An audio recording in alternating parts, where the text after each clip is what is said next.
When the apocalypse comes, if you and 500 beautiful women were washed ashore on a deserted island by a tsunami, what would you do? 25-year-old Lin Mo fell into the hands of shady agency and was tricked into working illegally on a cruise ship, living a life worse than a dog. One day, an entertainment company called Star Glory Media chartered the cruise ship where Lin Mo worked. The ship set sail toward the Pacific Ocean, carrying over 2,000 female performers. When the tsunami struck, Lin Mo and 500 of those female performers were washed ashore by the waves onto a deserted island. Those once high and mighty beauties were now tattered and disheveled, utterly miserable. Soon, they discovered that this unremarkable, poor loser standing before them, the only surviving man on the entire deserted island, was a wilderness survival expert, comparable to the legendary Scarface. In order to survive, they had no choice but to set aside their star attitudes and curry favor with Lin Mo. A lowly handyman once looked down upon had instantly become the center of affection and desire. Chapter 1. Aside from me, all the men are dead. Why don't you just go die? You can't even do this simple job right, and you still dare to ask for a 2,000 salary? In the kitchen of the Ocean Star cruise ship, a pot-bellied man was pointing at Lin Mo's nose, hurling insults. Lin Mo, 25 years old, had no connections, no education, and no good looks. He had borrowed a mountain of online loans to pay for his grandfather's medical treatment. Lured by a shady jointed recruitment ad, he ended up on this cruise ship. He was promised a job as a chef's assistant, with room and board, 8-hour shifts, and a monthly salary of $5,000. What was the reality? The reality was 16-hour shifts, doing the dirtiest and hardest work, constantly threatened by people on the ship. What's wrong? You don't believe I'll throw you overboard to feed the fish? Want to get off the ship? Pay the 200,000 yuan breach of contract fee first. Can't pay? Then get back to work honestly. After a tirade, the man threw down a large basin of sea urchins and left. Distracted, Lin Mo pricked his palm on an urchin's spine. The piercing pain ignited the frustration that had been building inside him for too long. Fuck off. Why doesn't a typhoon come and send all you bastards to hell? Lin Mo had tried to resist, but the ship was full of strong men, and they held all the power. He looked out the window in despair. Hundreds of women in bikinis were swimming in the cruise ship's pool. Half a month ago, this ship had been chartered by a well-known entertainment company. 3,000 performers had come aboard, half of them stars, half models. There were over 2,000 beautiful women, but they were playthings for the rich. He, Lin Mo, didn't even qualify to take a close look. Just the day before, smelling of fish, he had tried to go up to the deck for some fresh air. Those impeccably dressed women had covered their noses and complained that he was too smelly, polluting the air. Lin Mo had his wages docked by 500 yuan on the spot. This wasn't an isolated incident. Damn it, why don't you all drown? Lin Mo fumed. Suddenly, the cruise ship lurched violently, as if struck by something huge. Immediately, the sound of a piercing alarm rang out, and the entire ship began to shake intensely. What's going on? Help! The ship is sinking. The women's screams filled the air. Lin Mo was thrown off balance, grabbing onto a nearby railing. He looked out into the distance and saw a towering black wall of water rapidly advancing towards the cruise ship. The wave was over 10 meters high, like a roaring behemoth, unstoppable, blotting out the sky. Tsunami! It's a tsunami! Someone shouted in terror. All around, women were fleeing in panic. The ship shook more and more violently. Cracks began to appear in the hull, and seawater poured in through them. Lin Mo's mind went blank. He instinctively tried to run back into the cabin to find shelter, but his body wouldn't obey. Just then, a massive wave slammed into the cruise ship. The ship was lifted up, then crashed heavily back onto the sea surface. Lin Mo was hit by the wave, his body swept up like a fallen leaf. The wind howled, the waves roared, and the desperate cries of a multitude of beautiful women filled his ears. He felt like his body was being torn apart. Seawater kept filling his mouth and nose.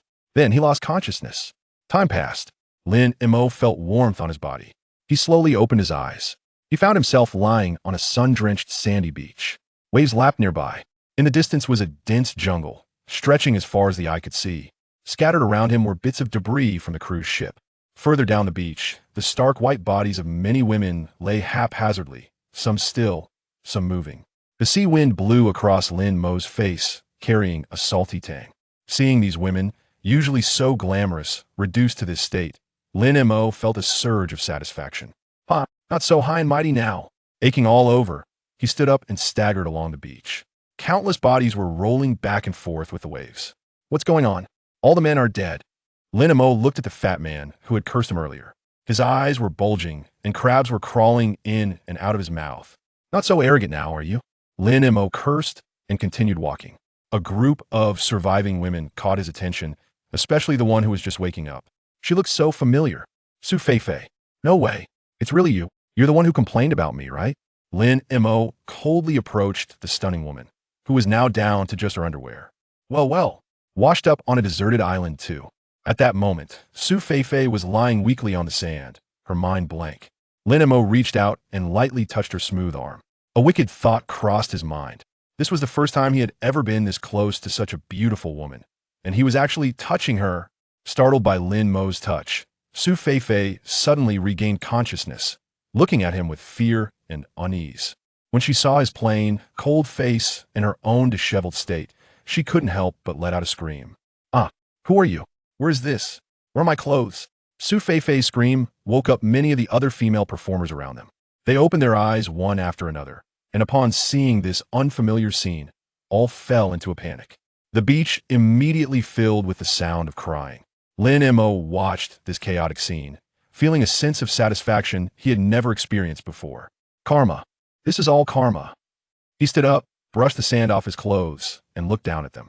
All of you shut up. You stupid women. With Lin Mo's angry roar, the chaotic beach fell silent in an instant. Hundreds of beautiful women all looked at this poor loser in disbelief. Chapter 2.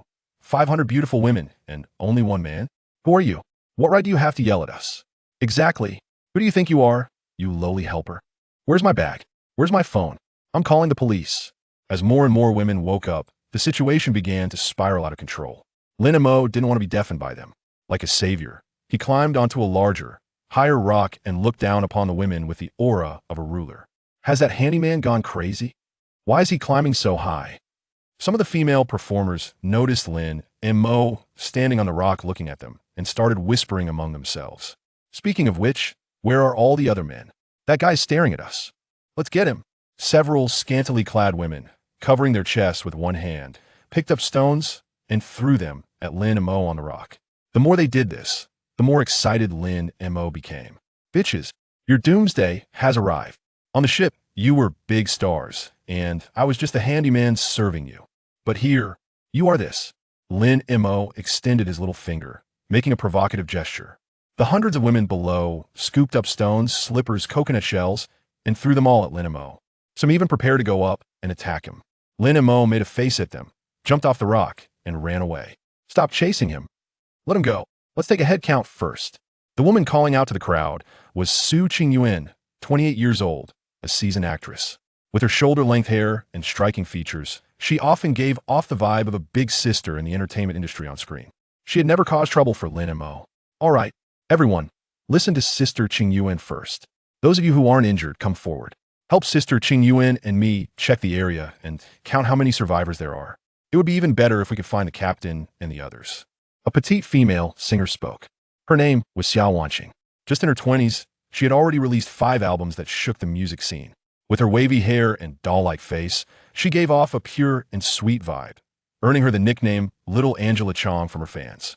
Led by her and Su Qingyin, a dozen uninjured women began moving around the beach. Lin Mo, on the other hand, climbed a tree at the edge of the beach and looked around.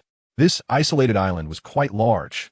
Coconut trees stood everywhere, and there were numerous peaks and forests inland. Mountains and trees meant fresh water.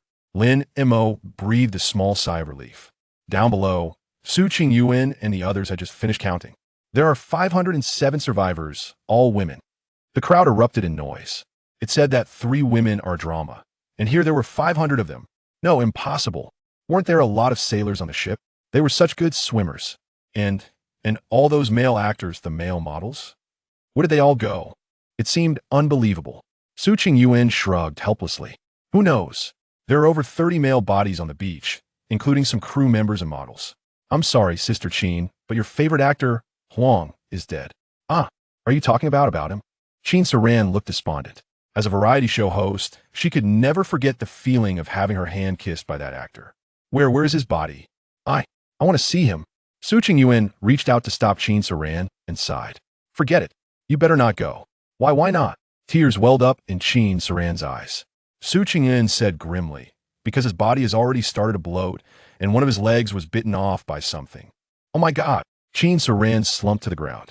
It took these women about 2 hours to finally confirm one thing. 500 female performers were stranded on a deserted island.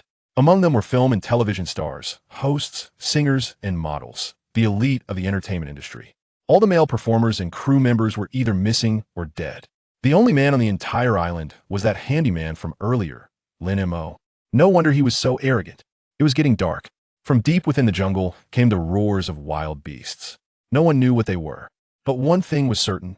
They had caught the scent of humans. Sister Qingyuan. I'm scared. Hearing the roars, Xiao Wanqing couldn't help but press herself between Qin Saran and Su Qingyuan. Countless women huddled together, but still felt no safety. Only then did they realize how important men were in this world.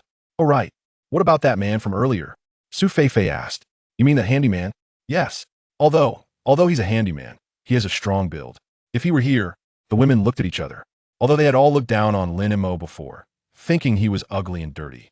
Now, some were starting to recognize his value. They thought if Lin Mo were here, maybe he could help them fend off the wild beasts. Achoo! Lin Mo, sitting in his newly built shelter, sneezed.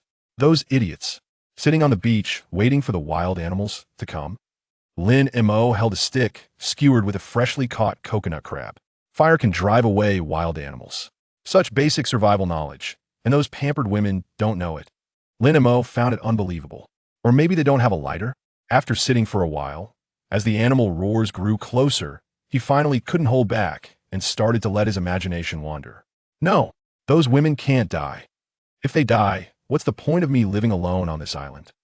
I might as well capture a couple to be my mountain stronghold wives and raise a bunch of sons. Lin Mo stood up with a jolt, raised his torch high, and walked towards the group of women. Quick, look, that man is back. The female performers exclaimed one after another. Chapter 3.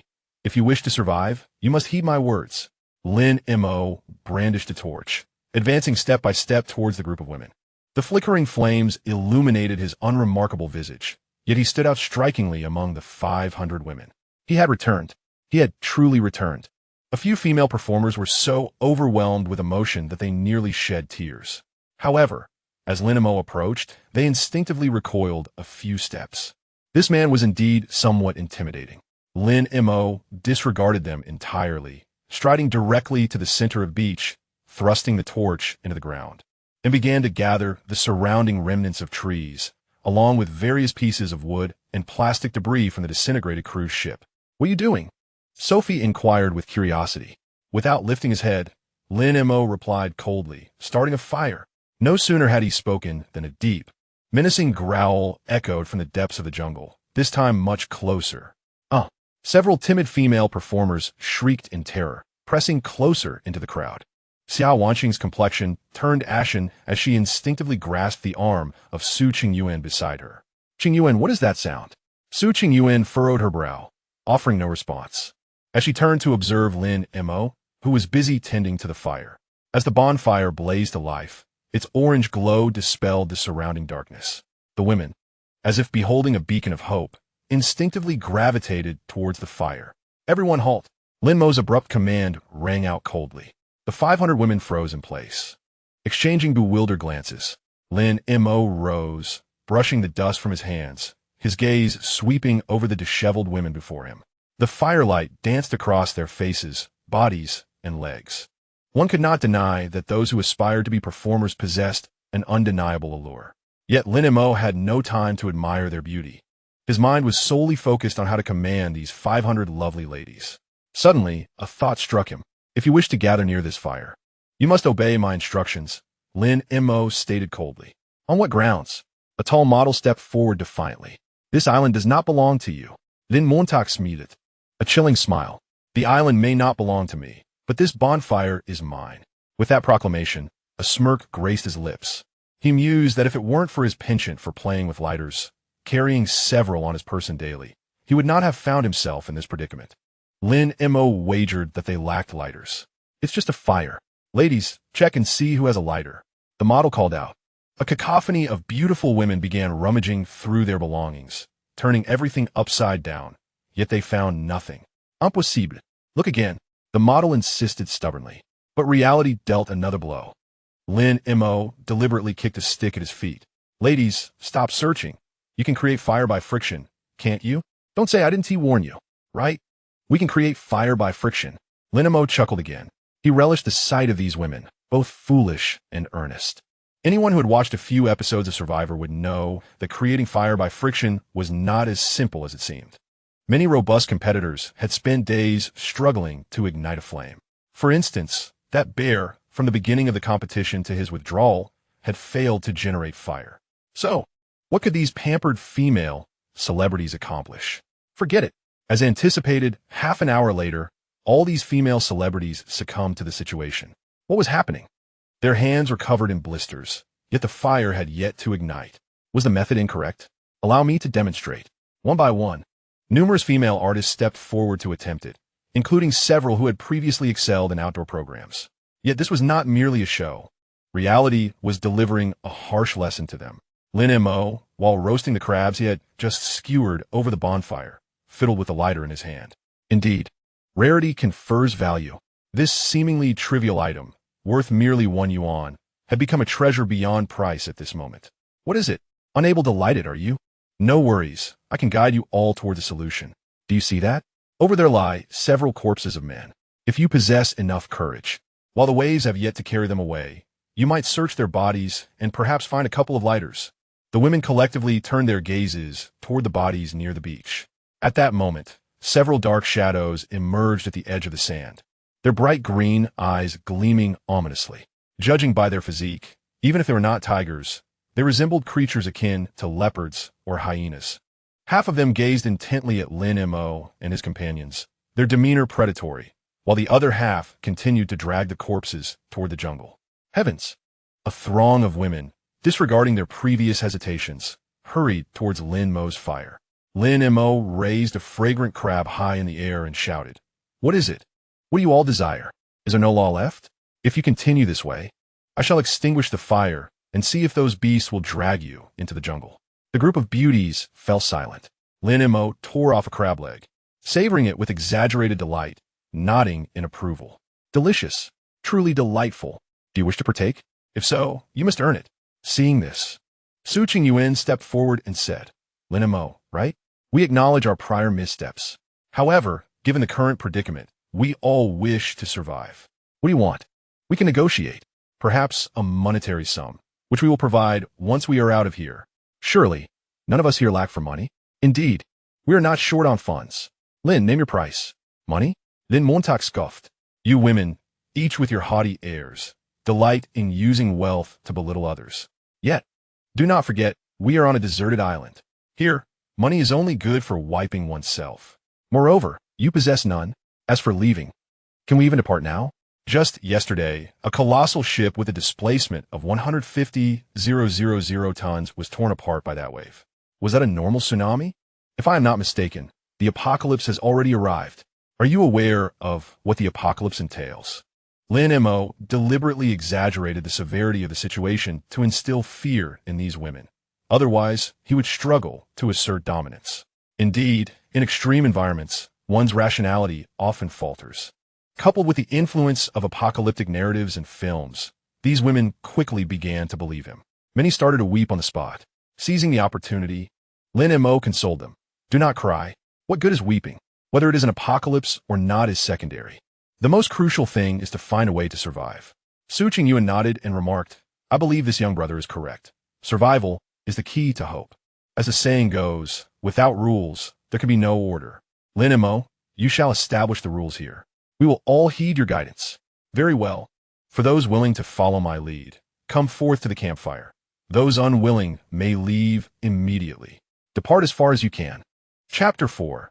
A man must conquer a woman with his abilities. Lin Mo's gaze swept across the gathering of women, the crowd buzzing with anticipation. Su Qingyuan was the first to approach him, followed closely by Xiao Wanqing. Soon after, a timid little beauty with twin ponytails cast shy glances in Lin Mo's direction. At that moment, her ponytails had come undone, cascading messily over her shoulders. Lin Mo found her face familiar and suddenly recalled the posters of young women at bus stops throughout the city. Dang Sai, I recognize you. Member of the new Force Girl group, Lin Mo inquired. Tang Xie, taken aback by Lin Mo's recognition, stepped forward from the crowd. Yes, it's me. Lin Montak Giga. I don't believe I have ever bullied you, right? May I stay with you? I am afraid. As she spoke, she hugged her arms, chilled by the night breeze. You certainly have not bullied me. Come closer. Tang Xie's eyes sparkled as she eagerly ran to his side and found a spot to sit, not forgetting to flash him a sweet smile. Thank you, Lin Mo Gidge. The way she addressed him sent a delightful shiver through Lin Mo. Who else wishes to join? You have but one opportunity. Decide within 2 minutes. As Lin Mo's words echoed, a number of female performers gravitated towards him. He raised a hand, his expression stern. Wait. Then, picking up a branch from the ground, he drew a large circle around the campfire. This circle is under my jurisdiction. To enter, you must abide by my rules. First, no noise. Second, no wandering about. Third, his gaze fell upon several women who were still clutching their chests, a playful smile gracing his lips. Third, do not cover yourselves before me. Can you truly conceal it in your current state? You. Su Feifei's face flushed with anger. Yet as she surveyed the dark wilderness and heard the distant roars of beasts, she swallowed her retort. Finally, gritting her teeth, she released her hold and briskly stepped into the circle, turning her back to Lin Mo as she sat down. Lin Mo regarded her silhouette, her hourglass figure illuminated by the moonlight and the fire's glow, undeniably alluring, particularly the curves of her waist and hips. He averted his gaze, choosing not to linger. There would be time ahead. The campfire blazed brighter, and 500 women gathered around it, finally feeling a semblance of security. However, a new dilemma arose. I am hungry, someone murmured softly. The remark seemed to unleash a floodgate, and 500 beautiful women transformed into ravenous infants in need of nourishment. Having arrived on the deserted island without a morsel to eat, they were now famished. Su Qingyuan glanced at Lin Mo, hesitating before speaking. Lin Mo, do you have any means to procure food? Lin Mo remained silent as he moved behind a nearby large rock, retrieving the several coconut crabs he had hidden there and placing them over the fire to roast. Before long, the crabs turned a golden hue, exuding an irresistible aroma. Gurgle. The sound of a stomach growling echoed, though it was unclear whose it was. All eyes were fixed on the coconut crabs, their gazes almost glowing with desire. Su Feifei swallowed hard, striving to maintain her last shred of composure, yet her eyes remained glued to the crab. Lin Montak, Qin Shuran managed to smile, adept at diffusing awkwardness as the host. Where did you catch this crab? Could you take us to catch some as well? Lin Mo leisurely tore off a piece of crab meat, savored it, and nodded. Are you asking if it tastes good? Indeed. The meat is firm and undoubtedly fresher than what you have on the ship. 500 women watched him eat, their anticipation palpable. Xiao Wanqing lowered her head, too shy to look, but her stomach betrayed her with another growl. Lin Mo glanced at her, plucking a crab leg from his hand and offering it to her. Here, eat. Xiao Wanqing was taken aback, gazing at him with a complex expression. Thank you. She accepted the crab meat, taking small bites, tears unexpectedly streaming down her face. Why are you crying? Lin Mo asked, somewhat exasperated. It's just a piece of crab meat. No, it's just that I'm too hungry, Xiao Wanqing choked out. Lin Montak paused it, crafting a makeshift torch from a twig and rising to his feet. Tang Xie, right? Come with me. With that, he picked up the torch and headed towards the edge of the beach. Where are we going? Tang Xie asked nervously. To catch crabs. You will help me light the way. Lin Mo did not look back. Only then did Tang Xie follow him. Qin Shuran and Su Qingyuan, standing nearby, also joined them. Among these female entertainers, the few with higher intelligence, Qin Shuran and Su Qingyuan understood that to one day escape this man, they must first learn his survival skills. Lin Mo was aware of their intentions, but, appreciating their allure, chose not to comment. Thus, accompanied by 3 stunning beauties, Lin Mo arrived at a rocky area on the beach to begin crab hunting. The torchlight illuminated the crevices, startling several crabs that waved their large pincers in an attempt to flee. The water was a bit deep, so Lin Mo, in front of the 3 beauties, stripped down completely and swam into the water like a fish. Tang Xie, who had never had a boyfriend, was take Lin Mo coldly hurled the coconut crab onto the ground. Roast it yourselves. First come, first served. No snatching. Anyone who snatches will be shown the door. No sooner had he spoken than the women gathered around, yet none knew how to proceed. They were accustomed to prepare ingredients and had never encountered a live coconut crab before. Su Feifei grasped the crab claw, attempting to pry it open as Lin Mo had. But the claw clamped down on her finger instead. It hurts, it hurts, she screamed, shaking her hand, but the claw tightened its grip. Lin Mo stepped forward, seizing her hand with one grasp while gently squeezing the crab claw with the other, causing it to loosen. 2 red marks were left on Su Feifei's finger, her eyes watering from the pain. She looked up, ready to say something, only to find Lin Mo still holding her hand. "Thank you," Su Feifei murmured softly. Lin Mo released her hand and said indifferently, "Be careful." As he turned away, he failed to notice the fleeting expression of strangeness on Su Feifei's face. The campfire gradually became lively. The women gathered around, savoring the crab meat Lin Mo distributed, which seemed like the most exquisite delicacy in the world. The only regret was that there was too little. Those at the front ate with relish, feeling as if they had reached the pinnacle of life, while those at the back drooled, starving and desperate. Lin Mo sat a little further away, observing the women, and suddenly a question arose in his mind. With so many women, he simply could not support them all by himself. It seemed necessary to govern by delegation, teaching them hunting skills so some could prosper first and then bring others along. The thought amused him increasingly.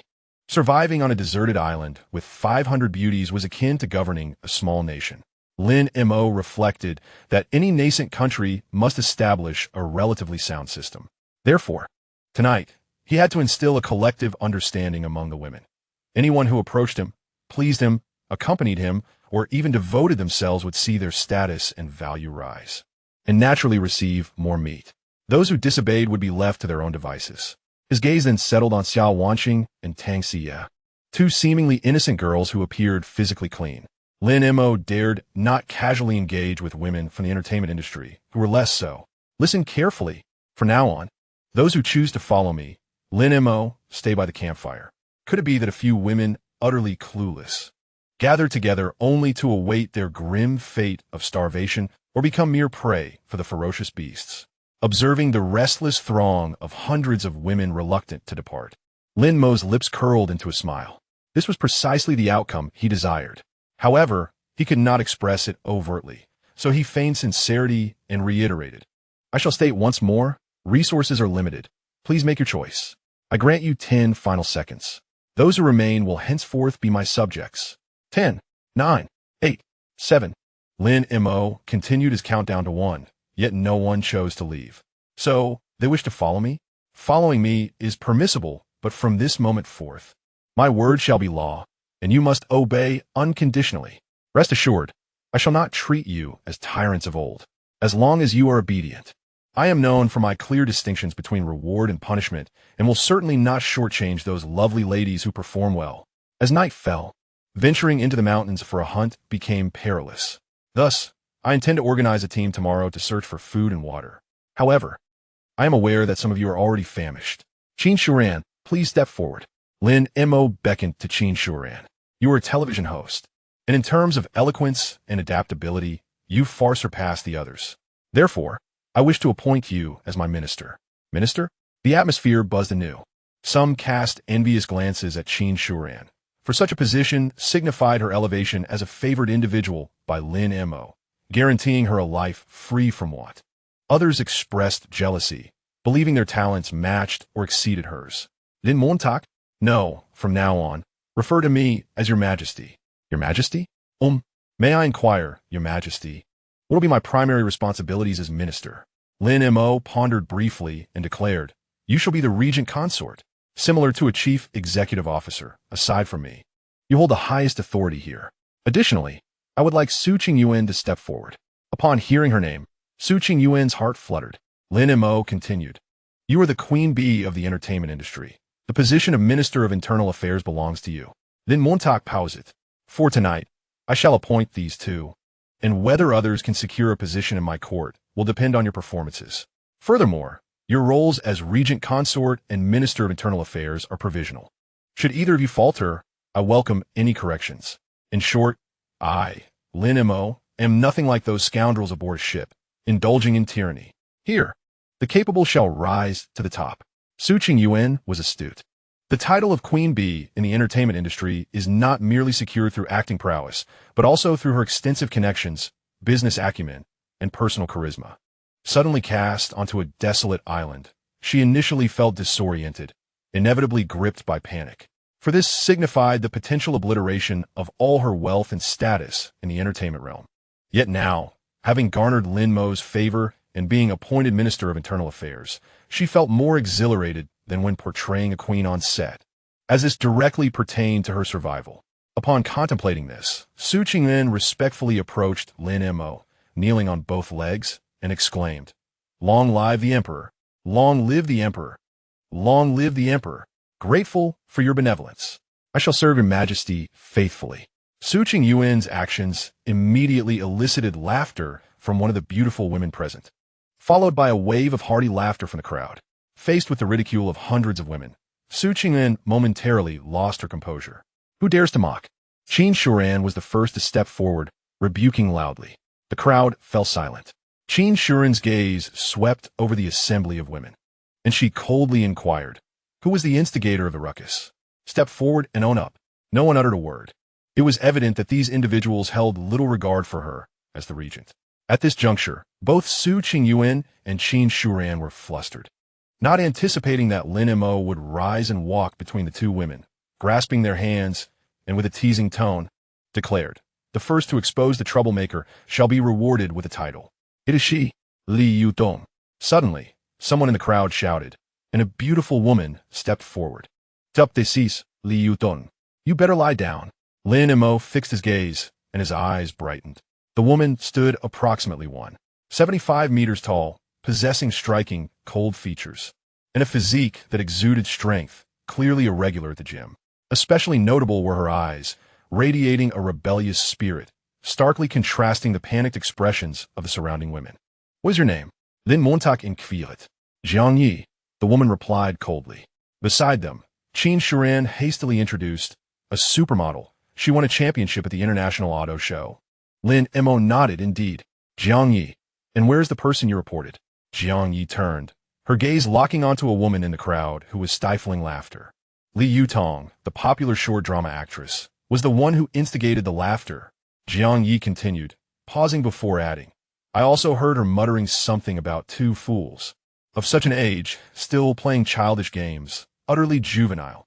The expression on Li Yutong's face shifted dramatically.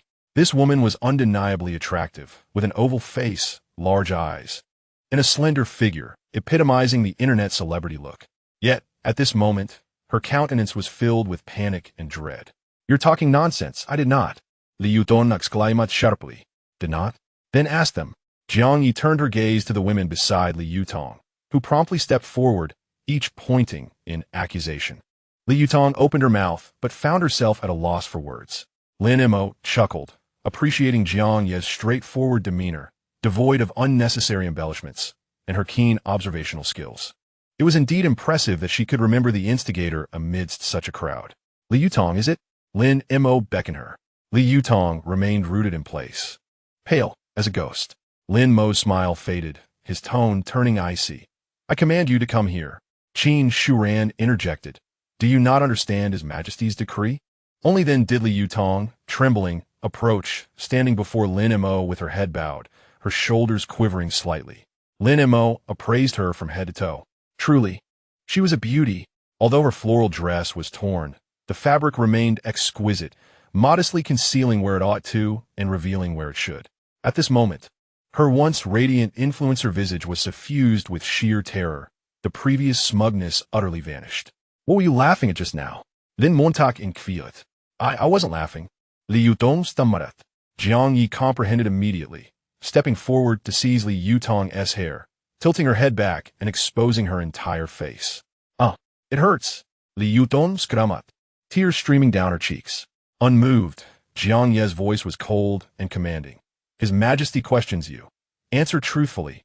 What were you laughing at?" Grimacing in pain, Li Yutong could no longer endure. I just found it amusing. Su Qingyuan, such a grand celebrity, kneeling before a mere servant, calling out your majesty. I just found it laughable." "Found it laughable?" Lin Mo rose and approached her. The regent lady kneeling before the emperor. Do you find that amusing? Li Yutong dared not utter a word. Lin Mo then scanned the onlookers and raised his voice. Is there anyone else who finds this amusing? Step forward. Not a single soul dared to speak. 500 women fell into a heavy silence. Lin Mo withdrew his gaze and fixed it once more on Li Yutong. His tone indifferent. Sister Su. Su Qingyuan hesitated briefly before regaining her composure. She strode toward Li Yutong, raising her hand. Terrified, Li Yutong shut her eyes tightly, trembling uncontrollably. A crisp slap resounded. Li Yutong's pale face turned to one side, instantly marked by 5 finger imprints. Another sharp slap followed. Blood trickled from the corner of Li Yutong's mouth as tears cascaded down her cheeks. After delivering the 2 slaps, Su Qingyuan stepped back, respectfully reporting to Lin Mo, Your Majesty, Li Yutong has shown contempt for imperial authority and has been disciplined with slaps. According to protocol, she should receive 50 strokes and be cast beyond the bonfire circle. Upon hearing this, the women around gasped. 50 strokes? Cast out? In the dead of night? With wild beasts lurking outside? Would Ti casting her out be a death sentence? Li Yutong's legs weakened further. She collapsed to her knees, weeping and begging for mercy. Your Majesty, I was wrong. Truly, I was wrong. Please spare me. I swear I will never dare again. Lin Mo regarded her silently for several seconds. 50 strokes can be spared. Li Yutong's eyes lit up with hope. But Lin Mo's next command caused her heart to sink. Lie down. Her entire body stiffened. Lin Mo drew a rattan whip from his waist, a belt fashioned from seaweed. About 2 fingers wide, ordinarily unremarkable when worn with trousers, but now gripped in his hand like a scepter of imperial authority, instilling dread. I said lie down. Li Yutong's lips trembled as she slowly complied, lowering herself onto the sand, supporting herself with her hands. Under the moonlight and firelight, her floral dress clung tightly to her figure, outlining her slender waist and voluptuous curves. Due to her prone posture, the hem of her dress had ridden up, naturally revealing a segment of her fair calf. Lin Mo approached and stood beside her. Lifted up, though shivering, Li Yutong dared not defy the command. Trembling, she reached out and raised the hem of her dress to her waist. In an instant, a pair of fair and slender legs were fully exposed to the cool night air, illuminated by the soft glow of the moonlight. A delicate lace garment appeared before Lin Mo's eyes. Surrounding women either turned their heads away or widened their eyes in astonishment, becoming mere spectators of the unfolding scene. Lin Mo's gaze greedily wandered over Li Yutong's figure. It must be said that Li Yutong's physique was indeed captivating. Bathed in the moonlight, her perfect curves resembled a ripe peach, quivering gently with her breath. Her skin was porcelain-like, flawless, and evidently well cared for. If not for the purpose of setting an example, he would have hesitated to impose punishment. Crack! The rattan fell, producing a crisp sound. Li Yutong let out a piercing scream, her body lunging forward before she steadied herself. The sharp sting felt as if fire was consuming her skin. She trembled violently, yet dared not glance at Lin Mo, gritting her teeth to endure the punishment. Crack! The rattan descended once more. Li Yutong emitted a muffled cry, her toes curling tightly, sinking into the sand. On her fair skin, 2 glaring red marks appeared, spreading outward. Show me. This is the consequence of provoking the emperor. Li Yutong, tears streaming down her face, sobbed softly, too afraid to utter another word. Chapter 7. Tonight, let us find 2 beauties to share a bed crack. The third strike. Ugh. Li Yutong stifled a whimper, nearly collapsing to the ground. Her backside bore 3 distinct red marks, her entire being trembling. Lin Mo retracted the rattan, securing it at his waist. Get up. Li Yutong struggled to rise, her legs shaking, as several women rushed to support her. With her head bowed, she dared not meet anyone's gaze, merely sobbing softly. Lin Mo observed her, his tones softening slightly. That is enough for today. Did everyone witness this? This is the fate of those who challenge imperial authority. Li Yutong nodded through her tears, her voice hoarse. Thank you, Your Majesty.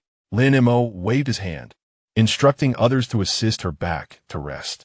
He scanned the crowd, raising his voice. Is there anyone else who dares to defy? Now is the time to step forward. Silence enveloped the room. Very well. Lin Montauk nodded. This is the rule. It matters not whether you were once a superstar or a mere model upon this island. You shall adhere to my regulations. Those who obey will have food and shelter. Those who do not will be thrown into the sea to feed the fish. The women were genuinely frightened by this declaration. At this juncture, Qin Shuran stepped forward, stating solemnly, "Did you all hear? His Majesty is clear in his rewards and punishments. Now you understand how to behave, correct?" With Qin Shuran's words, the atmosphere eased somewhat. Lin Mo returned to his previous seat, beckoning Jiang Yi over. Jiang Yi approached and stood before him. "What is your name?" "Viang Yi." Lin Mo regarded her and nodded. "A fitting name for one as wild as you. To survive on this desolate island, one must not only possess wildness, but also courage. Will you join me in my endeavors?" Jiang Yi raised an eyebrow. "Join you? In what capacity?" Lin Mo smiled gently and inquired, "What do you think?" Jiang Yi met his gaze unwaveringly and replied candidly, "I'm not one to beat around the bush. Speak plainly if you have something to say." Lin Mo nodded appreciatively, favoring such straightforwardness. "I require a team entrusted with maintaining order, executing commands, and ensuring everyone's safety. Simply put, an island police force." Jiang Ye's eyes lit up with interest. "You wish for me to lead this team?" "Precisely. Your physical prowess surpasses theirs, and your courage makes you the ideal candidate. You may select trustworthy individuals with strong physiques for the team." As for the title, Lin Mo pondered briefly, mentally sifting through historical court intrigues. "Let's call it the Duki Yuan. From this moment forth, you shall be the director of the Duki Yuan, responsible for law enforcement and discipline." Jiang Yi was momentarily taken aback before breaking into a smile, the first Lin Mo had ever seen from her. "Intriguing. Very well, I accept this task." Lin Mo nodded in approval. "Excellent. You may take your leave." Jiang Yi turned to depart, but Lin Mo called after her, "Wait." She glanced back. Lin Mo regarded her with a faint, enigmatic smile. "You reportedly Yutong earlier and earned merit. What reward do you desire?" Jiang Yi considered briefly, then leaned in and whispered, "The reward can wait. I shall request it when I am ready." Such obstinacy endeared her to Lin Mo, who watched her retreating figure with a subtle smile. After Jiang Yi left, the campfire's glow softened the quiet night. Lin Mo sat, gazing into the flickering flames, contemplating the arrangements ahead. Food, water, shelter, these were immediate necessities. Moreover, the Duki Yuan required careful planning for the morrow. As he pondered, Su Qingyuan approached and stood respectfully by his side. "Your Majesty." The address nearly made Lin Mo chuckle, yet he restrained himself, unwilling to betray his amusement. Adopting a formal tone, he asked, "What matter does my loyal subject bring?"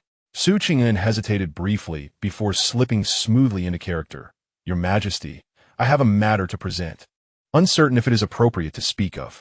Truly, as the leading lady of palace intrigues, her performance was impeccably polished. Lin Mo smiled indulgently. "Please speak freely." Secretly, he was glad to have studied many palace dramas previously, for otherwise, such ornate language might have left him at a loss. "Kidaring herturoat, su vingyuan supokernestri."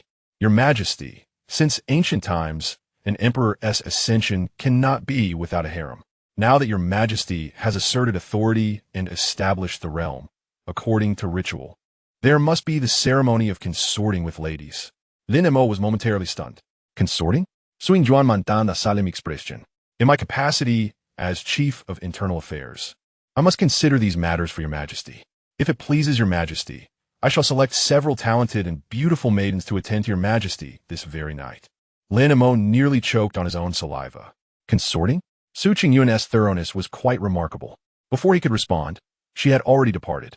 After a while, she returned, accompanied by 20 exquisite maidens. Lin Mo cast a single glance and was utterly dumbfounded. Each of these 20 women was a paragon of beauty and grace, possessing both alluring figures and captivating faces. Leading the group were several statuesque models, all standing above 175 meters tall, their long legs glowing pale beneath the moonlight. The snug tank top clung to her voluptuous figure, her waist so slender it seemed it could snap with a mere touch. Following her were several sweetly styled maidens, their doll-like faces and large, sparkling eyes adorned with gentle dimples when they smiled. Among them were also a few who exuded an aura of sophistication, their cascading waves of long hair draping over their shoulders, their languorous gazes tantalizing, every gesture infused with allure. Particularly, their barely there attire stirred a longing within, igniting an irresistible urge to embrace them immediately.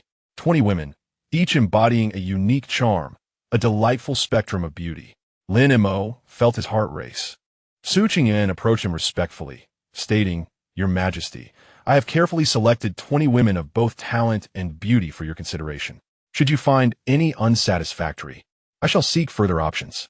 The 20 women exchanged glances, their expressions intricate, pondering whether to indulge in the company of the diminutive figure before them. "What are you all standing there for? Hurry and pay your respects to His Majesty." Su Qingyuan's commanding voice startled the women into an unwilling bow. "We pay our respects." "Your Majesty," Lin Mo, observing them, quickly gestured for them to rise. "Please do stand." A chapter unfolds, where a gathering of beautiful women stood before Lin Mo, their heads bowed in demure submission. After years of solitude, he yearned to experience the pleasures of companionship. Yet, as the king, he could not appear as a naive fool bewildered by beauty. "Why do you all bow your heads? Stand tall for me." With his decree, the 20 beauties straightened in unison. Lin Mo approached them with a slender stick, examining them from the front and back. Those who failed to maintain their posture received a gentle tap on the rear. Perspective alters all. The ancient sages truly possessed remarkable talent. Lin Mo chuckled to himself. In the forefront, Su Qingyuan and Qin Shiruan observed his selections. A storm of emotions brewed within him, and with a deep breath, he stifled his restlessness. Adopting an air of composure, he then approached Su Qingyuan. "Your kindness is noted, dear Su. However, given the current circumstances, the act of betting is trivial. Survival is paramount. Since you have chosen me as king, it is my duty to demonstrate my worthiness for this role." "Your Majesty, such words are misguided," Qin Shiruan interjected. Lin Mo raised an eyebrow at her. Stepping forward, she earnestly stated, "To serve in your bed is not mere indulgence. It is a matter of protocol. Now that we address you as your Majesty, we must adhere to the ancient customs. Let us not forget the 3 palaces and 6 courtyards. Surely, there should be at least 2 maidens by your side at night." Lin Mo was taken aback, thinking to himself that this woman was even more immersed in the role than Su Qingyuan, befitting her status as a variety show host. Her earnest demeanor nearly caused him to laugh aloud. After some contemplation, he feigned a sigh and said, "Very well, let us proceed as you suggest, dear Qin." Su Qingyuan turned towards the 20 women and inquired of Lin Mo, "Your Majesty, among these, is there anyone who captures your fancy?" Lin Mo felt a stirring desire within, wishing he could embrace them all. After a moment of contemplation, he pointed to Tong Siye and Xiao Wanqing. "These 2 shall suffice." Lin Mo's gaze lingered on the 2 sweet maidens. "Huh? Us?" The 2 little sweethearts gasped in astonishment, their mouths agape. Su Qingyuan nodded and beckoned to them. Xiao Wanqing, "Dan Gixue, come fort." The 2 exchanged a shy glance, their cheeks flushed, and approached slowly. Su Qingyuan scrutinized them, nodding slightly from now on. "You 2 will remain by His Majesty's side, serving tea and water. Should His Majesty require anything during the night, you shall attend to it, even to the extent of providing a chamber pot." "What? A shambipot?" The 2 maidens were taken aback. Lin Mo hastily interjected, "No need for that. I am no eunuch, and we are on a deserted island. It is not necessary to complicate matters." "All right, that is good. So, do we simply sleep beside His Majesty?" Xiao Wanqing inquired. Su Qingyuan frowned, glancing at the 2, pondering whether they were genuinely innocent or merely feigning naivety. How could one possibly serve in such proximity without engaging in other activities? However, given their demeanor, it seemed inappropriate to reprimand them openly. After all, Xiao Wanqing's grandfather was rumored to be a prominent figure in the capital, making it rare for anyone in the entertainment industry to offend this young princess. This was likely the reason for her seeming innocence, a trait shared by Tong Siye. "As for what you must do, you may inquire with His Majesty. Moreover, I possess a book on court etiquette. Take it and study." Su Qingyuan casually handed Tong Siye a book she had found on the beach. This volume, washed ashore after a tsunami, had been soaked and then dried, its contents partially legible. Upon briefly examining it, Su Qingyuan found it filled with descriptions that could induce blushing. She had thought it might serve to pass the time on the deserted island, and had tucked it into her pocket. "Wow, there's more to read. We must study it diligently." The 2 maidens scurried off to a corner with the book, leaving Lin Mo behind. His gaze wandered among the array of beautiful women. Captivated by their alluring figures and fair skin, his heart racing with desire, yearning to embrace one of them and fall asleep. These two knew nothing. Had he known, he would have chosen differently. Lin Mo felt a restless itch within. After a while, several women approached, bearing broad banana leaves plucked from nearby. These expansive leaves resembled mattresses. Under Su Qingyuan's direction, they swiftly constructed a makeshift palace for Lin Mo using the banana leaves. Some women gathered nearby, their faces filled with envy, while others, like Jiang Ye, remained indifferent, contemplating whether this man was truly worthy of their allegiance. As for Lin Mo, he lay in his makeshift palace, gazing up at the starry sky, his mind already strategizing how to sustain the 500 souls. This king was no mere figurehead. Fishing was imperative. The resources within the jungle remained a mystery to all. However, near the beach, it was likely that fish could be caught. As the saying goes, one fish could yield 12 bowls of soup. As long as he could catch fish, he could ensure that these beautiful women would not starve. Even if they could not feast on meat, they could at least savor fish soup, a nourishing delicacy. Furthermore, fresh water must be acquired, otherwise, how could there be an abundance of coconut juice for them to consume? As Lin Mo pondered this, Xiao Wanqing, who was watching nearby, suddenly inquired cautiously, "Your Majesty, what is Beast Emperor?" "What?" Lin Mo thought he had misheard. Tang Xie snatched the book away, muttering to Xiao Wanqing, "Don't ask, it's embarrassing." She was slightly older than Xiao Wanqing, and, although neither had experienced romance, she had a mischievous cousin who would show her inappropriate things whenever he visited, thus broadening her horizons compared to Xiao Wanqing. Xiao Wanqing, however, appeared utterly bewildered. Chapter 9. Fishing with beautiful women stockings taking advantage of Tang Xie's momentary distraction. Lin Mo snatched the book. "What is this? Let me see. Wow, such a treasure must be appreciated by me first." Lin Mo felt as though he had found a precious artifact, thinking that this was certainly not a palace struggle, but entirely something else. Tang Xie did not attempt to reclaim it, and instead lay down beside him. Unfortunately, it was nighttime, and, feeling shy about bringing it to the campfire for reading, Lin Mo had to conceal the book beneath his pillow. He turned to observe Tang Xie and then Xiao Wanqing, both appearing preoccupied. The impact of the book was indeed profound, seemingly opening a door to a new world for them, stirring their restless spirits. Thus they tossed and turned beside Lin Mo, unable to find sleep. Lin Mo was equally sleepless. After lying there for a while, he could no longer contain himself and began to inch closer to the two girls. Xiao Wanqing was startled and shifted forward. Lin Mo continued to close the distance, teasingly whispering in her ear, "Let me tell you what a man is." Xiao Wanqing jumped, hurriedly asking, "Your Majesty, what are you doing?" Lin Mo responded with a playful silence, pressing closer to her back. Xiao Wanqing suddenly felt uneasy under Lin Mo's touch, perplexed as to why he had a dagger in his pocket while sleeping. "Your Majesty, could you please move your dagger away?" "Dagger?" Lin Mo thought, bewildered, but then realized and joyfully exclaimed, "All right, I will move it." He then turned to Tang Xie, pressing against her instead. Tang Xie, unlike Xiao Wanqing, was bolder and reached for Lin Mo's dagger. Your Majesty, I am so sorry. Did I poke you? I fear the presence of wild beasts in the mountains, so I must keep a weapon while sleeping. Otherwise, how can I protect you?" "Oh, but why is your dagger warm? And a bit soft? Is it? Perhaps I warmed it up. Oh, let us sleep." Lin Mo leaned back slightly, resting his feet on Tang Xie. Noticing her lack of objection, he wrapped his arm around her waist. He initially intended to continue, but as his hand extended, Tang Xie grasped it firmly. Seeing her disapproval, Lin Mo had no choice but to turn and embrace Xiao Wanqing, who unexpectedly questioned him. "What are you doing?" Just then, a group of beautiful women approached. Lying around them, unable to take decisive action, Lin Mo resigned himself to spending the night entwined with two beautiful women. Upon awakening the next morning, he immediately sensed a chill in an unexpected area. Alarmed, he hastened to the nearby woods, plucked a leaf, and proceeded to cleanse himself discreetly.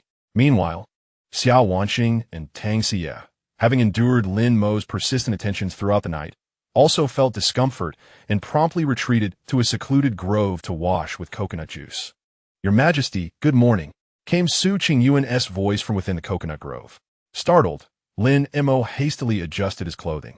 "Good morning, Sister Susu," he replied bashfully, uncertain whether Su Qingyuan had witnessed his earlier predicament. "Your Majesty, I have a question for you." "Suing Juaning Guayiv." "Speak," Lin Mo responded. "Food supplies are increasingly scarce. Should we retain all 500 beauties?" she asked earnestly. Lin Mo glanced back at the scattered women resting on the beach, each an exquisite vision, and found it impossible to abandon them. After a moment of contemplation, he solemnly declared, "I understand. We shall proceed one step at a time. These vibrant lives cannot be forsaken, especially since they are now my subjects." Su Qingyuan's heart fluttered, realizing that Lin Mo was sincere in his role as emperor, contrary to her earlier assumptions that it was merely a game. Yet Lin Mo was acutely aware that the daily consumption of resources by 500 women was astronomical. Therefore, he resolved to transform these beauties from mere dependents into productive contributors. "Everyone, gather here," Lin Mo called out.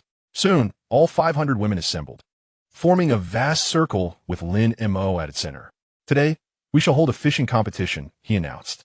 "The rules are simple. Within 1 hour, whoever catches the most fish shall be the victor." A murmur swept through the crowd. "What is the prize for winning?" someone queried. Lin Mo smiled wryly. "The winner shall be crowned king." The declaration sparked an uproar. "What? King? Is this for real?"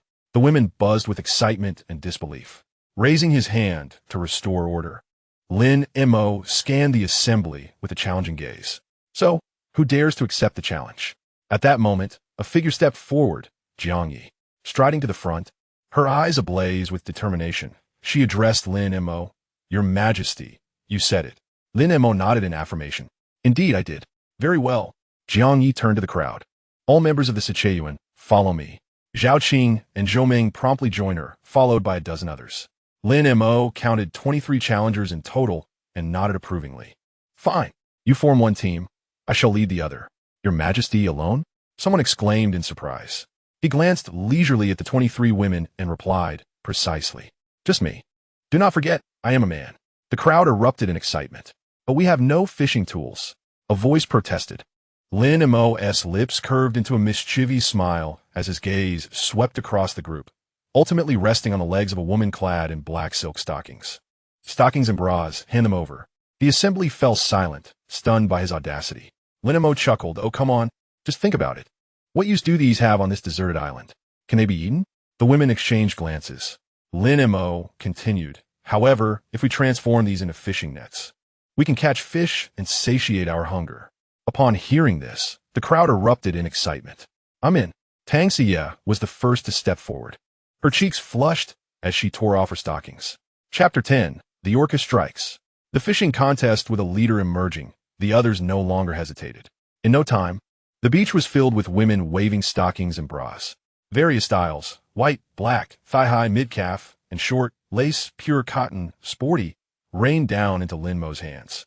Some women shyly turned their backs to the crowd, while others boldly laughed and stripped. A few even helped each other, giggling and causing a ruckus. Lin Mo stood at the center, cradling a massive pile that was nearly too much to hold. "All right, enough." He quickly called for a stop. The scene was utterly astonishing. The onlooking women were doubled over with laughter, some even jeering. "Is there more?" And all over. The 23 challengers stood off to the side, their expressions a complex mix. They too wished to win, but they needed fishing nets as well. Jiang Yi gritted her teeth and said to those behind her, "Let us collect too. We cannot let him have all the advantages." Thus, the challengers began their collection. However, they lacked Lin Mo's charisma, and after a while, they had only gathered a meager few items. Lin Mo watched them with a smile. "Take your time. No rush. I'll begin." He selected some quality stockings and bras, starting to craft a fishing net. He cut the stockings open, laid them flat, and tore them into strips, weaving them together. The shoulder straps of the bras were detached to serve as reinforcing ropes. His hands were deft, and before long, a rudimentary fishing net was completed. Just as he was about to venture into the sea to test the net, he suddenly stepped on something hard beneath his feet. Lin Mo looked down to find a dagger. It was half buried in the sand, glinting in the sunlight. He bent down to retrieve it, weighing it in his hand. The dagger was not large, but the blade was sharp and felt substantial in his grasp. Lin Montauk smiedet. This tool was far more useful than a wooden stick. It was a gift from the heavens. He tucked the dagger behind his waist and carried the fishing net toward the shore. Meanwhile, the 23 women were bustling with energy. Jiang Yi, along with a few others, attempted to craft a fishing net like Lin Mo's, but the nets they produced were riddled with holes and utterly useless. Zhao Qing and Zhou Meng, accompanied by a few others, tried to catch fish with their bare hands. They stood in the water, eyes fixed intently on the swimming fish. But when they lunged, the fish slipped through their fingers. Again and again, they failed to catch anything. Yin Jin stood to the side, watching their awkward attempts. Unable to contain her laughter, Jiang Yi glared at her. "What are you laughing at? If you're so capable, why not give it a try?" Yin Jin shrugged. "I'm not part of the challengers. I'm just here for the spectacle." Jiang Yi, frustrated and gritting her teeth, had no choice but to persist in her efforts. Lin Mo disregarded the commotion nearby and selected a shallow area abundant with reefs to begin casting his net. The crystalline seawater revealed schools of fish swimming gracefully beneath the surface. He identified a spot where the current was gentle and secured the fishing net between two rocks.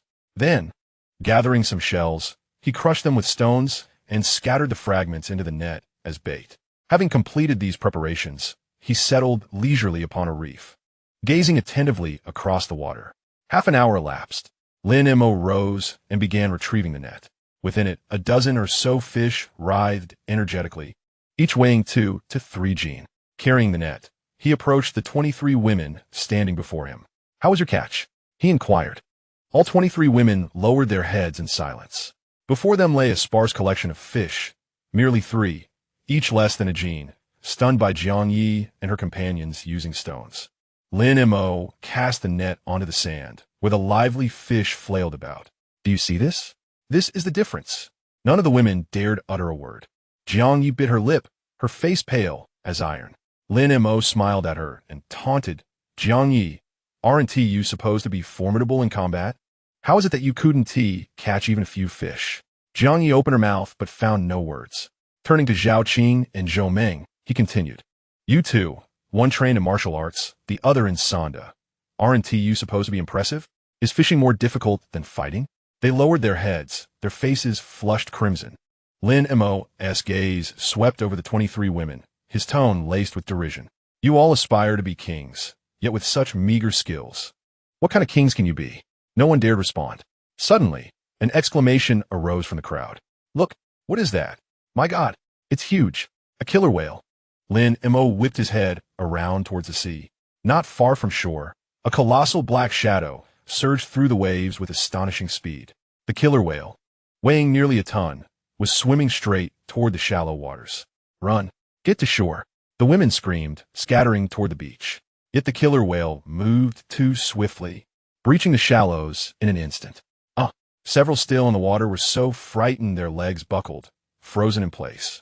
Clenching his teeth, Lin Mo plunged into the water, grasping the 2 nearest women and pushing them toward the shore. They staggered as they reached dry land. However, 3 others remained too far away to escape. The killer whale charged forward, its cavernous maw revealing rows of gleaming white teeth. Lin Mo shouted, "Those from the Duki Yuan, follow me." As he called out, he charged toward the 3 women. Jiang Yi led Yin Jin, Zhao Qing, and Zhou Meng into the water, her hand-picked fighters of robust constitution and confident skill. But upon beholding the killer whale, they all froze in terror. The creature measured 5 or 6 meters in length, its jaws capable of swallowing a person whole. "Viang, yese legs to them let unjontrolab." Yin Jin's face turned ashen, her grip on the wooden staff faltering. Zhao Qing and Zhou Meng stood rooted, motionless as if petrified. "What are you standing there for?" Lin Montak bellowed. "Save them." He surged forward to confront the 3 women, seizing each with a hand and propelling them toward the shore. Behind him, the orca lunged, jaws agape, snapping viciously in his direction. Lin Mo swiftly thrust off the seabed, sidestepping with a deft movement to evade the assault. The 3 women collapsed onto the sandy beach, trembling uncontrollably. Lin Mo swam back to the shallows, standing waist-deep in water, gasping for breath. The orca did not pursue but circled nearby, seemingly searching for another opportunity to strike. The women on shore screamed, panicked and disorganized. "Everyone, remain calm. Move away from the water's edge. Retreat immediately." Su Qingyuan and Qin Shuran quickly rallied the crowd to withdraw. Soon, a vast expanse of the beach was cleared, leaving only Lin Mo and the 4 dazed figures of Jiang Yi standing in the water. "You four, come here." Lin Montauk beckoned. Only then did they regain composure and stagger toward him. "Your Majesty, what shall we do?" Jiang Yi's voice trembled. Lin Mo fixed his gaze on the orca, his mind racing. He touched the dagger strapped at his waist and glanced toward the nearby rocky reef. "Do you see that?" he said, pointing to a cluster of rocks about 50 meters away. The four nodded. "The water is shallow there, with many reefs. The orca is large and not agile. It will struggle to turn quickly. If we can lure it there, we might have a chance." "Lure it?" Yin Jin's eyes widened. "How?" Lin Mo smiled suddenly. "Follow me and run." "Run?" "Yes, along the shoreline, heading toward the reef. The orca will be attracted by the splashing in your silhouettes and will chase after you." The four paled. Lin Mo regarded them steadily. "Afraid?" No one answered, but their expressions spoke volumes. Drawing the dagger from his waist, Lin Mo picked up a wooden stick left over from making fishing nets. In a few swift motions, he bound the dagger to the tip, fashioning a rudimentary spear. Holding it firmly, he faced the four. "You just need to run. Leave the rest to me. Do you dare?" They exchanged glances. Jiang Yi gritted his teeth and spoke first. "I dare." Yin Jin nodded resolutely. Zhao Qing and Zhou Meng exchanged looks before reluctantly agreeing. "Good." Lin Mo pointed toward the reef. "When I count to 3, we run together. Remember, stay along the water's edge. Not too deep, not too shallow." They all nodded. Lin Mo drew a deep breath, staring intently at the orca circling nearby. 1, 2, 3, run. The 6 of them sprang up and dashed along the shoreline, water splashing and shadows flickering. The orca was indeed drawn to them, turning sharply and giving chase. "Faster, faster," Lin Mo shouted as they sprinted, their ears filled with the pounding of their hearts and ragged breaths. The reef grew closer, 50 meters, 40, 30. The orca was closing in, drawing nearer and nearer, 20 meters, 10. Into the reef. Lin Montauk commanded. The 6 plunged into the rocky maze, weaving between the jagged stones. The orca followed eagerly into the labyrinth.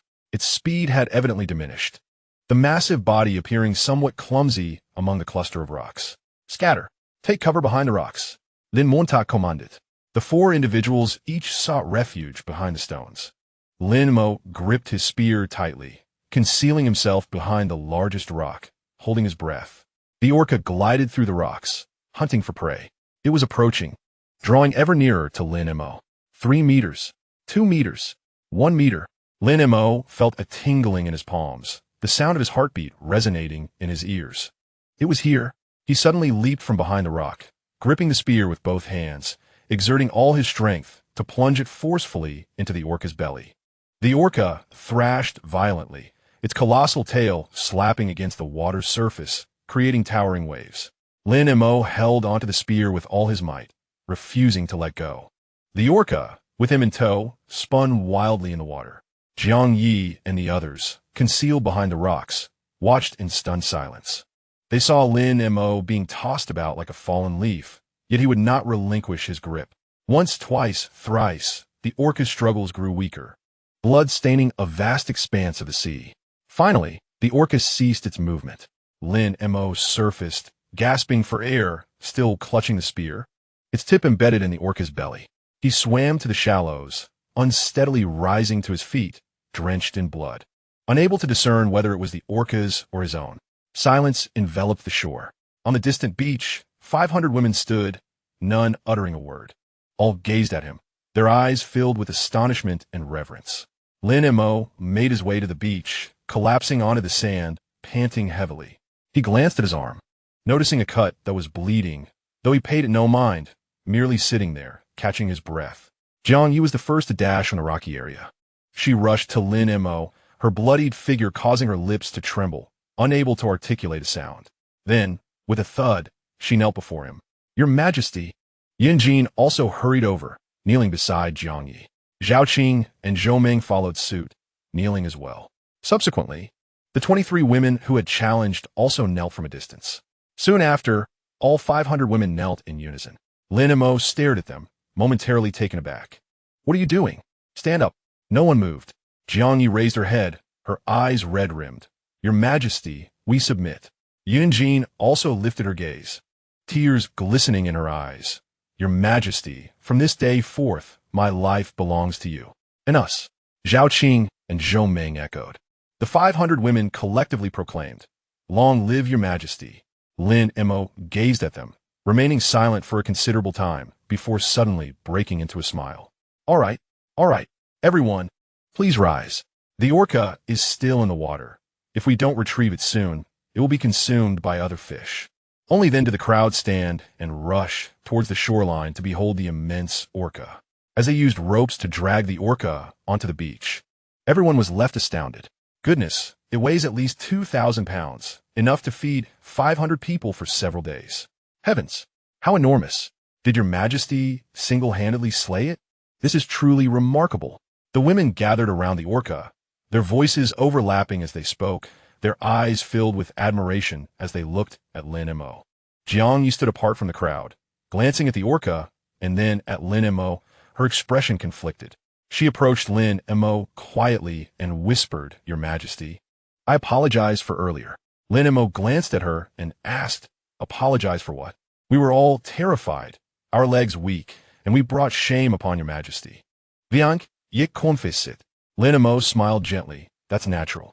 It was my first time encountering an orca, and I too felt weak in the knees. Jiang Yi was momentarily taken aback.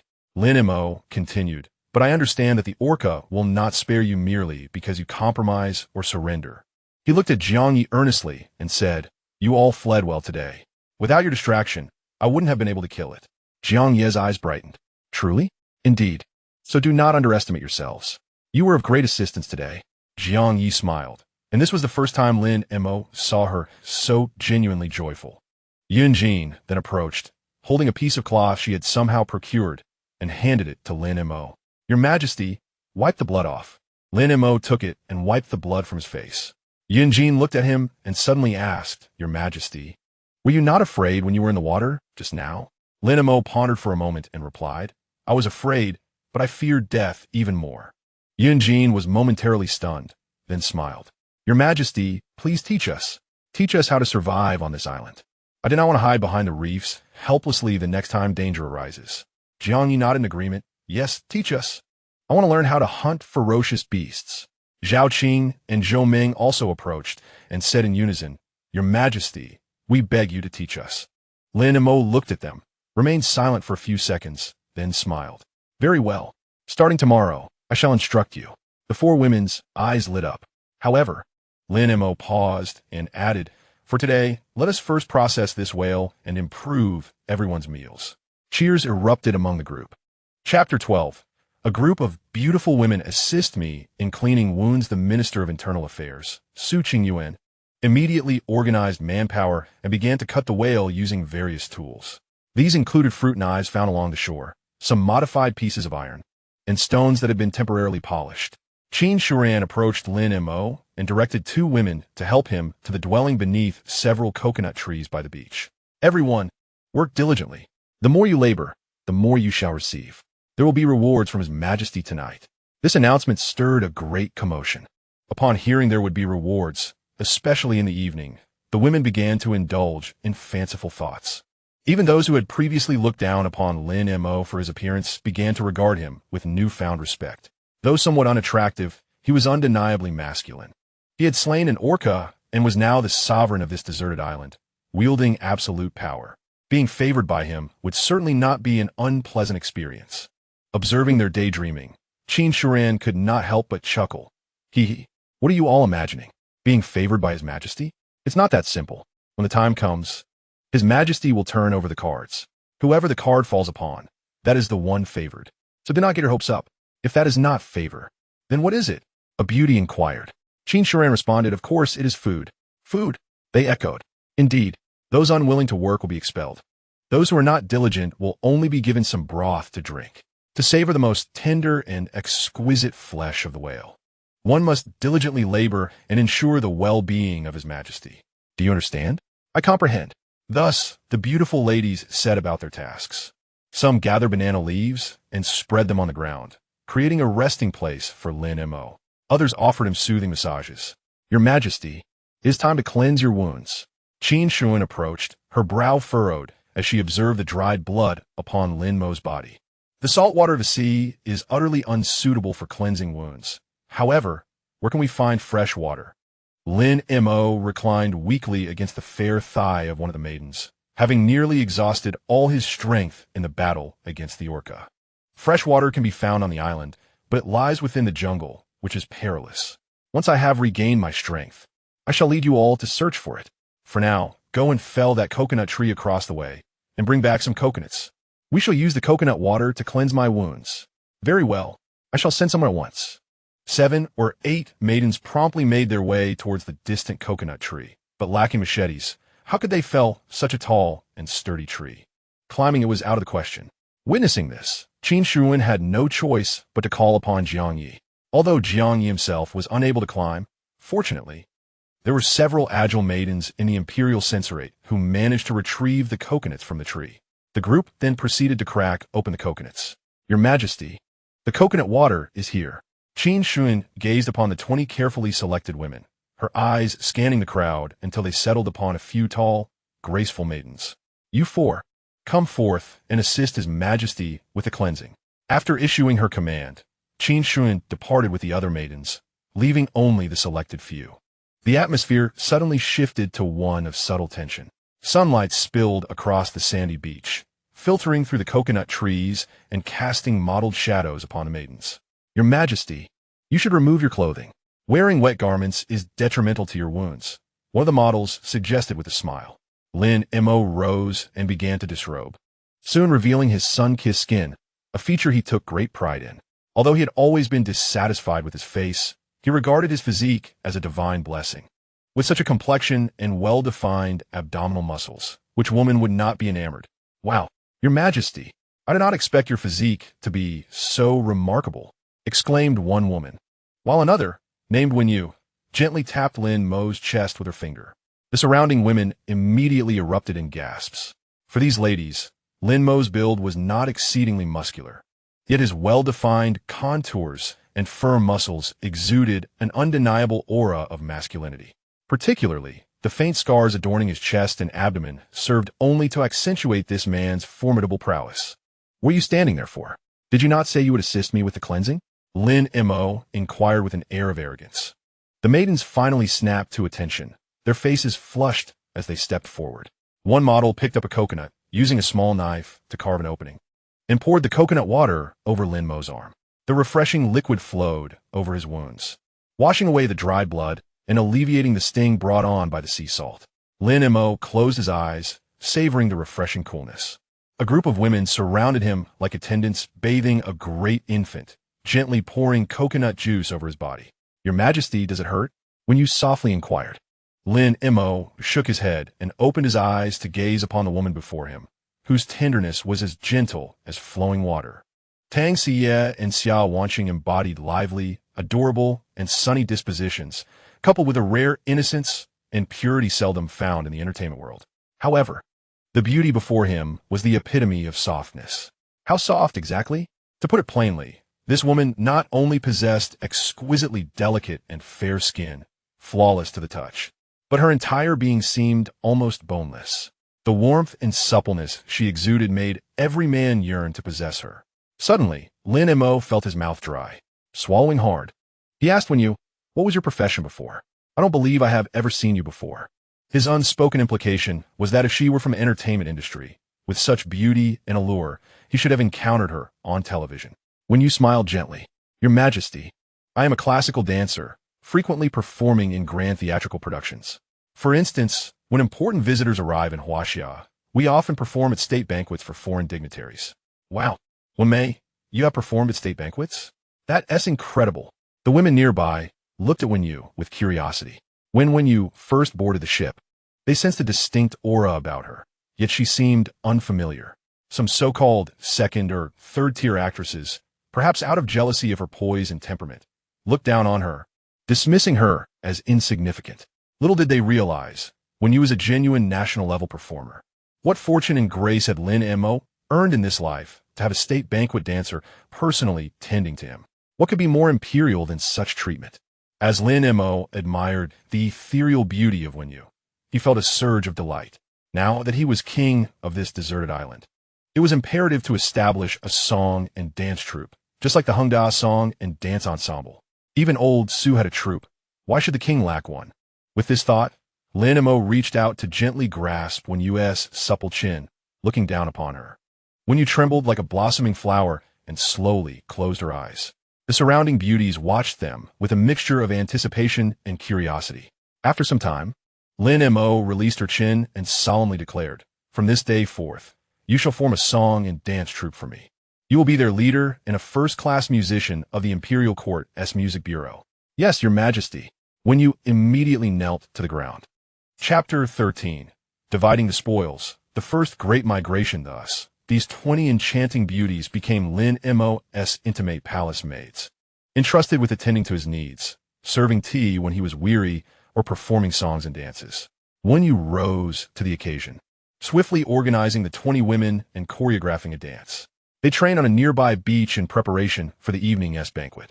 After all, capturing a 2,000 orca was no easy feat, and Lin Mo felt the occasion warranted celebration. "Your Majesty, a report. I have carefully observed the changes in the seawater and discovered that there may be a tidal movement this evening." Qin Shuran unexpectedly found Lin Mo. Lin Mo lay upon the banana leaves, indulging in a sweet slumber while 3 or 4 beautiful maidens took turns massaging him. A most delightful experience indeed. Lazily, he opened his eyes and realized it was already dusk. Qin Shuran wore a serious expression. Lin Mo inquired, "How did you deduce that there would be a tide today?" "There is no weather forecast here." Qin Shuran replied earnestly, "Because my major in university was meteorology, and I later pursued journalism. Upon graduation, I spent 3 years presenting the weather forecast on a television station before transitioning into variety shows." Oh, Lin Mo felt a surge of joy in his heart, thinking to himself that his judgment was indeed astute. In ancient times, when high technology was scarce, those who could summon the winds and rain were qualified to be military strategists. Figures such as Zhuge Liang and Liu Bowen could be considered living weather forecasts, knowing when the winds would rise and when the rains would fall. It appears that the title of Regent Lady Qin Shuran is not a position that just anyone can hold. "And what does this imply?" Lin Mo asked. "It means we must relocate our position. I have already conducted thorough reconnaissance, and 7 kilometers from here lies an expansive beach, not only broad in area, but also elevated, with a distance of over 1,000 meters from the sea surface. Moreover, even during the last tsunami, the waters did not reach the platform, making it ideal for temporarily setting up camp." Qin Shuran paused momentarily. Lin Mo immediately rose, donned his clothing, and could not help but embrace Qin Shuran in public, planting a kiss upon her cheek. "Indeed, you have alleviated a tremendous concern of mine. I have long worried about the safety of 500 people residing on the beach. One wave could sweep everyone away. Furthermore, the area is strewn with corpses, and under this blazing sun, it won't be long before they begin to burst, and the ensuing stench will be unbearable. Therefore, we must move immediately. Right now." Lin Mo dressed quickly and led a group of beautiful maidens to the beach. At that moment, Su Qingyuan and her companions had already organized a team to dissect the whale. Upon seeing the shining teeth of the orca under the sunlight, Lin Mo realized these were invaluable tools not to be discarded. He then picked up a found dagger and began to detach the usable fish bones and orca teeth. Leaving Th Jiang, Yi held 2 fish bones, each over a meter in length, which felt substantial in his hands. These fish bones were quite remarkable, dear sisters. Each could wield one as a sword. Excellent. Everyone shall make the most of what they have. Subsequently, Minister Su Qingyuan began to report to Lin Mo regarding the distribution of meat. "Your Majesty, after removing the internal organs, scales, and bones from the 2,000 gene of whale, we have obtained 1,400 gene of meat, which has been distributed, except for Su Feifei and Li Yutong, who previously offended your Majesty and received only half a gene each. The rest received either 2 or 2.5 gene." Su Qingyuan paused before continuing, "Of course, the finest portions have been reserved for your Majesty, totaling 100 gene."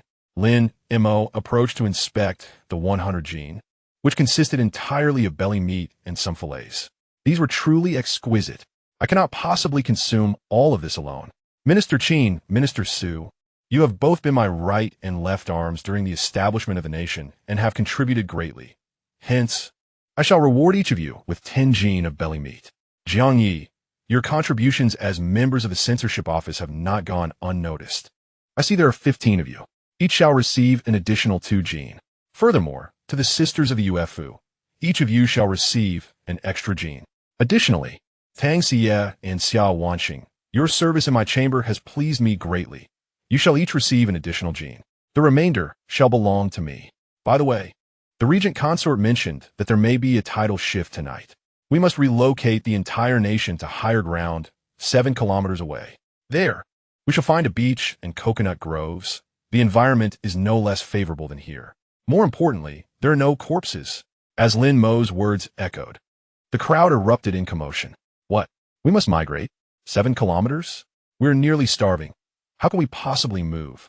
No corpses is indeed a blessing. I have had my fill of the dead. I cannot sleep at night. This is the Emperor's command. Anyone who does not wish to depart may remain here. Qin Shuren's declaration silenced the crowd. Truly, she was the regent consort, commanding presence in her every utterance, which quelled the tumult. Lin Mo continued, it is merely 7 kilometers. Do you not recall how many kilometers Chairman Mao traversed during the Long March? That was 25,000 li, over 10,000 kilometers. 7 kilometers. And on the beach no less. Do you not wish to leave? Do you take this for granted? This is a deserted island. It is not your trivial variety show. Here, you have nothing. Would you rather stay and feed the beasts? As for your claims of hunger, the fish meat has already been distributed. What? Do you expect me to roast it for you? Eat, if you wish, or give it to others. Lin Mo's admonition rendered 500 beauties speechless. Thus, taking advantage of the evening sun's gentle warmth, the 500 beauties commenced their trek, finally reaching the elevated ground that Qin Shuren had mentioned before nightfall. The scenery there was splendid, particularly the beach, which was far cleaner than the previous location, pristine and soft underfoot. Just then, the roaring tide approached with great force. Chapter 14. Bonfire Night on the Beach. A night of revelry. The crowd was greatly alarmed. Fortunately, the tide halted several dozen meters ahead, repeating this pattern multiple times. Lin Mo observed a large fish weighing dozens of jin leaping and rolling in the tide. Ignoring his injuries, he seized a spear fashioned from a dagger and a wooden stick, shouting as he plunged into the waves. With swift precision, he soon pierced a fish weighing over 50 jin and dragged it from the water. Witnessing this, Jiang Yi, accompanied by the inspection team wielding a whalebone spur, followed suit, charging into the surf. It was undoubtedly another bountiful harvest.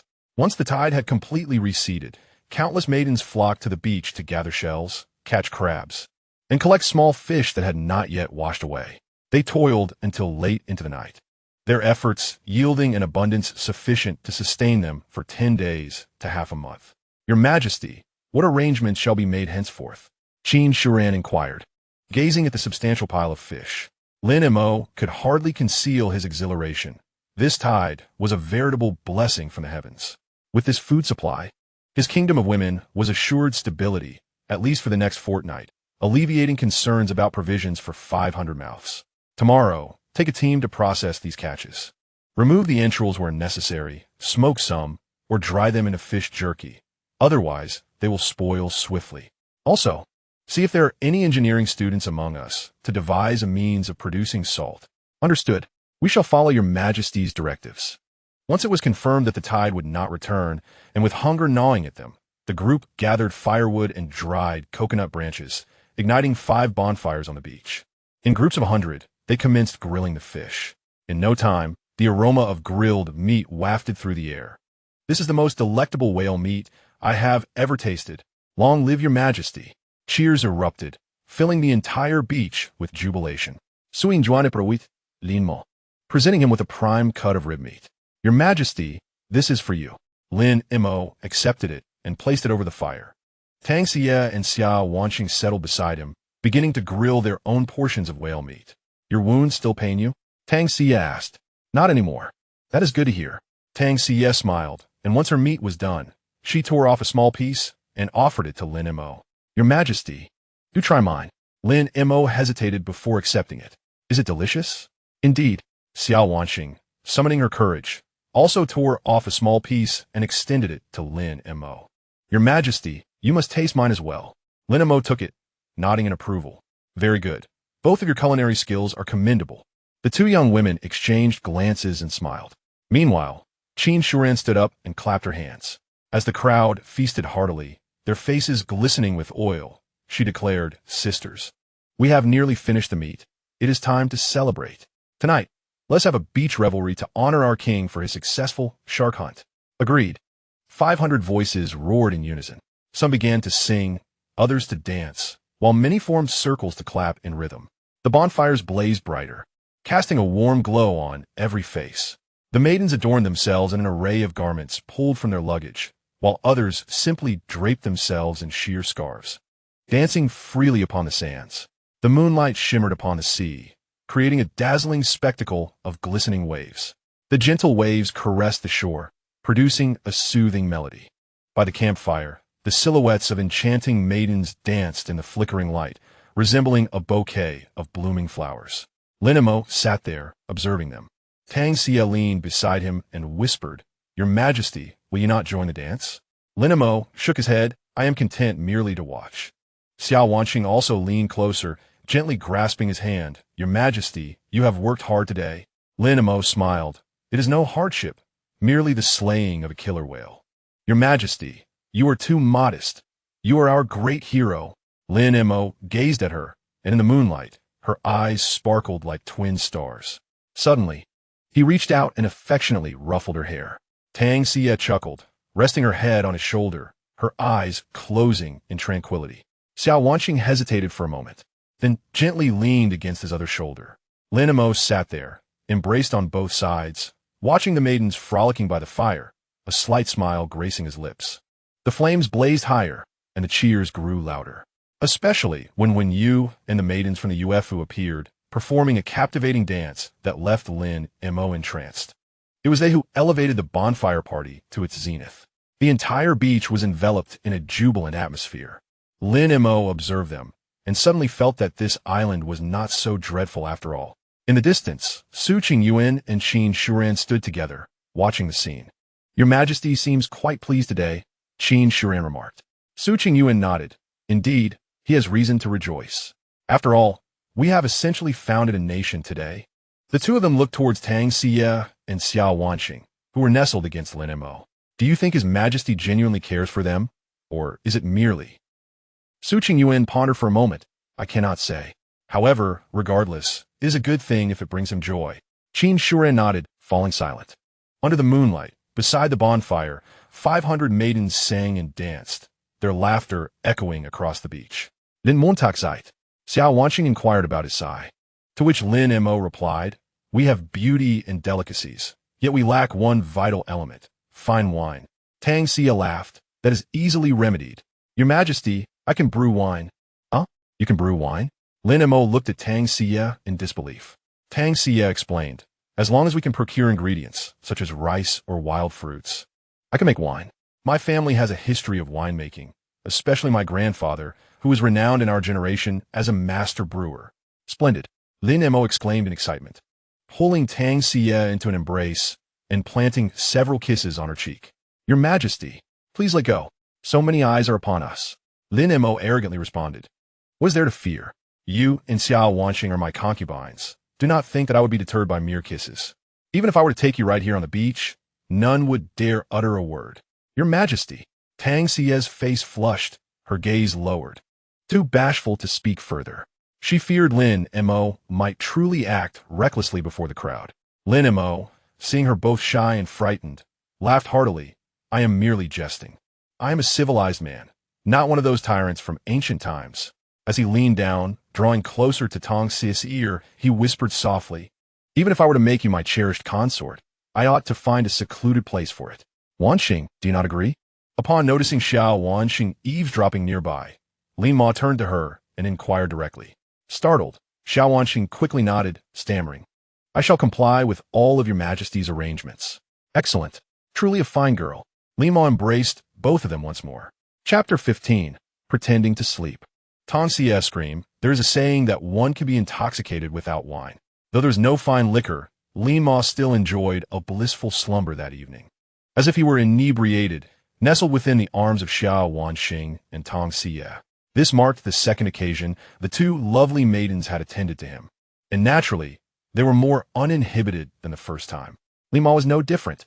Thus, when Qin Shuren completed her tasks and arrived with Su Qingyuan by Lin Mo's side, they found him already ensconced in the embrace of the two enchanting beauties, who treated him like a cherished doll, holding him tightly. The other lay face to face with Lin Mo, their noses nearly touching as they indulged in sweet dreams. Hush! Watch this! As a married woman, Su Qingyuan felt a surge of creative inspiration upon witnessing this scene. Stealthily, she approached the trio and, seizing the opportunity of their deep slumber, subtly pressed Tong Xia's hand against Lin Mo's form. They then giggled mischievously and slipped away. The following morning, Tong Xia was roused by Lin Mo. Groggy, she sensed something unusual in her palm, and in the next moment, she let out a piercing scream, her face paling in fright. Her eyes fixated on Lin Mo with an expression of sheer panic. And no, how could I? She glanced at her own hand. Lin Mo turned over, feigning sleepiness, and with bleary eyes, asked Tong Xia what was amiss. Tong Xia hurriedly replied, "In nothing." In truth, Lin Mo had been aware all along. When he awoke in the middle of the night to find Tong Xia gripping him, he had been momentarily bewildered. Had he not recently ascended to the throne, he might have succumbed to temptation last night.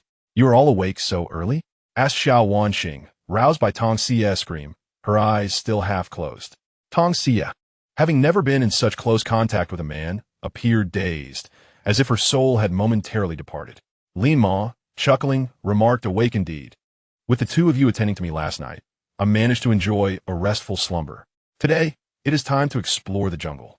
We must first locate a freshwater source, as it is essential for our survival. Without fresh water, the coconuts on this island would hardly suffice for 500 people." Upon hearing this, Xiao Wanxing perked up, exclaiming, "Wonderful! May I accompany your majesty? I find the trees in the jungle to be quite beautiful. The scenery must be exquisite. I wish to go as well." Tong Xia added. Lin Mo playfully pinched both of their noses, gazing at them with fondness. "How could I bear to let you venture into danger? There may be many ferocious beasts in the jungle. You should remain on the beach and await my return. I shall take Jiangye and the others with me." The mention of wild animals caused both Tong Xia and Xia Wanxing to shy away from the idea of joining him. The midday sun cast its golden rays upon the sandy beach. The Duchess and the Minister of Internal Affairs approached Lin Mo, reporting on the day's endeavors. They planned to mobilize manpower to dry the previous day's catch, while simultaneously breaking open the consumed coconuts to extract the flesh, cutting it into strips, and laying it on stones to dry, preparing to produce coconut flour. It is essential to note that mere protein is insufficient. Starch is indispensable for the human body. Meanwhile, Su Qingyuan expressed her intention to lead a small team nearby to seek out any potential gains. Upon learning that Lin Mo intended to venture into the mountains, both ministers voiced their concerns. "Your Majesty, the jungle is dense and the terrain on the mountain is complex. Undertaking such a reckless expedition without modern weaponry, I believe, is unwise. As the pillar of 500 beauties and the sovereign of a nation, how could you take such risks?" As Qin Shiruan's words faded, Su Qingyuan added, "Your Majesty, please reconsider." Lin Mo, placing an arm around the waists of both ministers, strolled along the beach while discussing future plans. "Your concerns are indeed valid. However, for us to develop and sustain ourselves long-term, reliance solely on the crabs on this beach is insufficient. Excessive crab consumption leads to constipation. They cannot be our staple. Furthermore, the coconuts on the island are limited, and we cannot count on a continuous supply of fresh water and sugar. Additionally, our current ability to lead a carefree life is due to divine providence. We have been graced with sunny days devoid of storms and typhoons. The tides have also inadvertently aided us, yet such fortune cannot endure indefinitely. Even a mere ordinary storm, without shelter, would be challenging for even the strongest of men, let alone you delicate women. Thus, for the sake of fresh water, better shelter, and an abundance of food, we must venture into the mountains." The two ministers, upon hearing this, found themselves at a loss for rebuttal. Finally, Su Qingyuan uttered, "But your Majesty, regardless, please prioritize your safety. Remember, 500 beauties await your return. They are your subjects, your women." Lin Mo felt warmth in his heart and replied with a smile, "Very well. I promise to take good care of myself." Lin Mo then sought out Jiang Yi, who was accompanied by Yin Jin, Zhao Qing, and Zhou Ming. Upon hearing Lin Mo's intention to lead them into the mountains for an expedition in search of fresh water, the four were filled with excitement. They each prepared their weapons. Jiang Yi fashioned a fishbone resembling an axe, binding it to a wooden stick over a meter long to create a formidable hatchet. Yun Jin strung fish teeth onto a branch to fashion arrows, planning to seek suitable materials for a bow once they entered the mountains. Zhao Qing, possessing a sharp fishbone, also gathered 2 pebbles in her hands, ready to use them for defense. Having been part of the sports team during her studies, she had considerable strength from her experience in discus throwing. Zhou Ming was fortunate. In addition to the fishbone, she, like Lin Mo, discovered a rusty fruit knife in the water, which she sharpened on a reef, transforming it into a dagger. Excellent. Everyone's weapons are impressive. Let's set forth. Lin Mo drew the dagger from behind his waist. The dagger glimmered with a chilling light under the sun, and one could only say that with a bit of polishing, it resembled a precious blade. Upon entering the jungle, I instructed, "Follow my lead." Lin Mo commenced imparting his wisdom. I raised my hand, and everyone halted. I crouched down, and they all sought cover behind me. If I ran, they would follow suit. Furthermore, regardless of what they witnessed, silence was imperative. No screams, for such sounds could provoke a horde of ferocious beasts. Lin Mo's words instilled a sense of tension among the 4 women. Yun Jin murmured in inquiry, "Your Majesty, is it truly that perilous?" Lin Mo nodded affirmatively.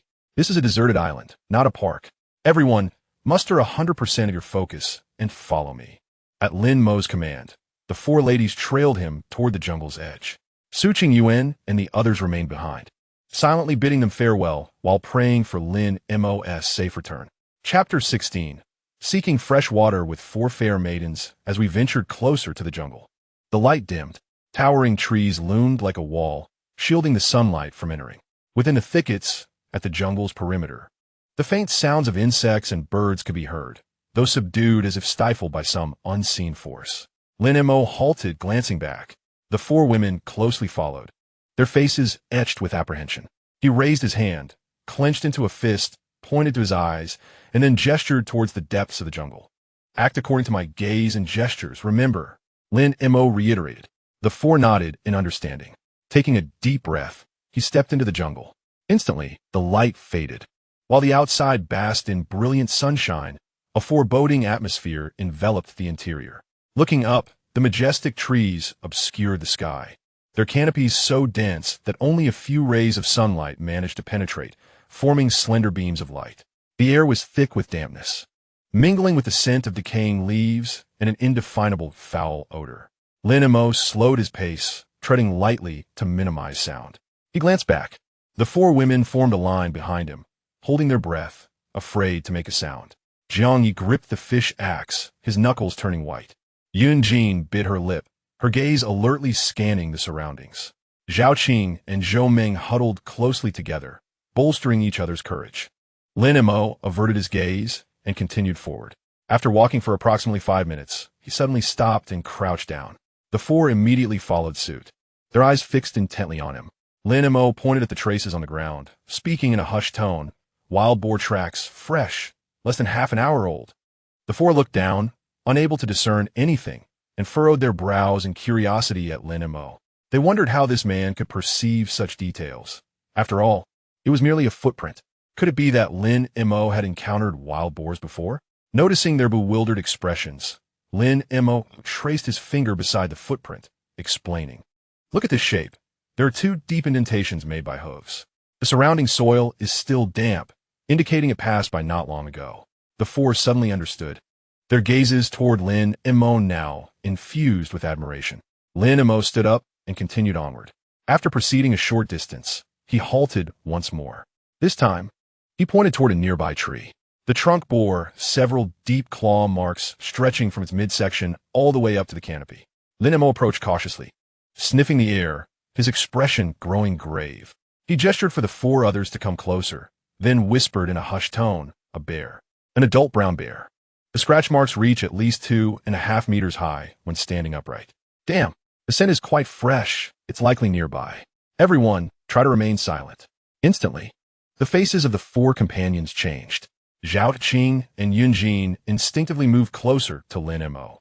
Although Jiang Yi was fearful as the head of the Decayuan, he dared not show it and stayed behind to cover their retreat. Among the group, the boldest was Zhou Ming. Her toned physique resembled that of a professional athlete, granting her greater strength and courage than Yun Jin and the others. Seeing Yun Jin so frightened, Zhou Ming took the initiative to stand to her left, as if to protect her. After advancing a dozen meters, Lin Mo suddenly raised his hand, indicating they were moving in the wrong direction, and signaled for them to retreat slowly. Continuing onward would bring them face to face with the beast. Without firearms, they stood no chance. Hence, they had to veer left quickly. Step by step, the five retreated, their eyes fixed intently on the surrounding underbrush. After stepping back several paces, Lin Mo lowered his hand and turned ahead into the thicket on the right. This time, their pace slowed further. The scenery around them began to grow eerie. The trees grew larger and thicker, some too broad for several people to encircle. Their trunks were draped with vines and moss, some vines thicker than an arm, coiling like serpents up into the unseen heights. Certain trees were adorned with bizarre fungi, layered upon one another, like countless ears pressed against the bark. The ground was blanketed with a thick layer of fallen leaves that muffled their footsteps, rendering no sound. Occasionally, strange bones protruded from beneath the leaf litter. Suddenly, Lin Mo halted again. He raised his hand, clenched it into a fist, and then pointed to his ear. Listen. The four pricked up their ears.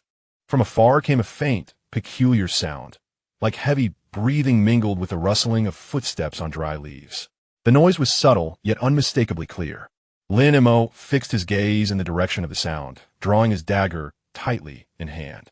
The five stood motionless, statuesque. The sound lingered briefly before gradually fading away.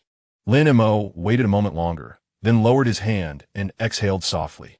He gestured for the others to follow and resumed their cautious advance. Ahead, the forest abruptly opened into a clearing.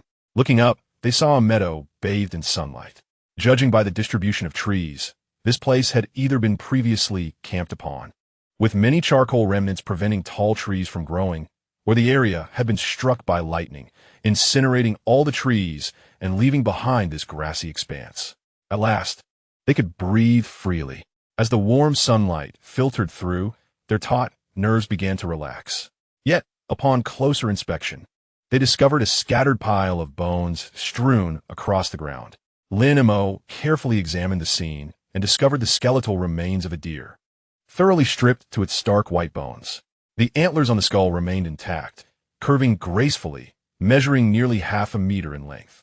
Rib bones lay scattered across the ground, and the vertebrae were broken into several segments. Nearby, a few smaller bones caught his eye. Lin Mo picked them up for closer inspection, his expression growing increasingly grave. He gestured for the four companions to draw nearer, then presented the small bones to them. These are human phalanges. The four gasped audibly, biting their lips tightly, too fearful to utter a sound. Lin Mo scanned the surroundings and soon spotted additional remnants: a tattered piece of fabric, a rusted metal buckle, and a deformed enamel mug. Clearly, his initial intuition had been correct. Someone had indeed camped here before. However, they were all dead. Lin Mo inhaled sharply, clasped his hands together, and murmured a quiet prayer, Amit Ba. Then, he hurriedly led his four companions onward. Regrettably, despite their journey thus far confirming the island's rich flora and fauna, they had yet to encounter a spring or a pond. Unbeknownst to them, they had already ventured deep into the jungle. Your Majesty, should we continue forward? Jiang Yi asked, a hint of panic in his voice. Lin Mo estimated they had traversed at least 2 to 3 kilometers within the jungle.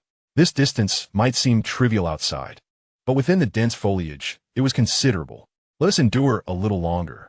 It would be unwise to return without finding a water source, Lin Mo urged, pausing briefly to sniff the air and scoop a handful of soil from the ground.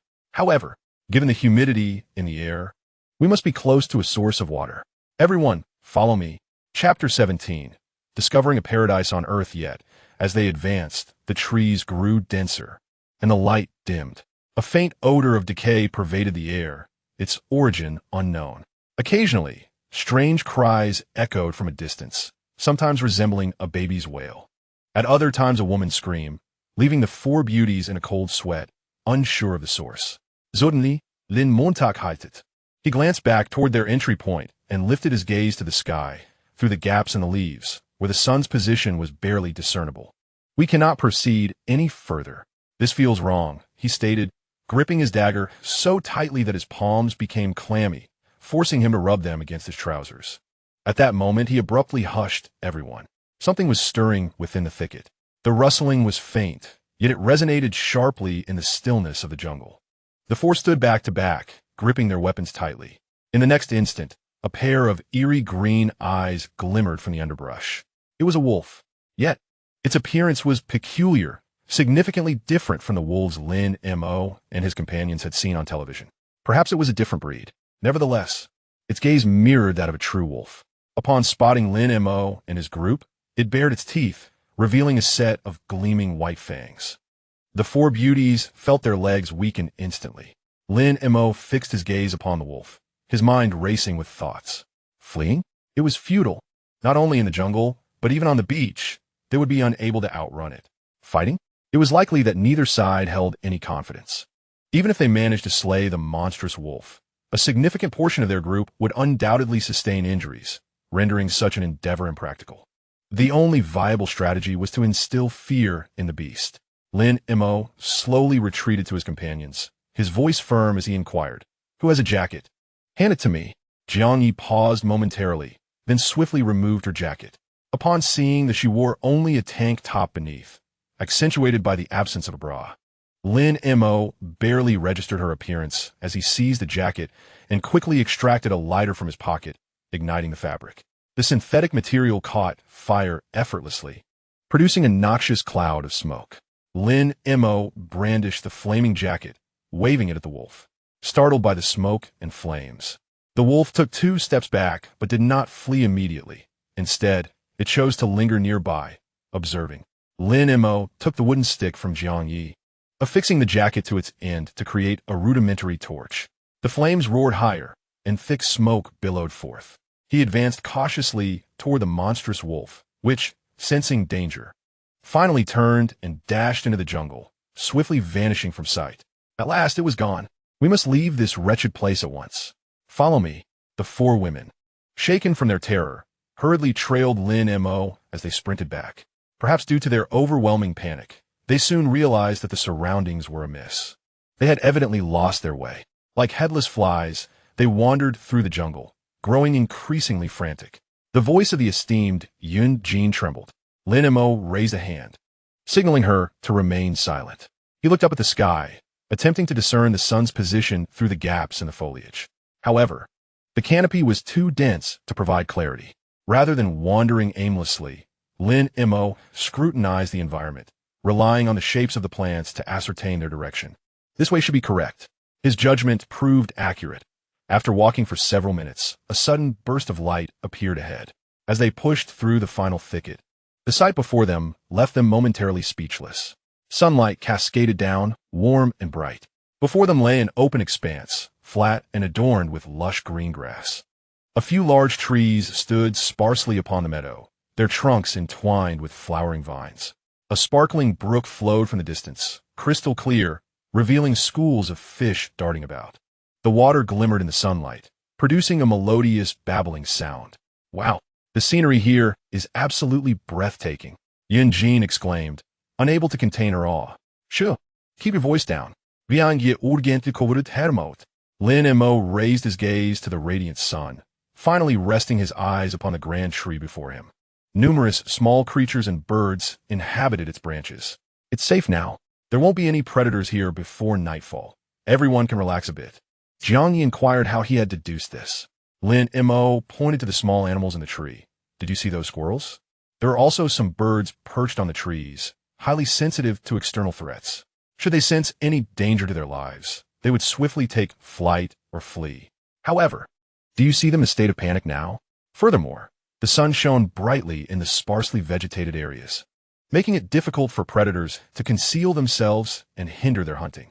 Thus, before nightfall, this place is largely safe, with perhaps only some herbivores coming by to drink water." As Lin Mo's words fell, Yun Jin erupted in exclamations. "Your Majesty is truly remarkable. I see a fawn. Is that a cicada?" Lin Mo followed the direction of Yun Jin's finger with a smile, replying, "You silly girl. That is not a cicada, It is a muntjac. What is a muntjac? It should belong to the category of fawns. Huh, then that is indeed a fawn. The group joyfully ran towards the small deer, perhaps due to never having encountered humans.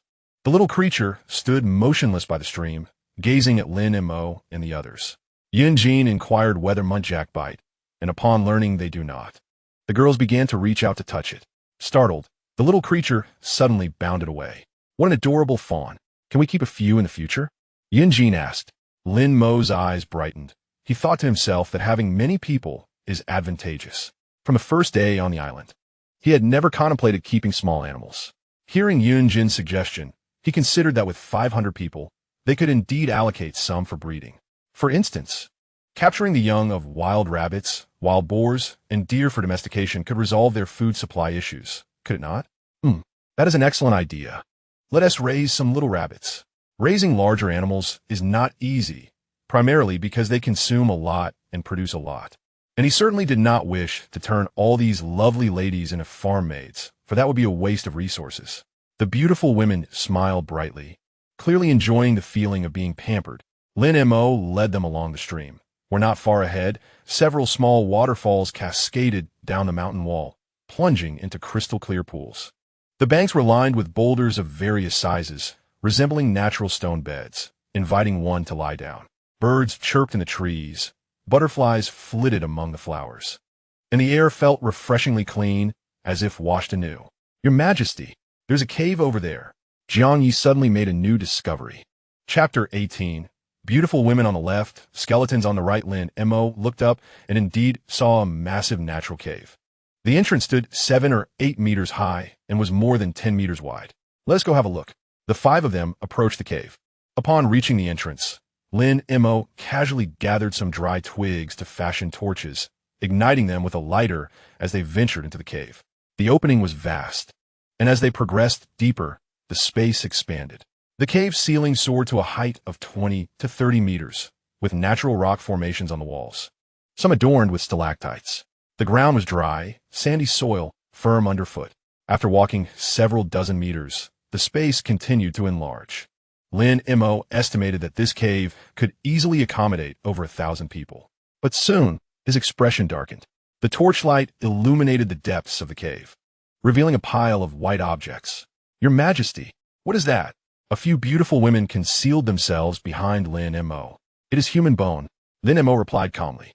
Given the abundant freshwater resources in this natural sanctuary, the presence of human remains is quite normal. However, it remains a mystery how these individuals met their demise. Lin Mo instructed the women to stay outside as he alone approached the skeletal remains, holding a torch. Some bones leaned against the cave walls. Others lay sprawled on the ground, and bones were scattered all about. Nearby, tattered garments, rusty tools, and moldy fabrics were found. The evidence suggested that these people had once inhabited this place. They had surrounded a fire pit with stones, fashioned beds from branches, and even constructed rudimentary furniture from wood. Lin Mo meticulously examined the bones. Some bore distinct bite marks, others had been dragged away, and some were gnawed to a pulp. They had been attacked by wild beasts. Clearly, this location was not entirely safe. Soon, Lin Mo discovered an exit within the cave. It appeared these individuals had failed to seal the cave during the night for ventilation, allowing predators to invade. This indicated that their strength was not formidable, a fact evident from the remnants of their belongings. Lin Mo had initially hoped to scavenge for useful weapons, but he was left disappointed. It was apparent that these were merely travelers washed ashore after a shipwreck, lacking even basic hunting skills. It was no wonder they had attracted the attention of predators in such a perilous place. Therefore, fear not. We are far superior to them. Lin Mo's words served as a reassuring balm for Jiang Yi and the others. By now, the sun had set. The group returned to the cave entrance, gazing down at the dense forest and coastline below. Analyzing their pace from earlier, Lin Mo concluded that it would be impossible to reach the beach before nightfall. The risks of traveling at night were too great, so he decided to remain and spend the night in the cave. With Qin Shuren and Su Qingyu holding fort at the beach, and with their numbers, lighting a bonfire at night would deter any beasts, giving Lin Mo a sense of security. His only concern was whether Jiang Yi and the others would be comfortable spending the night alongside the skeletons. "We are staying here for the night?" "Surely not." Yin Jin felt a chill run down her spine, unable to resist glancing at the heap of bones. Lin Mo, with a serious demeanor, stated, "Would you prefer to accompany these silent, motionless bones, or venture into the jungle to be devoured by tigers? On such a desolate island, one must realize that the living can be far more terrifying than the dead. In fact, the dead are the safest things here." As he spoke, his gaze swept across the beautiful women. While his reasoning held true, one cannot deny that the dead are indeed dead, and the vast emptiness of the cave could not help but instill fear. Sensing their trepidation, Lin Mo decided to adopt his grandfather's approach to soothe their fears. His grandfather, a mountain guide, often ventured into the woods in search of various wild goods and occasionally encountered corpses. Each time he stumbled upon a body, he would respectfully light 3 cigarettes and bow 3 times before the deceased. This ensures that we shall not encounter any malevolent spirits. Let's proceed in this manner.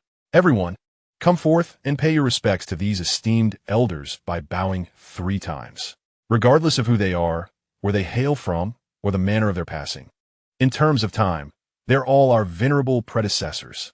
Esteemed elders, I, Lin Mo, along with my companions from the Duke Yuan, Jiang Yi, Yinjin, Zhao Qing, and Zhou Meng, have come here in search of fresh water. Due to our unfortunate detour, we are compelled to rest here tonight, and we apologize for the disturbance.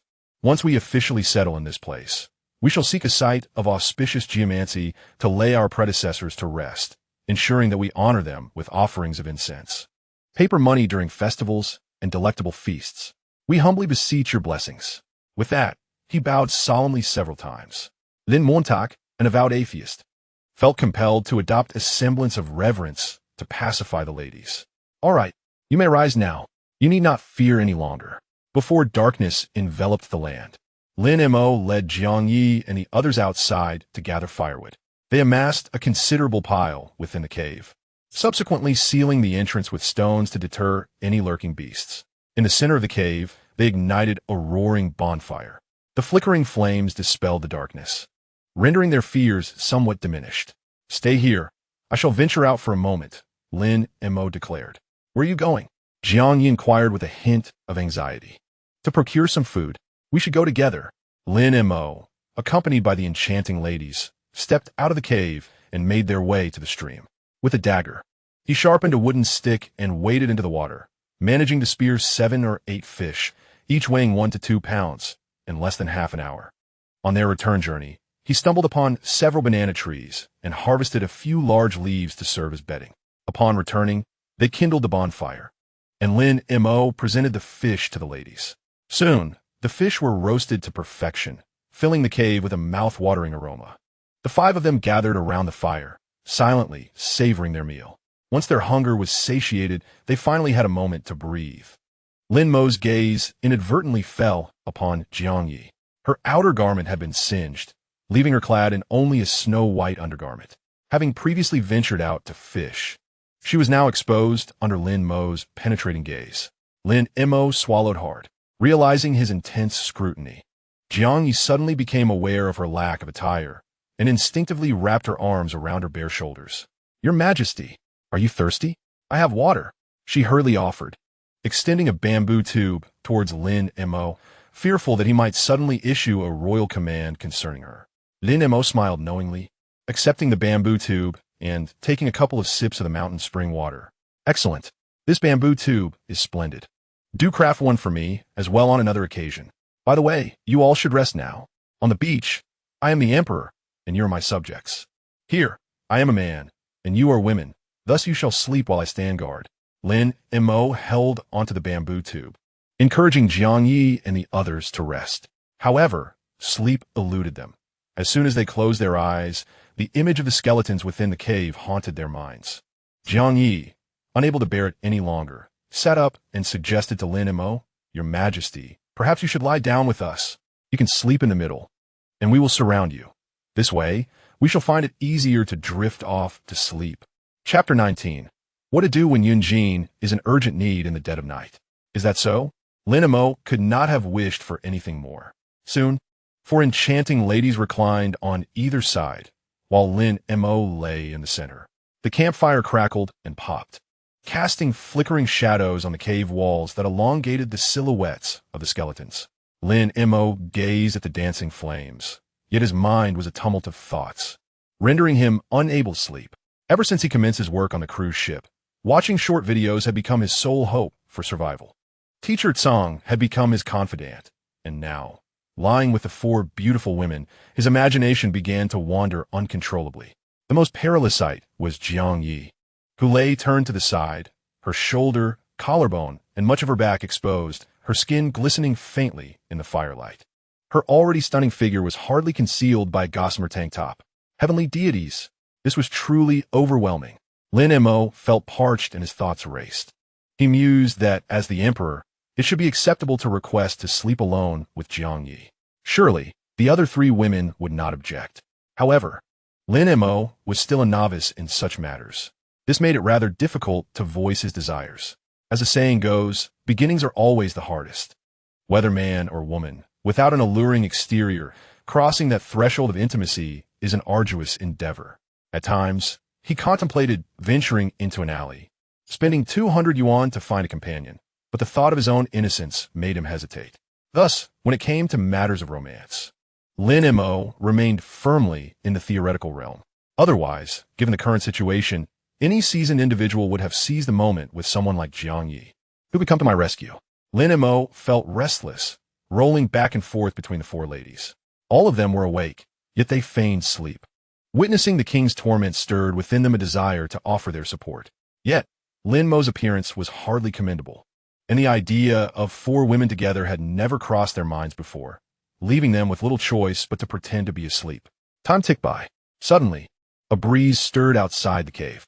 The sea wind whistled through the crevices of the rocks, producing a sound that fluctuated between high and low, reminiscent of a wronged woman crying in the shadows.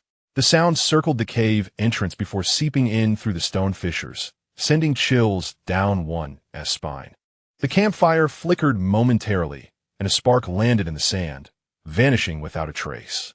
Yunjin was the first to shiver, goosebumps rising on her exposed arm as she instinctively shifted closer to Lin Mo, her shoulder brushing against his arm. "Your Majesty, do you hear someone crying outside?" she whispered.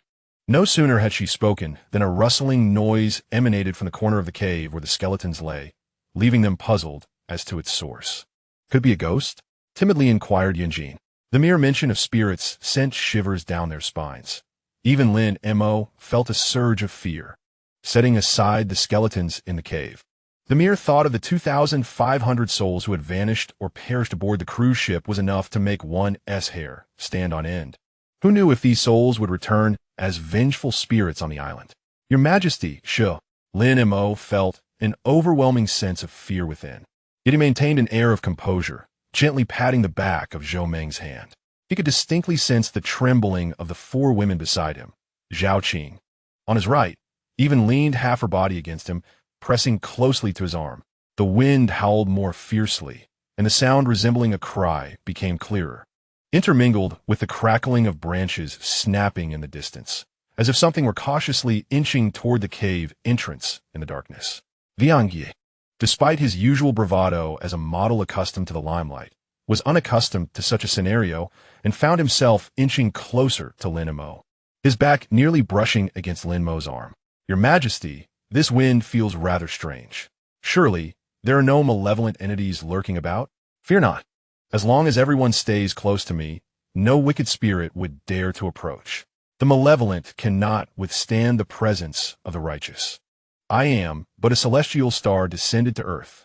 Lin Mo boldly sat up, extending his arms to draw Yunjin on his left and Jiang Yi on his right into his embrace. The two women's bodies stiffened momentarily, but showed no inclination to withdraw. Instead, they nestled deeper into him, as if seeking solace. Yunjin's hair brushed against his chin, soft and imbued with a faint scent of coconut, while Jiang Ye's back pressed against his chest, her waist fitting perfectly into the crook of his arm. The warm contact causing his heart to race furiously. Zhao Qing and Zhou Meng, witnessing this, hurriedly moved closer. Zhao Qing clung to his arm, her face resting against his shoulder her breath tickling his neck. Zhou Ming outright leaned against his leg, her small hand gripping his pant leg tightly. The four delicate beauties encircled him like startled fawns, their subtle fragrances mingling with the warmth of the campfire, filling Lin Mo's senses with a surge of primal desire, causing his arms to instinctively tighten around them. An overwhelming sense of masculine pride swelled within him. He felt as though he could single-handedly combat a grizzly bear should it charge in at that moment. At long last, the wind ceased. Just as the atmosphere grew increasingly intimate and Lin Mo pondered whether to utter something flirtatious, Yunjin in his embrace shifted restlessly, her body writhing with discomfort. Her face flushed crimson, exhibiting an expression of hesitation, her eyes glistening with unshed tears. "What is it? Are you unwell?" Lin Mo inquired, gazing down at her, the torchlight illuminating the redness at the corners of her eyes, evoking a pang of sympathy. I need to use the restroom." Yunjin's voice was barely above a whisper, akin to the sound of a mosquito, her head bowed low as if wishing to disappear into his embrace. She had been holding it since discovering the creek in the afternoon, feeling too embarrassed to relieve herself with others around, and upon entering the cave, fear of wild beasts had compelled her to endure, but now her abdomen ached painfully, and if she delayed any longer, she might embarrass herself. "Quickly then. There's a stalagmite over there. You can go behind the stone." "And no." Lin Mo's words were interrupted as Yunjin vehemently shook her head, tears welling in her eyes. The night was shrouded in darkness, and the strange sounds from earlier instilled a sense of fear in me, preventing me from venturing out alone. She tugged at Jiang Ye's arm, her voice softening as she playfully pleaded, "Jiang Yi, will you accompany me? Just for a moment, it won't take long." Jiang Yi instinctively glanced toward the ominous entrance of the cave, a pang of fear gripping her heart. She swallowed hard and inched closer to Lin Mo, murmuring, "I'm a bit scared too. Why not ask Zhao Qing to go with you? She's braver than I am. I absolutely want to go." Zhao Qing hastily waved her hands, shaking her head vigorously. "I've been terrified of the dark since childhood. Zhou Ming, you should go. Aren't you trained in combat? You're fearless." Chapter 20. A Life Beyond Imagination. Zhou Ming shook her head even more fervently, clutching Lin Mo's leg. The last horror film I watched featured the heroine being dragged away by a monster while going to the bathroom at midnight. I want to go. I want to go. The four women found themselves in a comical standoff, each pushing the others forward, none daring to step out of the cave. Yunjin's anxiety escalated to tears, her legs instinctively drawing together, a sharp pain gripping her abdomen. Biting her lip, tears streamed down her face, rendering her both pitiable and alluring.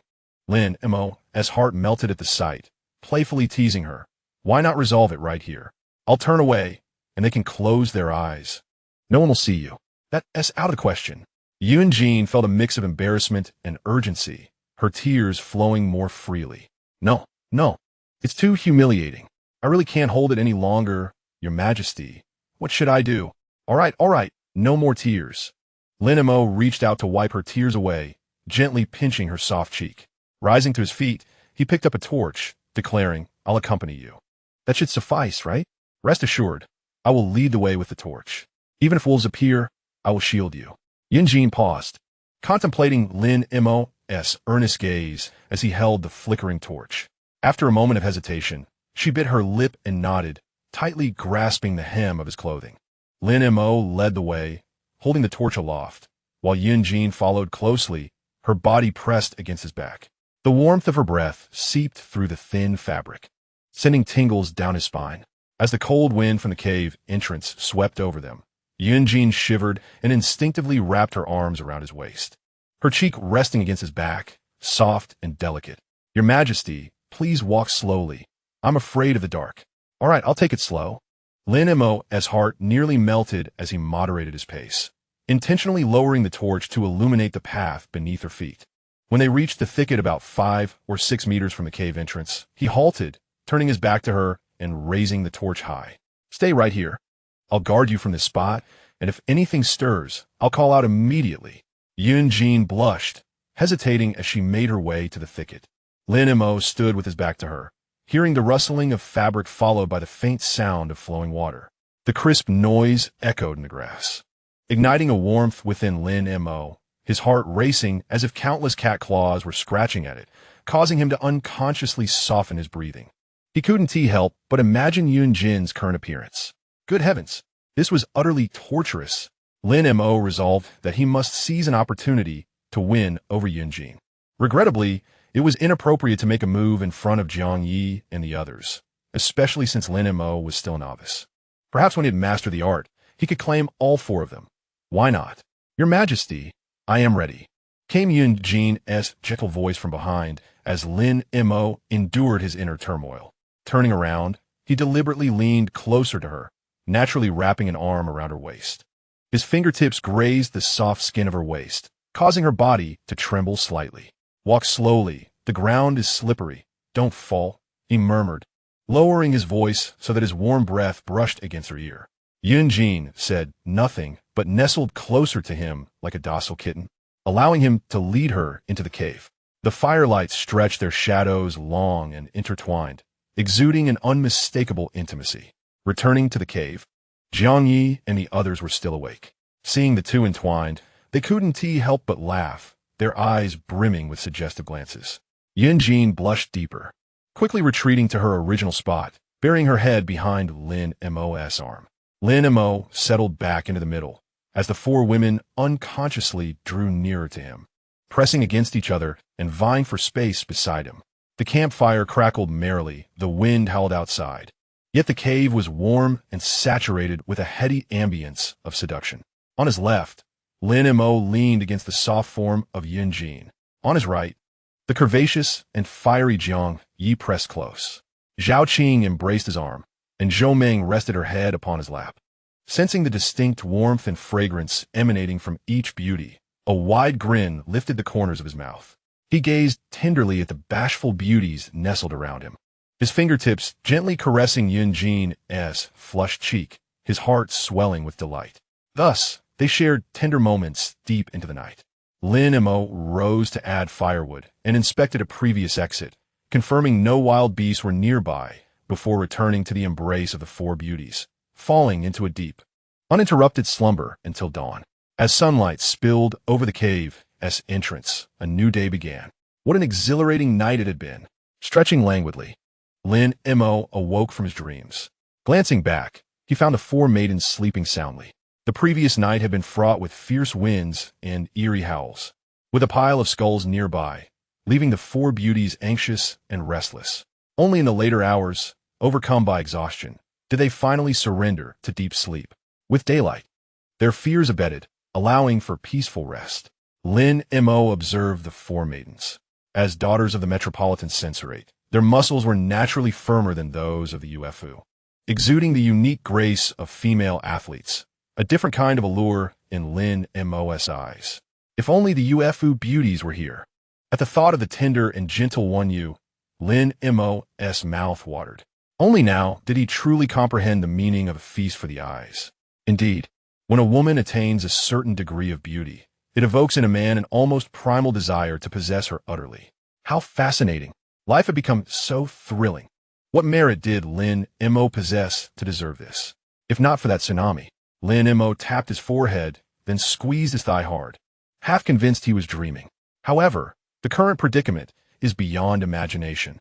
While others struggle for survival on a deserted island, he, by some twist of fate, finds himself in a beautiful nest. Your Majesty, what is it that amuses you? Jiang Yi, the first to awaken, gazed up at Lin Mo, who sat beside him, a sly smile playing on his lips, and posed a question. Lin Mo, noticing Jiang Yi was awake, promptly replied, "Oh, it's nothing. Just a particularly amusing thought crossed my mind. What is so funny? Share it with us." Zhou Meng had also awakened. Lin Mo suddenly recalled a joke he had seen on his phone. Ha! A frog and a kangaroo went to a brothel. The kangaroo finished in no time. All night long, the frog next door kept shouting, 1, 2, 3, hey! 1, 2, 3, hey! I was truly impressed. The following day, when the kangaroo encountered the frog, it gave a thumbs up and said, "Frog, my friend, you were incredible last night." The frog, after a lengthy silence, slowly replied, "Incredible my foot. I didn't even manage to jump onto the bed all night." Ha! The four beauties were thoroughly amused. Chapter 21. Mushroom poisoning. The beauties have gone mad. The five emerged from the cave into the brilliant sunlight. Lin Mo led them to the stream to wash their faces. It must be said that these actresses had a solid foundation. Even without makeup, they were still more attractive than ordinary women, particularly Yinjin, whose appearance evoked the image of a valiant heroine like Hua Mulan. Lin Mo was especially fond of her eyes, which slightly tilted upward, exuding a beauty reminiscent of classical opera performers. "Your Majesty, what are you looking at?" Jiang Yi inquired with a smile. Lin Mo replied, "I was observing you all. Just now, I was pondering that had it not been for this tsunami, someone like me would have no right to be among such exquisite beauties. It is truly a heavenly blessing." Zhao Qing interjected, "Your Majesty, one must not speak so. Liu Bang and Zhu Yuanzhang were once ruffians as well, especially Zhu Yuanzhang, who was even a monk. In terms of status and appearance, Your Majesty surpasses them both." "Oh, are you suggesting that I indeed possess the aura of an emperor?" Lin Mo felt a surge of confidence. Zhao Qing laughed indeed. "Otherwise, with hundreds of men on the ship, why did they all perish?" That makes sense." The group each found a glass bottle in the cave, washed them in the stream, and filled several with fresh water to take back. Predictably, among the 500 beauties, some were already parched. However, as they approached the beach, a scene of chaos unfolded before them, startling Jiang Yi and the others, particularly Jiang Yi, who immediately led Yunjin and the others forward, fearing that while she, the Inspector General, was absent, there had been an invasion. Upon getting closer, they discovered 500 beauties, each disheveled, with dazed expressions, some dancing, others stripping, and some hugging one another, laughing and crying simultaneously. What on earth is happening? Jiang Yi was taken aback. Lin Mo's expression changed as he rushed forward. Su Qingyuan came running toward him, her face pale. "Your Majesty, this is terrible. What is it?" "Mushrooms." Su Qingyuan pointed at several large pots nearby. "They ate the mushrooms." Lin Mo glanced from the pots to the women sprawled on the ground, his mind buzzing with disbelief. He sees Su Qingyuan with urgency, inquiring, "What mushrooms? Where do they come from?" "Over there." Su Qingyuan pointed to the opposite side of the jungle. There lay a meadow adorned with an abundance of mushrooms, vibrant and aesthetically pleasing. Some young women claimed they were from Yunnan and had consumed wild fungi since childhood, identifying the edible varieties, thus gathering a considerable amount to bring back.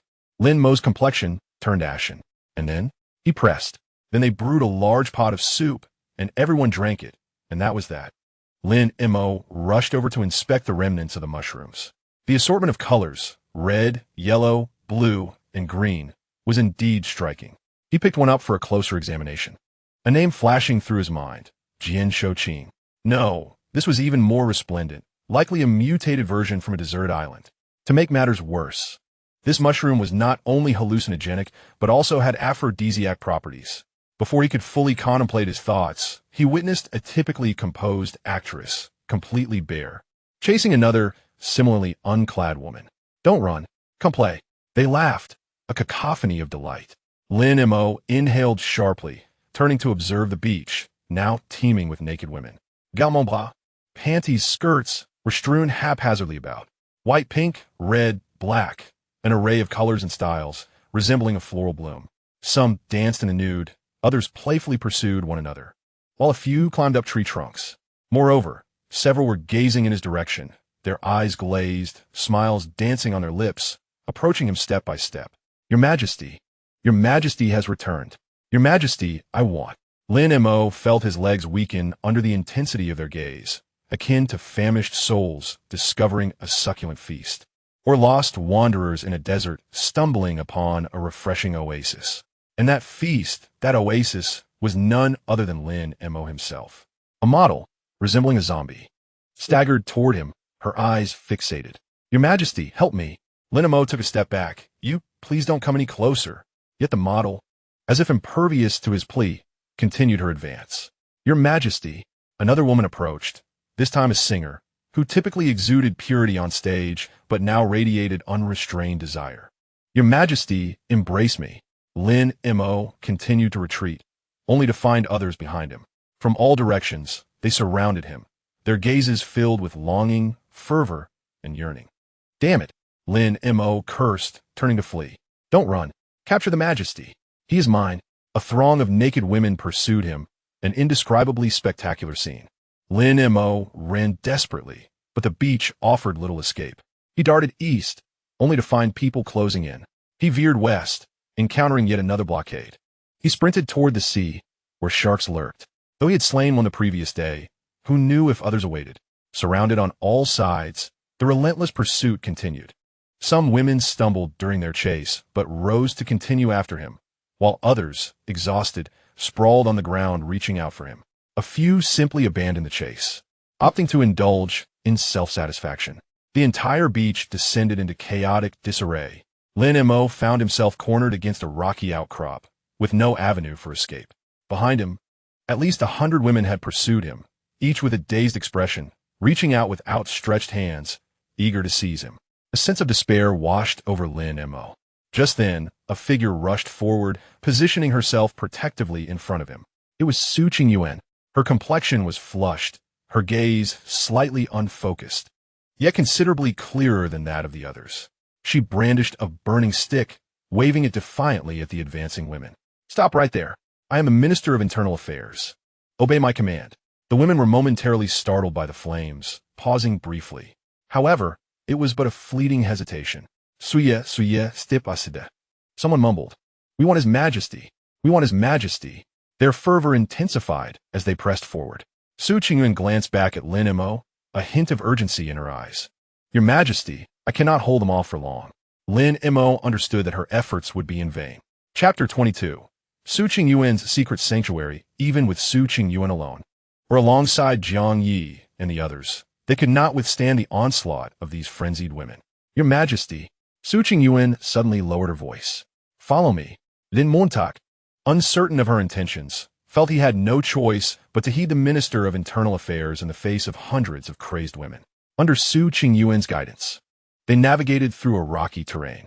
The women pursued them, but Su Qingyuan, familiar with the landscape, skillfully led Lin Mo through the rocks, swiftly evading a group of pursuers. After a brief escape, she brought him to a secluded spot. It was a natural cave formed by several enormous boulders, with a modest entrance half concealed by vines. Nearly impossible to detect without a keen eye. Inside, Su Qingyuan urged him forward. Lin Mo squeezed into the cave, and she followed closely behind. The cave was small, roughly 10 square meters, yet sufficient for two. The ground was covered in dry sand, and in the corner lay a few banana leaves, remnants of an unknown origin. Lin Mo was taken aback. Su Qingyuan, catching her breath, explained, "I discovered this yesterday, thinking it might serve as a refuge if anything went awry. I never anticipated it would be needed today." Lin Mo nodded, about to respond, when he suddenly noticed something amiss with Su Qingyuan. Her face was unnaturally flushed, her breathing rapid, and her gaze increasingly unfocused. "Su Jia, are you?" Lin Mo's heart sank. "Have you consumed the mushroom soup as well?" Su Wingyuan nodded. "Beating Hadip. I had a bowl, but I held back. I am a minister of internal affairs. I cannot lose control." As she spoke, her body swayed slightly, and she steadied herself against the cave wall. Lin Mo quickly supported her. "Are you all right?" Su Qingyuan looked up at him, her expression a complex blend of emotions. Yet a flicker of clarity remained, alongside a struggle. "Your Majesty," her voice trembled, I am struggling to maintain my composure." Lin Mo was momentarily stunned. Su Qingyuan was the epitome of a mature and alluring woman, 28 years old, in the prime of her life, with shoulder-length hair and striking features. Her curvaceous figure typically exuded an air of authority, calmness, and rationality, never faltering. Yet now, her cheeks were flushed, her lips quivering slightly. The thin garment she wore clung to her form, drenched in perspiration, accentuating her remarkable curves. She clenched her teeth, enduring with great difficulty. Yet her body involuntarily leaned towards Lin Mo. "Your Majesty, please keep your distance. I am afraid. I fear I cannot hold back." Lin Mo wished to retreat, but the confines of the cave left him with no room to escape. Su Qingyuan leaned against the cave wall, her hands tightly clenched, her nails digging into her flesh. With her eyes closed, she trembled, clearly exerting all her willpower to suppress herself. Su Lin Mo was at a loss for words. Su Qingyuan opened her eyes. Gazing at him, her eyes reddened. "Your Majesty, do you know?" Her voice was intermittent. "I have been divorced for 3 years. 3 years without any contact with the opposite sex." Lin Mo was taken aback. Su Qingyuan continued, I thought I could manage, but now.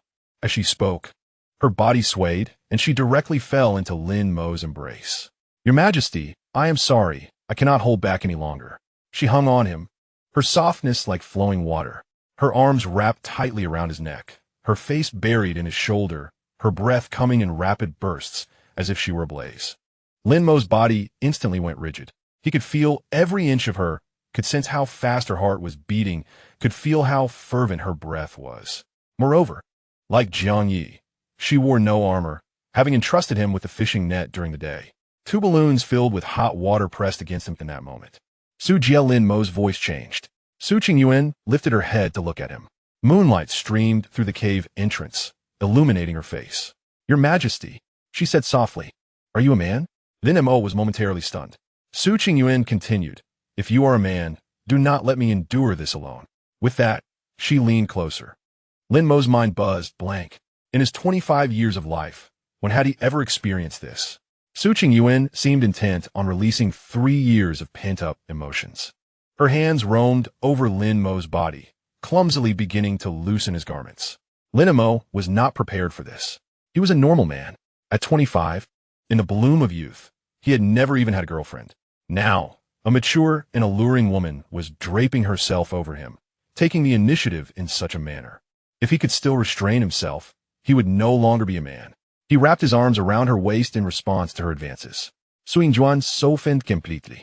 Emitting muffled sounds, the two collapsed onto a banana leaf.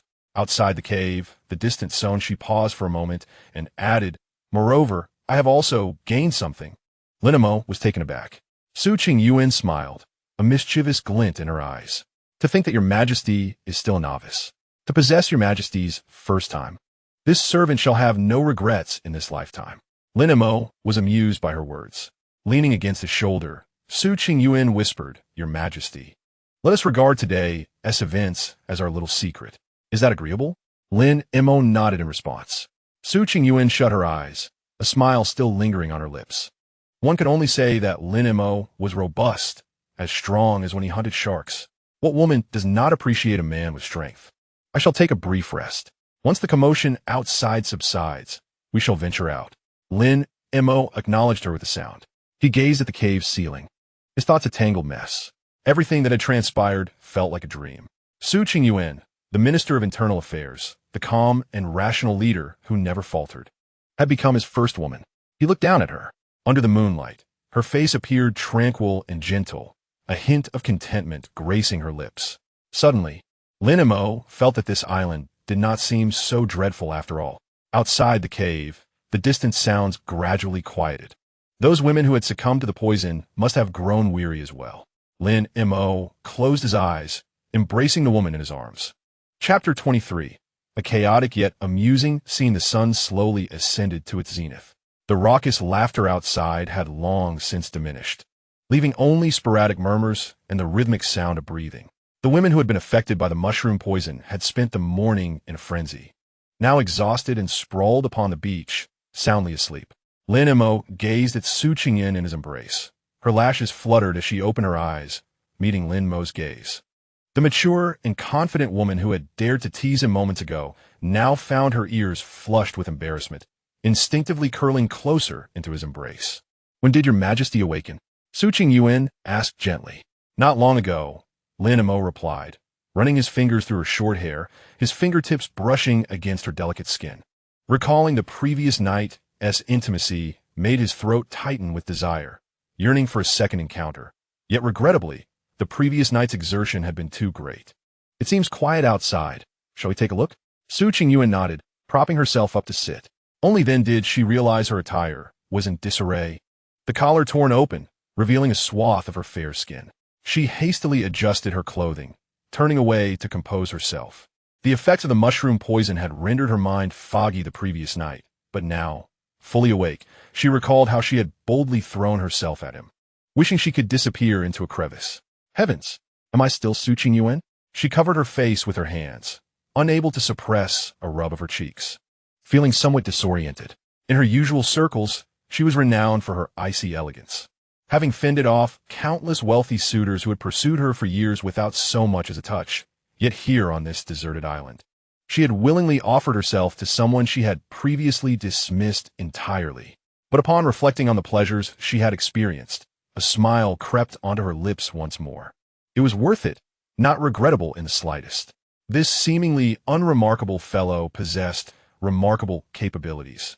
After the two of them tidied up, they emerged from the stone cave, only to find the beach outside in utter disarray. Scattered garments lay strewn across the ground, with pieces tossed haphazardly in every direction.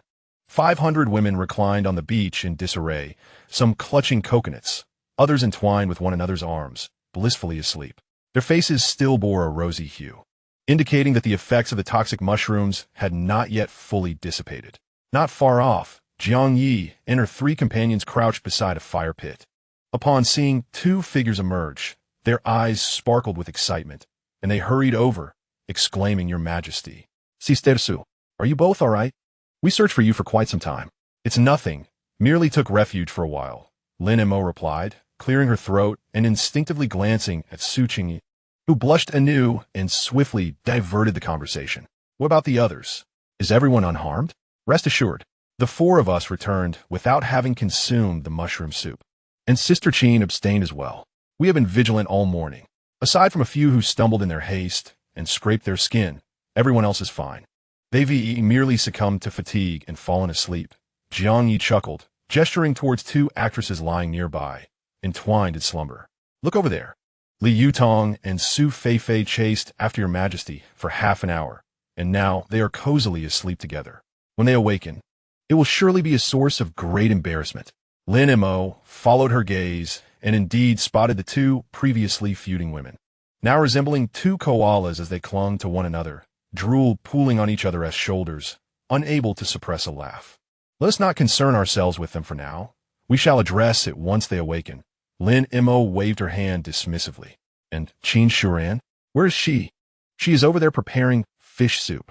There remains quite a bit of the shark we caught yesterday, along with various fish collected during the tide." She mentioned boiling a warm soup to soothe everyone's stomachs and alleviate the effects of the poison. Just then, Qin Shuren approached, carrying a large coconut shell. Upon noticing Lin Mo and Su Qingyuan standing together, her gaze flitted between the two before landing on Su Qingyuan's flushed ears and wrinkled attire. And she instantly grasped the situation. However, she chose to remain silent. Now she was the regent lady and understood the importance of propriety. "Your Majesty, Qingyuan, please drink some fish soup to warm yourselves. I was truly frightened earlier. I'm relieved you are both well." Su Qingyuan accepted the coconut shell, her cheeks reddening further under Qin Shuren's scrutiny, and she murmured a soft, "Thank you." Lin Mo, however, maintained her composure, taking a hearty sip of the steaming fish soup. The warm, sweet broth slid down her throat, enveloping her in warmth. "What is the current state of affairs?" "Most have succumbed to slumber, and those few who have awakened remember their earlier antics and are now hiding behind the rocks, crying and lamenting their lack of dignity." Qin Shuran stifled a laugh. "Some of the most fervent pursuers are now squatting on the beach, drawing circles in the sand, declaring they have lost all face." Lin Mo nearly spat out the soup upon hearing this. "All right then, let us not speak of today's events any further." She cleared her throat, adopting a serious tone. "Let's consider it a mere dream. Anyone who dares to chatter will face consequences for disrespecting the authority of crown." "Understood." The others chimed in unison. As the sun began to set, the women gradually stirred from their slumber. Upon awakening, the first sight of their bear companions, followed by the realization of their own state of undress and the memory of their wild antics, caused their faces to flush crimson as they shrieked and hurriedly sought cover for themselves. The beach was awash with chaos. "I cannot believe I acted in such a manner. I am utterly ashamed to face His Majesty." The lamentations echoed. When Li Yutong and Su Feifei awoke, they found themselves entwined in each other's embrace, prompting simultaneous shrieks of surprise as they forcefully pushed one another away, accusingly pointing fingers. "Yi, how dare you take advantage of me? It was you who embraced me first." As their quarrel ensued, memories of chasing Lin Mo while shouting for hugs and kisses flooded back, causing them both to fall silent. Their faces flushed as they squatted to draw circles in the sand. Once everyone had tidied up, Lin Mo ascended a nearby rock, surveying the 50 women below. Their heads bowed and faces reddened like ripe peaches.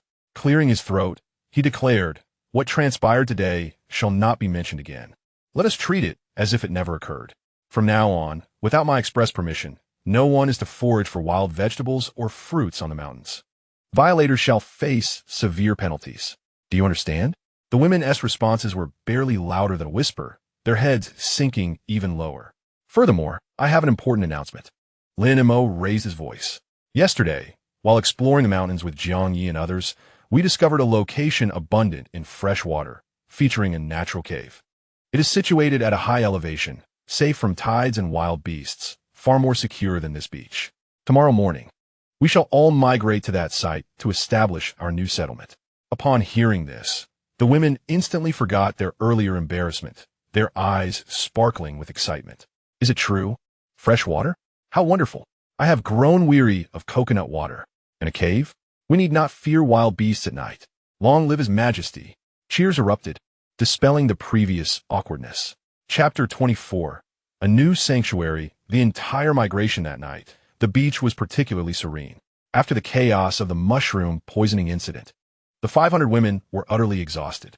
As the effects of the medication wore off, they felt lightheaded, lacking the strength even to consume more than a few bites of food. Once the bonfire was lit, they wrapped themselves in banana leaves and soon fell into a deep slumber. Only the 15 young women from the Duca Yuan remained awake, patrolling in shifts as per Jiang Yi's schedule, armed with sharpened fishbone spears, circling the camp periodically and adding wood to the fire to deter any potential beast attacks. At dawn, everyone awoke. No one dared to mention the previous day's events. Heads were bowed as they busily packed their belongings, hastily bundling the dried fish, coconuts, and gathered tools, their movements noticeably quicker as they eagerly anticipated reaching the new camp with fresh water.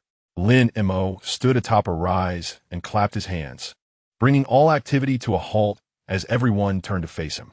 "Today we migrate. Do not panic and listen to my instructions. Jiang Yi will lead the way with the Duca Yuan, alerting us to any dangers. Yun Jin will bring up the rear with 5 strong individuals, counting heads to ensure no one is left behind. Qin Shuran will handle the heavy items with 200 strong women, while the rest will carry their personal belongings and lighter supplies, keeping close to the group and refraining from wandering off." "Understood." The crowd responded in unison. Half an hour later, the procession officially set off. Lin Mo walked in the middle of the group, occasionally moving ahead to check on the path and then looking back to ensure no one lagged behind, lending a hand to the young girls who stumbled. As they reached the midpoint of their journey, a struggling actress named Lin Weiwei inadvertently stepped into a sand pit, twisting her ankle painfully, causing tears to stream down her cheeks as she squatted on the ground, unable to rise. "What happened?" Lin Mo hurried over, crouching down to examine her swollen ankle. "Have you sprained it? Come on, I will carry you." "What? Your Majesty, there is no need.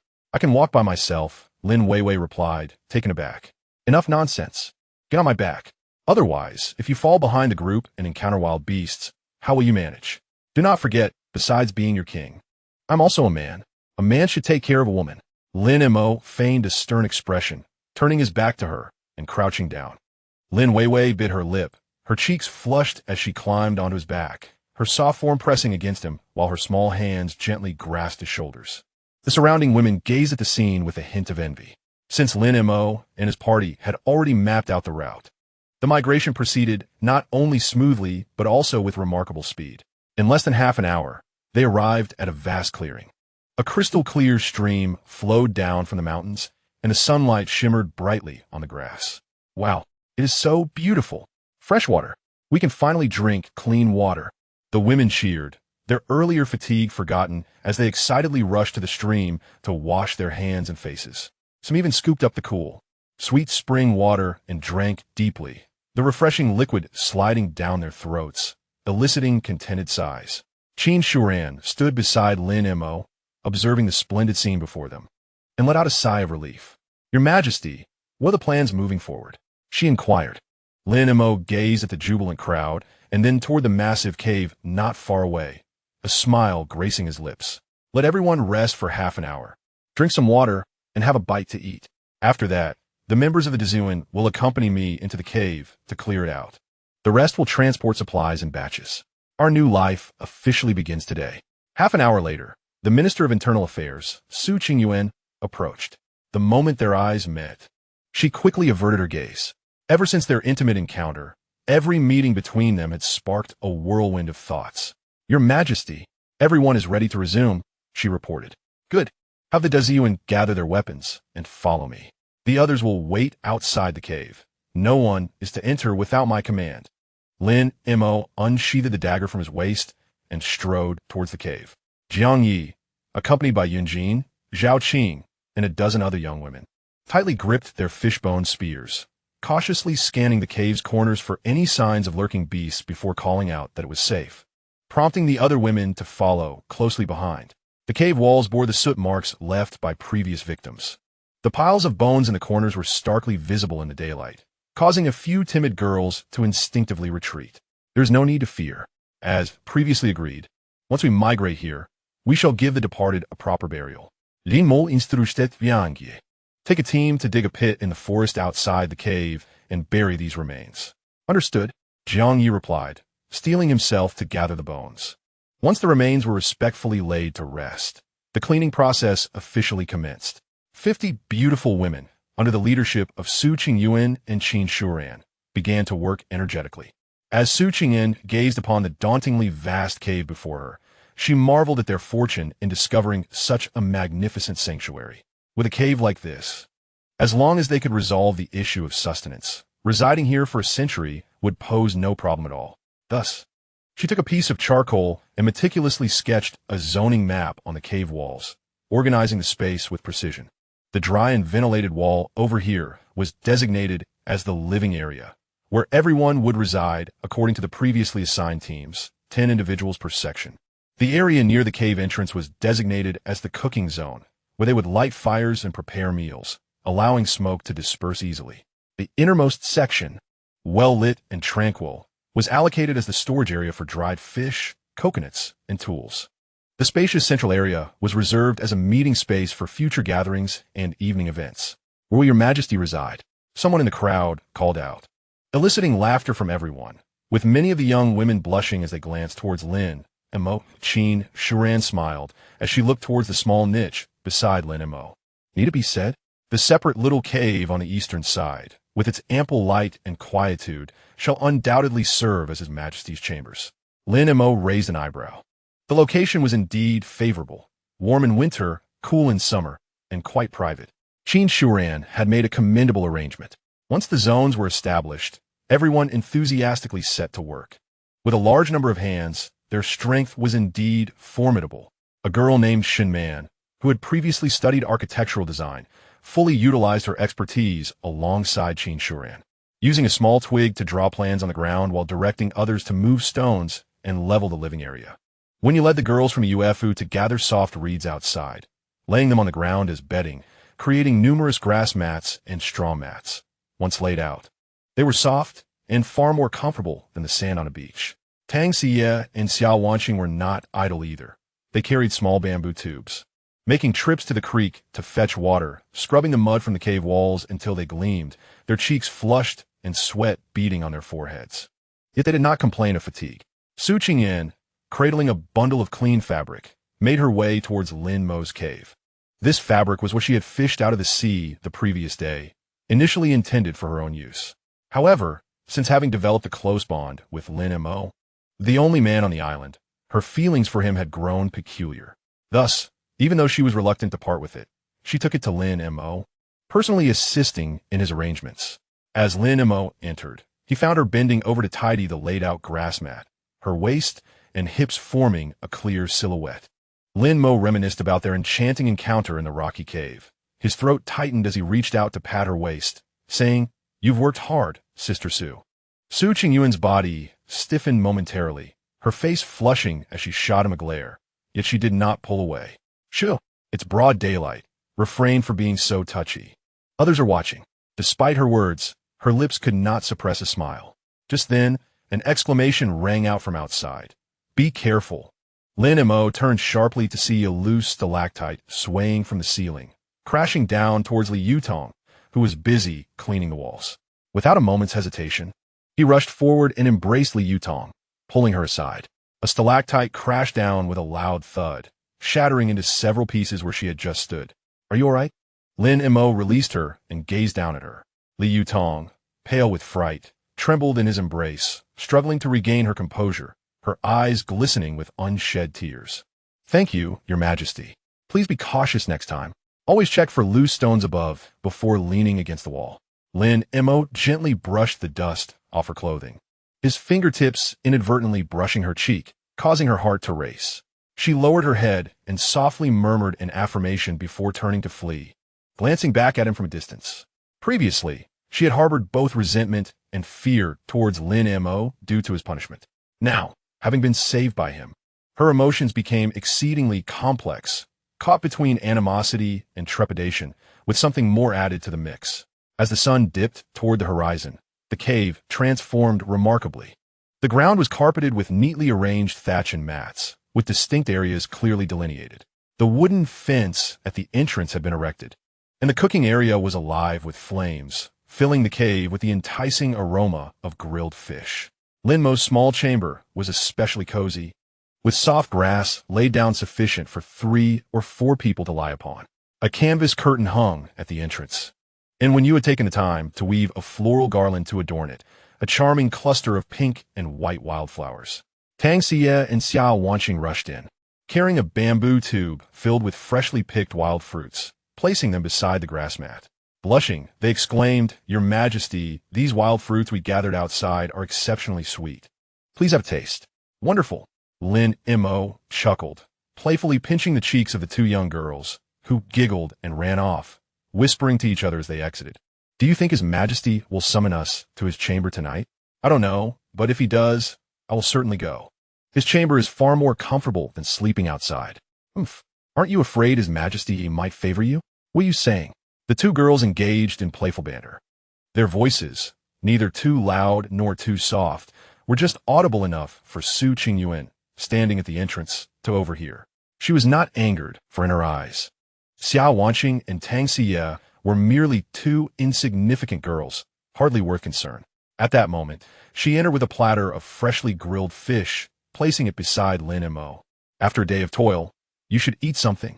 By the way, Shunman mentioned that a fence could be built outside the cave tomorrow, along with a few drying platforms, making it easier to dry fish and wild vegetables. Additionally, Yinjin hopes you can assist her in crafting a bow." Lin Mo smiled as he accepted the bowl, reaching out to pull her down beside him. "Excellent. You 2 have worked hard all day. Why not join me for a meal?" Su Qingyuan, blushing, sat down beside him. Outside, the sky gradually darkened while the bonfire within the cave blazed brightly. Laughter from the women echoed, accompanied by Wenyu leading everyone in song, creating a warm and inviting atmosphere. Lin Mo took a bite of the tender fish, glancing at Su Qingyuan, whose cheeks were flushed, and then at the merry crowd outside. In that moment, he felt a sense of contentment. His kingdom on this deserted island was finally taking on the semblance of a home. Unbeknownst to them all, they had been busy in the cave for 3 days. And during this time, none had rested. In Lin Mo's realm, the principle of more work, more reward. No work, no gain prevails, especially for those without any official position. Diligence is imperative, otherwise they may not even have soup to drink. Under such a system, who would dare to be lazy or slack off? It is important to note that the Duchai Yuan of Jiang Yi keeps a vigilant watch around the clock. Through the collective efforts of everyone, the cave has progressively improved. However, Lin Mo has developed an intrigue for the passageway deep within the cave, pondering whether there might be additional space inside. On the day they blocked the small exit, he had noticed that there was indeed a dark, obscure passageway deeper within the cave, its destination unknown. At that time, he was preoccupied with settling matters and did not have the opportunity to explore. Now that he has some leisure time, this thought has become increasingly difficult to suppress. Perhaps there lies a treasure within. Lin Mo mused that as the sovereign of this nation, he must possess his own currency to maintain long-term rule over the newer kingdom. If he could discover gold coins within the cave, he could employ them to motivate the populace to work, which would be far more beneficial than the current situation. After all, everyone experiences fatigue. Once individuals feel excessively weary and lose their motivation to strive, they may not only refuse to be rewarded with soup, but even fearlessly face death. Therefore, as a ruler, the most daunting concern is for one's subjects to lose faith in the future and their drive to endeavor. noticing his anxious gaze fixed on the passageway. Su Qingyuan immediately grasped his intention. Your Majesty wishes to explore the cave? She inquired. Lin Mo nodded. We have only utilized the outer section of this cave. Its depth and destination remain a mystery to us all. If any danger lurks within, we could be caught off guard should it suddenly emerge. Intentionally omitting the mention of treasure to avoid inciting unrest, Lin Mo continued. After some contemplation, Su Qingyuan deemed his reasoning sound. Then who does your Majesty intend to take along? You, Jiang Yi, and Yunjin. Too many people would only be a burden. The three of you, one is steady, one is capable in combat, and one possesses keen insight, are sufficient. Su Qingyuan acquiesced and turned to make arrangements. To explore the cave, adequate lighting tools are essential. While torches can suffice, they produce excessive smoke, burn quickly, and are rather inconvenient. To delve deeper into the cave, better lighting is required. Lin Mo recalled his childhood in his hometown, where his grandfather had crafted oil lamps from lard and cotton thread. Although lard is unavailable now, whale oil is abundant. The orca they caught weighed 2,000 pounds, yielding a substantial amount of oil. Lin Mo asked Su Qingyuan, was the whale oil we obtained yesterday preserved? Su Yingjuan boasted. Whale oil. What purpose does it serve? For lamps. If the cave is indeed deep, torches will not last long. We need to create oil lamps that provide prolonged illumination without excessive smoke. Su Qingyuan's eyes brightened, and she promptly led a team to the storage area to retrieve the whale blubber they had extracted the previous day. To their delight, they found 2 large basins filled with the white, glistening substance. Chapter 26. The Secrets Within the Cave. The Crystal Palace. Lin Mo directed that several flat stones be propped up at the cave entrance, and the whale blubber be cut into small pieces and placed into a cast-iron pot salvaged from the sea, a pot that had seen better days but was still functional. Firewood was arranged beneath the pot to slowly render the fat. Before long, the oil began to melt, sizzling as a delightful aroma wafted through the air. The surrounding young women gathered around, chattering animatedly. What is His Majesty doing? Rendering oil, perhaps? My grandmother used to render pig fat, one remarked. Is whale oil edible? Another inquired. Lin Mo did not even turn his head. Not only is it edible, but it also has a pleasant aroma. However, this is not intended for consumption at the moment. It is lamp oil. The fat thickened as it simmered, the clear oil floating atop while impurities settled at the bottom. Using a ladle fashioned from a coconut shell, Lin Mo carefully scooped out the clear oil and poured it into a prepared coconut shell bowl. Tang Xie and Xia Wanqing crouched nearby, their faces alight with curiosity. Your Majesty, can this oil really be lit? Tang Xie asked. Lin Mo smiled gently. Of course. I shall show you shortly. He found a slender vine, peeled away its fibrous interior, and twisted it into a fine wick. One end was immersed in the oil, the other draped over the rim of the coconut shell. Then, producing a lighter, he ignited it. A small flame leapt up steadily, its soft orange glow illuminating the surroundings with a warm brightness. Wow, it's lit, it's lit. Tang Xie clapped her hands in delight. Xia Wanqing's eyes widened in astonishment. Lin Mo held up the coconut shell lamp. Though its light was more modest than a torch's, it was stable, smokeless, and long-lasting. This is excellent, Su Qingyuan exclaimed admiringly. With this, even nighttime trips would be more convenient. Lin Montauk nodded. We'll make several lamps to take on our cave exploration. They are far superior to torches. Without delay, the young women gathered about a dozen coconut shells of similar size, cleaned them thoroughly, filled them with shark oil, and prepared the wicks. The small oil lamps were arranged in a neat row, their appearance inspiring a sense of calm and reassurance. Lin Mo selected the 3 finest lamps, weaving a small basket from vines to carry them on the expedition. In the afternoon, the 4 set out. Lin Mo carried 2 oil lamps and had a dagger strapped to his waist. Jiang Yi wielded a fishbone axe. Yunjin held several sharpened wooden stakes. And Su Qingyuan bore the basket of oil lamps, clutching an additional lamp for backup. Are you all ready? Lin Mo asked. The others nodded in unison. Let's proceed. The glow from the oil lamps illuminated the path ahead. Their soft orange light cast gentle shadows on the cave walls, less harsh than torches, yet providing clearer visibility. At first, the cave walls were relatively smooth and the ground even. After about the time it takes to burn an incense stick, the passage narrowed. and the stone walls on either side were adorned with stalactites of bizarre shapes, casting eerie shadows in the lamplight. "Watch your step," Lin Mo cautioned. Puddles began to form on the ground, splashing underfoot with a soft patter. The air grew damp, suffused with the distinctive carbonic scent of stalactites. After walking for over 10 minutes, the passage suddenly opened into a vast chamber. Lin Mo raised his lamp, and the sight before them rendered everyone speechless. The cavern was immense, twice the size of the main cave outside. The ceiling soared beyond sight, the lamp's light unable to reach its end.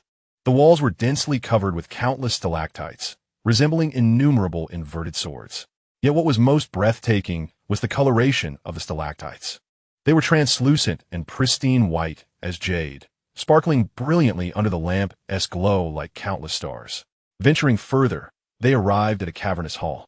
The stones here are exceptionally exquisite, adorned in a myriad of colors, reminiscent of a celestial palace. The red glimmers like agate, the green resembles jade, and the purple shines like crystal, layered upon one another, radiating brilliance, creating a beauty that leaves one speechless. "My heavens," Jean murmured, her eyes fixated in awe. Jiang Yi stood entranced, nearly letting his fishbone axe slip from his grasp. Su Qingyan inhaled deeply and softly uttered, "Is this truly a fairy palace?" Lin Mo, holding up an oil lamp, advanced forward, noting that the ground had transformed from coarse sand to smooth, dry stone slabs, adorned with naturally formed patterns, circular like ripples on water. In the center of the cavern, there lay a small pool of water. Its clarity revealed the bottom, reflecting the stalactites above, as if another realm were inverted beneath their feet. The glow of the oil lamp danced upon the water's surface, shimmering like a dream. Several flat stones bordered the pool, smoothed by the flowing water, creating a natural resting place. "So beautiful," Su Qingyan murmured. Lin Mo surveyed the surroundings, his heart equally astonished. This place surpassed even the main cavern outside. It was secluded, tranquil, and as enchanting as a fairyland. The only regret was its size. However, for a gathering of a few individuals, it could not be more fitting. This place was not only hidden, but also serene. He instinctively glanced at Su Qingyan, who happened to meet his gaze, and they both quickly averted their eyes. Jiang Yi, oblivious to this exchange, crouched by the pool, testing the water's temperature. "Your Majesty, the water is warm."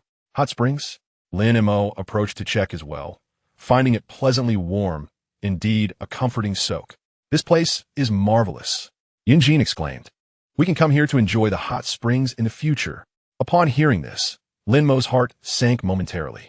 Su Qingyan then solemnly stated, "Dream on. It's so far from the cave entrance. What if danger arises? Moreover, this place must remain a secret. Too many people cannot be allowed to know." Jin blinked innocently. "Why not?" Su Qingyan lightly tapped her forehead. "What do you think? Such a beautiful place. What if it gets damaged? We should explore slowly and familiarize ourselves with each chamber.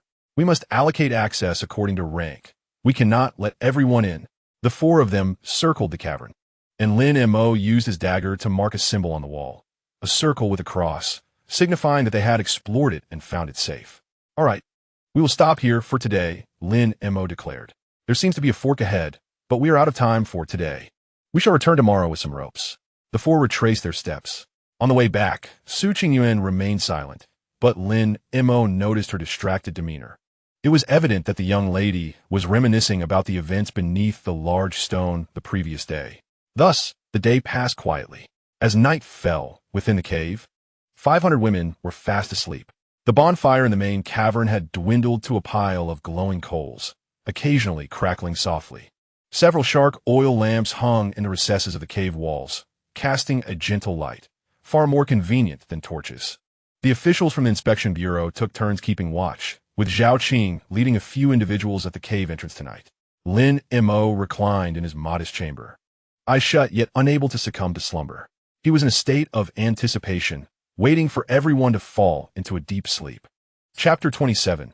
A midnight rendezvous with a starlet in the cave time slipped away unmeasured when the canvas flap at the cave's entrance was gently lifted, and a figure slipped inside. It was Su Qingyan, a talented actress from the entertainment industry. That night, she wore a delicate sheer garment, freshly washed in a stream, appearing pristine and unruffled, unlike other female artists. The The glow of the oil lamp accentuated her exquisite curves. She approached Lin Mo, softly inquiring, "Your Majesty, are you asleep?" Lin Mo opened his eyes to meet her gaze. Su Qingyuan smiled knowingly, and Lin Mo extended his arms, drawing her into his embrace. The warm light of the oil lamp danced upon their faces. During the day, Su Qingyuan had refrained from continuing their conversation, instead burying her face in Lin Mo's chest. "Are you thinking about that place too?" Lin Mo asked. "You are so naughty." Lin Mo chuckled, "Because I'm indeed thinking about it. It is beautiful there. And that hot spring, if only we could." He did not finish his sentence, but Su Qingyuan in his arms was already like a startled fawn. Lin Mo lifted the flap to glance outside. "I will go ahead and wait for you behind the stalactites. When you arrive, I will hide the lamp there." "All right. Your Majesty, be careful." With stealth, Lin Mo slipped out of his chamber, carrying the oil lamp deeper into the cave. After turning a corner, he ignited the lamp and placed it atop a stalactite, awaiting Su Qingyuan's arrival. In this spot, even with the lamp lit, those outside could not discern a trace of light. Drip, drip. Water droplets fell from the cave's ceiling, echoing crisply against the ground. Lin Mo felt an unprecedented agony. In the absence of a girlfriend, many things had remained in the realm of imagination. Now, having tasted the sweetness of intimacy, he yearned to cradle a beautiful woman in his arms every moment. Where could she be? Surely she wouldn't stand me up? If she doesn't arrive soon, I might just explode. Lin Mo paced back and forth in the cave, his heart racing. Just then, he heard the faint sound of footsteps outside, illuminated by the glow of a campfire, cautiously making their way into the darkness. Lin Mo quickly moved to meet her, supporting Su Qingyuan as he wrapped an arm around her waist, guiding her into the cave. Upon seeing the oil lamp, Su Qingyuan dove into Lin Mo's embrace, and their lips met in a kiss. "Your Majesty, I apologize for keeping you waiting," Su Qingyuan exclaimed, her voice quivering, her eyes shimmering with enchantment as she gazed at Lin Mo. Lin Mo, too, looked at her with deep affection. Their previous clandestine meeting had been marred by her having consumed poisonous mushrooms. Though she had been equally alluring then, Lin Mo had been inexperienced and wary, the tension palpable in such a precarious situation. But now, both he and Su Qingyuan had completely let go. They stood beneath the stalactites, which sparkled in the darkness, transforming the cave into a celestial wonder. The water in the pool mirrored these lights, shimmering and ethereal. Su Qingyuan stood at the entrance, gazing at the scene before her, her eyes glistening with tears. It was breathtakingly beautiful. Lin Mo embraced her from behind, resting his chin on her shoulder, and softly murmured, "From now on, this shall be our sanctuary, just you and me." Su Qingyuan turned around, wrapping her arms around his neck, and the two shared a passionate kiss. The oil lamp flickered by the water's edge, its glow dancing gently, casting shimmering reflections on the water's surface, intertwining their shadows in a mesmerizing display. It felt like a dream. Meanwhile, in the cave hall, Jiang Yi found herself unable to sleep. She was uncertain of the reason for her restlessness, but a vague unease lingered within her. After tossing and turning for quite some time, she finally sat up, deciding to seek fresh air at the cave entrance. As she made her way to the center of the main chamber, she suddenly halted. The entrance to Lin Mo's chamber was ajar, revealing an empty room. Jiang Yi was taken aback, momentarily doubting her own eyes. She approached cautiously, peering inside. The grass mat lay deserted, save for a small oil lamp still burning, its flame flickering faintly. Where could the emperor have gone? A strange sensation welled within her, and she recalled the exchange between Lin Mo and Su Qingyuan during their exploration earlier that day, her thoughts becoming increasingly vivid. She turned and ventured deeper into the cave. After a short distance, she heard a noise behind her. Turning around, she saw Yunjin, rubbing her eyes in a state of confusion. "Sister Jiang Yi? Why aren't you sleeping? I saw you get up." "Sure. Viange poulet had collusive. Logerin had voice. The emperor is missing." Yunjin instantly awoke to the gravity of the situation. "What? The emperor is missing? Keep your voice down. Viange kovurit hermot. Follow me." The two moved stealthily forward, their footsteps barely making a sound. As they delved deeper, Jiang Ye's heartbeat quickened with anticipation. Eventually, they arrived at the cave entrance they had explored earlier that day. A faint glow emanated from within, mingled with a warm orange light. Jiang Yi grasped Yunjin's hand. Quietly approaching the entrance, and hiding behind a stalactite to observe. And then she saw it. In the center of the chamber, beside the water's edge, two silhouettes were tightly entwined. The small oil lamp sat nearby, its flickering light illuminating their forms and casting rippling reflections on the water surface. Su Qingyuan's voice floated through the air, hushed and intermittent. Jiang Ye's body froze. She knew she should leave, yet she found herself unable to move. She simply stood there, watching the two figures sway by the water, listening to the intimate sounds that penetrated her ears. Something within her felt akin to sipping a bottle of aged vinegar, a mix of sourness and bitterness. Yunjin also witnessed the scene. At just over 20 years of age, she had never encountered anything like this. She felt utterly dazed, her face burning like fire, her eyes wide with shock, unable to look away. The images imprinted themselves in her mind as if seared into her consciousness. Su Qingyuan and the Emperor, there they were. Yunjin felt as if her face could fry an egg, her heart racing to the point of bursting. She wished to cover her eyes, but her hands felt paralyzed. She longed to turn and flee, yet her legs felt as weak as noodles. All she could do was watch, observing the two figures by the water, witnessing sights she had never imagined. Seeing Su Qingyuan's usual composed and elegant demeanor transform entirely into something else. The light of the oil lamp illuminated her face, reflecting her graceful curves and the shimmering waves on the water surface. The sounds and movements resonated in Yunjin's mind, creating a cacophony of confusion. Time seemed to stretch indefinitely until Jiangye finally regained her composure. She seized Yunjin's arm, pulling her urgently toward the exit. The two stumbled through the corridor, haphazardly rushing back to the main cave, where they concealed themselves in their sleeping quarters, covering their heads with banana leaves, too afraid to even breathe. The oil lamp on the cave wall continued to burn, casting a warm orange glow, yet it could not illuminate the turmoil within their hearts. After a considerable time, Yunjin cautiously peeked out from beneath the banana leaves and whispered, "Sister Jiangye, do not speak." Jianzhai's voice was muffled. Chapter 28. After being discovered by Jianzhai and Yunjin, Yunjin withdrew, but the images in her mind refused to fade. She tossed and turned, unable to find sleep. With every closed eye, she was haunted by the earlier scene. The face of Su Qing, her voice, the presence of his majesty, and the shadows cast by the oil lamp. She was bewildered by her own feelings, sensing a rapid heartbeat and a flushed face, her entire being enveloped in an odd sensation. Beside her, Jiangye was equally restless, lying with wide-open eyes, staring at the cave's ceiling, her mind a whirlpool of chaos. What had she witnessed? Why did she feel compelled to look? The bittersweet emotions swirling within her were perplexing. Yet, she understood that from this moment onward, something fundamental had shifted. The flickering oil lamp on the cave wall mirrored her restless heart. In the latter half of the night, Lin Mo and Su Qingyuan returned quietly to their quarters, believing themselves to be undetected. The small oil lamp in Lin Mo's chamber still shone brightly, casting a warm light over their grass bedding. However, as Lin Mo lay down, he suddenly sensed something amiss, an unsettling feeling that he was being watched. He gazed towards the main cave, shrouded in darkness, with only a few oil lamps emitting faint light. Perhaps it was merely an illusion. Lin Mo closed his eyes and soon drifted into slumber. Yet in the main cave, Jiangye and Yunjin remained wide awake, fixated on the oil lamp until dawn broke. Another beautiful day dawned, when the sound of birds chirping reached Lin Mo. He opened his eyes to the sunlight streaming into the cave entrance, suddenly feeling invigorated. Perhaps the intensity of the previous night with Su Qingyuan had led to a particularly restful sleep. How intriguing, how utterly delightful. It turned out that women were so fascinating. Grateful was he to Nuwa, to the divine, for creating both men and women in this world. Otherwise, how dull life would be.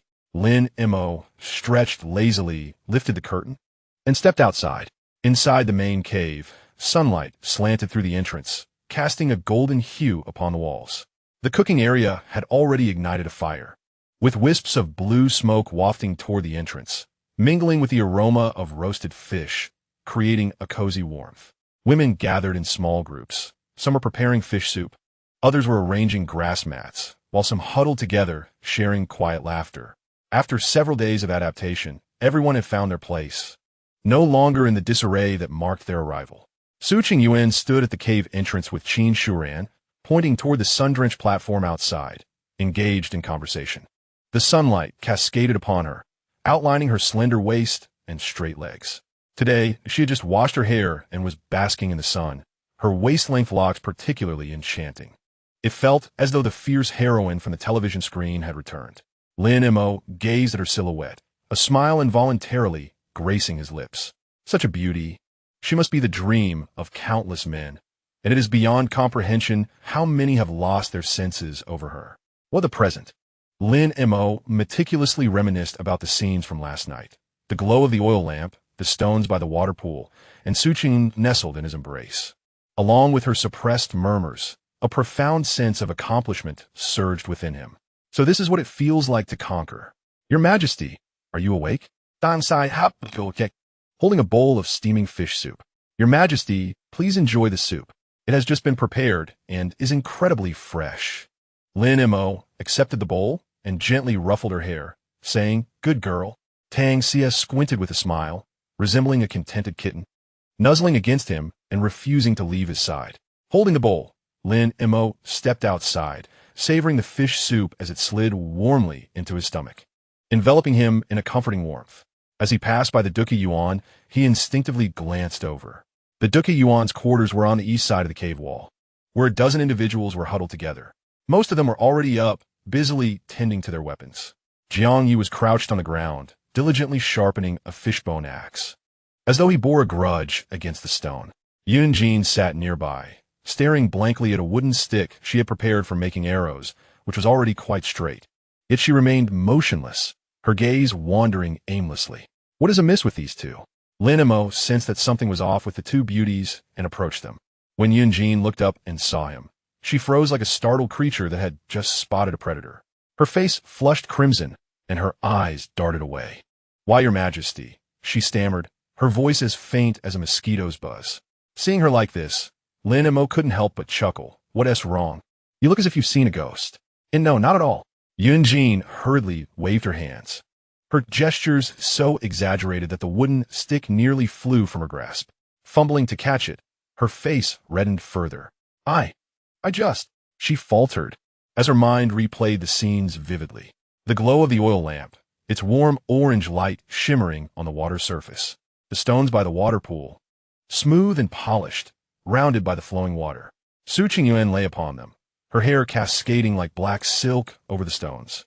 Her face adorned with an expression she had never witnessed before, eyes half closed, lips slightly parted, as if enduring something yet also relishing it. And the sounds. Those sounds she had never heard before. Neither pain nor joy, but an indescribable sensation, emerging from deep within her throat, soft and alluring, causing her entire being to flush with heat and the presence of His Majesty. He was upon Su Qingyuan Jie, the muscles along his back undulating with each movement. Sweat trickled down his spine, gleaming under the oil lamp-esque light like exquisite Yunjin silk. She felt as though her face was so feverish it could fry an egg. No, it was not just her face, her entire body was aflame. A heavy pressure weighed on her chest, her heart pounding so rapidly it seemed poised to leap from her throat. A peculiar warmth radiated from her lower abdomen, rendering her restless. She longed to disappear into the earth itself. "What is it?" Lin Mo, noticing her evasiveness, pressed deliberately. "It's just I feel a bit hot." Yun Jin finally admitted after a long hesitation. "Hot. The cave is quite cool, and a breeze flows in from the entrance, much cooler than the beach. Where could this heat be coming from?" Lin Mo observed her flushed face and averted gaze with curiosity. Yet he dismissed it, attributing it to a young girl's bashfulness. The kind that makes one blush in the presence of a man. "Enough. Focus on the work," he said before turning away. Yun Jin exhaled deeply as she watched his retreating figure.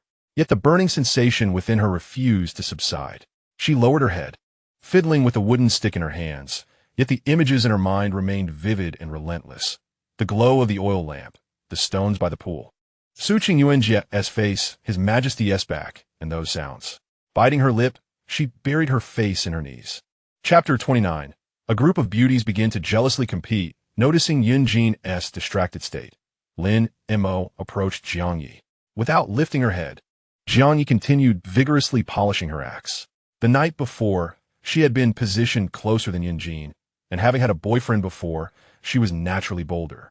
Hence, she had seen more and observed more keenly.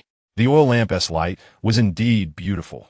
Its warm amber glow illuminated the secret chamber and the two figures upon the stone. She saw Su Qingyuan lying there, her clothes scattered, hair loose, her face bearing an expression Jiang Yi had never witnessed before. She saw Lin Mo's bronze-hued back turned towards her, sweat glistening along his spine in the lamp's light. She even noticed Su Qingyuan's hand gripping Lin Mo's back tightly, her nails digging into his flesh. She heard Su Qingyuan's voice. "That seductress. Fox spirit." Jiang Yi clenched her teeth, sharpening her axe with greater intensity.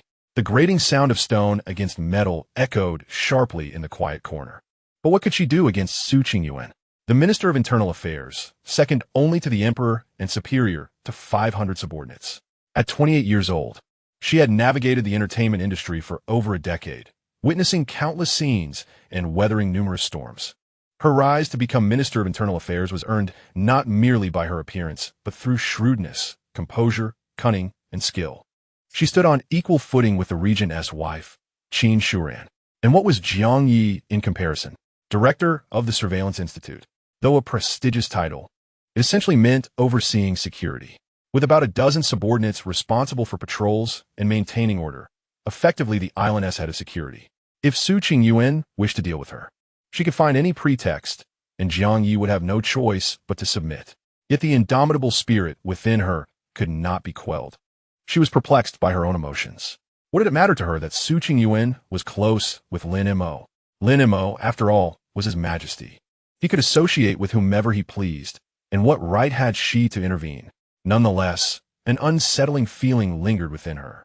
It was as if her heart had been stuffed with a tangled mass of yarn, impossible to unravel.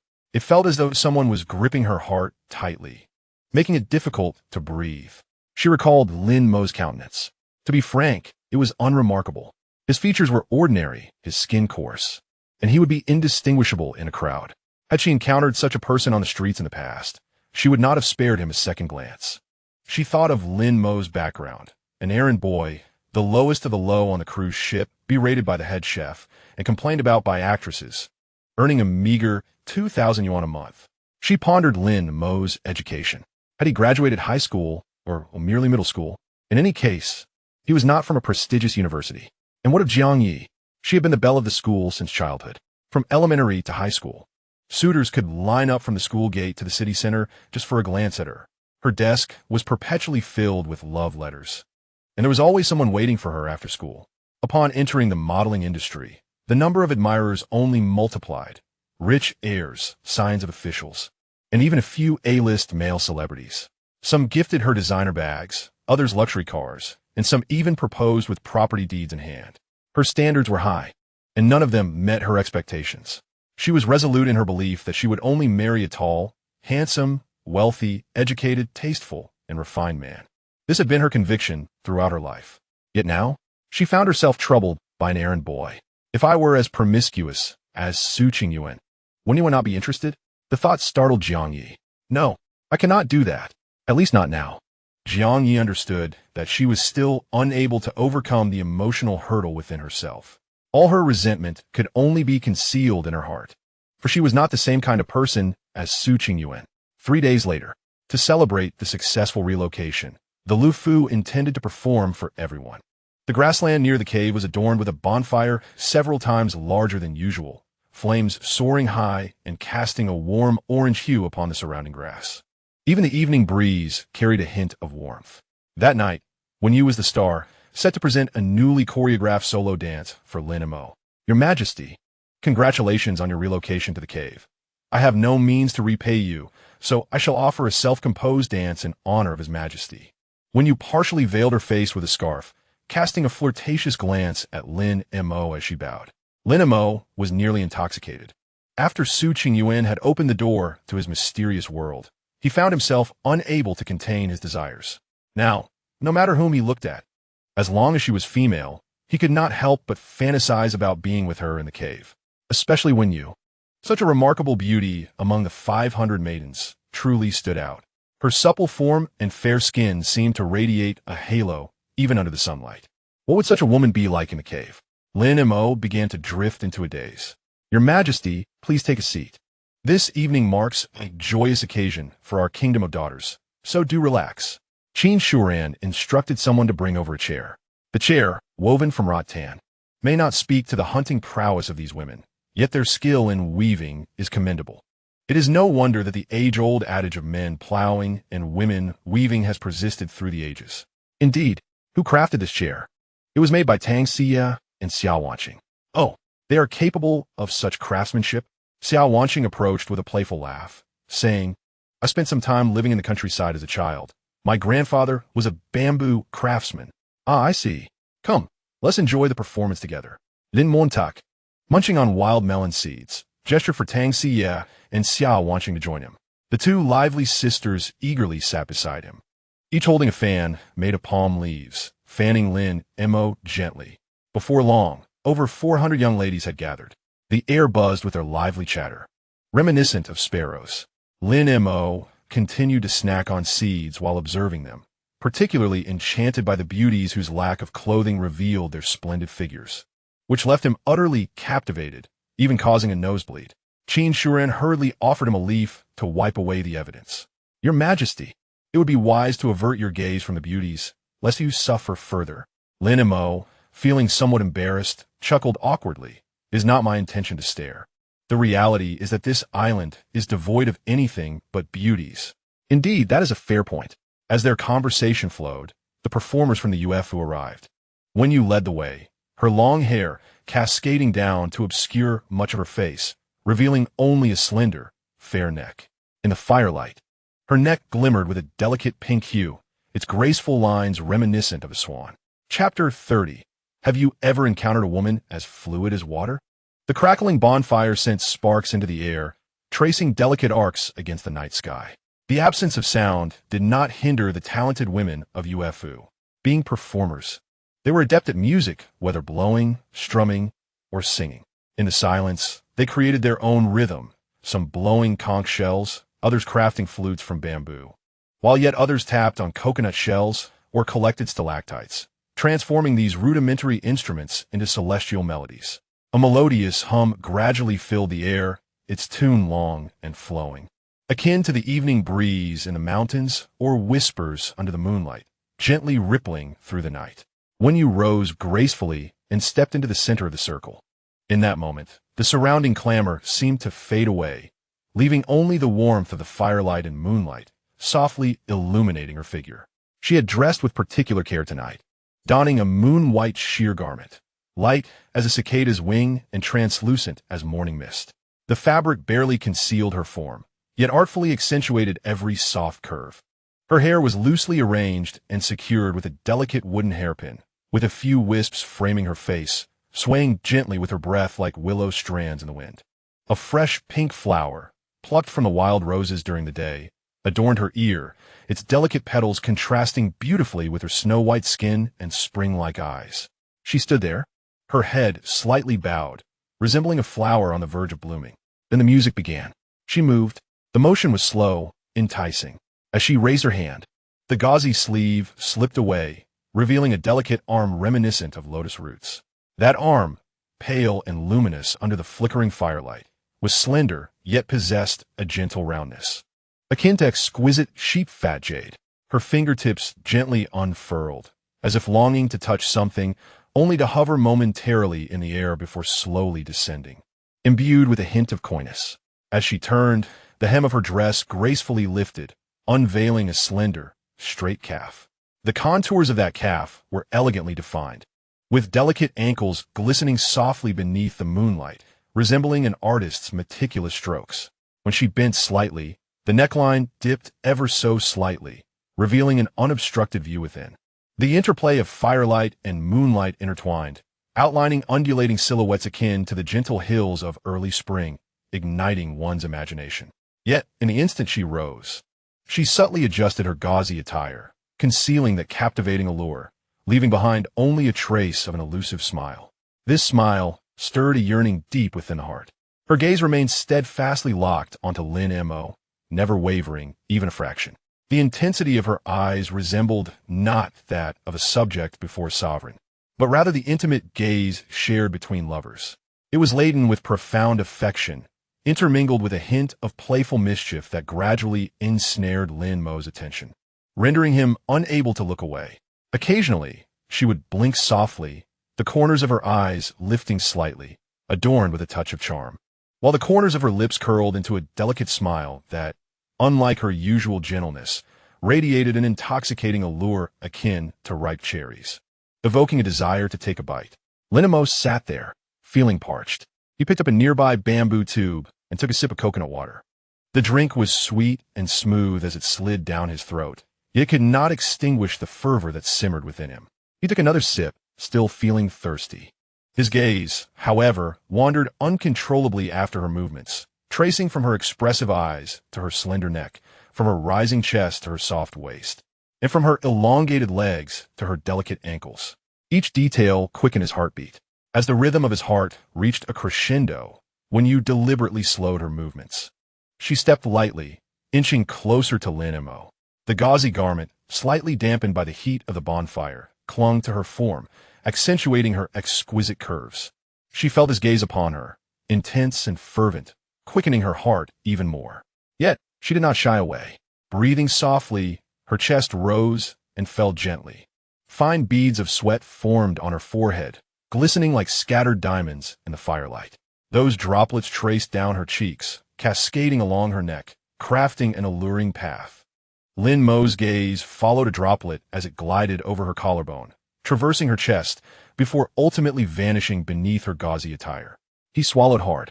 The young women around them, perceptive to the atmosphere, gradually ceased their singing and quietly retreated a few steps.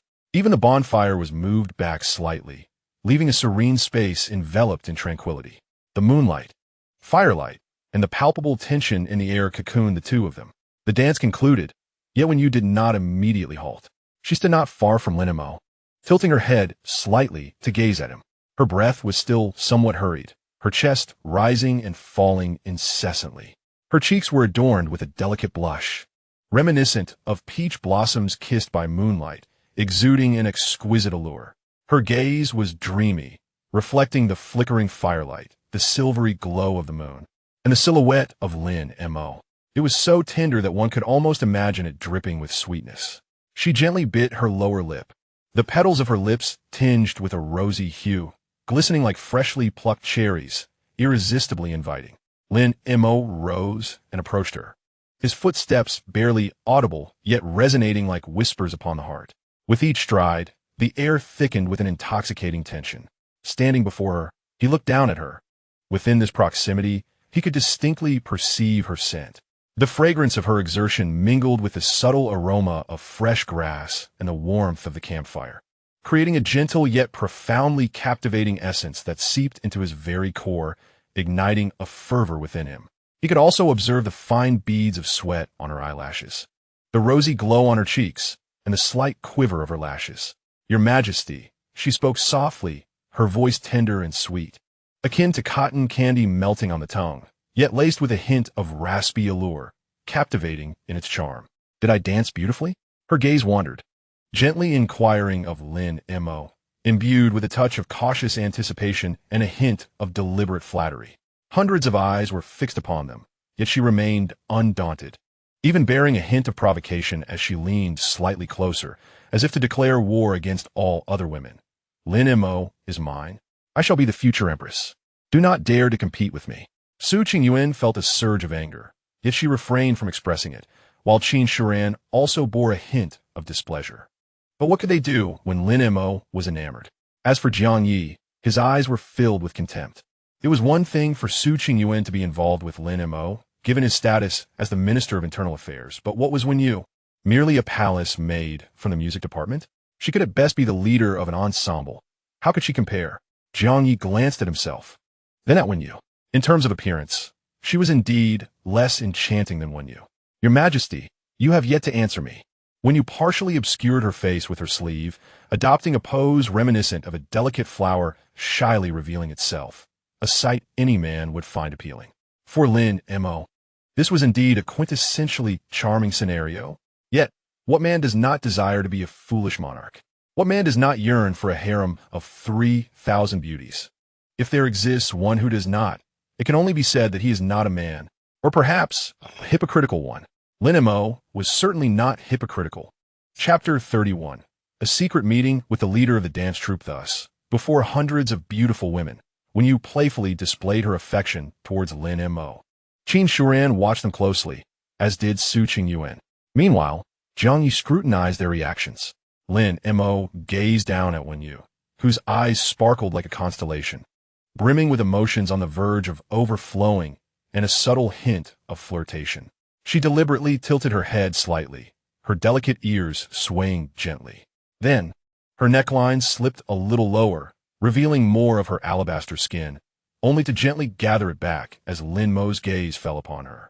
A mischievous smile curled at her lips, akin to a kitten that had just stolen a piece of candy. Like a poppy blossoming quietly, a signal of danger loomed. Lin Mo sensed that Wen Yu was intentionally enticing him. Thus, in front of hundreds of beautiful women, he loudly criticized Wen Yu, eliciting a response. "Isn't it splendid?" he inquired. Indeed, the crowd echoed. "Let us applaud our Captain One." The applause erupted like thunder. Lin Mo gracefully alleviated the awkwardness, garnering newfound respect from Qin Shuran and the others. Nevertheless, as the evening banquet concluded, Lin Mo could not shake off the memory of Wen Yu's porcelain skin. Wen Yu, perceptively, lingered at the edge of the crowd, even feigning a need for convenience as she stepped into a small grove by the grass. Lin Mo circled around from another direction, coincidentally encountering Wen Yu. "My lady, what are you up to?" he asked. Wen Yu feigned surprise, delicately placing her hand on her chest, and softly replied, "Your Majesty, you startled me." "Do not call me Your Majesty. Just refer to me as Lin Ge. That would be inappropriate. A servant like me cannot presume to address you so." Then Montauk swiftly embraced Wen Yu. "You little enchantress." Wen Yu struggled momentarily, freeing herself from Lin Mo's grasp and darting toward the edge of the grove. Lin Mo pursued her, catching her and uttering, "On the 7th day of the 7th month, in the palace of eternal life." Wen Yu playfully bit his hand, resembling a little white rabbit as she scampered away. What a tempting creature! Then Montauk mused, momentarily entranced by her silhouette. He pondered whether Wen Yu understood his cryptic phrase. Given her intellect, it should pose no challenge. In truth, he wished to employ other illusions. Yet none held the same gravitas as Chang Henge. He was no scholar, merely recalling those lines from a film. Returning to the lawn, the girls continued their laughter by the bonfire. Yet Lin Mo retreated early to the cave, seeking rest in the chamber. As midnight approached, the cave lay in serene silence, all having succumbed to slumber, save for the bonfire at the entrance. Lin Mo arose, deftly locating the residence of the UFU and passing by a group of maidens. Without a glance back, he ventured deeper into the cave. "Your Majesty." Soon, from the darkness, Wen Yu approached. Lin Mo grasped her hand. "I knew you were still awake." Wen Yu, equally exhilarated, leaped into his embrace. "On the 7th day of the 7th month, in the palace of eternal life, when no one whispers at midnight, Your Majesty summoned me at this hour. How could I possibly sleep? What clever girl you are. Let us depart." "Where to?" "You shall find out once we arrive." Lin Mo held a fish oil lamp, its warm amber glow illuminating their path. Wen Yu followed closely, gently clutching the hem of his garment. The passageway was quiet, filled only with the sound of their footsteps and the soft rhythm of their breaths. "Your Majesty," Wen Yu whispered. I'm a bit frightened." Lin Mo turned to gaze at her. Her face was half lit in the glow, her eyes shimmering with a hint of trepidation. Lin Mo reached out, taking her hand. It felt soft and cool, akin to a piece of jade. She delicately tightened her grip around his fingers, her nails neatly trimmed and smooth. "Fear not, I am here. Ahead lies something beautiful. You'll soon see." The two continued onward, their journey unfolding before them. After walking for quite some time, a fork appeared ahead. Lin Mo halted and surveyed the paths. To the left lay the route they had previously traversed. To the right was a new passage, narrower and shrouded in darkness. Its destination unknown. "Let's take this way," Lin Mo declared, leading Wen Yu into the alternate corridor. This passage was adjacent to the one where he had previously shared an intimate moment with Su Qingyuan. His deliberate choice aimed to avoid any encounter with Su Qingyuan. Having already scouted this area on his last visit, Lin Mo knew that deep within the cavern were numerous chambers reminiscent of the crystal palace he had seen before, no fewer than a dozen at least. Each chamber could be assigned to a different beauty, truly a perfect harem. Wow, Your Majesty, this is absolutely stunning. The space suddenly widened, revealing a magnificent grotto that left Wen Yu speechless. This chamber was slightly smaller than Su Qingyuan's crystal cave, yet the crystals here surpassed that one in beauty. Delicate stalactites hung from the ceiling like countless inverted icicles, crystalline and translucent, shimmering with iridescent hues under the light. The walls glowed with a gentle pink tint, soft and tender as if brushed with a thin layer of blush. On the ground lay a large, crystal-clear round stone, smooth and dry, its surface polished to perfection, resembling a grand circular bed. Nearby, a small round pool of warm water mirrored the ambience. "It's so beautiful," Wen Yu murmured. She released Lin Mo's hand, approached the pool, crouched down, and gently disturbed the water's surface. Ripples spread, fracturing the reflections before slowly converging once more. She glanced back at Lin Mo, her eyes bright, dancing with a flicker of light. "Your Majesty, what is this place called?" Lin Mo placed the oil lamp upon the large stone. "No name yet. It was just discovered today." Wen Yu rose and stepped before him. The lamp's glow softened and blurred her features. Her moon-white gauze garment became semi-transparent in the light, revealing a body veiled in a delicate mist. "Then Your Majesty should name it," she suggested. Lin Mo met her gaze. Her eyes sparkled with reflected light and his own image. "We shall call it Wen Yu's grotto," he said.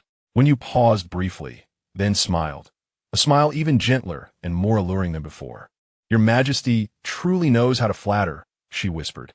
Lin Mo reached out and drew her into his embrace. Wen Yu softly responded, leaning against his chest, clutching his clothing. Her body was soft and warm, like a bundle of cotton or a pool of spring water. Lin Mo inhaled her scent. Indeed, each woman bore a unique fragrance. Wen Yu's was richer and more intoxicating than Su Qingyuan's. "Your Majesty," she whispered. He replied. "I've missed you so much," she confessed. Lin Mo lowered his gaze to meet hers. She lifted her eyes to his, their gaze tender and beguiling, as if capable of ensnaring one's soul. "Your Majesty, do you know my heart races every time I see you?" she said, taking his hand and pressing it against her chest. Chapter 32. A peerless beauty like Daji Lin Mo could feel her heartbeat, as if it were about to leap from her very core. "Did Your Majesty sense it?" she inquired softly. Then Montauk nodded. Wen Yu smiled, resting her face against his chest. "I once believed that this life would consist of dancing, performing, earning a living, and eventually retiring. I never imagined I would encounter someone like Your Majesty." "What kind of person?" Wen Yu lifted her head, gazing at him with eyes that sparkled with light.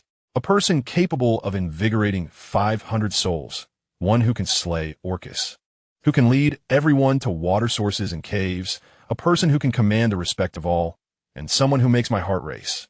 Lin Mo looked at her, the light casting a gentle glow upon her features. Her eyes shone with an essence that ignited a warmth within him. "Wen Yu," he called. Lin Mo lowered his head and captured her lips with his. She let out a soft hum, melting into his embrace. Her lips were soft and cool, reminiscent of jelly, akin to petals. She responded to him with grace. Lin Mo's hands roamed over her form. Through the delicate veil of her garment, he could sense her warmth, could feel the smoothness of her skin. Wen Yu trembled slightly in his arms, emitting muffled sounds that were both tender and alluring, like a cat's paw brushing against the heart. Time slipped away, and only after a long while did they part. Wen Yu leaned against him, her cheeks flushed, her gaze dreamy, breathing gently. Her lips, slightly swollen from his kisses, glimmered red like freshly picked cherries. Lin Mo beheld her, and the fire within him blazed ever brighter. "Wen Yu," he uttered. Her voice was languid and soft, akin to a kitten awakening from slumber. Just as Lin Mo was about to speak, Wen Yu suddenly pressed her finger gently against his lips. "Your Majesty," she murmured, "let's leave it at this for tonight." Lin Mo was taken aback. Wen Yu looked at him, her eyes sparkling, a hint of a smile gracing her lips. "I wish for Your Majesty to think of me for a few more days." Lin Mo opened his mouth, unsure of what to say. Wen Yu stood from his embrace, adjusting her attire. The veil was wrinkled beyond recognition, the neckline gaping, revealing an expanse of snow-white skin. She glanced down, her face reddening, and hastily gathered herself. Then she picked up the oil lamp and handed it to him. Your Majesty, it is time to return. It is too late. Others will notice. Lin Mo accepted the lamp, observing her. When you smiled at him, her smile soft and enchanting, like flowers swaying in a spring breeze, like water flowing under the moonlight. Good night, Your Majesty. Upon finishing her words, she turned to walk down the corridor. After taking a few steps, she cast another glance back at him. That look was even softer and more beguiling than before. Lin Mo stood rooted to the spot, watching her silhouette fade into the darkness, the fire within him not only unextinguished but roaring even more fiercely. This woman truly knows how to entice. Lin Mo had never anticipated that the intimate moments shared with Wen Yu would be witnessed by another. That observer was Jiang Yi. While Lin Mo and Wen Yu were exploring the cave, Jiang Yi lay restlessly awake in the cave's grand hall. She was unaware of the reasons behind her insomnia. Her heart troubled and restless. After tossing and turning for a considerable time, she decided to sit up, yearning for a breath of fresh air at the cave entrance. The sleeping arrangements of the Zaikawan were situated on the eastern wall of the cave, where a dozen individuals were huddled together. At this hour, most were in slumber, their rhythmic breathing resonating clearly amidst the darkness. Yunjin lay beside her, curled up in a ball, deep in sleep, the corners of her mouth adorned with a foolish smile, as if lost in a beautiful dream. Jiang Yi cautiously rose, maneuvering around the sprawled bodies towards the cave's mouth. The main cavern was tranquil. The campfire had dwindled to mere embers, occasionally crackling and sending a few sparks into the air. A few oil lamps on the cave walls still flickered, casting a hazy glow within the vast cavern. The night watchman sat at the entrance, his back turned to her, engaged in hushed conversation with a companion. Just as Jiang Yi was about to approach, she abruptly halted, her gaze instinctively darting towards Lin Mo's chamber. The curtain was drawn aside, revealing an empty interior. Viang Yi posit, a soudaine realization sitikinkef. Where could His Majesty have gone at such a late hour? Memories of Wen Yu dancing that afternoon flooded her mind. The moon-white gauze dress, as delicate as a wisp of mist, and her gaze, soft yet enticing, akin to a beguiling lure. The way she looked at Lin Mo was utterly provocative. An unsettling premonition surged within Jiang Yi. She turned and, grasping an oil lamp, ventured deeper into the cavern. As Jiang Yi proceeded with caution, she soon encountered several branching paths. Shining the oil lamp upwards, she noted that two of the passages had been marked by stones. With a quick glance, she recognized one of them as the very route they had previously explored with Lin Mo, the same chamber where Su Qingyuan had engaged in an affair with him. The other passage was unfamiliar to her. Given that Su Qingyuan had recently been involved with His Majesty, she would likely avoid detection and not return anytime soon. Thus, the adjacent passage must contain Wen Yu without a doubt. What a pair of shameless lovers. Jiang Yi placed the lamp at the fork and began to tread towards the other chamber. Her steps were light as she navigated along the cave walls. Fortunate that this passage was relatively smooth without scattered stones. After advancing 20 to 30 meters, the sound of feminine coquetry suddenly reached her ears. Jiang Ye's heart raced, teetering on the edge of her throat. She could not fathom why she had chosen to enter or to spy, and this time felt distinctly different from the last. When she discovered Su Qingyuan and Lin Mo's affair, she had been with Yunjin, both feeling the sting of embarrassment and jealousy. Yet now she was alone, an unfamiliar sensation washing over her. In truth, Jiang Ye's romantic history was as barren as that of Yunjin, perhaps even more so. Yunjin had at least glimpsed some semblance of love, possessing a modicum of understanding regarding matters of the heart, while Jiang Yi, with her pride, remained a solitary noblewoman, untouched even by a kiss. Ahead, the sounds of a couple expressing their affection grew louder, accompanied by a flicker of dim yellow light. Jiang Yi hastily concealed herself behind a stalactite, nervously peering inward. Beside the stone, two silhouettes pressed closely together. Lin Mo embraced Wen Yu, who nestled in his arms. Her hand rested upon his neck, his head bowed as he kissed her. Jiang Yi could discern Wen Yu's face, illuminated softly by the gentle glow of the light, which bathed her in a tender radiance. Her eyes were closed, her countenance adorned with an expression of blissful intoxication. "Your Majesty, please do not act thusly. I have never had a boyfriend," Wen Yu murmured. Lin Mo's hands wandered restlessly, Yet Wen Yu yielded with hesitant acquiescence. Indeed, she was that enchantress, the very fox spirit. Jiang Yi gritted her teeth, burning with the urge to rush forth and strike Wen Yu twice. Yet she refrained. Firstly, she was merely the director of the Decayuan, lacking authority over the Emperor's private affairs. Secondly, Wen Yu was her equal in rank, beyond her jurisdiction. Furthermore, Lin Mo was utterly captivated by that beguiling fox spirit. To intervene rashly might provoke a confrontation with the Emperor himself, even disregarding the likelihood of triumph. Jiang Yi could not afford the consequences of such a conflict. Thus, she silently observed the two figures, the way Wen Yu leaned into Lin Mo's embrace, the blush that colored her cheeks, the dreamy haze in her eyes. A sudden wave of loneliness washed over Jiang Yi. Inspired, she imitated the tender gestures of Wen Yu and Lin Mo, imagining one hand as Lin Mo's, tracing from her chest downwards. Where Lin Mo's hand lingered on Wen Yu's body, her own hand mirrored the motion upon herself. Lin Mo whispered intimately into Wen Yu's ear, and involuntarily, Jiang Yi found herself emitting similar murmurs. Unconsciously, she felt her legs weaken, her body trembling as she leaned against the stone pillar. Only when Wen Yu's voice, laden with seduction, bade good night, "Your Majesty," did Jiang Yi awaken from a reverie.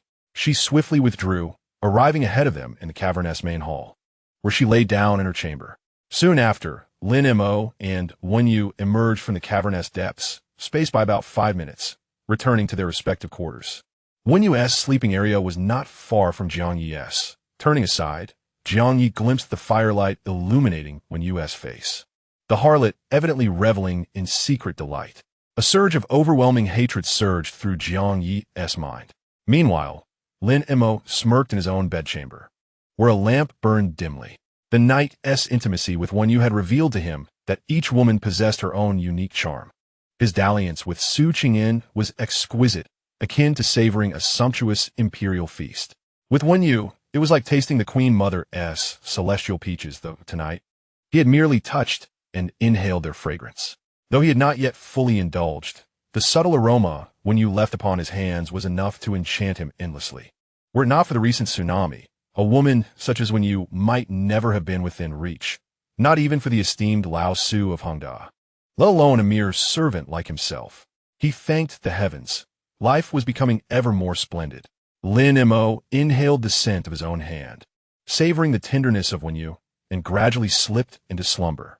Yet, an unforeseen crisis abruptly loomed. He never anticipated that his clandestine affair with the Minister of Internal Affairs, Su Qingyuan, and Wen Yu would be witnessed by Jiang Yi and Yunjin. Even more shocking was Jiang Yi's jealousy, which propelled her to report to the Regency lady, Qin Shuren.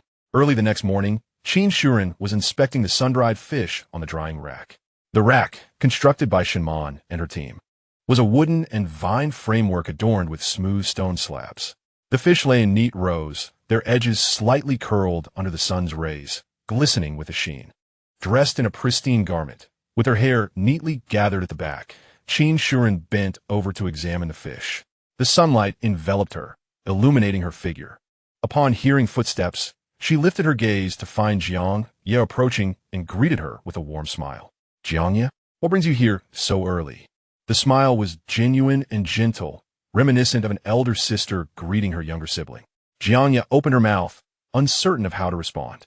Sensing something amiss, Qin Shuren set down her belongings and walked towards her. "What troubles you? Is something wrong?" Jiang Yi lowered her head, remaining silent for a considerable time. She focused on her toes, the sand beneath, and the small crabs scuttling about. After a moment, she lifted her head to meet Qin Shuren's eyes. "Sister Qin, there is something I must tell you." Qin Shuren's expression turned serious as she urged, "Speak." Jiang Yi took a deep breath and recounted the events she had witnessed the previous night. Her words flowed slowly and with difficulty. Each sentence felt like a painful extraction from her heart. With each revelation, Qin Shuren's countenance gradually darkened. She refrained from reacting immediately, allowing Jiang Yi to return while she remained on the drying rack for an extended period. The sun continued to ascend, casting a warm glow upon her, while the sea breeze, infused with a salty scent, tousled her hair. She stood still, gazing at the distant sea, as the waves crashed against the rocks. resonating like a rhythmic knock upon her heart. She understood that this day would inevitably arrive. Lin Mo, as the king, was surrounded by 500 women. It was only natural for complications to arise. However, she had not expected it to happen so swiftly, nor did she foresee that it would involve Wenyu. The incident with Su Qingyuan had been noted, yet she had chosen silence. Su Qingyuan, being the Minister of Internal Affairs, was composed and pragmatic, unlikely to act recklessly.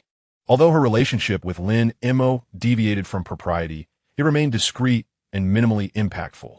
Moreover, given Su Qingyuan's age, divorced for 3 years, it was not unreasonable. In stark contrast, Wenyu was the head of the Lefu, overseeing dozens of talented young women. At merely 23, she was youthful, beautiful, and cunning. Should she entwine herself with Lin Mo? How would others perceive him? Would they think that enticing Lin Mo and sharing his bed was the key to ascendancy? Such notions would undoubtedly proliferate, leading to chaos in this realm of women. More critically, Qin Shuren understood Wenyu's nature. Having navigated the entertainment world for many years, she had encountered all manner of women. Beneath a veneer of gentleness lay a sharp intellect. The teasing allure of ambiguous intimacy, the enticing invitation veiled in reluctance, was all too familiar to her. Wenyu's approach towards Lin Mo transcended mere romantic inclinations. What were her intentions? Qin Shuren was uncertain. Yet, she recognized that further delay was untenable. Turning on her heel, she made her way into the cave. Qin Shuren first sought out Su Qingyuan, who was diligently cataloging supplies in the storage area. This section of the cave, located at its innermost recess, was dimly lit yet dry and well ventilated. Various provisions were meticulously organized: a heap of dried fish, a stack of coconut flesh, a pile of dried vegetables, and a collection of tools, all in splendid order. Su Qingyin was crouched on the ground, noting figures with charcoal, her expression focused as she counted and recorded. Qin Shuren entered and stood behind her. Upon sensing another's presence, Su Qingyuan turned, momentarily taken aback upon seeing her. "Shuren, is something the matter?" Qin Shuren gazed at her, remaining silent for a few moments before speaking. "Qingyuan, how many years have we known each other?" Su Qingyuan appeared puzzled. Why the sudden inquiry? Qin Shuren did not respond directly, instead posing another question. "In all these years, well, have I ever wronged you?" Su Qingyuan set down her belongings, rising to meet her gaze seriously. "What is going on?" Qin Shuren stepped closer, lowering her voice to convey the matter concerning Jiangye. The change in Su Qingyuan's countenance was palpable. She opened her mouth as if to speak, but faltered. Qin Shuren observed her, her expression intricate. "Qingyuan, I have long discerned your involvement with the emperor." Su Qingyuan's cheeks flushed. Qin Shuren continued, "I refrain from mentioning it because I know you to be a person of integrity and prudence." Su Qingyuan bit her lip, remaining silent. However, when it was a different matter, Qin Shuren's tone grew somber. "She is young, beautiful, and cunning. Do you grasp her intentions in drawing near to the emperor?" Su Qingyuan lifted her head to meet her gaze. Qin Shuren elaborated, "You are the Minister of Internal Affairs, and she holds the position of the head of the Music Bureau. Both of you entangled with the emperor. What will others think if this becomes known? How will the emperor maintain authority then? Will it not incite all women to aspire for power?" Su Qingyuan lowered her head, her voice barely a whisper. "I understand." Qin Shuren regarded her with a sigh. "Qingyuan, I do not blame you. It is merely that we must establish some boundaries." Su Qingyuan raised her head to look at her. Qin Shuren asserted, "You will accompany me to find Wenyu." When Wenyu was summoned to the cave's entrance, she instinctively sensed the nature of the matter at hand. Qin Shuren studied her in silence for an extended moment before speaking. "Wenyu, where were you last night?" Wenyu lifted her gaze, meeting Qin Shuren's calm eyes. Yet, that tranquility was far more unsettling than anger. Lowering her head, she softly replied, "Sister Qin." "Do not call me Sister Qin," Qin Shuren interjected, her voice firm yet subdued, akin to a stone crashing down. "You are attempting to seduce the emperor, are you not?" Wenyu was taken aback. Chapter 34. How about turning the tables twice a month? Qin Shuren's voice grew increasingly frigid. "When you dance, your eyes remain fixed upon him. The way you look at him is not the gaze of a subject toward a sovereign, but rather that of a woman gazing at a man. I have seen that look before. It is all too familiar. When you converse with him, you always lean in closely, close enough for him to inhale the fragrance lingering on your skin, close enough for him to glimpse the scenery nestled within your neckline. When you tease him, tease and then flee, deny him, let him yearn. If not this, then what else is it but toying with him? Tears streamed down when U.S. cheeks. She lifted her gaze, eyes trembling as she looked at Qin Shuran, voice quivering. Sister Qin, I did not. You did not? Qin Shuran scoffed coldly. Then tell me, where were you last night? When you found herself speechless. Qin Shuran regarded her in silence for a prolonged moment before sighing deeply. The sigh was long and heavy, as if exhaling the very stones weighing upon her heart. When you, I know you are unwilling to accept this. Her voice softened, yet each word struck when you*s heart like a stone. You are the overseer of the UFU, responsible for dozens of girls, talented in both song and dance. Everyone praises you. You possess talent and ambition and desire to ascend. That is not wrong. When you raised her head to meet her gaze, Qin Shuran continued, but have you considered that this island is not the entertainment industry? In the entertainment world, you seduce rich second-generation heirs, producers, directors. If successful, you rise. If you fail, you move on and try elsewhere. But here, she pointed toward the distant sea. This is a desolate island. The lives of 500 people depend solely on His Majesty. If you squander him, if he spends his days chasing women rather than contemplating survival, we all perish. When U.S. complexion paled, Qin Shuran's eyes harbored an indescribable intensity. What do you take him for? A plaything? When you lowered her head, her shoulders trembling slightly, Qin Shuran glanced at her, then at Su Qingyuan beside them. After a long silence, she spoke. You two listen carefully. Su Qingyuan, and when you lifted their heads, fixing their gazes upon her. Qin Shuran's voice was calm, yet each word was etched in stone, crisp and grave. Su Qingyuan, you're the Minister of Internal Affairs. Your illicit relations with His Majesty constitute a breach of propriety between sovereign and subject, disrupting the order of the court. If this becomes known, what will others think? Who will respect you thereafter? Su Qingyuan bowed her head in silence. Qin Shuran then turned to Wen Yu. Wen Yu, as the UFU overseer, your dalliance with His Majesty is licentious and detrimental to the nation, sullying His Majesty's reputation. Should this spread, how will others perceive His Majesty? They will think him a feeble ruler, incapable of resisting women's allure. Tears streamed more fiercely down Wen Yu's face. Qin Shuran regarded them both silently for a while before declaring, this matter ends here. From now on, neither of you shall be alone with His Majesty. Su Qingyuan raised her head, as if to speak, but swallowed her words. When you remained silent, head bowed, Qin Shuran looked at them once more, adding, as for His Majesty, she paused, sighing heavily again. He is a man with needs that is natural, but he must not act recklessly. Her gaze drifted to the distance, and after a prolonged silence, she continued, from today onward, matters of attending His Majesty's chamber shall be jointly overseen by Sister Su and myself. Su Qingyuan was stunned. Wen Yu was equally taken aback. Qin Shuran's tone remained composed. Every month, during the first and latter halves, we shall allow His Majesty to draw a card. Those selected will remain by His Majesty's side, attending to him for half a month. This arrangement not only satisfies His Majesty's desires, but also adheres to the established rules. She paused, casting a glance at Su Qingyuan and Wen Yu. You two may also partake in the night service if you wish, but it must be in accordance with the rules. If selected, you shall go. If not, you shall remain obediently. Su Qingyuan's face flushed slightly, but quickly resumed its composure.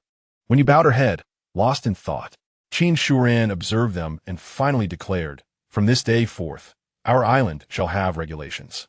That evening by the bonfire, 500 women encircled the flickering flames, their faces illuminated by the glow, rendering them rosy. The fish soup bubbled in the pot, its aroma wafting throughout the cave. Qin Shuran rose and clapped her hands, drawing everyone's attention. Tonight, I have an important announcement, she stated gravely. From this day forward, the matters of the night service shall be jointly overseen by myself and Sister Su. A hushed murmur spread through the crowd. Qin Shuran continued, each month, during the first and latter halves, His Majesty will draw a card. Whoever is chosen will have the opportunity to stay by His Majesty's side for half a month. This shall henceforth be our decree. The crowd erupted in astonishment. She paused, her gaze sweeping over the assembly. No one is permitted to seduce His Majesty privately. Those who dare to defy this will face immediate execution. Silence enveloped the gathering. Lin Mo furrowed his brows, never expecting Qin Shuran to handle matters in such a manner. Nevertheless, it was advantageous, for now he could indulge in his desires openly. The thought brought a blissful smile to his face. Qin Shuran was indeed looking out for him. He glanced at Su Qingyuan, who sat beside Qin Shuran with her head bowed, her expression obscured. Yet, the firelight revealed her despondency. He then turned to Wen Yu, who sat at the music pavilion's side, her head lowered, her expression indistinguishable. However, the flickering light illuminated her trembling shoulders, portraying a sense of melancholy. Lastly, he looked at Qin Shuran. She met his gaze, her eyes conveying a warning laced with resignation. Lin Mo chuckled and raised his bowl. All right, we shall abide by the arrangements of the regent lady. Is that clear to everyone? Understood, came the chorus of responses. Dismissed. The bonfire crackled, and the steam from the fish soup rose delicately. Jiang Yi sat at the Dezewin's side, her head lowered as she sipped her soup, avoiding eye contact with anyone. She was uncertain of her actions' righteousness. Yet with Qin Shuran's handling of the situation, a weight had finally lifted from her heart. However, upon recalling Wen Yu's demeanor, she sensed that the matter was far from resolved. Would Wen Yu accept this? She was unsure. All she knew was that from this point onward, life on this island would no longer be as uncomplicated as before. For Lin Mo, it was an entirely different experience. He desired women like Wen Yu, who dared to ascend in status, for such challenges would enhance the thrill and complexity of his pursuits. Otherwise, if all 500 beauties were devoid of thought, akin to mere NPCs, it would be no different from playing with a blow-up doll. Now it'll be tedious. As the month draws to a close, Lin Mo finds himself eagerly anticipating the upcoming days, pondering who he might encounter. The prospect of meeting someone delightful fills him with joy. Gazing at 500 enchanting women, his heart blossoms with hope for the future. Yet, life on the deserted island proves to be far more complex than he had envisioned as a tempest approaches. Chapter 35. The gathering of provisions before the apocalypse. Lin Mo reclines on the grass bed in his chamber, casually resting his leg and humming a tune. The grass bed, meticulously crafted by Su Qingyuan, is layered with 3 tiers of soft straw, offering more comfort than a 5-star hotel bed. A canvas curtain drapes over the cave entrance. The small white wildflowers long since dried, yet their faint fragrance lingers in the air. With the card reveal just around the corner, today being the 28th, he muses about who he might draw. Could it be Su Qingyuan, Wen Yu, or another captivating beauty? The thought of the 20 carefully selected maidens stirs excitement within him. Lost in thought, the curtain is suddenly lifted, and Qin Shuran enters, her expression grave. Your Majesty. Lin Mo sits up, sensing the weight of her demeanor.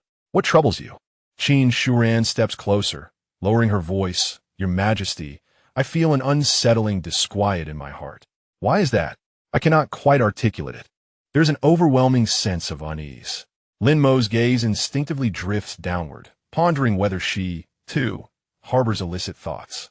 Noticing his glance, Qin Shuran clarifies. It's not what you think. It concerns the weather. It feels extraordinarily abnormal. Oh, in what way? I observe the skies for the entire morning. The clouds shift rapidly, and I cannot quite explain it. It seems as though something significant is about to occur. Lin Mo furrows his brow. As a meteorologist, Qin Shuran's words warrant serious consideration. What else? The tides are also peculiar. Today, the tide recedes unusually far and rises alarmingly fast. I spent half an hour by the sea, witnessing 3 shifts. It is not normal. I hope I am merely overthinking. Lin Mo rises and approaches the cave entrance to gaze outside. The sky does appear somewhat strange. The azure expanse is dotted with a few white clouds, which at first glance seem ordinary. However, upon closer inspection, the clouds move with unusual swiftness, their shapes constantly morphing as if they are being torn by some unseen force. He then casts his eyes toward the sea. The tide is indeed receding, revealing vast areas of rocky outcrops typically submerged. These rocks are teeming with crabs and sea snails clustered densely. Just then, Jiang Yi rushes toward him, breathless. Your Majesty! Your Majesty! Lin Mo turns. What is it? Jiang Yi, panting, gestures toward the distance. The officials from the censorate were patrolling and discovered a rabbit that collided with a tree over there. Lin Mo blinks in surprise. It collided with a tree? Indeed. Viang Yik confused.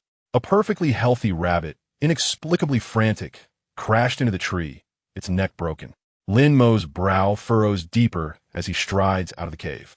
Following Jiang Yi in that direction, after a brief walk, they arrive at a large tree, beneath which lies a gray rabbit. The creature is indeed lifeless, its neck twisted, blood at the corners of its mouth, eyes wide open, meeting a tragic end. Lin Mo crouches to inspect it, then stands and surveys the surroundings. Are there any others? He inquires. Jiang Yi remarked, I have discovered this one. Lin Mo remained silent, his gaze fixed upon the distant cliff. The cliff, not far from their location, stood as the highest precipice in the vicinity. Its walls were steep, adorned with grotesque rock formations. Your Majesty, what do you behold? Bianc, ye inwit. After a moment of contemplation, Lin Mo replied, Summon Yin Jin, Zhao Qing, and Zhou Meng. Bring ropes and follow me. Jiang Yi, puzzled, asked where to. To the base of the cliff. Half an hour later, the five stood at the foot of the cliff. The sight before them rendered all speechless.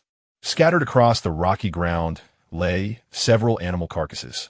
A wild boar, quite substantial, weighing around 100 pounds, lay mangled and bloodied, its limbs twisted. 2 deer, one large and one small, weighed approximately 50 to 60 pounds and 20 to 30 pounds respectively. Additionally, 3 or 4 rabbits and several wild chickens were haphazardly strewn throughout the underbrush. Yun Jin's eyes widened in shock, leaving her momentarily speechless. Lin Mo approached, crouching to examine the scene. The boar was lifeless yet warm, indicating it had recently fallen. The deer, too, exhibited signs of recent life, some still twitching faintly. He stood and gazed upward at the towering cliff. It soared high, measuring several dozen zhang. From their vantage point below, they could see only a sliver of sky. They were fleeing for their lives. Lin Mo declared, Viang ye approachet, questing, feeding. Lin Mo nodded. Animals possess a heightened sensitivity to danger. They sensed the peril and ran desperately, too swiftly to halt at the edge, resulting in their fall. He gestured toward the carcasses. These all perished from a fall. Yun Jin gasped in astonishment. Lin Mo rose, his eyes gleaming with excitement as he surveyed the bounty. This is a gift from the heavens. He turned to Jiang Yi. Return and summon as many people as possible. Bring ropes and wooden sticks. We must transport these back. Jiang Yi acknowledged and hurried away. An hour later, the base of the cliff buzzed with activity. Su Qingyuan arrived with 30 to 40 women, armed with ropes woven from vines and sharpened wooden sticks. Upon sighting the heap of game, they were left in awe. Heavens, so many! A wild boar. And deer. We are fortunate. Lin Mo directed them to secure the larger game with ropes and affix them to the wooden sticks, requiring 2 individuals to carry each. The smaller game was to be strung together with vines, manageable by a few. The boar, being the heaviest, had to be dismembered with a dagger, while the lighter deer could be lifted by 2. Rabbits and wild chickens, being less cumbersome, could be easily carried by a single person. After more than 2 hours of diligent labor, they successfully transported all the game back to the cave. The storage area was filled to the brim, and the aroma of meat wafted throughout. Upon returning to the cave, Lin Mo's first task was to have the animal hides processed. The hides of the wild boar and deer, along with several previously stored, were valuable commodities on this deserted island. They could be fashioned into clothing, carpets, or used for warmth. These hides needed immediate attention. Otherwise, they would spoil and be rendered useless. Su Qingyuan approached, asking, How shall we process them? Lin Mo pondered briefly before responding. First, wash them in seawater to remove the bloodstains. Then, use plant ash to scrub away the fat.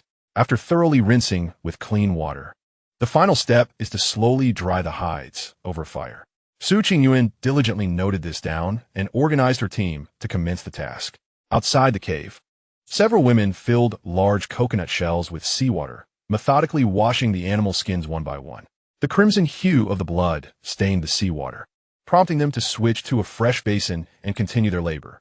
Once the washing was complete, they scrubbed the skins with plant ash, a fine residue left from burning firewood, which effectively absorbed the oils. They took turns scrubbing, their hands reddening from the effort. The process of rinsing and scrubbing was repeated several times. Finally, they stretched the skins using vines and positioned them beside the bonfire to dry gradually. The orange-red flames illuminated the skins, which appeared warm and fuzzy in shades of tawny.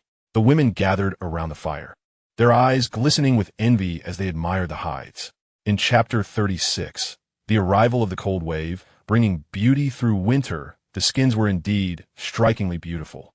If only one could be wrapped in it, surely it would keep one warm. Yet, they knew that such luxuries were reserved for the emperor and his ministers. Tangsa crouched nearby, her eyes sparkling as she gazed at the hides and remarked softly, "The emperor's is the largest, with the most fur." Xia Wanxing echoed her sentiments. Sister Su and Sister Qin also have theirs. Yunjin stood silently to the side, biting her lip, her gaze fixed on the largest wild boar hide. Jiang Yi cast a glance before turning away, resuming her task of sharpening her axe, though her thoughts wandered to how warm it would be to wear that hide. After a busy morning, the animal hides were finally processed and laid out to sunbathe on branches at the entrance of the cave. As evening fell, Su Qingyuan began tallying the food supplies: 120 pounds of wild boar, 83 pounds of muntjac, and 30 pounds of rabbits and wild chickens, adding to the previously stored provisions of over 800 pounds of dried fish, 300 pounds of dried wild vegetables, and 200 pounds of dried mushrooms.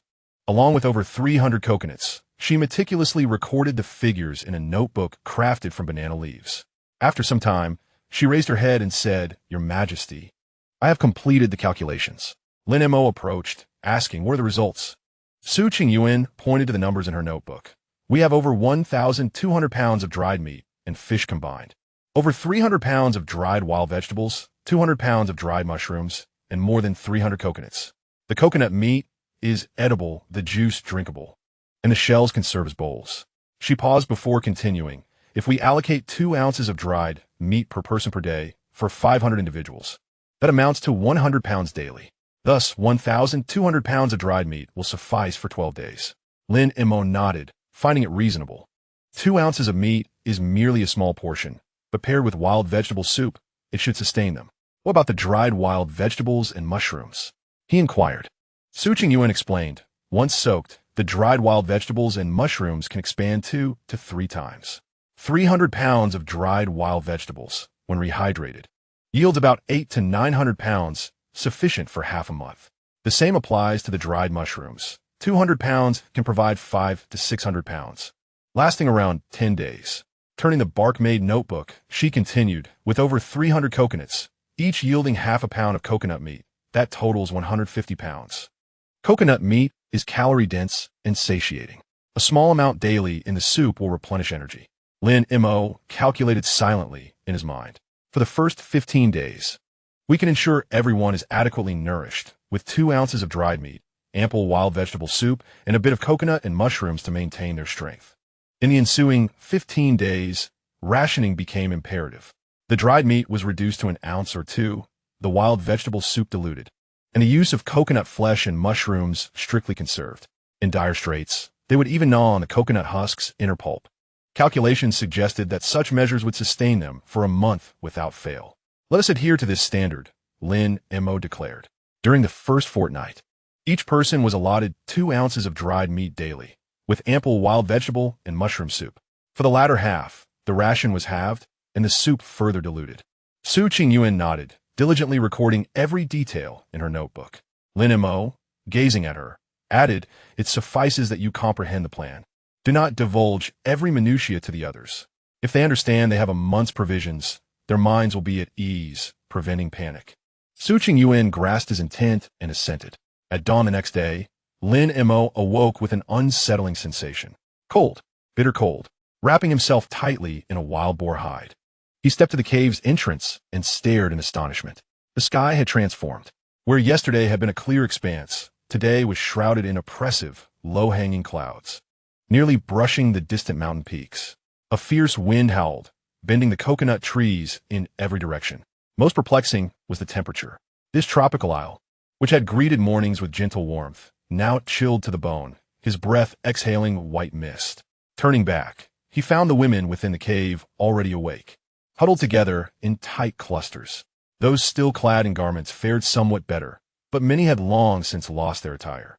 Amidst the tsunami's chaos, their clothing had been scant. After 2 weeks, their fragile, gauzy dresses and skirts were tattered beyond recognition. Some wrapped themselves in banana leaves, others wore skirts woven from vines, and some bore only scraps of cloth barely clinging to their bodies. Now, chilled by the cold wind, their complexions paled, lips turned blue, and bodies trembled uncontrollably. Tangxia nestled in a corner, wrapped in a few banana leaves, her teeth chattering incessantly. Xiao Wanqing embraced her, the two young girls shivering despite their closeness. Yunjin, clad in a thin, tattered gauze dress that revealed broad swathes of her shoulders and back, curled her neck inward, arms crossed tightly, her fingers reddened by the cold. Jiangyi was somewhat better off. Though her coat had burned, Lin Mo had given her a rabbit pelt the previous day, which she now wore around her neck, providing some respite from the wind. Yet her exposed arms remained reddened from the chill. The most pitiable were those barely shielded by leaves. Though banana leaves were large, they offered no warmth. The cold breeze rustled them ominously as their bodies shook like sifted grain. Their eyes involuntarily darted toward Lin Mo. Wrapped in a large wild boar hide, its thick yellowish-brown fur appeared exceedingly warm. Su Qingyuan and Qin Shuren donned musk deer pelts, standing at the cave's mouth. Though their expressions were grave, they appeared shielded from the cold. Wen Yu, wrapped in a rabbit pelt with its fluffy edging accentuating her pale neck, stood by the music hall, her gaze repeatedly drifting toward Lin Mo. Tang Xia's eyes widened as she looked at the wild boar hide enveloping Lin Mo. His Majesty's pelt is truly enormous, she whispered. Xiao Wanqing nodded in agreement. It must be incredibly warm. Nearby, Yunjin, wrapped in a smaller rabbit pelt, felt a mingling of warmth and melancholy. Warmth from having received one from Lin Mo, and a bittersweet pang at how much larger his own was. Jiangyi cast a glance at Lin Mo, then lowered her head to continue sharpening her axe. Yet her thoughts wandered, imagining the comfort of draping the wild boar hide over her shoulders. Your Majesty, Qin Shuran rushed over, her complexion pale. The temperature is dropping. I just stood outside for a moment, and it's at least 10 degrees cooler than yesterday. Lin Mo furrowed his brow. 10 degrees? What does that imply? In tropical regions, a 10-degree drop in a single day is utterly abnormal. He observed the trees swaying wildly in the wind, and the women huddled together, gazing at him with anxious eyes. His mind racing. A storm is brewing, he declared. Qin Shuran looked at him. Your Majesty, what shall we do? Lin Mo fell silent for a few moments before responding. Gather firewood. Gather firewood? Indeed, Lin Mo affirmed. Regardless of what is approaching, if it is cold, we require fire. The more firewood, the better. He turned to the women in the cave, raising his voice. Everyone listen closely. From now on, aside from the gathering team, everyone else is to collect firewood. Gather dead branches, dry grass, anything combustible. Bring back as much as you can. The women responded in unison and sprang into action. For the next 2 days, the cave was a hive of activity. The gathering team ventured out at dawn and returned at dusk, collecting all the wild vegetables and mushrooms they could find. Meanwhile, those tasked with gathering firewood scoured the mountainside, hauling back every piece of dry branch and grass they could find. Lin Mo was not idle either. Chapter 37. Embraced by a bevy of beauties for warmth, he led Jiang Yi and the others on a search in the vicinity for a specific item. Your Majesty, what are we looking for? Yunjin inquired. Lin Mo pointed toward a distant grove of pine trees. Pine trees? Pine trees? Yes. Pine trees produce pine resin, which is highly flammable and burns well, also serving as a torch. The five entered the pine grove, and a rich aroma of pine enveloped them. Lin Mo approached an ancient pine tree, running his hand along its trunk. The bark was fissured, and a yellow-brown substance oozed from the cracks, sticky and reminiscent of glue. This is it, Lin Mo proclaimed. He drew a dagger and scraped a piece of pine resin from the fissure. The resin was soft and sticky in his hand, exuding a potent pine scent. A single drop can burn for an extended period, he noted. Jiang Ye's eyes sparkled. Then let us gather a substantial amount. The five began to collect pine resin, scraping from the trunk, plucking from the branches, and digging from the roots. After a full day of labor, they amassed 2 large baskets brimming with resin. Upon returning to the cave, Lin Mo instructed them to pour the resin into several large coconut shells and place them by the fire to heat. As the resin warmed, it melted into a golden liquid, releasing a rich fragrance. Lin Mo dipped a stick into it, letting a drop fall onto the dry grass, which ignited instantly, the flames soaring high and burning for quite some time before extinguishing. What a remarkable substance! Suyin Juan exclaimed. Lin Mo nodded and directed them to pour the melted resin into prepared small coconut shells, placing a twisted grass wick into each. Once the resin cooled and solidified, it would transform into rudimentary pine resin lamps. These lamps would shine brighter than oil lamps and burn longer. By lighting several at night, the cave would become significantly warmer. 3 days later, all preparations were complete. Su Qingyuan held the banana leaf-covered notebook and reported to Lin Mo. Your Majesty, our current food supplies consist of 230 gene of dried meat and fish, 320 gene of dried vegetables, 210 gene of dried mushrooms, and 315 coconuts. After a brief pause, she continued. According to your established standard, for the first half of the month, each person requires 2 liang of dried meat daily, totaling 100 gene per day, which amounts to 500 gene for the first half month. Our supply of dried meat is insufficient, with only over 200 gene available.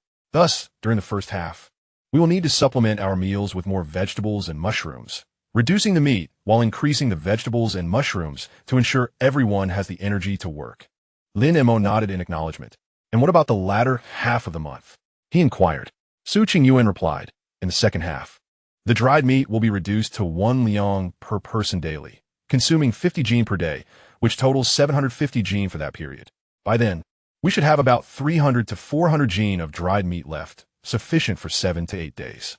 For the remaining days, we will rely entirely on the vegetables, mushrooms, and coconuts. She flipped through her notebook and continued. The 320 gene of dried vegetables will yield approximately 1,000 gene when soaked. The 210 gene of dried mushrooms will expand to around 600 to 700 gene. Additionally, with 150 gene of coconut flesh, we can manage for half a month if we ration it wisely. Lin Mo silently calculated in his mind. In the first half, each person can have 2 liang of dried meat with vegetable soup, which should sustain their strength for work. In the latter half, with the meat reduced to 1 liang, a thinner vegetable soup, and a mix of coconut flesh and mushrooms, though it may leave us slightly hungry, it will not be fatal. A month will suffice. Let us proceed with this plan, Lin Mo concluded. That night, the temperature dropped once more. Lin Mo instructed the attendants to light several more resin lamps in the cave and to stoke the bonfire to a vigorous blaze. The warm orange glow filled the cave, dispelling the chill from outside. Yet it remained quite cold inside. The women, clad in scanty garments, huddled closely around the bonfire, seeking warmth from one another. Tang Xie and Xia Wanqing sat tightly pressed together, wrapped in several pieces of banana leaves, but still shivered from the cold.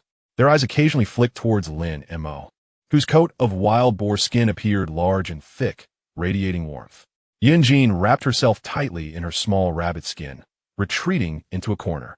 However, the rabbit skin was too small, providing coverage only for her neck and shoulders, leaving her exposed arms reddened from the cold. Jiang Yi sat by the side of the Dazuan, holding a fishbone axe, but her fingers were numb with cold, rendering her grip unstable.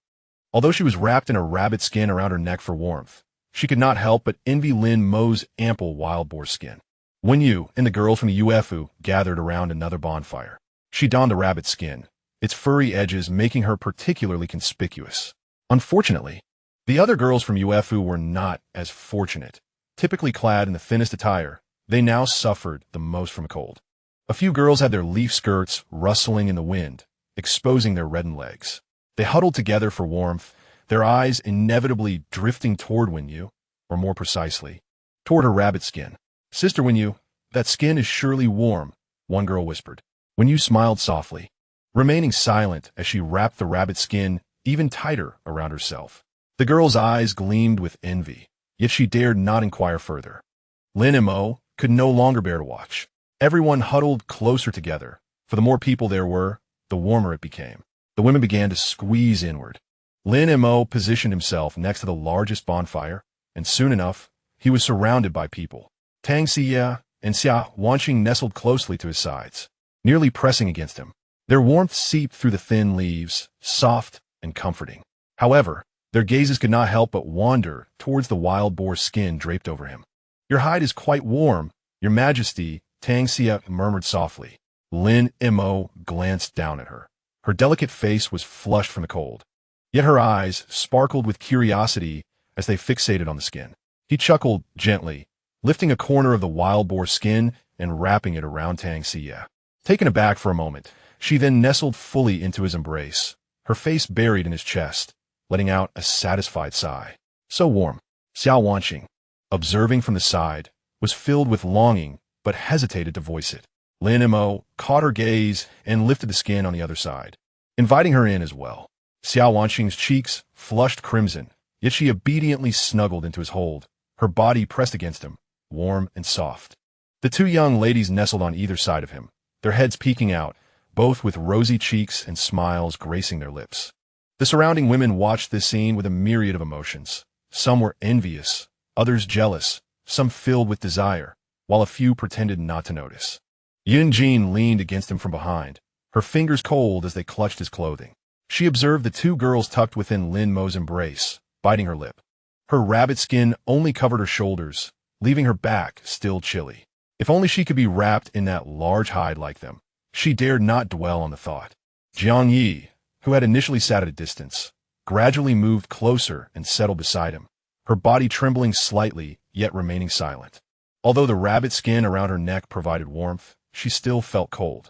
Watching the two girls nestled in Lin Mo's arms and glancing at her own rabbit skin, she suddenly felt a pang of discomfort.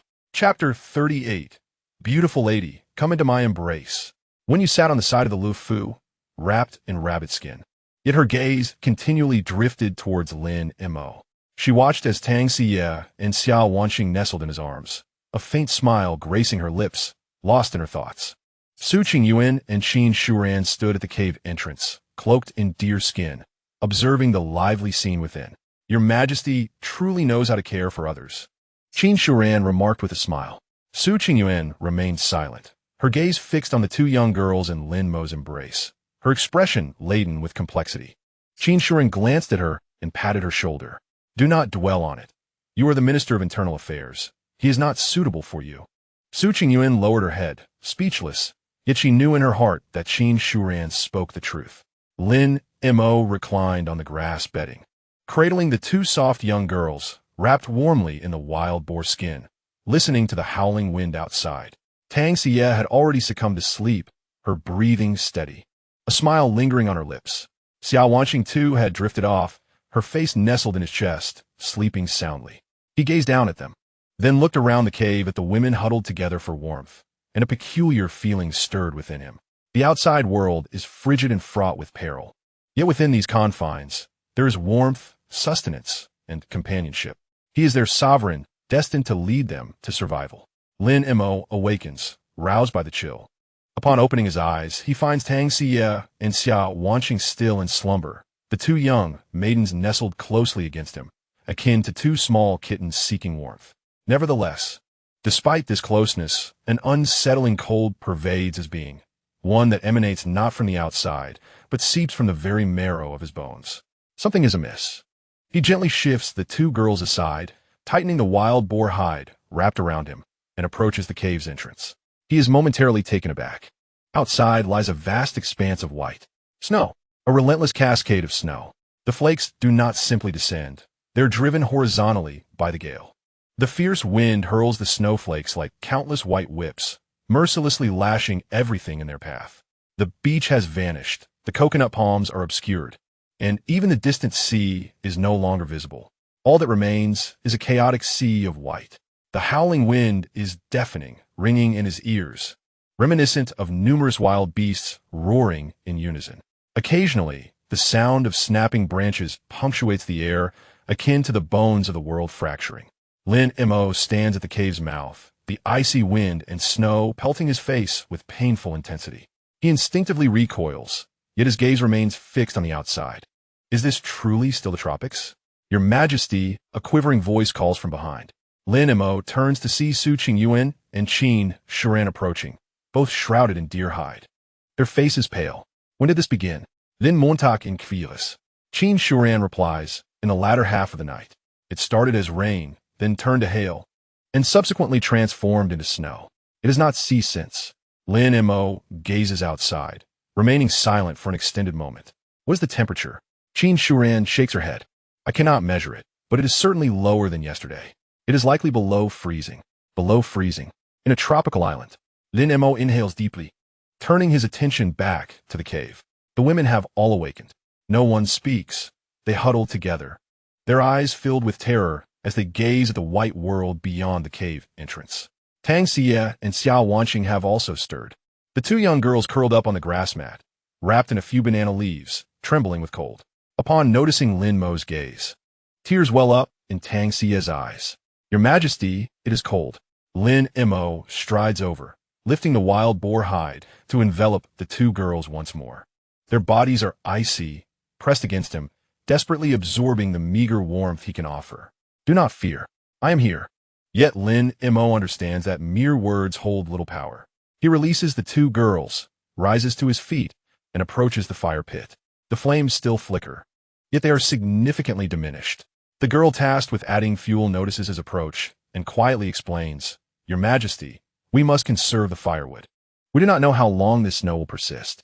Lin Mo nods in agreement. She is correct. However, as the fire dwindles, the cold intensifies. He surveys the scene, observing the women huddled together.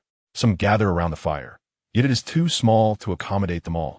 Those in front are warmed by the glow, while those in the back feel the biting chill, forcing them to constantly turn, alternating between warmth and cold. Others, unable to find space, lean against the periphery, curled into tight balls, their teeth chattering. Those clad in animal hides fared somewhat better. Lin Mo's wild boar skin was the largest, while Su Qingyuan and Qin Shiruan boasted thick deer hides. Although when used rabbit fur was a tad smaller, it at least provided some protection for her neck and shoulders. Jiang Yi and Yun Jin also possessed rabbit skins, albeit small, yet preferable to nothing. However, the majority lacked any covering at all. They were dressed in tattered gauze garments, wrapped in banana leaves, with some reduced to a mere few leaves for concealment. Their faces turned pale from the cold, lips tinged with purple, and their bodies trembled like leaves in the wind. Lin Mo gazed at them, his heart tightening with concern. They all huddled closer together. The more the merrier in terms of warmth. The women began to inch towards the center, yet the space was limited and the bonfire small, leaving some still out in the cold. This was untenable. Qin Shiruan approached, whispering, Your Majesty, we must devise a plan. Lin Mo pondered silently for a few seconds before suggesting, Let's take turns warming by the fire. Take turns? She inquired. Indeed, Lin Mo affirmed. Divide everyone into several groups. One group warms for half an hour while the others huddle together to conserve energy. Qin Shiruan's eyes sparkled with understanding as she nodded and turned to make arrangements. Soon, order emerged within the cave. Su Qingyuan held a notebook, initiating the grouping. 500 individuals were divided into 10 groups of 50. One group warmed by the fire while the other 9 huddled together, rotating every half hour. The bonfire quickly attracted a throng of people. Those warming themselves turned their backs to the flames, absorbing the heat through their backs. Yet, the front remained frigid, forcing them to curl up, hugging their knees tightly to conserve warmth. Those not warming themselves pressed against the cave walls, leaning back to back, sharing warmth. Lin Mo observed quietly from the side when he suddenly felt a tug. It was Tang Xie. Your Majesty, please join us by the fire, she urged softly. Lin Mo shook his head. You warm yourselves? I am not cold. Yet he was indeed chilled, despite the thickness of the wild boar hide. It could not fend off the bone-deep cold. Undeterred, Tang Xie grasped his hand and pulled him toward the bonfire. Lin Mo was drawn into the crowd and found a spot to sit. The warmth of the fire enveloped his back, a comforting sensation that nearly prompted a sigh of relief. Still, the front remained icy as the cold wind swept in from the cave entrance, chilling his face. Tang Xie settled on his left, pressing closely against him, while Xiao Wanqing took a seat on his right, leaning in as well. Yun Jin sat behind him, her back to the fire, their backs pressed together. He could feel her slight shivering through her clothing. Jiang Yi sat not far away, curled up with his knees drawn to his chest, occasionally glancing their way. When you, by another bonfire, wrapped in rabbit fur, wore a gentle smile, lost in thoughts unknown. Half an hour passed swiftly. The next group approached to take their turn, and those who had been warming themselves reluctantly rose, retreating to the side. Lin Mo stood as well, about to leave when he felt a sudden tug. It was Yun Jin. Your Majesty, may I sit beside you? She whispered, her face flushed. I am cold. Lin Mo regarded her. Her cheeks were reddened from the cold, her lips slightly pale, and though she was wrapped in the small rabbit fur, it was insufficient, leaving her bare arms exposed and frostbitten. Her body trembled slightly, her eyes reflecting a mix of desire and shyness. Lin Mo felt a stirring in his heart and nodded, sitting down beside her. Yunjin's eyes sparkled as she eagerly leaned closer, pressing against him. Lin Mo lifted a corner of the wild boar hide, enveloping her within its warmth. Chapter 39. Snow on the Deserted Island. A beauty asks me for embrace. Yunjin paused for a moment before curling into his embrace, burying her face in his chest and letting out a soft sigh. How warm! Her body, cool to the touch, gradually absorbed his warmth. She exuded a delicate fragrance mingled with the scent of smoke, creating a comforting aroma. Lin Mo gazed down at her. Her face was nestled against him, revealing only one rosy ear, flushed to a translucent hue, leaving one to wonder whether it was due to the cold or her bashfulness. In the distance, Jiang Yi observed this scene, biting her lip. She too felt the chill, yet found herself at a loss for words. Tang Shiyu and Xia Wanxing sat nearby, watching as Yunjin nestled in Lin Mo's arms, their expressions complex, tinged with envy and something else altogether. They remained silent, drawing closer together. As the night wore on, the temperature plummeted further. Lin Mo instructed others to light a few more resin lamps, the warm orange glow barely alleviating the cold. However, the bonfire remained modest, a careful measure to conserve wood. The women huddled closer, those with animal skins faring better, while those without desperately sought the warmth of the crowd. A circle of women surrounded Lin Mo.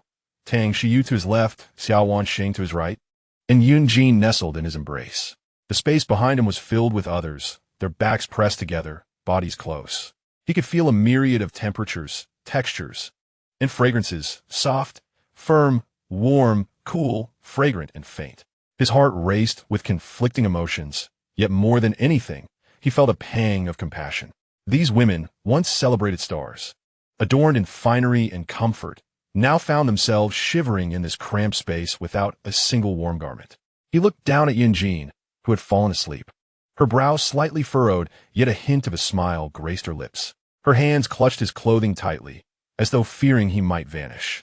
Lin Mo reached out, gently brushing aside the stray strands of hair from her forehead. Yunjin stirred, burrowing deeper into his embrace.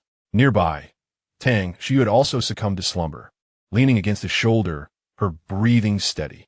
Xiao Wanxing, too, was asleep, her face nestled against his arm, deep in repose, as Lin Mo observed them. And the other women huddled together for warmth within the cave. An unusual feeling washed over him. He was their king. It was his duty to protect them. Regardless of the tempest outside or how long the snow would persist, he vowed to ensure their survival. Not a single one would be lost. The wind continued to howl outside, and the snow fell relentlessly. Yet within the cave, there was fire, companionship, and warmth. Lin Mo closed his eyes, drawing the young woman in his arms even closer. The blizzard raged on for 3 days. During this time, no one ventured from the cave.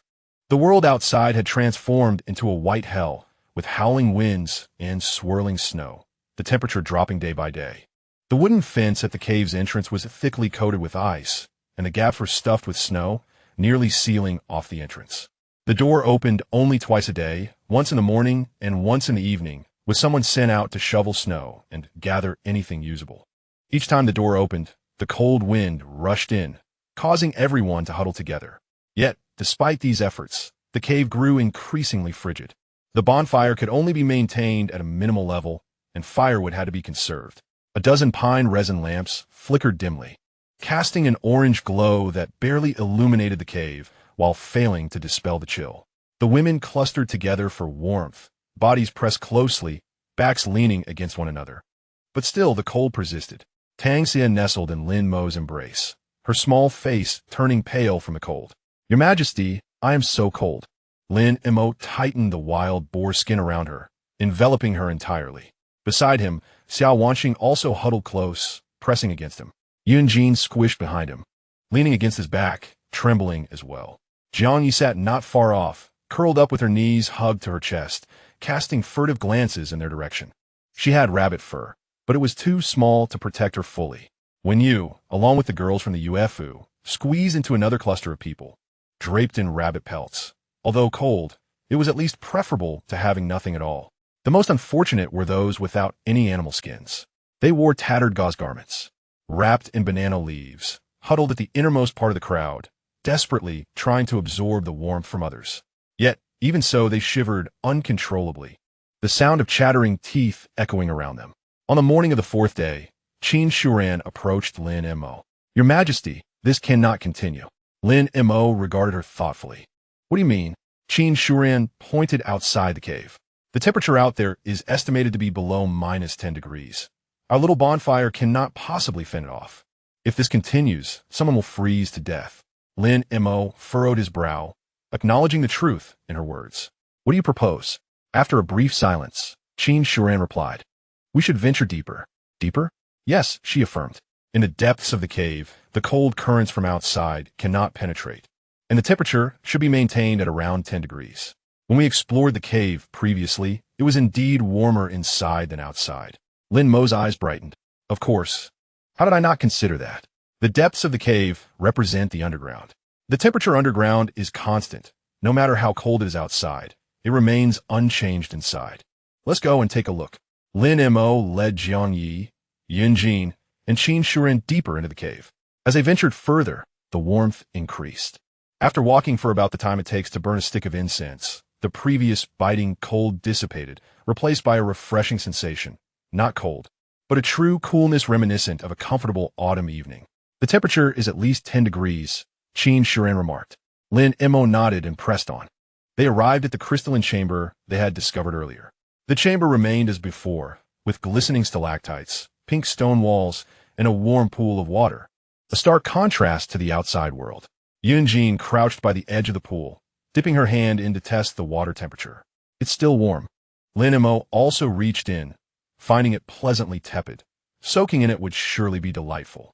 As he surveyed the surroundings, he suddenly noticed several dark passageways leading deeper into the chamber. "What lies beyond those paths?" he inquired. Jiang Yi shook his head, stating he had never been there. Lin Mo pondered for a moment and suggested, "Let us venture inside." Accompanied by 3 individuals, Lin Mo chose a side path and proceeded further. The flickering light of the oil lamp illuminated only a few steps ahead, beyond which lay an expanse of utter darkness. The stalactites adorning the cave walls shimmered faintly in the lamp's glow, resembling countless eyes peering out from the shadows.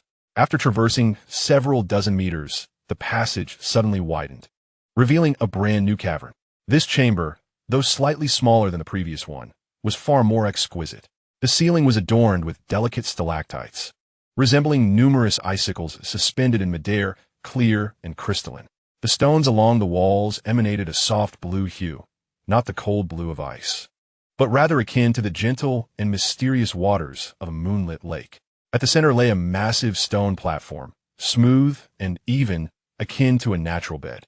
Beside it was a small pool, the water crystal clear and gently steaming, a hot spring. "How beautiful," Yunjin murmured. Jiang Yi was momentarily taken aback. Qin Shuran inhaled deeply and softly remarked, "This place is even more stunning than the one outside." Lin Mo, holding the oil lamp aloft, scanned the area and discovered several other dark passages leading from the chamber, their ends shrouded in obscurity. "It appears this cave is far more extensive than we had imagined," he stated. Upon returning to the main cavern, Lin Mo summoned the key figures. "It is indeed warm in here, around 10 degrees, he noted, "but there is a concern." Qin Shuren inquired, "What concern?" Lin Mo pointed to the ceiling. "There are no ventilation openings. If we were to start a fire for cooking, the smoke would accumulate, making it unbearable." Su Qingyuan furrowed her brow, asking, "What shall we do?" Lin Mo contemplated for a moment before responding, "It seems we will need to separate." "Separate?" "Yes. During the day, we will operate in the outer cavern, cooking and working. At night, we will retreat deeper to sleep and escape the cold. Especially for those without proper clothing, it would be best for them to stay inside." Qin Shuran regarded Lin Mo with approval, nodding in agreement. Reflecting on how this leader had devised a solution to such a simple problem, a notion that had eluded the highly educated individuals, while a mere high school dropout like Lin Mo had grasped it. "Your Majesty is wise." This approach simultaneously addressed the issues of fire and warmth. Lin Mo smiled slightly. "Sister Qin, I must trouble you to take a group and assess what items we need to bring for sleeping, such as straw mats, animal skins, and pine resin. No other items are necessary. Su Qingyuan acknowledged and turned to make arrangements. As evening fell, the first group began to migrate deeper into the cave. Lin Mo led the officials at the forefront, each bearing a pine resin lamp, with 500 women following closely behind, carrying sleeping mats. Proceeding in an orderly fashion toward the depths of the cave. After roughly 10 minutes, they arrived at a larger hall, spacious enough to accommodate around 100 people, while others continued towards smaller adjoining chambers. About a dozen variously sized caverns were distributed like a lotus flower within the depths, perfectly capable of housing 500 individuals. Lin Mo instructed them to lay down pine needles on the ground in neat, orderly rows. The resin lamps hung upon the cave walls, illuminating the space with a warm, hazy glow as a dozen of them flickered together. Everyone, squeeze in, the more the merrier, Su Qingyuan called out. The women began to huddle closer, leaning against one another, their bodies pressed together. The temperature was indeed comfortable, hovering around a pleasant 10 degrees, neither too cold nor too warm. Compared to the frigid world outside, this place felt like paradise. Tang Se exhaled a sigh of relief, her small face finally regaining its color. Your Majesty, it is so warm here, Lin Mo nodded, spreading a wild boar hide on the grass and reclining upon it. Tang Se hurriedly nestled beside him, while Xiao Wanqing squeezed in from the other side. Yunjin hesitated for a moment before joining them, lying down behind him, leaning against his back. As the sole man on the deserted island, Lin Mo provided a sense of security that no other woman could rival. Jiang Yi sat a short distance away, observing them, biting her lip, wishing she could join. But out of pride, she remained motionless in her place, merely wrapping her rabbit fur cloak tighter around herself. When you settled the young women from the Lu Fu on the opposite side, cloaked in rabbit fur, with faint smiles adorning their lips, occasionally glancing over toward Lin Mo. Finally, Su Qingyuan and Qin Shuran positioned themselves nearest to the cave entrance, prepared to assist. Everything was in order. As night deepened, one by one the resin lamps extinguished, leaving only 2 or 3 flickering on the walls, casting a dim light. This feeble illumination barely penetrated the darkness, revealing only a small patch beneath the lamps, beyond which lay indistinct shadows, and further still, an impenetrable blackness. As Lin Mo held Tang Xie and Xiao Wanqing, drifting toward slumber, he was suddenly jolted awake by a cacophony emanating from a nearby passage. Frowning, he was about to rise when Yun Jin's voice came from behind him. Your Majesty. It seems to be the people from the adjacent chamber. Next door was a smaller cave, home to approximately 20 to 30 women. It was not far from the main cavern, yet it was smaller and more secluded. During the earlier allocation, those women had chosen that space voluntarily, expressing a desire for tranquility. Lin Mo sat up and inquired, what is it? Shortly thereafter, a woman rushed over. She was Lin Man, a young actress residing next door. Her complexion was pale, and her eyes were red-rimmed. Your Majesty, our lamps have gone out, and the oil has run out. It is pitch black over there, and the sisters are frightened. Lin Mo turned to Su Qingyuan, who furrowed her brow. We are low on lamp oil as well. We must conserve. We have already used quite a bit tonight. Tears brimmed in Lin Man's eyes. But it is too dark over there. Someone nearby muttered softly, what is there to fear? We are not children. Dark. Where is it not dark? Our lamps are insufficient too. If one is careless with their resources, who can they blame? Hearing these remarks, Lin Man could no longer hold back her tears, but dared not plead further, lowering her head as she turned to leave. Lin Mo, unable to bear the sight, stood up. Your Majesty? Tang Xie was taken aback. Lin Mo stated, I shall go and see. Huh? Tang Xie grasped the hem of his garment, clearly reluctant. Lin Mo patted her hand. They are afraid. I will accompany them. All are my subjects. I cannot ignore them. Tang Xie opened her mouth, yet words eluded her. Xiao Wanqing found herself in a similar predicament. Yunjin, standing behind him, murmured, Your Majesty, it is so dark over there. Lin Mo chuckled. What is there to fear? I am a man. He turned and walked towards the adjacent cavern. Behind him, Tang Xie and Xiao Wanqing exchanged glances, their eyes filled with reluctance. As Lin Mo entered the narrow passage, he soon realized the darkness was indeed profound. He fished out a lighter, igniting it intermittently as he advanced. After traversing several meters, he arrived at the cavern's entrance, which was shrouded in impenetrable blackness. Stepping inside, he raised the lighter aloft. Inside the cavern, 2 or 3 dozen women huddled together, their forms trembling. Some wept, others shivered, while a few buried their faces in their knees. Upon his arrival, they all froze, followed by a sudden outburst of tears. "Your Majesty, the Emperor has come." Lin Mo illuminated their faces with a lighter, speaking solemnly, "Do not be afraid. I am here." The women gazed at him, their eyes reflecting reliance and gratitude. Some wiped away their tears, others covered their mouths to stifle their sobs, while a few attempted to rise but faltered and fell back down. Surveying the cramped space, Lin Mo noted the chaos. 2 or 3 dozen people crammed into the small chamber, with a messy grass bedding scattered across the ground. "Where are your lights?" he inquired. A bolder woman replied, "The oil has run out. We did not know how to conserve it." Lin Mo said nothing further, instead finding a spot to recline and extinguishing the lighter. As darkness enveloped them once more, panic surged through the crowd. "Your Majesty!" someone exclaimed. "Why did you extinguish the lighter?" Another trembled, her voice laced with tears. Lin Mo's voice emerged from the shadows, calm and soothing. "The gas in the lighter is more precious than the oil in your lamps. You women, you do not even know how to start fire. You lack the most basic survival knowledge." One woman lamented, "I've been cared for by nannies my entire life, always having my needs met." Another confessed, "I have never even washed my own clothes. I wear disposables." "Me too." Another echoed, "My parents said girls should be raised in luxury." Lin Montag sighed in resignation. "Luxury? And now, you find yourselves utterly helpless, do you not?" Silence fell among them. These pampered women, once cherished in their homes, had paths meticulously paved by their parents. Some were born into affluent families, recruited by film companies at a tender age, while others pursued studies abroad in their early teens, boasting both education and connections. However, in the wilderness, such privileges were rendered useless. A single wild dog could easily claim their lives, even as dozens lay within the cave. The absence of light was enough to send them into tears. "Your Majesty, I am afraid," a soft voice quivered. Lin Mo reached out, pulling the trembling figure into his embrace. She nestled against him, shivering slightly but soon finding solace, while Lin Mo took the opportunity to indulge in a moment of intimacy.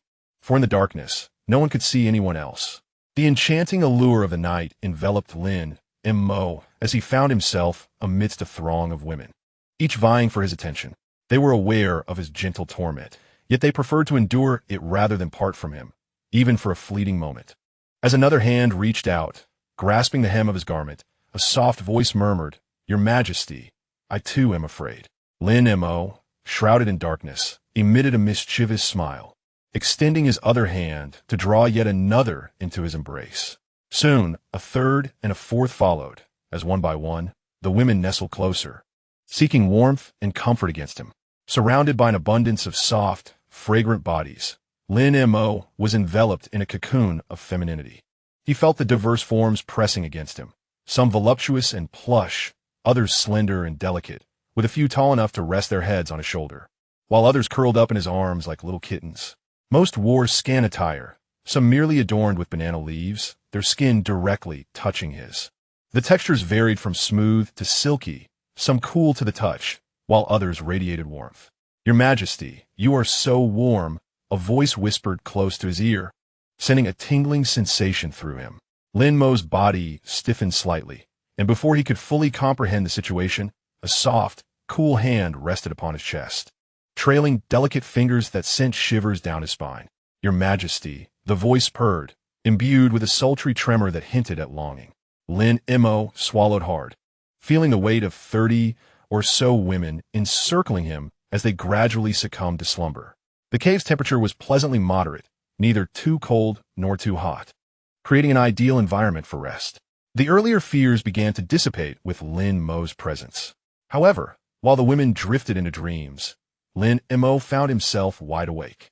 Not only was he unable to sleep, but the woman nestled against him also remained restless, as Lin Mo's hands were far from idle. He comforted the women in his embrace while attending to those behind him. These women had been living in a state of trepidation, their outward merriment cloaking their inner anxiety.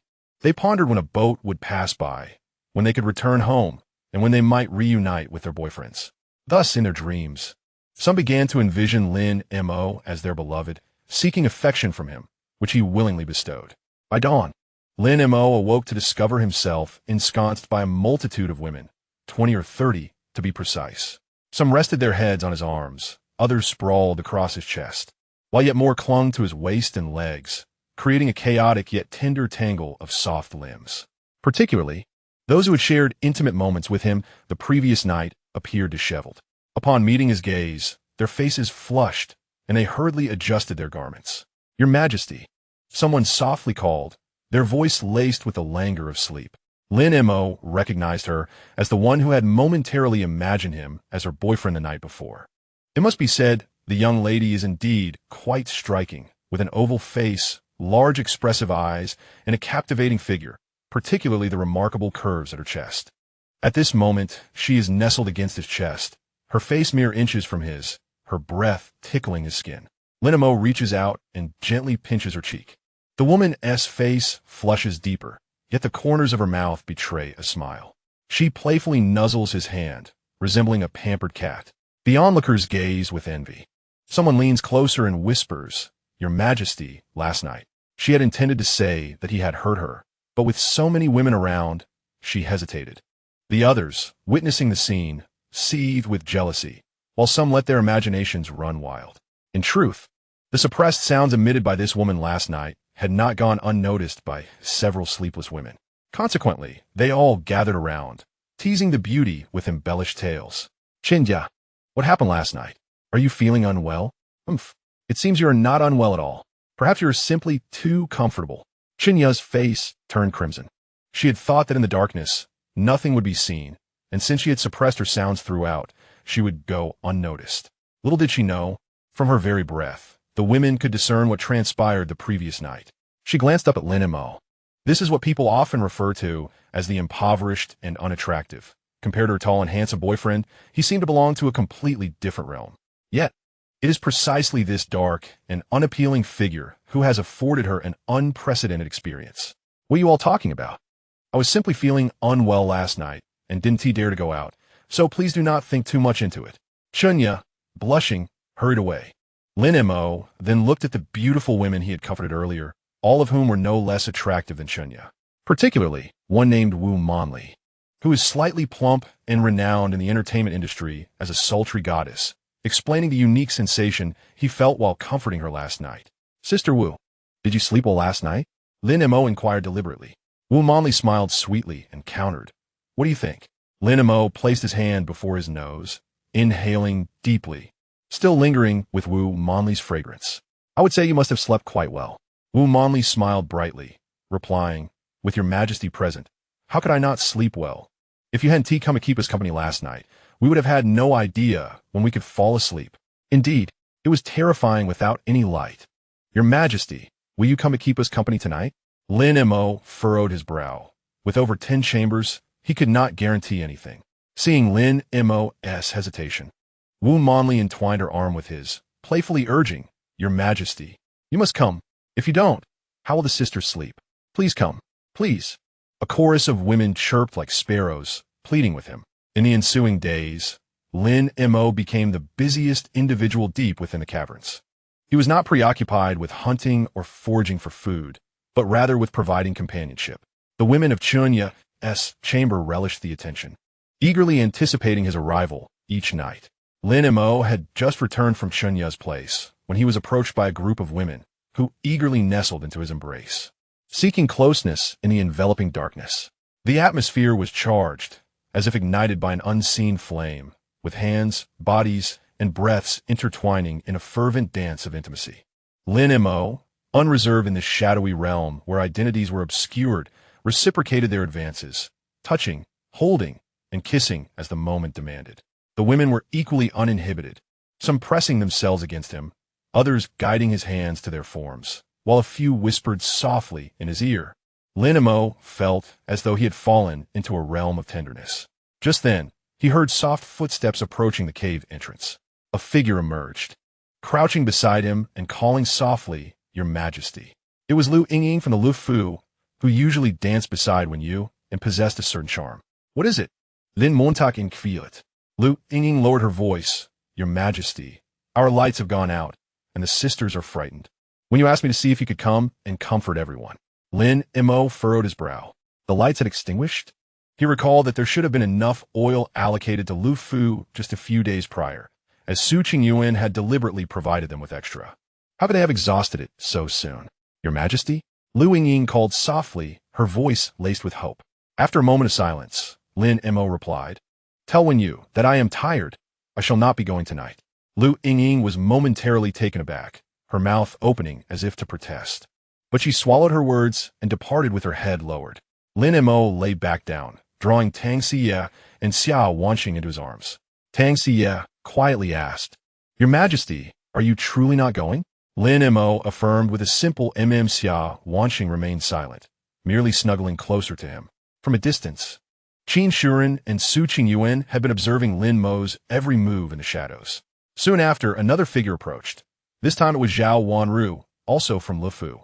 "Your Majesty, when you asked me to come," she said softly, her voice sweet and alluring. "The sisters are genuinely frightened. It is so dark, and they can see nothing. Your Majesty, please just go for a moment."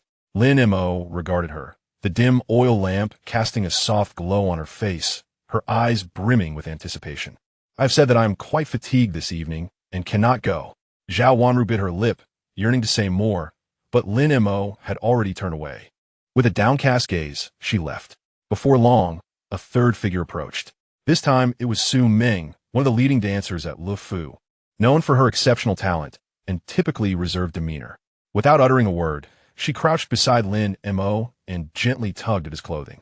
He turned to look at her, and in the darkness, her eyes shimmered with moisture.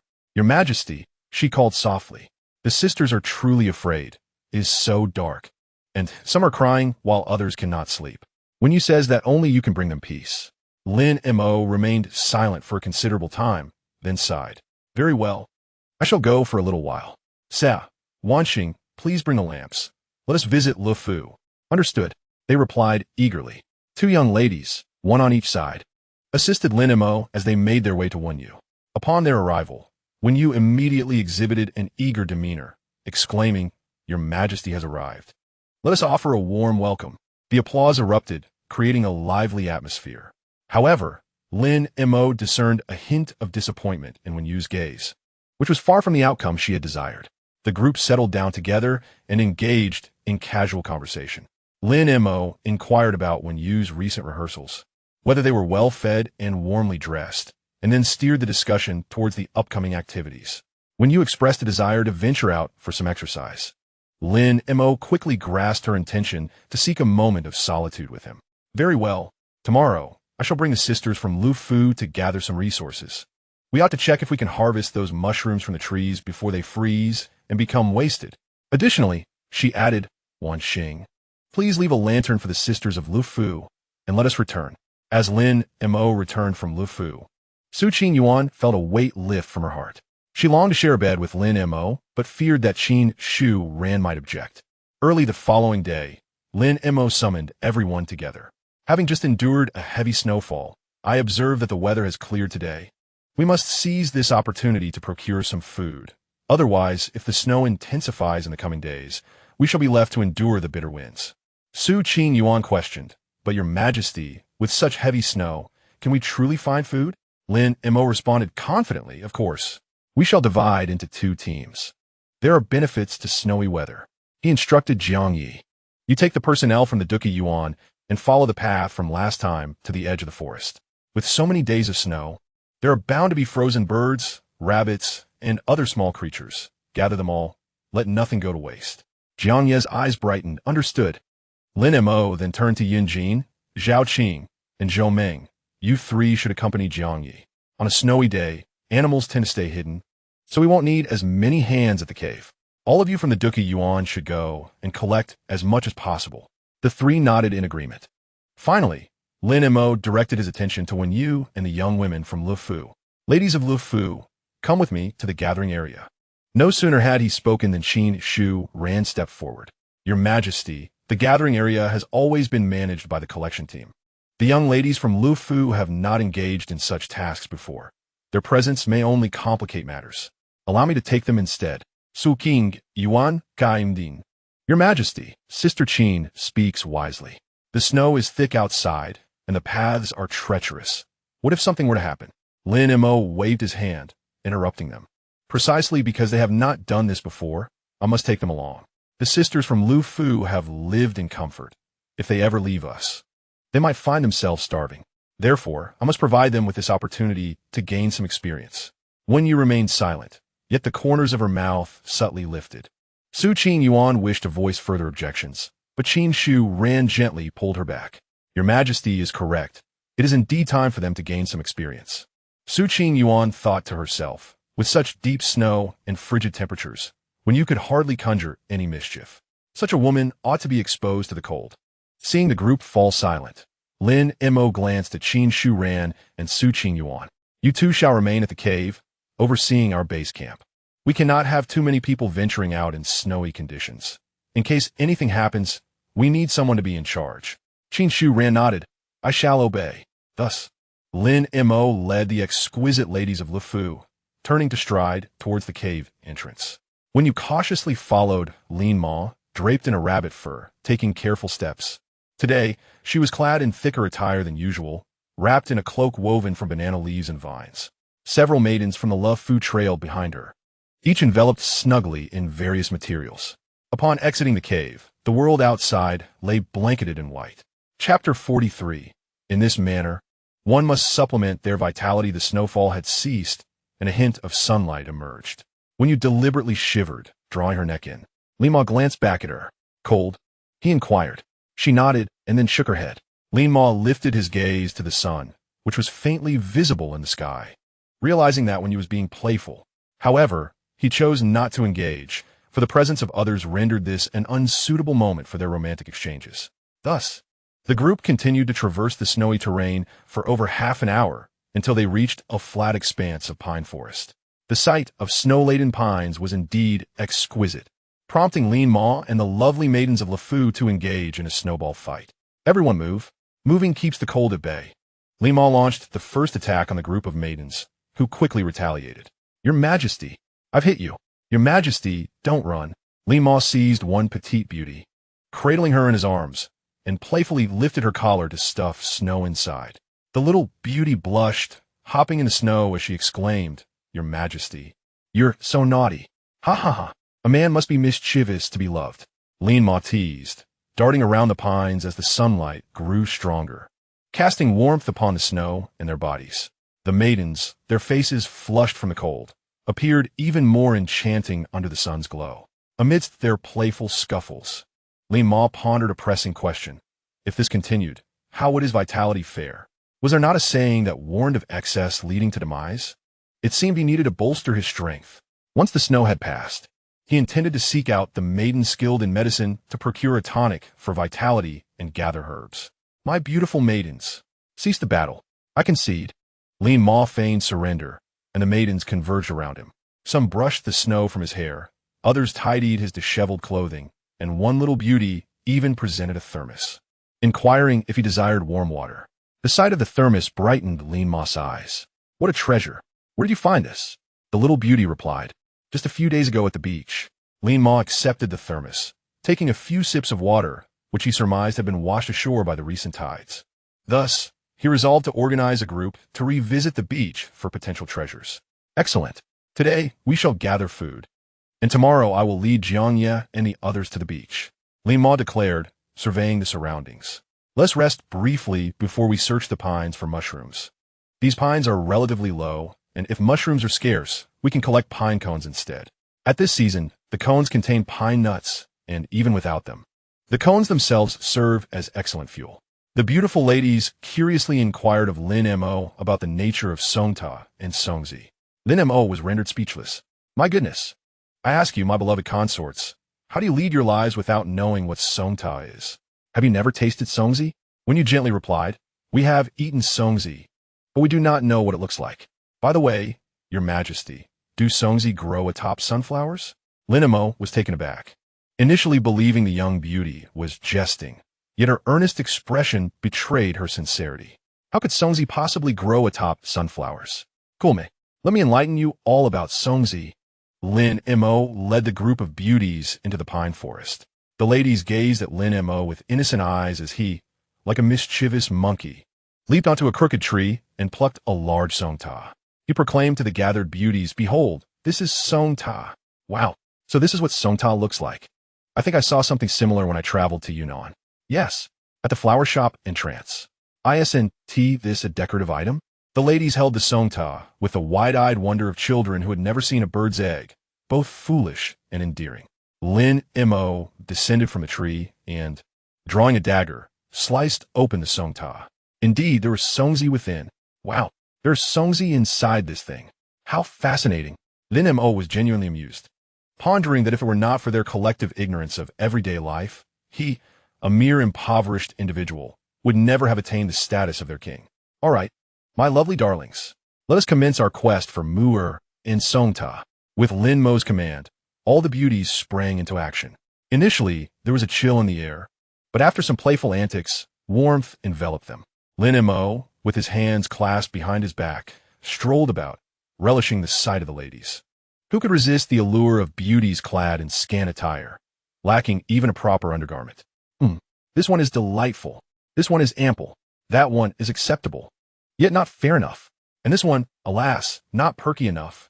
While Lin Mo continued to appreciate the rare scenery, his gaze was suddenly drawn to a familiar and enchanting face. Before he could utter her name, he was ensnared by the soft and alluring gaze of Wenyu. Lin Mo's heart stirred. You all continue gathering. I shall explore further. He turned and ventured deeper into the pine forest. After a short distance, he heard gentle footsteps behind him. Wenyu had followed. She approached and delicately tugged at his clothing. Your Majesty, she whispered. Lin Mo turned to look at her. Snowflakes began to fall again, delicate and dense, landing on her face and eyelashes, creating an unreal beauty. Amidst the white expanse of the world, beneath an old pine tree bent by the weight of snow, stood a woman wrapped in rabbit fur. Her small face was flushed with cold, snowflakes clinging to her eyelashes, yet her eyes sparkled with the essence of spring water. Who could resist such a sight? Lin Mo gazed at her entranced, and she, too, gazed back at him with equal fascination. Those eyes appeared to be filled with starlight, resembling two blazing embers that gazed intently at him. Lin Mo suddenly recalled a phrase, a beauty like jade. At that moment, when you resembled a piece of jade soaked in melted snow, cold and translucent, yet exuding an irresistible allure that one wished to cradle in their palms for warmth. Is it cold? He inquired, his voice imbued with utmost tenderness. Wenyu nodded, then shook her head, leaning forward, curling into his embrace. The gesture was as natural as if she had performed it countless times before, yet it carried the awkwardness of a first brave attempt. Her entire being pressed against his chest, fingers gripping his clothing tightly, her face nestled within his embrace, revealing only one rosy ear. Lin Mo sensed her body trembling, cool to the touch, the chill palpable even through their garments. Yet her breath was warm, rhythmically brushing against his chest, creating a delightful, tickling sensation. He lifted the wild boar hide, enveloping her completely within its warmth. Chapter 44. Romance and intimacy in the snow when you nestled against him like a little kitten. They stood together in the snow, beneath the ancient pine tree. Snowflakes continued to fall, densely and delicately, accumulating in thick layers upon the pine branches. The boughs, burdened by the snow, bowed like elderly figures, resembling silent guardians. Occasionally, a small flake would slip from the branches, landing on their shoulders, quickly melting away under their body heat. Lin Mo gazed down at the woman in his arms. She was tucked against him, revealing only half her face. Her complexion was a delicate blend of white and pink, her long, thick eyelashes quivering gently like butterfly wings. She sensed his gaze, but did not lift her eyes. Instead, burying her face deeper into his embrace, her grip tightening. Lin Mo suddenly felt that this moment was exquisite. The world was serene, with only the sound of falling snow. It was warm in his arms, with a soft woman pressed against him. There was no need for thoughts or actions. Simply standing there felt perfect. Time passed unmeasured before when you slowly raised her head. She looked at him, her eyes sparkling, reflecting the light of the snow, his figure, and an indescribable emotion. Your Majesty, Wenyu whispered, her tone tinged with a hint of grievance and reproach. Why did you not come last night? Do you know how much I missed you? Lin Mo regarded her, noticing delicate snowflakes clinging to her eyelashes, her nose a rosy hue, while her lips, kissed by him moments earlier, appeared soft and slightly parted, as if awaiting something. You know why? Lin Mo said, pressing his lips to her forehead. Wen Yu's eyes glistened with unshed tears. I understand. Sister Qin and Sister Su wouldn't allow it. But I truly wish to be with you, Your Majesty. Ever since that night, I have thought of you every day. I long for your embrace, your kisses. She left her words unspoken, her hand stealthily climbing up to his chest. Lin Mo grasped her hand. You are such an enchanting treasure. When you lifted her gaze to meet his, he looked down at her. Snowflakes landed on her face, her eyelashes, and her slightly trembling lips. She was entirely within his embrace, soft and warm, accompanied by a subtle fragrance of her presence. Those eyes, both bright and enchanting, seemed capable of ensnaring one's very soul. Lin Mo suddenly felt that this woman truly resembled Deji, not in a mere seductive manner, but in a way that rendered one utterly unable to resist her allure. Despite being fully aware of her cunning intentions and her desire to manipulate him, he found himself irresistibly drawn to her, yearning to embrace her, to kiss her. He lowered his head and captured her lips in a kiss. When he let out a soft hum, her entire being melting into his embrace as if her bones had been drawn away. The snowflakes continued to fall, landing upon the two of them, only to be swiftly melted by their body heat. This kiss extended for what felt like an eternity, long enough for Lin Mo to forget the passage of time, the location, and the frigid winter landscape. He only remembered the softness of the woman in his arms, the warmth of her lips, and the gentle, satisfied sounds emanating from her throat. Uncertain of how long they lingered, they finally parted. When you leaned against him, breathing heavily, her face flushed like a ripened peach, her gaze dreamy as if intoxicated. Her lips, kissed to a rosy hue, glistened and appeared slightly swollen, rendering her all the more alluring in the snowy light. Your Majesty, she called softly, her voice languid and tender, reminiscent of a kitten just awakening from slumber. Lin Mo gazed at her, the fire within him burning brightly, wishing to take her right there upon the snow. Yet, with so many people around, he knew that lingering too long would surely attract the attention of those women nearby. Moreover, given Lin Mo's understanding of Su Qingyuan and Qin Shiruan, it was likely that among them were spies they had placed. Thus, he raised his head to survey the surroundings. Wen Yu too became vigilant. Tonight, Lin Mo declared. Wen Yu was momentarily stunned, yet her heart soared with joy. Tonight? She thought she must have misheard. Lin Mo met her gaze, articulating each word carefully. Tonight, I shall visit your quarters. Wen Yu's eyes sparkled with delight. Lin Mo continued. While our entanglement is sweet, I have a word of caution for you. Your Majesty, please speak. Those who play with fire will inevitably be burned. I advise you to always maintain a clear understanding of your identity and status. If you wish to ascend, it must be through your own merit, not merely by seducing me. Wen Yu's face reddened further. She lowered her head, burying her face against his chest, softly murmuring, I understand, Your Majesty. Lin Mo reached out and lifted her chin. Furthermore, you are a clever woman. I believe that aside from dancing and tempting me, you possess other means to elevate your standing. Wen Yu obediently nodded, gazing at him with a glint of light in her eyes. Then, she smiled, a smile both gentle and alluring, akin to flowers swaying in the spring breeze, like water flowing beneath the moonlight. I understand, she said softly. The two lingered in the snow for a while longer before walking back, one in front of the other.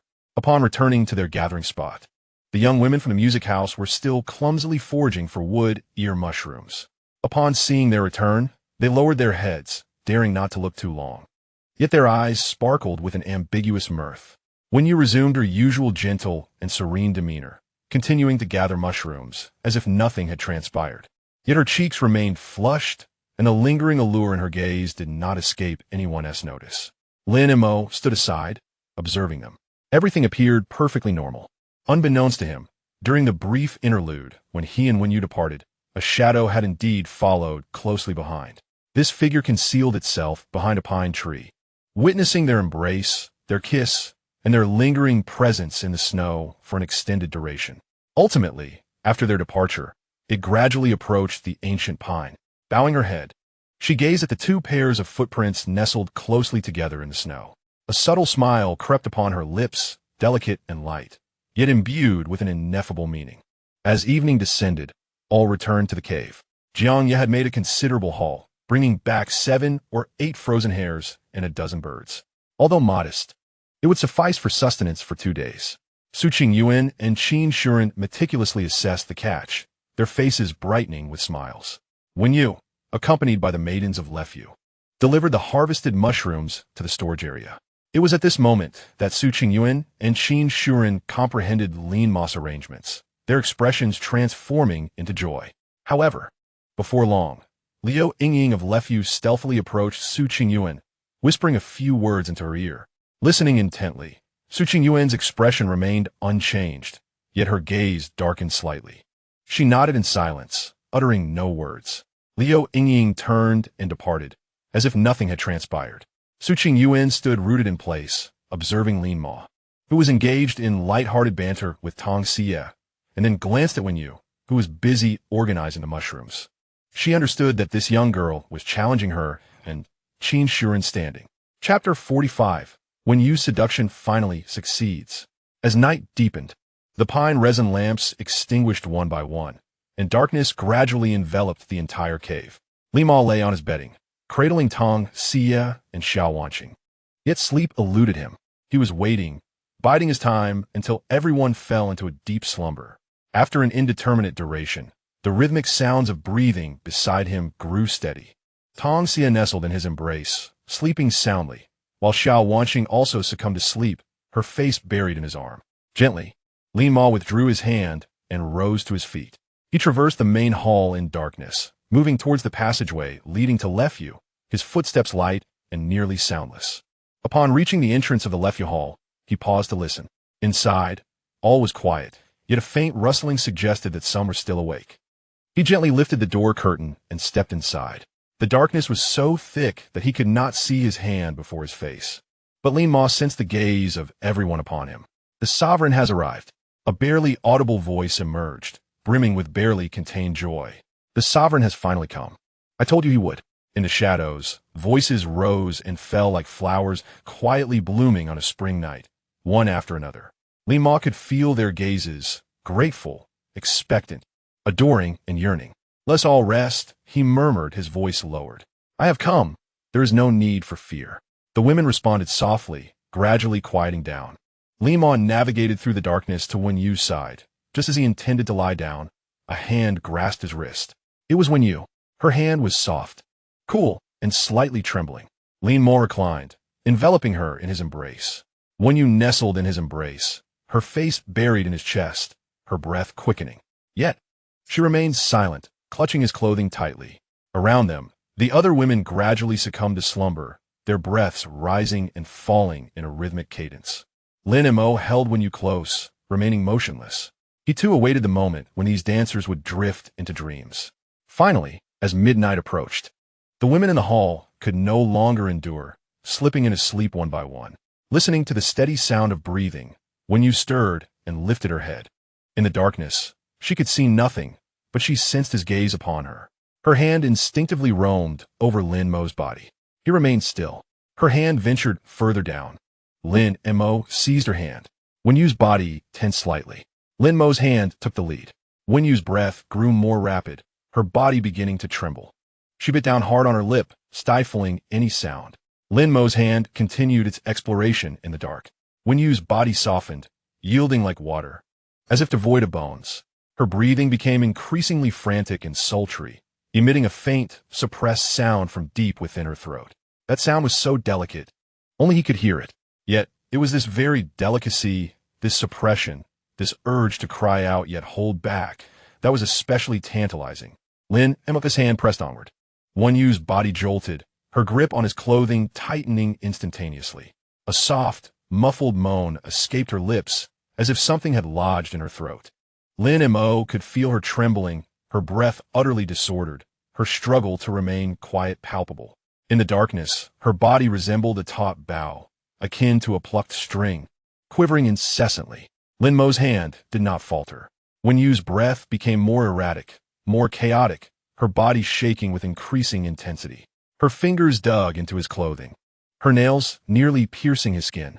Your Majesty, she finally could not help but call out to Lin Mo, her voice as gentle as a dream's whisper. Lin Mo sensed that she had reached her limit, and if he continued, the entire hall would surely be aware. One Yu's body tensed abruptly, then trembled violently. She buried her face deep in his embrace, biting his clothing, striving to suppress any sound. After what felt like an eternity, she collapsed like a deflated balloon, her body melting into a puddle, as if bereft of bones. However, just as Lin Mo was about to take further action, she suddenly rose, shutting the door behind him in the darkness. In that obscurity, when you lingered, reminiscent of an echo that tantalizingly resonates, yet like a startled creature, trembling in fear. After a long while, she gradually settled into calmness. Your Majesty, let this night be as it is. You should return now. When you softly whispered near Lin Mo's ear.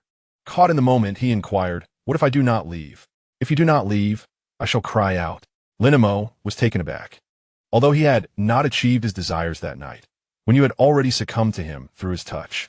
Thus, he rose, groping his way back, all the while calling out in a loud voice, sleep well, everyone. There is nothing to fear. You're all my subjects. I shall protect you. This proclamation was clearly directed towards Su Qingyuan and her companions.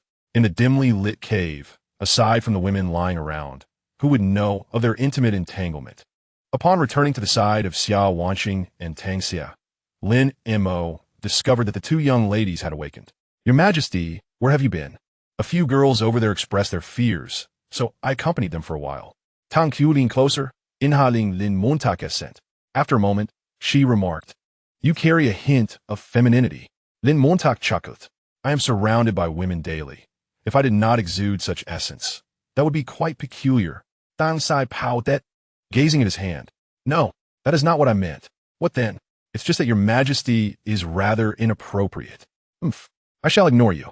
Tang Xia turned away in a huff, remaining unyielding despite Lin Mo's attempts to coax her. Meanwhile, Xiao Wanqing, oblivious, grasped Lin Mo's hand, soon noticing something amiss. It was an indescribable sensation, akin to the scent of fish unwashed after gutting. I shall also disregard your Majesty.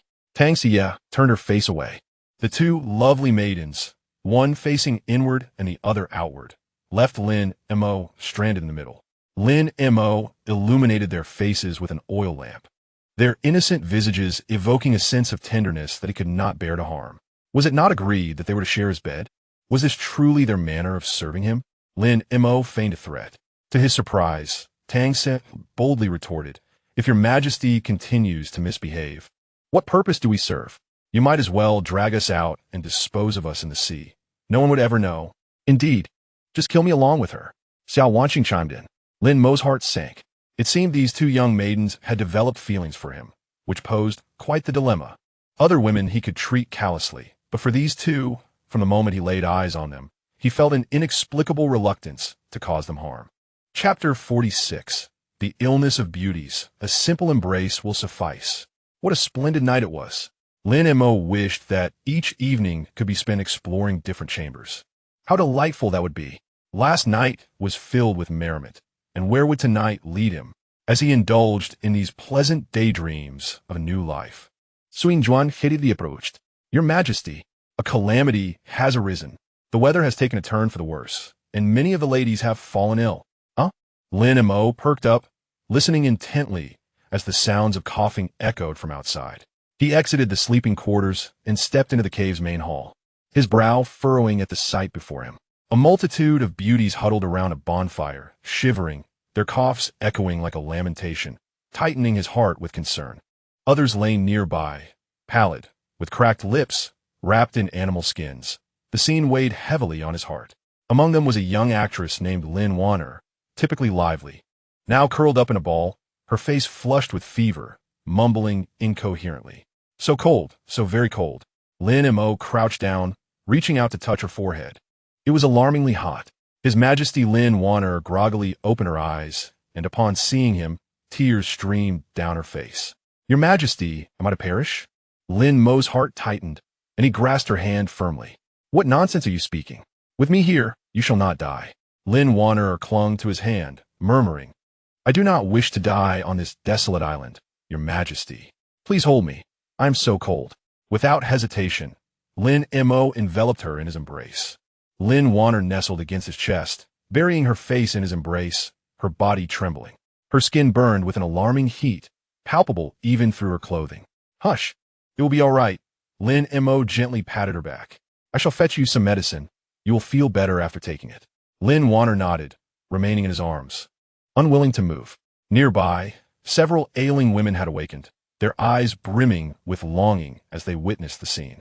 One of them, a model named Chun Cece, usually taciturn, now struggled to keep her eyes open, her lips cracked and dry, her breathing shallow and rapid. A girl beside her was applying a damp cloth to her forehead, her own eyes reddened with worry. Your Majesty, Sister Cece has been feverish all night. Speaking deliriously, the girl said, her voice trembling. Lin Mo gently laid Lin Wanner back on the grass mat and approached Chun Cece. Her face was flushed, lips blistered, and her breathing labored, her voice hoarse. Your Majesty. Chun Cece drowsily extended her hand. Lin Mo took her hand and leaned down, softly kissing her forehead. Hot, very hot. She has a fever, he remarked. Where is Shun Jiyu? Lin Montauk inquired.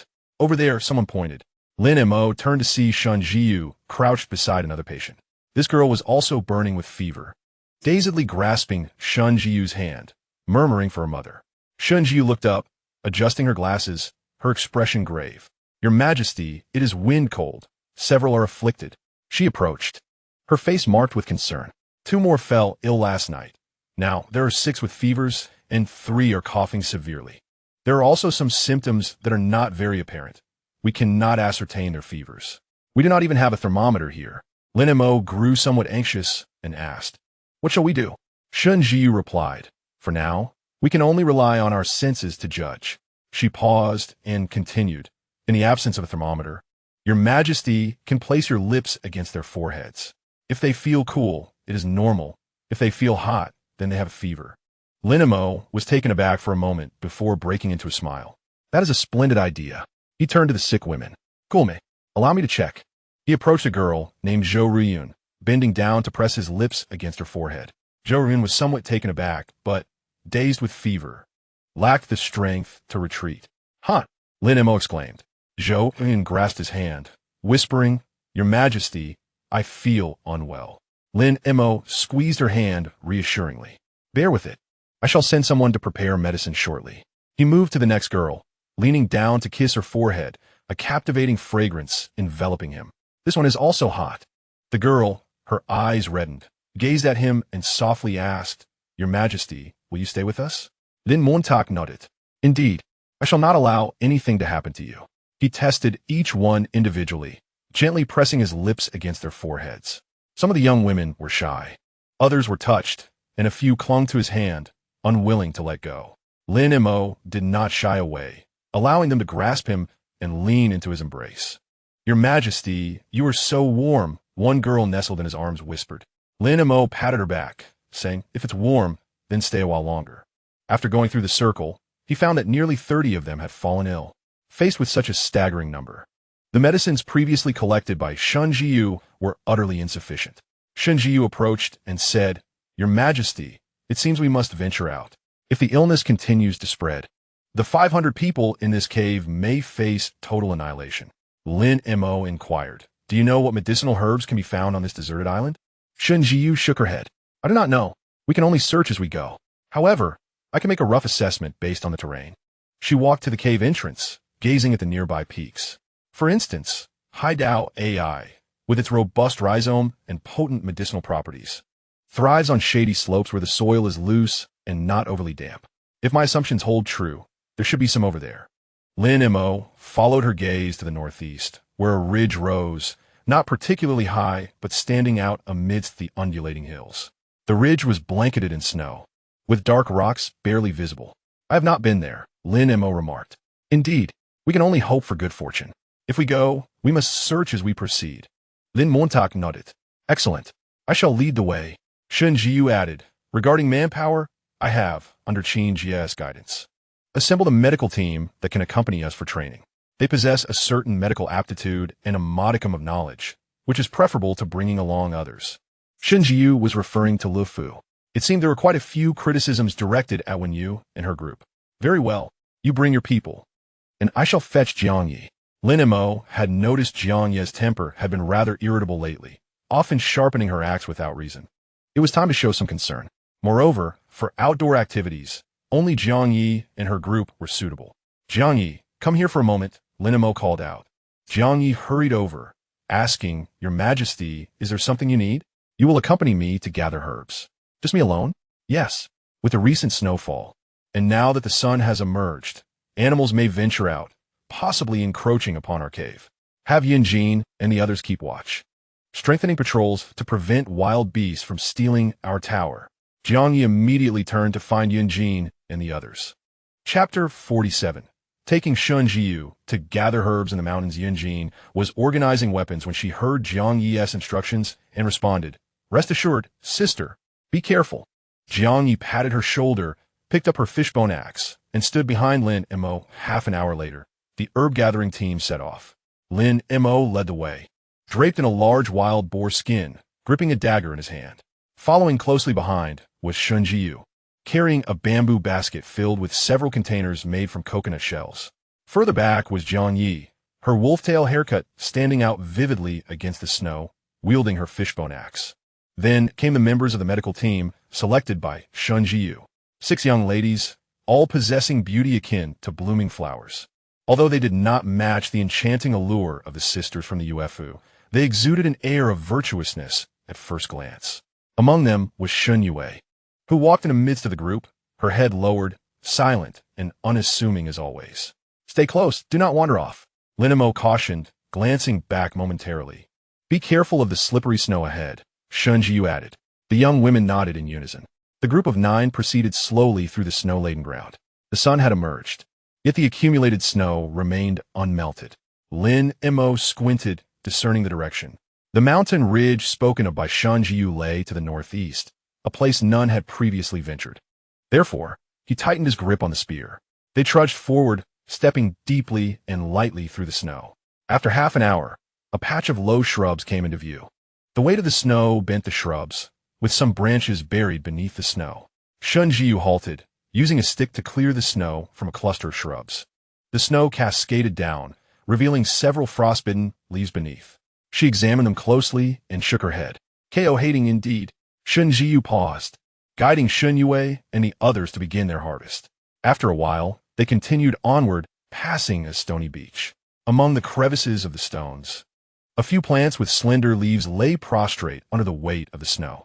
Shun Jiu's eyes brightened as she hastened towards them.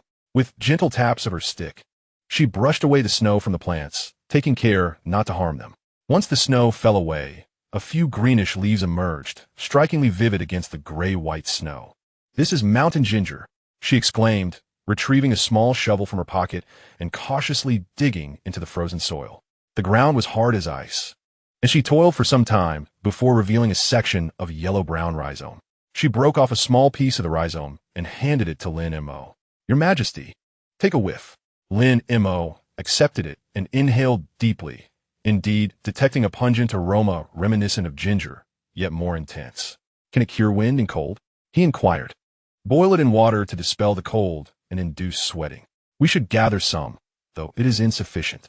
The efficacy of mountain ginger is weak and must be combined with other herbs. She placed the rhizome into a bamboo basket and continued onward. After another half hour, they arrived at the edge of a dry creek bed. The creek was devoid of water, covered instead with a thick blanket of snow. Steep earthen slopes lined both sides, overgrown with weeds and shrubs. Shun Jiu stood at the creek's edge, glancing across to the opposite side. There lay a gentle slope adorned with low-lying plants, thoroughly blanketed by snow. Lin Mo led the way, leaping down into the creek, where the snow reached up to his thighs. He ascended with careful steps, extending his hand to pull Shun Jiu up. Jiang Yi followed suit, jumping down and swiftly climbing up. One by one, the young women were assisted up, panting, their faces flushed with cold. Shun Jiu approached the gentle slope and used her stick to clear away the snow. The snow was deep, and, after several attempts, she finally uncovered the plants beneath. It was a cluster of low shrubs. Shiuedo. Shun Jiu's eyes sparkled with excitement. The leaf can be boiled for fever reduction. The stems can be used as well, though with lesser effect. She dug up several stems with her small shovel and placed them into the bamboo basket. Lin Mo surveyed his surroundings. A multitude of plants flourished on the gentle slope, yet their names eluded him. As the group ambled along, they unwittingly arrived at the crest of the ridge. Wow, a wild rabbit. Look over there, Lin Mo exclaimed, approaching to behold a plump rabbit sheltering a litter of tiny bunnies. Whether it was frozen in fear or simply unaccustomed to human presence, the creature remained utterly still in its snowy nest. Lin Mo moved closer, while a girl remarked that they could have a feast tonight. However, Lin Mo tenderly stroked the mother rabbit's fur and gently lifted a small bunny, offering it to Shun Jiyu. Shun Jiyu cradled the little creature, caressing it before blushingly whispering Lin Mo's name. Your Majesty. Lin Mo instantly understood her sentiment, recognizing her compassion towards the innocent beings. He mused, there's a saying, isn't there? I advise you not to harm the spring birds, for the young await their mother's return. Let us continue on our way. Shun Jiyu felt warmth in her heart as she returned the bunny to its mother, and together with the other girls, they pressed forward. Lin Mo led the way, and she stealthily cast glances at him. This man could not be deemed handsome, nor particularly tall. Yet his character far surpassed that of the ephemeral stars of the entertainment industry. Wow, this cliff is so high. How steep it is. Everyone be cautious. The group stood at the base of the sheer precipice, with a snow-laden ridge occasionally revealed patches of dark rock, adorned with glistening icicles that sparkled under the sunlight. Shun Jiyu stood at the foot of the mountain, gazing upward. This side faced the sun, where the snow was thin and vegetation scarce. If we go around to the other side, we shall find the shaded slope. She pointed at the highest point of the ridge. If we scale over that, we should reach the place we seek. Lin Mo nodded and led the ascent. The snow was deep. Each step sank up to his calves. The girls grasped wooden poles with one hand while clutching shrubs with the other, cautiously climbing upward. In particularly slippery spots, Lin Mo extended a hand to assist. Jiang Yi trailed behind, frequently checking to ensure no one lagged behind. Midway up the slope, Shun Jiyu suddenly halted, pointing at a crevice in a nearby rock. Your Majesty, look there. Following her gesture, Lin Mo's gaze fell upon a modest plant nestled within the rock's fissure, adorned with numerous fruits. Wild loquat, Shun Jiyu exclaimed.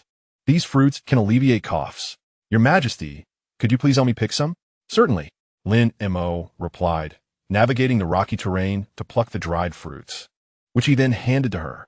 Shun Jiyu accepted them, examining them closely before placing them in her bamboo basket. These will be boiled into tea for those suffering from severe coughs.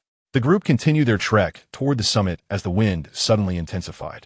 The howling gusts threatened to topple them, while icy snowflakes stung their faces. Lin Mo squinted against the wind, his eyes widening at the sight before him. The slope on the opposite side was far more gradual, blanketed in a dense array of low-lying plants, tightly clustered together. Though covered in snow, the stems of those plants poked through, swaying haphazardly as if tousled by the wind. This is the place. So many, this will suffice. She descended with great eagerness, followed closely by Lin Mo, neither of them aware of the imminent danger. Chapter 48. What to do about the missing beauty. The gathering of herbs had proven fruitful this time. Under the guidance of Shun Jiyu, each member of the herb-picking team had managed to collect a substantial amount, which they placed in makeshift baskets crafted from vines, ready to return. Lin Mo stood up, stretching her stiff waist. Shun Jiyu informed Lin Mo that they had gathered enough herbs. Thus, Lin Mo surveyed her surroundings and called everyone together. Shun Jiyu began to tally the numbers. After counting once, and then again, her expression suddenly changed. Your Majesty, we are missing one person. Lin Mo furrowed her brow. Who? Shun Jiyu's lips turned pale as she glanced around and recounted, her voice trembling. Shun Yue. A hush fell over the group. The young women exchanged worried glances, and one quietly remarked, she was just here. I saw her go over there. Another girl pointed to the other side of the slope, where a dense thicket loomed, dark and impenetrable. Lin Mo hurried over to take a look. The wide expanse of snow revealed nothing. Only a trail of footprints meandered away, gradually disappearing at the edge of the thicket. Shun Yue, Lin Mo shouted, but there was no reply. Only the wind whistled across the snowy ground, accompanied by the distant crack of branches snapping in the gusts. The herb-picking team began to panic. What should we do? Has she lost her way? Could she have encountered wild beasts? It's almost dark. Some began to weep softly. Lin Mo raised her hand, signaling for silence. Do not panic. With me here, nothing will happen. She turned to Shinjiyu and the others. Everyone, pack your things. We will return together. I will ensure your safe passage back to the cave, and then I will come back to search for her. Shinjiyu hesitated. Your Majesty, what about Shunyue? Lin Mo interrupted. You all go ahead. I cannot rest easy otherwise. In case anything else occurs, I cannot attend to both matters. First, I will return you safely, then I will search for her. Viangye, accompany me. Jiangyi nodded in agreement. Your Majesty is correct. We cannot afford to scatter at this moment. The young women finally calmed down and began to pack their tools. Shunjiyu secured her bamboo basket, her eyes slightly red, yet she held back her tears. Lin Mo lingered at the back, glancing back at the thicket. The trail of footprints stretched silently, as if beckoning her. An hour later, the herb-picking team returned safely to the cave. Qin Shuran and Su Qingyan were peering out at the entrance. Upon seeing their return, they sighed in relief. However, noticing Lin Mo's unusual demeanor, Qin Shuran quickly approached. Your Majesty, what is wrong? Lin Mo replied somberly. We are missing one person from the herb-picking team, Shunyue. She has gone missing. Qin Shuran's expression changed dramatically.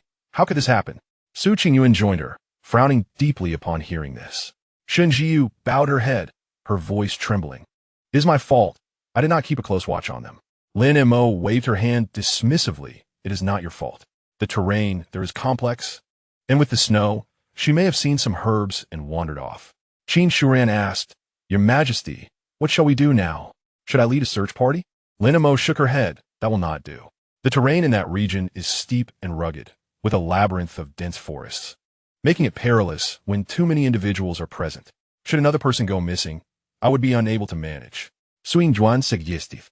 Shall we send the personnel from the Duke Yuan? Yin Jin and her companions possess formidable skills. However, Lin Mo shook his head, stating, Yin Jin must remain to guard the cave. Should any wild beasts approach, they must be prepared to confront them. Furthermore, I am unfamiliar with that area. A multitude of people would only incite chaos. He glanced at Jiang Yi, who stood beside him, tightly gripping his fishbone axe. I shall go with Jiang Yi. Just the two of us will suffice. The others will stay behind and care for the ill. Qin Shuran was about to voice an objection, but Lin Mo had already turned away. Ensure the cave is secure, and do not allow the patient's conditions to worsen. Have Shun Jiu prepare the herbs and administer them promptly. We shall return. With that, he strode purposefully down the path they had come from. Jiang Yi followed closely behind, not glancing back. Yin Jin rushed out a few steps, calling Your Majesty. Viangye. Lin Mo did not turn, merely gesturing dismissively. Obey and remain here. Yin Jin bit her lip, reluctantly halting her pursuit. The two men re-entered the snowy expanse. Their footprints remained, leading askew towards the dense thicket. The sky had darkened, casting shadows of deep blue upon the snow.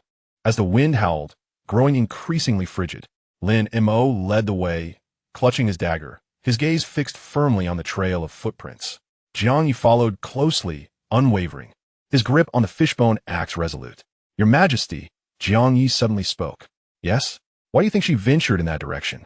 Lin Mo remained silent for a few moments before replying. I do not know, but we shall discover the answer upon our arrival.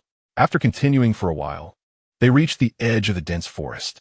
The trees were tightly packed, their trunks entwined with vines, dark and foreboding, as if concealing some mystery. Icicles hung from the branches, swaying gently in the wind, producing a delicate tinkling sound. The footprints vanished at the forest's fringe. Lin Mo crouched down to examine them closely. In the snow, the final set of prints was deep, as if someone had paused here before abruptly disappearing. Jiang Yi also knelt, brushing away the accumulated snow. Beneath the snow lay frozen, hard earth, devoid of any traces. Is she buried beneath the snow? She inquired. Lin Mo shook his head. No. Observe the surrounding snow. It is undisturbed, lacking any signs of being tread upon. She arrived here and simply vanished. Viang yese completion shifted subli. Lin Mo rose to his feet, gazing into the darkened thicket. It was pitch black within, obscuring any view. Yet, he felt an unsettling presence lurking inside. He recalled Shun Yue's appearance, her medium-length hair, quiet demeanor, and the two faint dimples that appeared when she smiled. Ordinary, unremarkable, but in retrospect, her ordinariness seemed almost too deliberate, as if she were intentionally trying to evade attention. Your Majesty? Jiang Yi called softly. Lin Mo returned to the present, meeting her gaze. Her eyes reflected a hint of anxiety, yet were predominantly resolute. Should we venture inside to investigate? Lin Mo pondered for a few seconds. The darkness was deepening, the shadows on the snow growing more pronounced. The wind howled fiercely, causing the branches to creak ominously, as if something mournful resided within. Nevertheless, he nodded. Stay close to me, he instructed. The two of them stepped into the depths of the forest. As they ventured deeper into the forest, the trees became increasingly dense. Initially, the two kept a distance of 3 to 4 meters apart, but soon their progress became arduous, forcing them to move closely together in a front-and-back formation. The depth of the accumulated snow made Lin Mo feel as if his steps fluctuated between deep and shallow. Catch me. Lin Mo extended his hand toward Jiang Yi. After a moment of hesitation and unable to meet Lin Mo's gaze, Jiang Yi reluctantly reached out her hand. The sensation of holding Jiang Yi's hand for the first time was distinctly unique, a feeling entirely different from that of grasping the hands of Wen Yu and the others. What precisely set it apart? Lin Mo could not articulate. Chapter 49. Hurry up and ride. Beautiful lady, please trust me. Suddenly, Lin Mo stepped into thin air. They both plummeted downward. In that instant, Lin Mo's mind was consumed by a singular thought. It was over. The snow beneath him collapsed, causing him to lose his balance and fall. Instinctively, he reached out to grasp something, but found nothing. The sound of rushing wind filled his ears, accompanied by Jiang Yi's startled exclamation. Your Majesty! Then came a heavy thud. Bang! Lin Mo landed on something soft, his senses swirling, stars dancing before his eyes. Struggling to rise, he found himself pinned beneath a soft body. It was Jiang Yi. She had fallen as well and landed squarely on him. The weight nearly took Lin Mo's breath away, prompting a muffled groan. Get up quickly! Jiang Yi scrambled to her feet, her voice tinged with panic. Your Majesty! Are you all right? Lin Mo lay on the ground, gasping for breath, taking a moment to recover. He moved his arms and legs, relieved to find nothing broken. I'm fine. And you? Jiang Yi shook her head, recalling the darkness in which he could not see her, and whispered, I'm fine. Lin Mo sat up, retrieving a lighter and igniting a flame. The feeble glow dispelled the surrounding darkness, illuminating the unexpected space they had discovered. It was a cave, modest in size, roughly 5 to 6 square meters, with a thick layer of dry grass and fallen leaves strewn across the floor, resembling the abandoned nest of some creature. The cave walls were naturally formed rock, with withered vines hanging in certain places. The ceiling was low. Lin Mo could touch it by merely reaching up. Fortunately, a pile of dry firewood lay in one corner. What is this place? Jiang Yi asked softly, her voice trembling slightly. Lin Mo held the lighter aloft, casting light around the cave.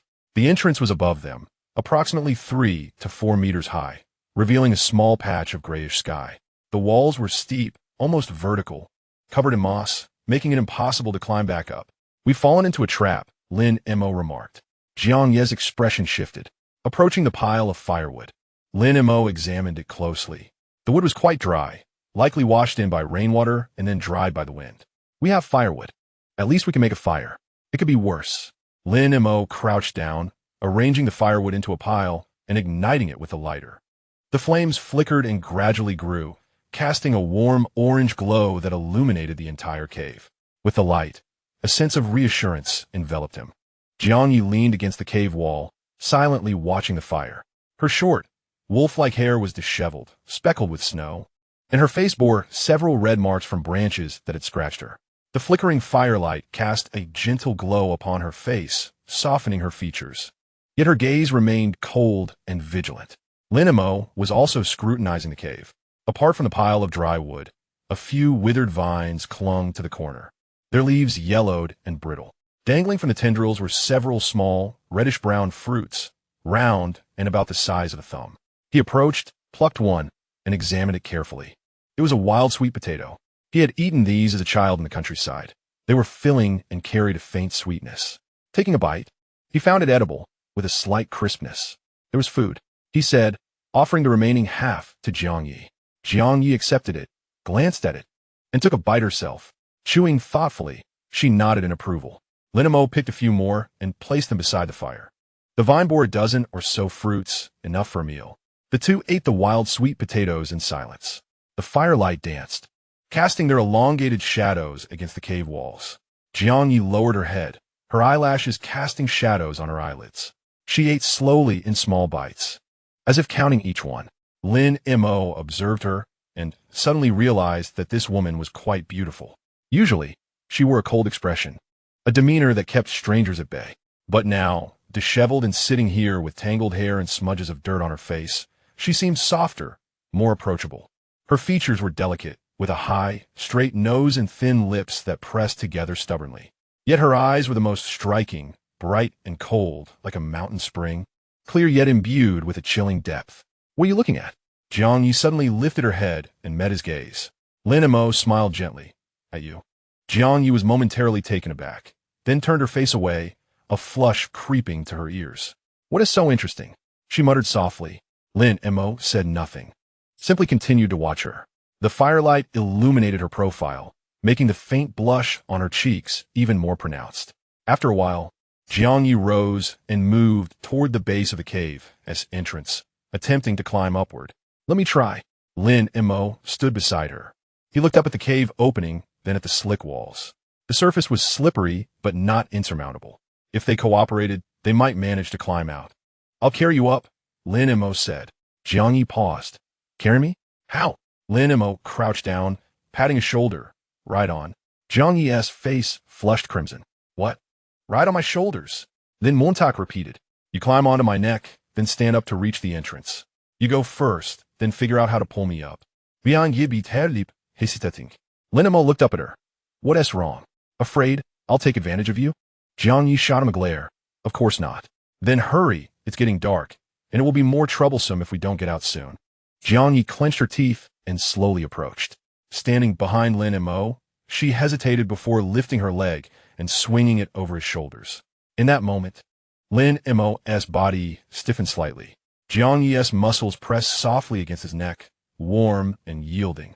He could feel her body heat and the softness of the nape of his neck, as if resting against a freshly baked steam bun. Lin Mo's breath faltered abruptly. The scent mingled with her body heat, her delicate fragrance, and the faintest trace of perspiration drifting into his nostrils. "Is it all right?" he asked, his voice husky and low. Jiangyi murmured an inaudible her voice no louder than a mosquito-esque whisper. Lin Mo placed his hands beneath her thighs and rose slowly. Lifting her high above him, Jiangyi swayed unsteadily, instinctively bracing herself against the icy cave wall with her palms. Her legs tightened around his neck, firm, urgent, nearly enclosing his head entirely. He could feel the warmth radiating from her skin, the tautness of her muscles as tension coiled through her frame. His face hovered mere inches from her body. Each breath he drew was saturated with her subtle, beguiling aroma. "Higher," she urged, reaching desperately for the cave's mouth. Lin Mo rose onto his toes, straining upward with every fiber of his being. Her fingers brushed the rim, slick with frost, treacherously smooth, yet slipped away each time she attempted to grip it. She tried again and again, only to slide backward helplessly. "I can't hold on. It's too slippery." Her voice trembled with urgency. Lin Mo clenched his jaw and lifted her once more, despite the sharp, biting pressure of her thighs against his neck, despite the ache flaring in his shoulders. One more try. She reached again, and this time, her fingers found purchase on a jagged protrusion of stone. But the stone, too, was glazed with ice. The moment she bore down, her hand wrenched free, and she toppled backward. Chapter 50. Nearly suffocated by a beauty, Lin Mo recoiled instinctively, but too late. Jiangyi tumbled from his shoulders, and he lunged to catch her, only for both of them to crash to the ground in a tangled heap. Thud! He lay flat on his back, and she landed squarely atop him. Her body splayed in a precarious, wide-legged straddle, her hips settling directly over his face. Her palms pressed into the ground beside his head. By the flickering firelight, she caught sight of his features, distorted, flushed, and half-buried beneath her. His hands cradled her waist, steadying her even as she trembled. She tried to rise, once, twice, but each attempt ended in failure, her thighs burning with pain, her balance utterly betrayed. So they remained, frozen in that absurd, intimate tableau. "Why, Your Majesty? I'm so sorry. I'll try again, right away." Her voice quivered, not just from discomfort, but from the sheer, flustered intensity of the moment. And Lin Mo, for his part, could hardly be blamed for his involuntary fumbling. Her softness had muffled his breath, leaving him gasping, half drowned in warmth and scent. MMPH. At last, with a final surge of strength, he braced his palms beneath her supple hips and heaved, lifting her upward just enough to break free. Jiang Yi seized the chance, drawing her legs inward. She rolled sideways and collapsed onto the cold stone floor with a soft, pained cry, her face pale, her breath ragged. "Are you unharmed?" Lin Mo asked, sitting up with quiet concern. She offered a flustered, apologetic smile. "I'm fine, just a bit sore in the legs." Would you like me to ease the ache?" She hesitated, her thoughts swirling. "He is the sovereign. I am merely the director of the censorate. What right have I?" Yet the memory of when U.S. bold advances flickered in her mind, and with it, a quiet, rebellious spark. If she dares, why should I not? And this is not seduction. It is necessity. It is kindness. With that, she lowered her gaze, cheeks warm, and murmured softly yes. Thus, Lin Mo began to massage her feet, gradually working his way up to the area where she had recently fallen. Jiang yelped in pain, jumping up and exclaiming, "Your Majesty, be gentle. I think I might have injured myself." "All right, I will be gentle." Jiang Yi then closed her eyes as Lin Mo cradled her leg and began to knead it softly. Indeed, after a while under Lin Mo's care, she felt considerably better. However, as he continued, she sensed a shift in Lin Mo's technique. Jiang Yi let out a playful reprimand, springing up as if pricked by needles, and then stared wide-eyed at Lin Mo, startled. Lin Mo met her gaze, quickly explaining, "Your Majesty, I accidentally slipped just now. It was not intentional." Jiang Yi remained silent. Even if Lin Mo had done it on purpose, what could she do? Unless she abandoned this group to fend for herself. But could she truly do that? What good was her strength if she couldn't even start a fire by friction? Thus, she resigned herself to finding a place to sit down obediently. Lin Mo inquired, "Is your leg feeling better?" "Thank you for your concern, Your Majesty. It was merely a slight pull earlier, and after your prolonged massage, I feel much improved." "Excellent. Then you should rest well while I ponder how to climb up." After a moment, Jiang Yi suggested, "How about I carry you, Your Majesty? You wish to bear me? Is that feasible? You are but a maiden. Can you manage it?" Lin Mo scrutinized Jiang Yi, who showcased her muscular forearm. "Your Majesty, do you doubt my strength? Just look at this." Lin Mo felt her arm, confirming the presence of well-defined muscles. No wonder she appeared so toned. "Very well, let's give another try." Jiang Yi approached the cave wall, mimicking Lin Mo's earlier stance by crouching down and patting her shoulders. Lin Montauk stepped closer, hesitating slightly at the sight of her slender shoulders. "Your Majesty, rest assured, I can lift you." Lin Mo raised her leg and swung it over Jiang Yi's shoulder.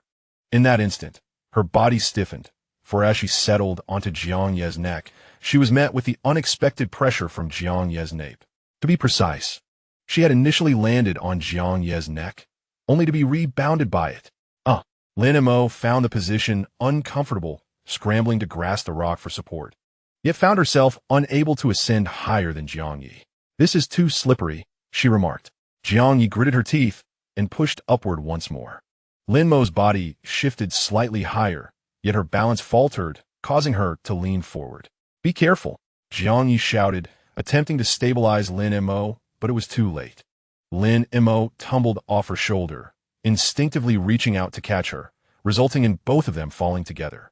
This time, Lin Mo landed atop Jiang Yi, her face mere inches from Jiang Yi's own. More precisely, Lin Mo's lips brushed against Jiang Yi's. Their eyes locked. Time seemed to freeze. Lin Mo could feel Jiang Yi's softness, as well as her surprise. Jiang Yi's eyes widened in astonishment, rendering her completely still. The tender sensation was faintly sweet and cool, akin to jelly and reminiscent of flower petals. Lin Mo's mind went blank. He merely moved instinctively, just a slight motion. Jiang Yi's body trembled abruptly, as if struck by an electric current. Then she suddenly pushed him away, turned over to sit up, her back facing him, curling into a tight ball. Lin Mo also sat up, gazing at her. Neither spoke. Only the crackling of the campfire and their hurried breaths filled the silence. After a long while, Jiang Yi finally spoke, her voice as faint as a mosquito's whisper. "You just now Lin Mo opened his mouth, but found himself at a loss for words. Jiang Yi did not turn around. She merely buried her face in her knees. Lin Mo looked at her and suddenly said, "I'm sorry." Jiang Yi remained silent. Lin Mo continued, "I didn't mean to." Still no response. He sighed deeply and fell silent as well. After an indeterminate length of time, Jiang Yi slowly lifted her head. Her cheeks were flushed. Her eyes reddened as if she had been crying, yet she did not look at him, only staring into the campfire. "Forget it. No one knows anyway." Lin Mo observed her, a pang of tenderness stirring within his heart. "Jiang Yi," he called softly. She did not answer, only bowed her head further. Lin Mo rose and sat beside her. Jiang Yi felt his approach and tensed slightly, but did not recoil. Lin Mo reached out and gently wrapped an arm around her shoulder. Her body shuddered once more, yet she remained still. After a moment, she leaned against him, resting on his shoulder. Lin Mo held her close, eyes fixed on the flickering flames. "Your Majesty, as long as your Majesty knows that just now was my first kiss, that will suffice." "First kiss? You've never had a boyfriend?" Jiang Yi kept her head lowered. After a pause, she whispered, "Do you think people like us in the entertainment industry shouldn't behave this way?" Lin Mo chuckled softly. "Not all. What do you call that? Pure and unsullied despite the mud. Truly rare." Seeing Lin Mo's earnest expression, Jiang Yi couldn't help but smile. Chapter 51. Nothing sweeter than the Beauties' melon. The night deepened. Outside the cave, the wind howled relentlessly, occasionally accompanied by the crack of branches snapping. Yet inside, all was serene, save for the crackling campfire and the steady breathing of the two. Jiang Yi leaned against his shoulder, having fallen asleep at some point. Her breathing was soft and even, her body relaxed and warm. Her hair brushed against his neck, tickling gently. Lin Mo looked down at her. The firelight cast a gentle glow upon her sleeping face, softening her features. Sleeping, she no longer carried the coldness and stubbornness of the day, but resembled a quiet. Gimple Moiden. Long eyelashes cast shadows over her eyelids. Her lips parted slightly, revealing a hint of teeth. Those lips, Lin Mo recalled the fleeting sensation from moments ago, soft, warm, tinged with a subtle sweetness. He quickly shook his head to dispel the thought. He reached out and gently brushed away the stray strands of hair from her forehead. Jiang Yi stirred, nestled closer into his embrace, murmured something indistinct, and soon drifted back to sleep. Lin Mo smiled quietly, holding her more tightly. He gazed at the campfire, contemplating the events of the day. Shen Yue had vanished, her footprints lost in the dense forest. He and Jiang Yi fell into this cave and found themselves trapped within its confines. The recent accidents, the fleeting touches, and the racing heartbeats lingered in his mind. He glanced down at Jiang Yi nestled in his embrace. What thoughts occupied her mind? He could not ascertain. Yet, he was acutely aware that from this day forth, their relationship had irrevocably changed. Time slipped away, and Lin Mo eventually drifted into a hazy slumber. In his dreams, he beheld Shen Yue standing amidst the dense thicket, gazing at him in silence. He yearned to approach her, but found himself unable to move. Shen Yue turned away and vanished into the darkness. He cried out, "Shen Yue," and jolted awake. The campfire was nearly extinguished, leaving only a few embers glowing faintly. The cave was shrouded in darkness, with only a sliver of light filtering in from the entrance. Dawn was approaching. He looked down to see Jiang Yi still curled in his arms, sleeping soundly. Her hand clutched his clothing like a small kitten.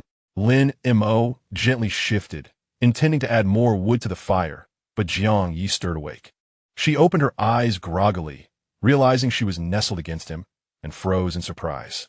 Her face flushed crimson. Flustered, she scrambled to sit up and retreated to the side, lowering her gaze in shyness. "Did I fall asleep?" she inquired softly. Lin Mo chuckled. "You slept quite soundly." Jiang Yi's cheeks reddened further. Lin Mo rose and approached the nearly extinguished fire, adding a few dry twigs.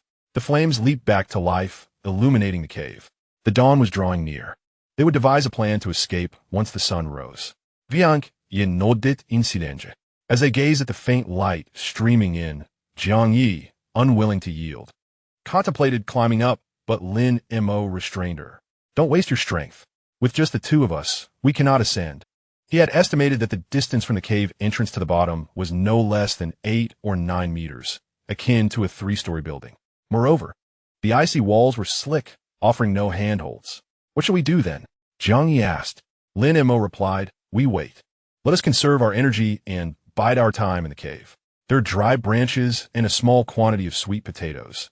If we ration them, we should last 3 to 5 days. That duration should suffice. And after 3 to 5 days? Bianc, ye questioned. Lin Mo smiled slightly. Then we must rely on chance. Chance? Indeed, I wager that Zhao Qing and Zhou Meng will come searching for me. After all, I am the sovereign. Bianc, ye nodded. They will come.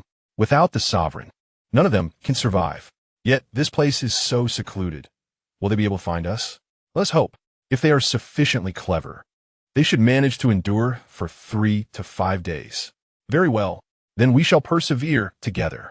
Indeed, perseverance is victory. Their hands clasped tightly together. Suddenly, time fell into a tranquil stillness. The ensuing chill intensified, and the outside weather remained a mystery, particularly during the night, when the cold was unbearable. Although they had firewood to burn, they dared not use too much at once to ensure their survival. Thus, aside from warming themselves by the fire, they could only huddle together for warmth. This is a sweet potato. You eat. Lin Mo offered one to Jiang Yi. She took a bite and then asked him, Sovereign, are you not hungry? I am fine. You eat. Sovereign, you should eat as well. Jiang Yi rose to his feet and picked a sweet potato for Lin Mo. Lin Mo looked at the chilly sweet potato in Jiang Yi's hand and chuckled. My stomach is rather delicate. I cannot consume cold food. Then allow me to warm it for your majesty. Viang Yi repeated. He placed the sweet potato by the fire, warming it until it no longer felt so icy, and handed it to Lin Mo. However, Lin Mo declined once more, conjuring another excuse. My stomach is cold. The doctor advised that I should find a virgin to warm my heart, as such a remedy would be beneficial. Alas, I have no female companion. Where might I find a virgin? Are you a virgin? Lin Montauk inquired. Jiang Yi shot Lin Mo a glance, thinking it was a rather redundant question. Your Majesty, allow me to warm it for you. Jiang Yi took the sweet potato and tucked it into her collar, using her heart to warm it. After half an hour, she retrieved the sweet potato from her bosom and presented it to Lin Mo. Lin Mo cradled it in his hands, feeling its warmth. The sweet potato bore the lingering fragrance of Jiang Yi. This is just right. It smells delightful. Lin Mo, reluctant to eat it, held the sweet potato close, savoring its aroma and texture as if it were a cherished treasure. Your Majesty, if you wish to eat, please do so. Your behavior is rather peculiar. Jiang Yi dared not glance at Lin Mo, who was laughing heartily. Nothing smells better than sweet potatoes warmed by a lovely maiden. Thank you, Jiang Yi. Lin Mo took a bite. Jiang Yi's heart trembled as Lin Mo took another bite, nodding in approval. Delicious. So sweet. It is indeed different when warmed by a beauty. Jiang Yi, listen closely. Henceforth, you shall be my remedy. Whenever I require medicine, you shall come to warm it for me. Jiang Yi felt a rush of embarrassment, lowering her gaze as she asked, Your Majesty, why is that? Because no one warms it as well as you do. Your attributes are superior. As he spoke, Lin Mo's eyes wandered toward Jiang Yi's chest. Instinctively, she covered herself with her hand, unable to deny this fact. Many of those popular starlets in the entertainment industry appeared alluring, but were often artificial, filled with silicone. Unlike her, who is genuine. So sweet. It is indeed different when warmed by a beauty. Jiang Yi, why not have a taste as well? Lin Mo brought the sweet potato closer to Jiang Yi's face, who bashfully raised a hand to shield herself. Your Majesty, you are quite mischievous. Am I? Then do you like me? Jiang Yi lowered her head in silence. She was not adept at expressing her emotions. In matters of the heart, one could say she was a blank slate. Chapter 52.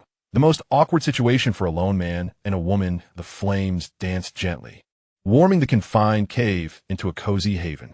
Outside, the wind howled, occasionally accompanied by the crackling sound of branches snapping. Yet within the cave, tranquility reigned, punctuated only by the crackling of the fire and the faint sounds of their breathing. Jiang Yi leaned against the stone wall, her fingertips unconsciously picking at the dry grass on the ground. Initially, she felt little, but as time passed, the pressure in her lower abdomen became increasingly pronounced. She subtly shifted her position, bringing her legs closer together, but it proved ineffective.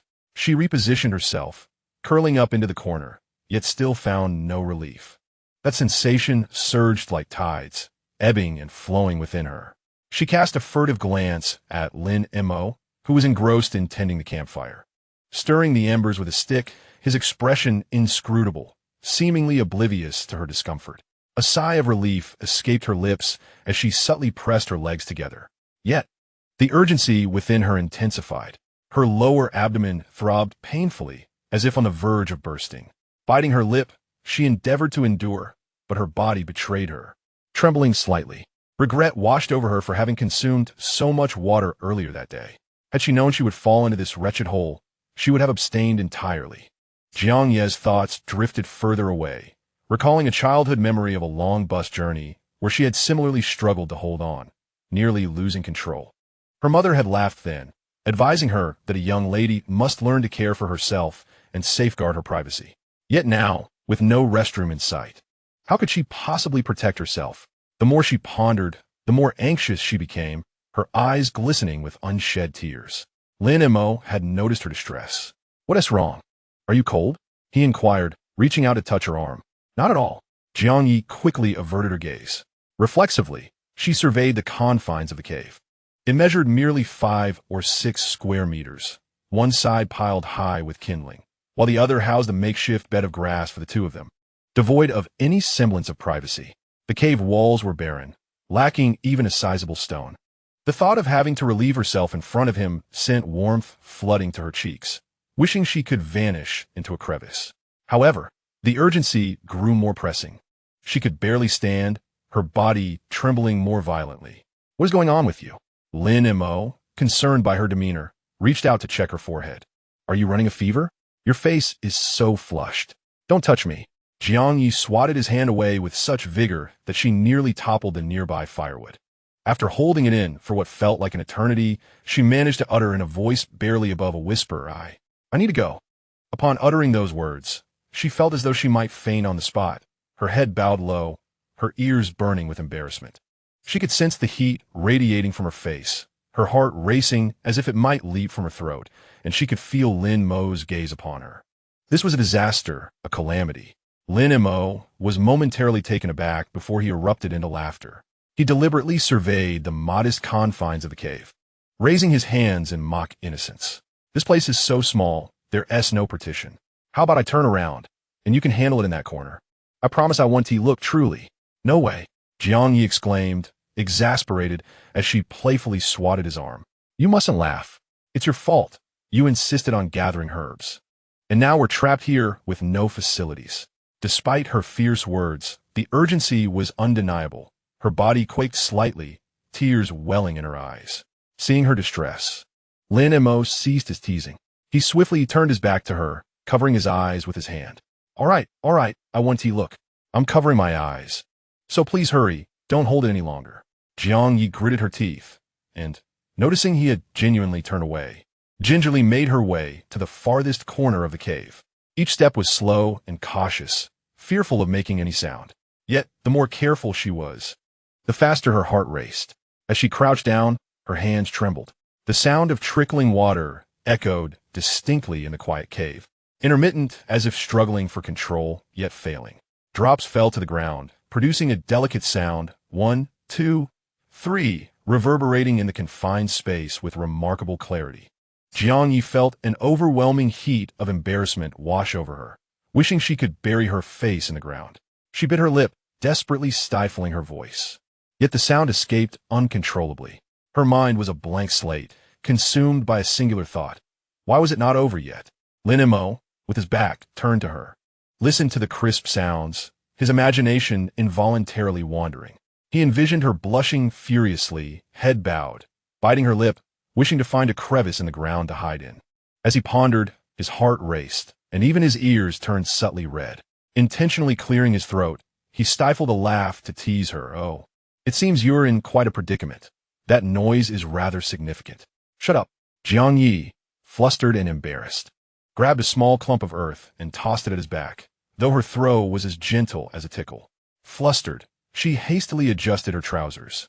Her face flushed bright red, and rushed over to punch his back. "That's what you get for talking nonsense." Lin Mo laughed heartily at her playful assault, reaching out to grasp her wrist, gently pulling her into his embrace. Jiang Yi collided with his chest, instantly frozen by the warmth radiating from him. She forgot to struggle, her heart racing as if it might leap from her throat. The scent of smoke and sweat enveloped her, his strong heartbeat resonating alongside her own. Still want to hit me? Lin Mo gazed down at her face, as flushed as a ripe peach, lowering his voice deliberately, his breath warm against her ear. I didn't see anything just now, but next time, I shall keep my eyes wide open.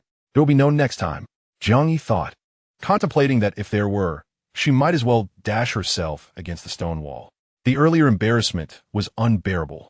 Just then, she noticed Lin Mo's expression was somewhat peculiar. His face flushed like that of a mother hen laying an egg. Biang Yi chuckled. Your Majesty, are you perhaps afraid? I am a man. Lin Mo stood, and Jiang Yi defiantly positioned herself before him, striking a pose of bravado, her gaze fixed intently on him. This completely befuddled Lin Mo. It seemed that the dynamics between men and women were such that the more bashful a woman became, the more a man felt compelled to tease her. Conversely, when a woman displayed confidence akin to that of a man, the man himself became shy. Am I afraid of you? I shall now demonstrate what it means to urinate against the wind for 3 feet. He proceeded to unfasten a frayed vine. Upon realizing he was serious, Jiang Yi was instantly alarmed. Wait a moment. Are you trying to be a rogue? Rogue? What nonsense. Nature calls. Lin Mo insisted. Jiang Yi swiftly turned away, covering her ears with her hands. Observing her combination of shame and anger, Lin Mo felt an even stronger urge to play a prank. Deliberately slowing his movements, he walked to the center of the cave, foregoing the corners, and stood firm. Flying water cascades, 3,000 feet. Is it the Milky Way descending from the heavens? Lin Mo began to recite, fully embracing the moment. Chapter 53. The sensation of a warm bun pressed against the face. Jiang Yi stood motionless with her back turned to him, ears tightly covered. Yet she could sense his actions, feel his gaze lingering upon her back, and perceive the subtle atmosphere permeating the air between them. Before long, the sound of rushing water emerged from behind her. It was loud and urgent, reminiscent of a machine gun's rapid fire, echoing distinctly within the silent cavern. The sound oscillated from left to right, as if deliberately teasing her. Jiang Yi's face flushed intensely, nearly aflame, her fingertips trembling slightly. Despite covering her ears, the noise still penetrated her mind, which became a chaotic whirlwind of thoughts, recalling the kiss from earlier when she fell, his playful demeanor moments ago, and her own embarrassment crouched in the corner. Her heart raced wildly. Biting her lip, she struggled to regain composure, yet her efforts proved futile. All right. Lin Mo's voice came from behind, tinged with amusement. Director Jiang is quite attentive. Huh? Who is? Jiang Yi snapped, spinning around furiously, raising her hand to strike him. Yet he caught her wrist gently and pulled her into his embrace. Their proximity was intimate, their breaths intertwined. The warm glow of the campfire cast a rosy light upon Jiang Yi's face, accentuating the redness at the corners of her eyes, making her appear especially captivating. Her lips parted slightly, still carrying a trace of breathlessness, her eyes moist, as if holding a pool of shimmering water, fixed intently upon Lin Mo. His heartbeat faltered. Slowly, he lowered his head, his fingertips brushing softly against her cheek. Her skin was smooth and warm. His touch left a faint red mark. Her eyelashes fluttered gently like butterfly wings, each delicate movement stirring a tender ache within him. Jiang Yi, he whispered her name, his voice hoarse and filled with emotion. She remained silent, gazing at him with an expression she herself could not define. Was it anticipation, nervousness, or something else entirely? As the memory of the kiss from earlier surfaced, Lin Mo's voice deepened. Jiang Yi's body shuddered involuntarily. Lin Mo, are you a devil? She thought. Before she could voice the question, Lin Mo leaned in, seeking to kiss her. A dizzying buzz overwhelmed her mind. She intended to push him away, but it was too late. In that instant, everything else faded, the cavern, the snow falling outside, the 500 people awaiting their return. Lin Mo held her waist firmly, drawing her closer. Jiang Yi's waist was slender, delicate to grasp. She could feel his hand tightening around her, his kiss deepening, and her heartbeat accelerating as though it might leap from her chest. This was the first genuine kiss she had ever experienced in over 20 years. Not the childhood pretend play kind, nor the stage kisses during acting, but a real, tangible kiss imbued with warmth and heartbeat. Her mind went blank, leaving only a single realization. This was the sensation of a kiss. So sweet, so exhilarating, so utterly soft and tender. She nestled in his embrace, soft as a puddle, devoid of bones, relying solely upon him to maintain her balance. Just as Lin Mo laid her down upon the ground, a sudden call echoed from above. "Your Majesty, Viang Yiji." The anxious voice of Yun Jin resounded from the cave's entrance, cutting through the emptiness of the mountain with startling clarity. "Are you in there? We found you." The urgency of the voice, tinged with a hint of tears, conveyed the excitement of a long-awaited reunion. The two instantly froze, abruptly separating, both flustered as they hastily adjusted their clothing. Jiang Ye's face flushed crimson, and she turned away from Lin Mo, unable to meet his gaze. She reached up to smooth her hair and tugged at her clothes, her heart racing as if it might leap from her throat, a blend of sweetness and anxiety. Lin Mo cleared his throat, calling out loudly towards the entrance. "We are here. We've fallen into the cave. Throw down a rope." "Understood, Your Majesty." "We will lower the rope immediately." The voices from outside grew increasingly lively, and one could hear Zhao Qing and Zhou Meng conversing. "We found them. I knew they must be nearby." Jiang Yi stole a glance back at Lin Mo, only to meet his gaze head-on. Their eyes locked in the air, momentarily stunned, before they broke into a shared smile. Their expressions carried a hint of awkwardness, a touch of sweetness, and an indefinable quality. The unspoken thoughts and the ambiguous flutterings of their hearts ignited like the embers lingering in the cave. As the vines descended, Lin Mo instructed Jiang Yi to ascend first. "You go ahead. I will support you from below." Jiang Yi glanced at him, her blush still lingering but her composure returning. Nodding, she grasped the vine and began to climb the cave wall. Lin Mo steadied her feet from below, ensuring her balance. As she ascended a couple of steps, the vine swayed slightly.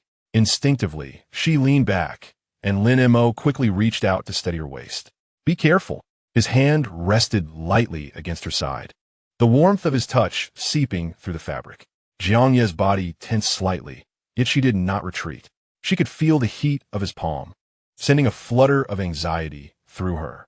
Lin Mo stood below, looking up as she climbed slowly, each step deliberate, the fabric of her pants tightening with her movements, accentuating the graceful lines of her legs and her shapely form.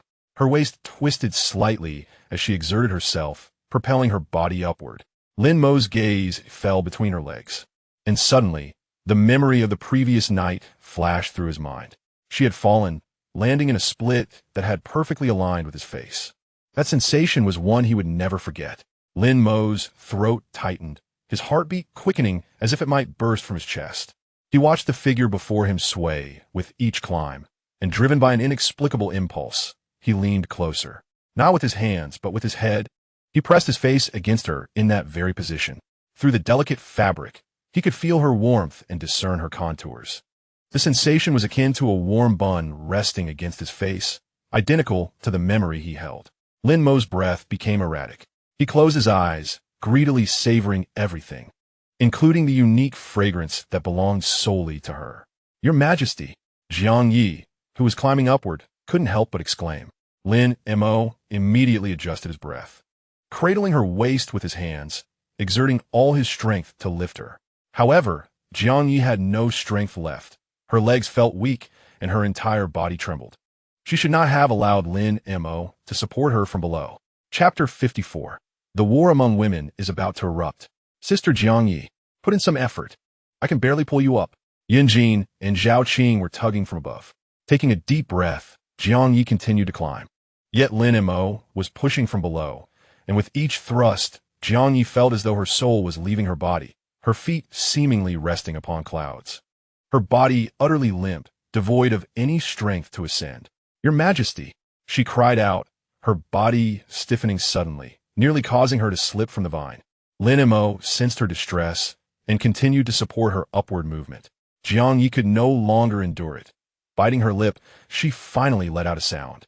"Sister Jiang Yi, what's wrong?" came Yin Jin's anxious voice from above. Jiang Yi was overwhelmed with shame. She felt her entire face flush, her blood rushing to her cheeks, nearly igniting with embarrassment. She glared at the mischievous Lin Mo, wanting to scold him but unable to find the words. Ultimately resorting to a gentle nudge with her knee, Lin Mo winced, letting out a yelp. Only then did Jiang Yi smugly declare, "Your Majesty, if you continue like this, we shall perish here. Why don't you go up first? Yun Jin and the others lack the strength to pull me. Once you ascend, you can help lift me up."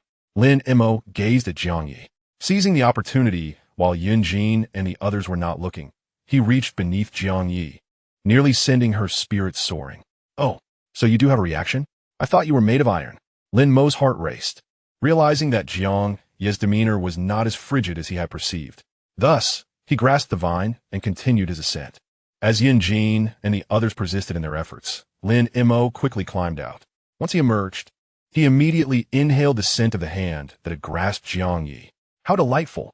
This was the essence of innocence. Lin Mo could barely contain himself, feigning overwhelming excitement.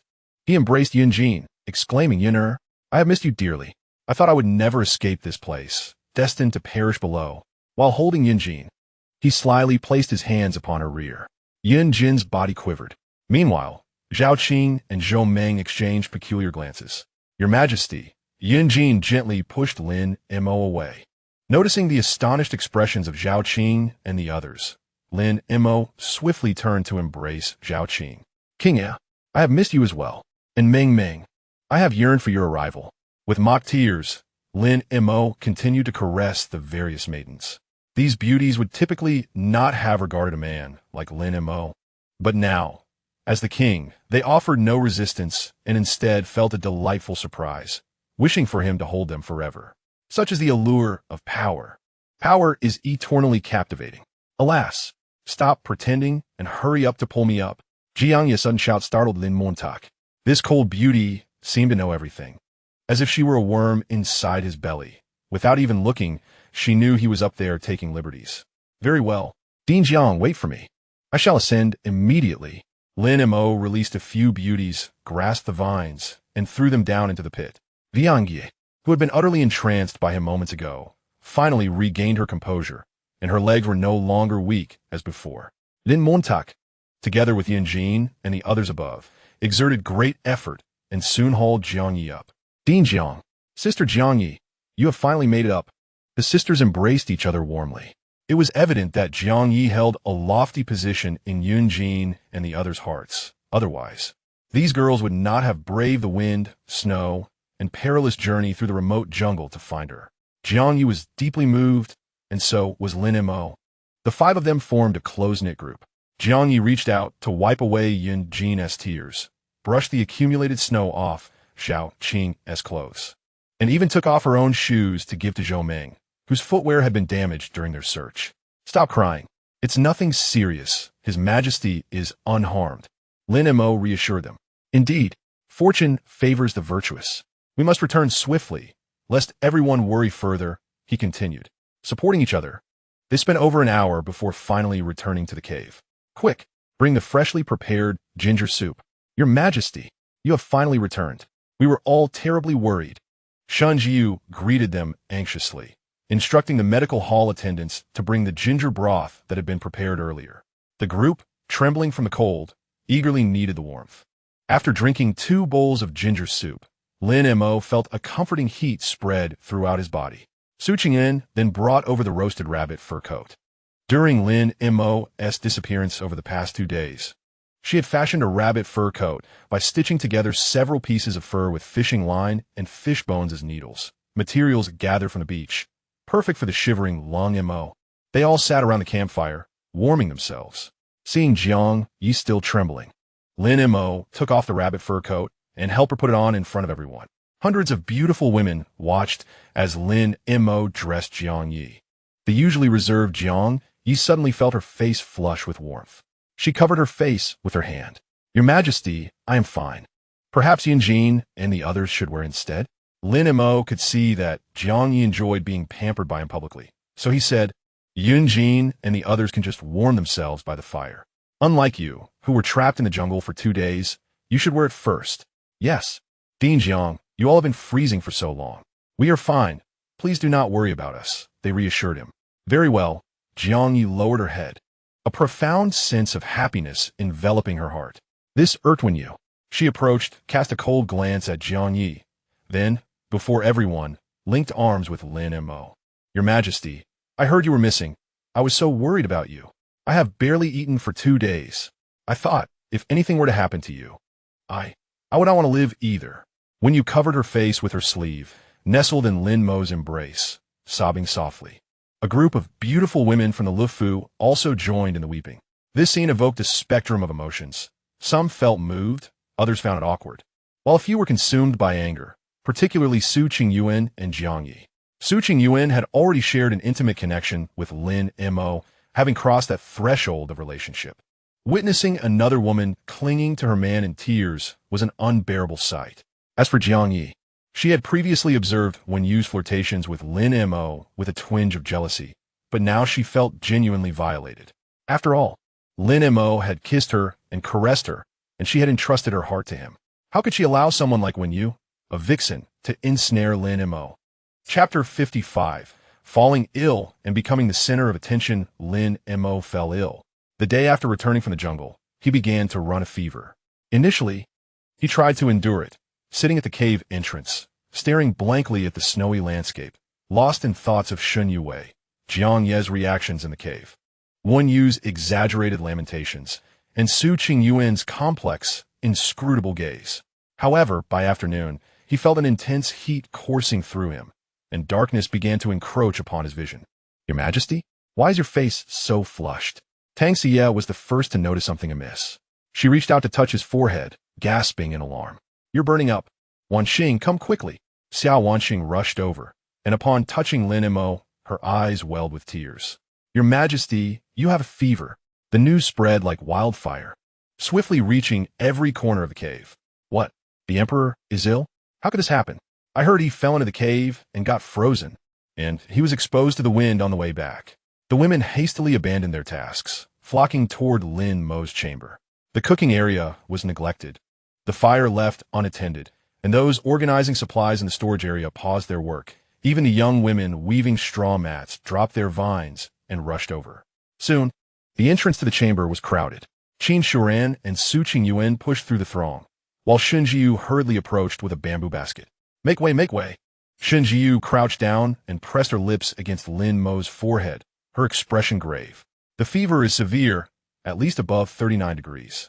Lin Mo, in a daze, attempted to maintain composure. It's nothing, just a bit warm. A bit warm?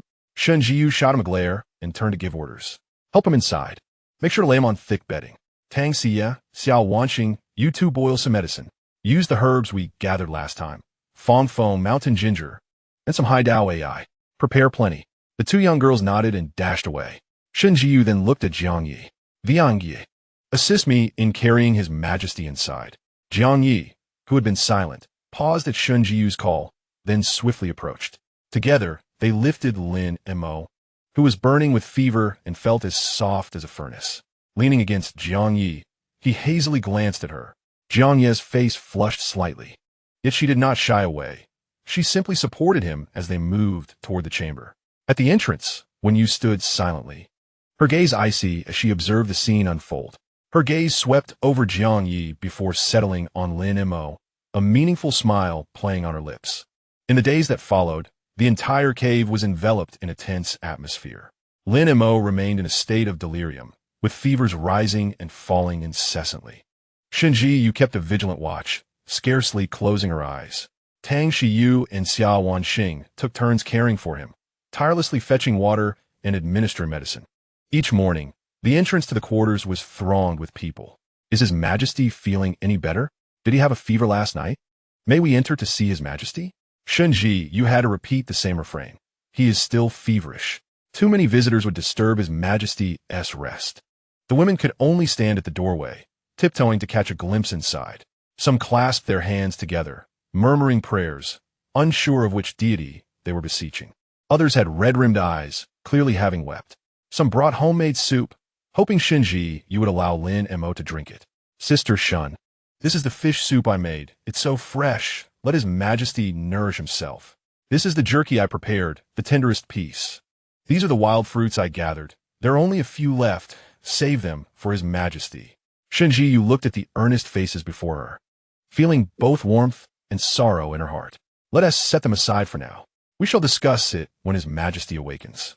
The sick women, lying on makeshift beds, were also helped over to see Lin Mo. Lin Mo, still unwell, insisted on being supported to the entrance.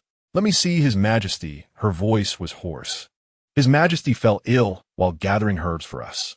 She stood at the threshold, watching the slumbering Lin Mo, tears streaming down her cheeks. His Majesty, please recover soon. We are all waiting for you.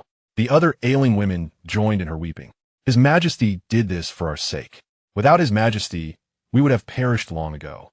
Qin Shu Ran, observing this scene, felt her eyes sting with emotion. She approached and gently patted Lin Mo's shoulder.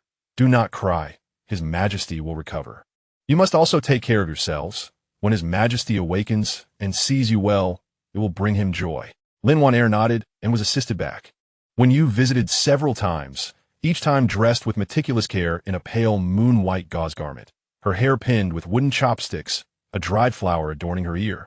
She stood at the entrance, unlike the other women who were anxious, looking inside with a pitiful gaze. Sister Shun, please let me in to see His Majesty. Her voice was soft and alluring. Just for a moment, I wanted to disturb him. Shenjiyu glanced at her and shook her head. No, His Majesty requires tranquility. When you bit her lip, her eyes reddening. But I am worried about His Majesty. I haven't been able to sleep or eat for the past 2 days. The other women observed her, some moved, others dismissive. Jiang Yi stood a short distance away, coldly watching the scene unfold. When you sensed her gaze, turned her head, and offered a slight smile. The smile was both gentle and enchanting, yet held a hint of provocation in her eyes. The two exchanged glances, a palpable tension between them, which was precisely when Su Qin Yuan noticed. Su Qin Yuan had largely remained silent. She diligently managed the supplies each day, arranged personnel as usual, and conferred with Qin Shuran regarding various matters. Everything appeared to be as it always was. Yet, each day, she would stand for a while at the entrance of the sleeping quarters, not entering but merely gazing inside. On one occasion, Lin Mo awoke in a daze and caught a glimpse of her silhouette. She stood at the door, her shoulder-length hair gently swaying in the breeze. Her profile illuminated by the firelight, exuding a soft and tender aura. Lin Mo wished to call out to her, but his voice failed him. After standing there for a moment, she turned and departed. Watching her figure fade away at the threshold, Lin Mo felt an unexpected emptiness in his heart. On the third night, Lin Mo's fever intensified. Shun Jiyu remained by his side, applying a damp cloth to his forehead. Tang Xie and Xiao Wanqing had already succumbed to exhaustion, sleeping beside him. Lin Mo, in a haze, opened his eyes to see Shun Jiyu's face. She wore delicate framed glasses, the lenses reflecting the firelight. Her complexion was pale and immaculate, her brows and eyes gentle, her lips pressed together slightly. Her expression focused and earnest. Lin Mo suddenly realized that this woman possessed a unique beauty. It was not the seductive allure of Wen Yu, nor the wild charm of Jiang Yi, but rather an indescribable beauty reminiscent of the spring breeze or the autumn moon, unobtrusive yet profoundly comforting. Shen Jiyu, he called softly. Shun Jiyu was momentarily taken aback, looking down at him. Your Majesty, you are awake? Lin Mo nodded, gazing at her. Shun Jiyu's cheeks flushed slightly, but quickly returned to their natural hue. Your Majesty, your fever has not subsided. Please do not speak, she said, replacing the cloth with another damp one, gently placing it upon his forehead. Her fingers were cool and soft, and when they touched Lin Mo's skin, a sudden warmth surged within him. You have been here all along? He inquired. Shen Jiyu nodded. Your Majesty is unwell. I must stay by your side. Lin Mo looked at her and suddenly smiled. You are truly beautiful when you smile. Her face flushed anew. Lowering her head, she softly replied, Your Majesty, please do not speak nonsense. Rest now. Lin Mo remained silent, merely observing her. The firelight cast a gentle glow upon her features, softening her contours. Her long eyelashes created a delicate shadow on her eyelids, while her lips, slightly pursed, revealed a hint of shyness. Lin Mo was reminded of an adage, a healer's heart is benevolent. This woman not only exuded an air of wisdom and grace, but also possessed an exceptionally tender heart. This was yet another form of beauty. On the fourth morning, Lin Mo's fever finally broke. Upon awakening, His first sight was of Shun Jiyu. She had fallen asleep beside the grass mat, her glasses askew, her face bearing the marks of fatigue. Lin Mo stirred gently, causing her to awaken. "Your Majesty, you are awake? How do you feel?" Shun Jiyu inquired, rubbing her eyes. Lin Mo sat up, stretching his arms and legs, nodding. "Much better. I appreciate your efforts these past few days." Shun Jiyu shook her head. "It is no trouble." After a brief pause, she added, "Sister Qin mentioned that in a few days, the skies will clear and it will not be so cold. If this continues, we cannot predict how many more of our sisters might fall ill." Lin Mo was taken aback. "Clear skies?" "Indeed." Qin Jie remarked that the snow should have ceased. Lin Mo approached the cave entrance, gazing at the sky outside. Indeed, a faint glimmer of sunlight penetrated through the clouds. Although weak, it was undeniably sunlight. The weight in his heart finally lifted. However, Lin Mo soon recalled the matter of Shen Yue. After all these days, was she still alive? Just as he was about to inquire, a commotion erupted at the entrance. "The sovereign has awakened. The sovereign has awakened." The news swiftly spread throughout the entire cave. The women hastily abandoned their tasks, rushing towards the chamber door. "Your Majesty, allow me to see the sovereign. Is the sovereign well? Let me in to take a look." Lin Mo observed the excited faces around him, warmth blossoming in his heart.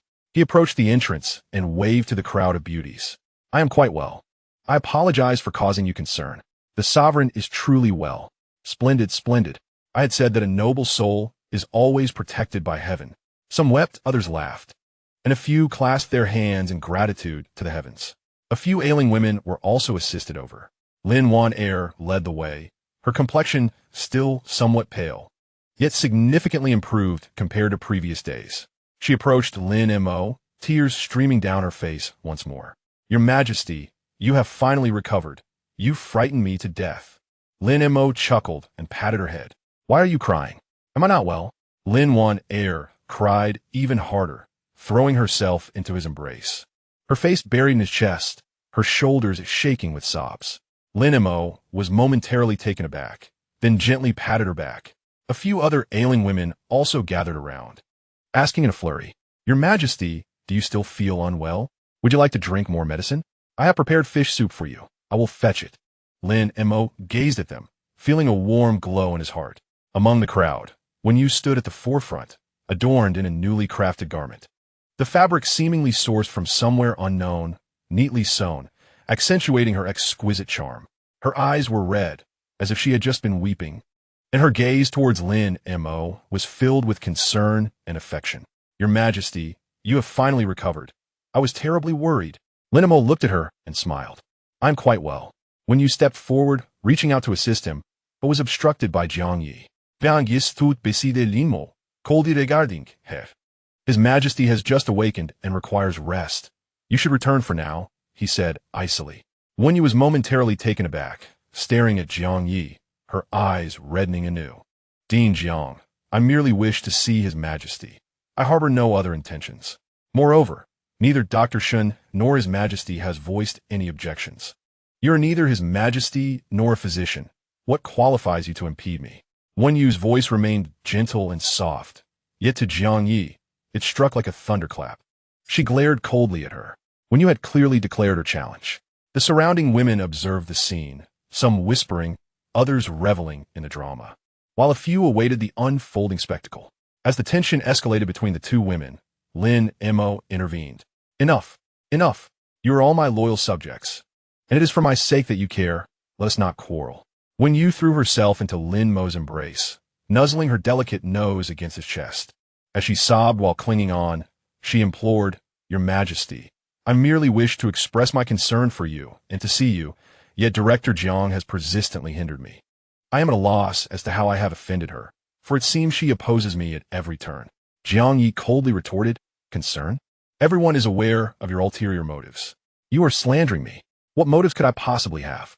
Jiang Yi scoffed. "What motives do you possess? You yearn to entice His Majesty, aspire to become the Empress, and subsequently exert control over him. In due time, anyone you find displeasing will be cast into the sea. Do you presume I am oblivious to your schemes?" Wen Yu, filled with agitation, exclaimed, "How dare you speak such nonsense? Your Majesty, do you truly believe I harbor such intentions? I merely admire his majesty. What woman would not be drawn to such a formidable man? Moreover, here we are on this desolate island. Is it a crime for a powerless individual like myself to seek to align with him? Tell me, who among you does not wish to be with his majesty? Who does not long to survive? Lin Mo suddenly felt a headache coming on. Finally comprehending why the character de Pengju from Zhan Huanzhuan wore a frown every day. This was merely 500 women. What chaos would ensue with 3,000? As the situation escalated uncontrollably, Qin Shuran stepped forward. Enough! Enough! We are all here for the sake of His Majesty. Jiang Yi is here for His Majesty. And so is Wen Yu. Wen Yu, heed my words. As the sovereign, His Majesty is our true ruler on this island until rescue arrives, and none shall offend him. Once rescue comes, and we leave this island, how you treat him is not my concern. Therefore, I implore you to maintain a distance from His Majesty. At least refrain from clandestine meetings. Qin, Sister, Chapter 57. Crisis of sustenance, to leave or to stay.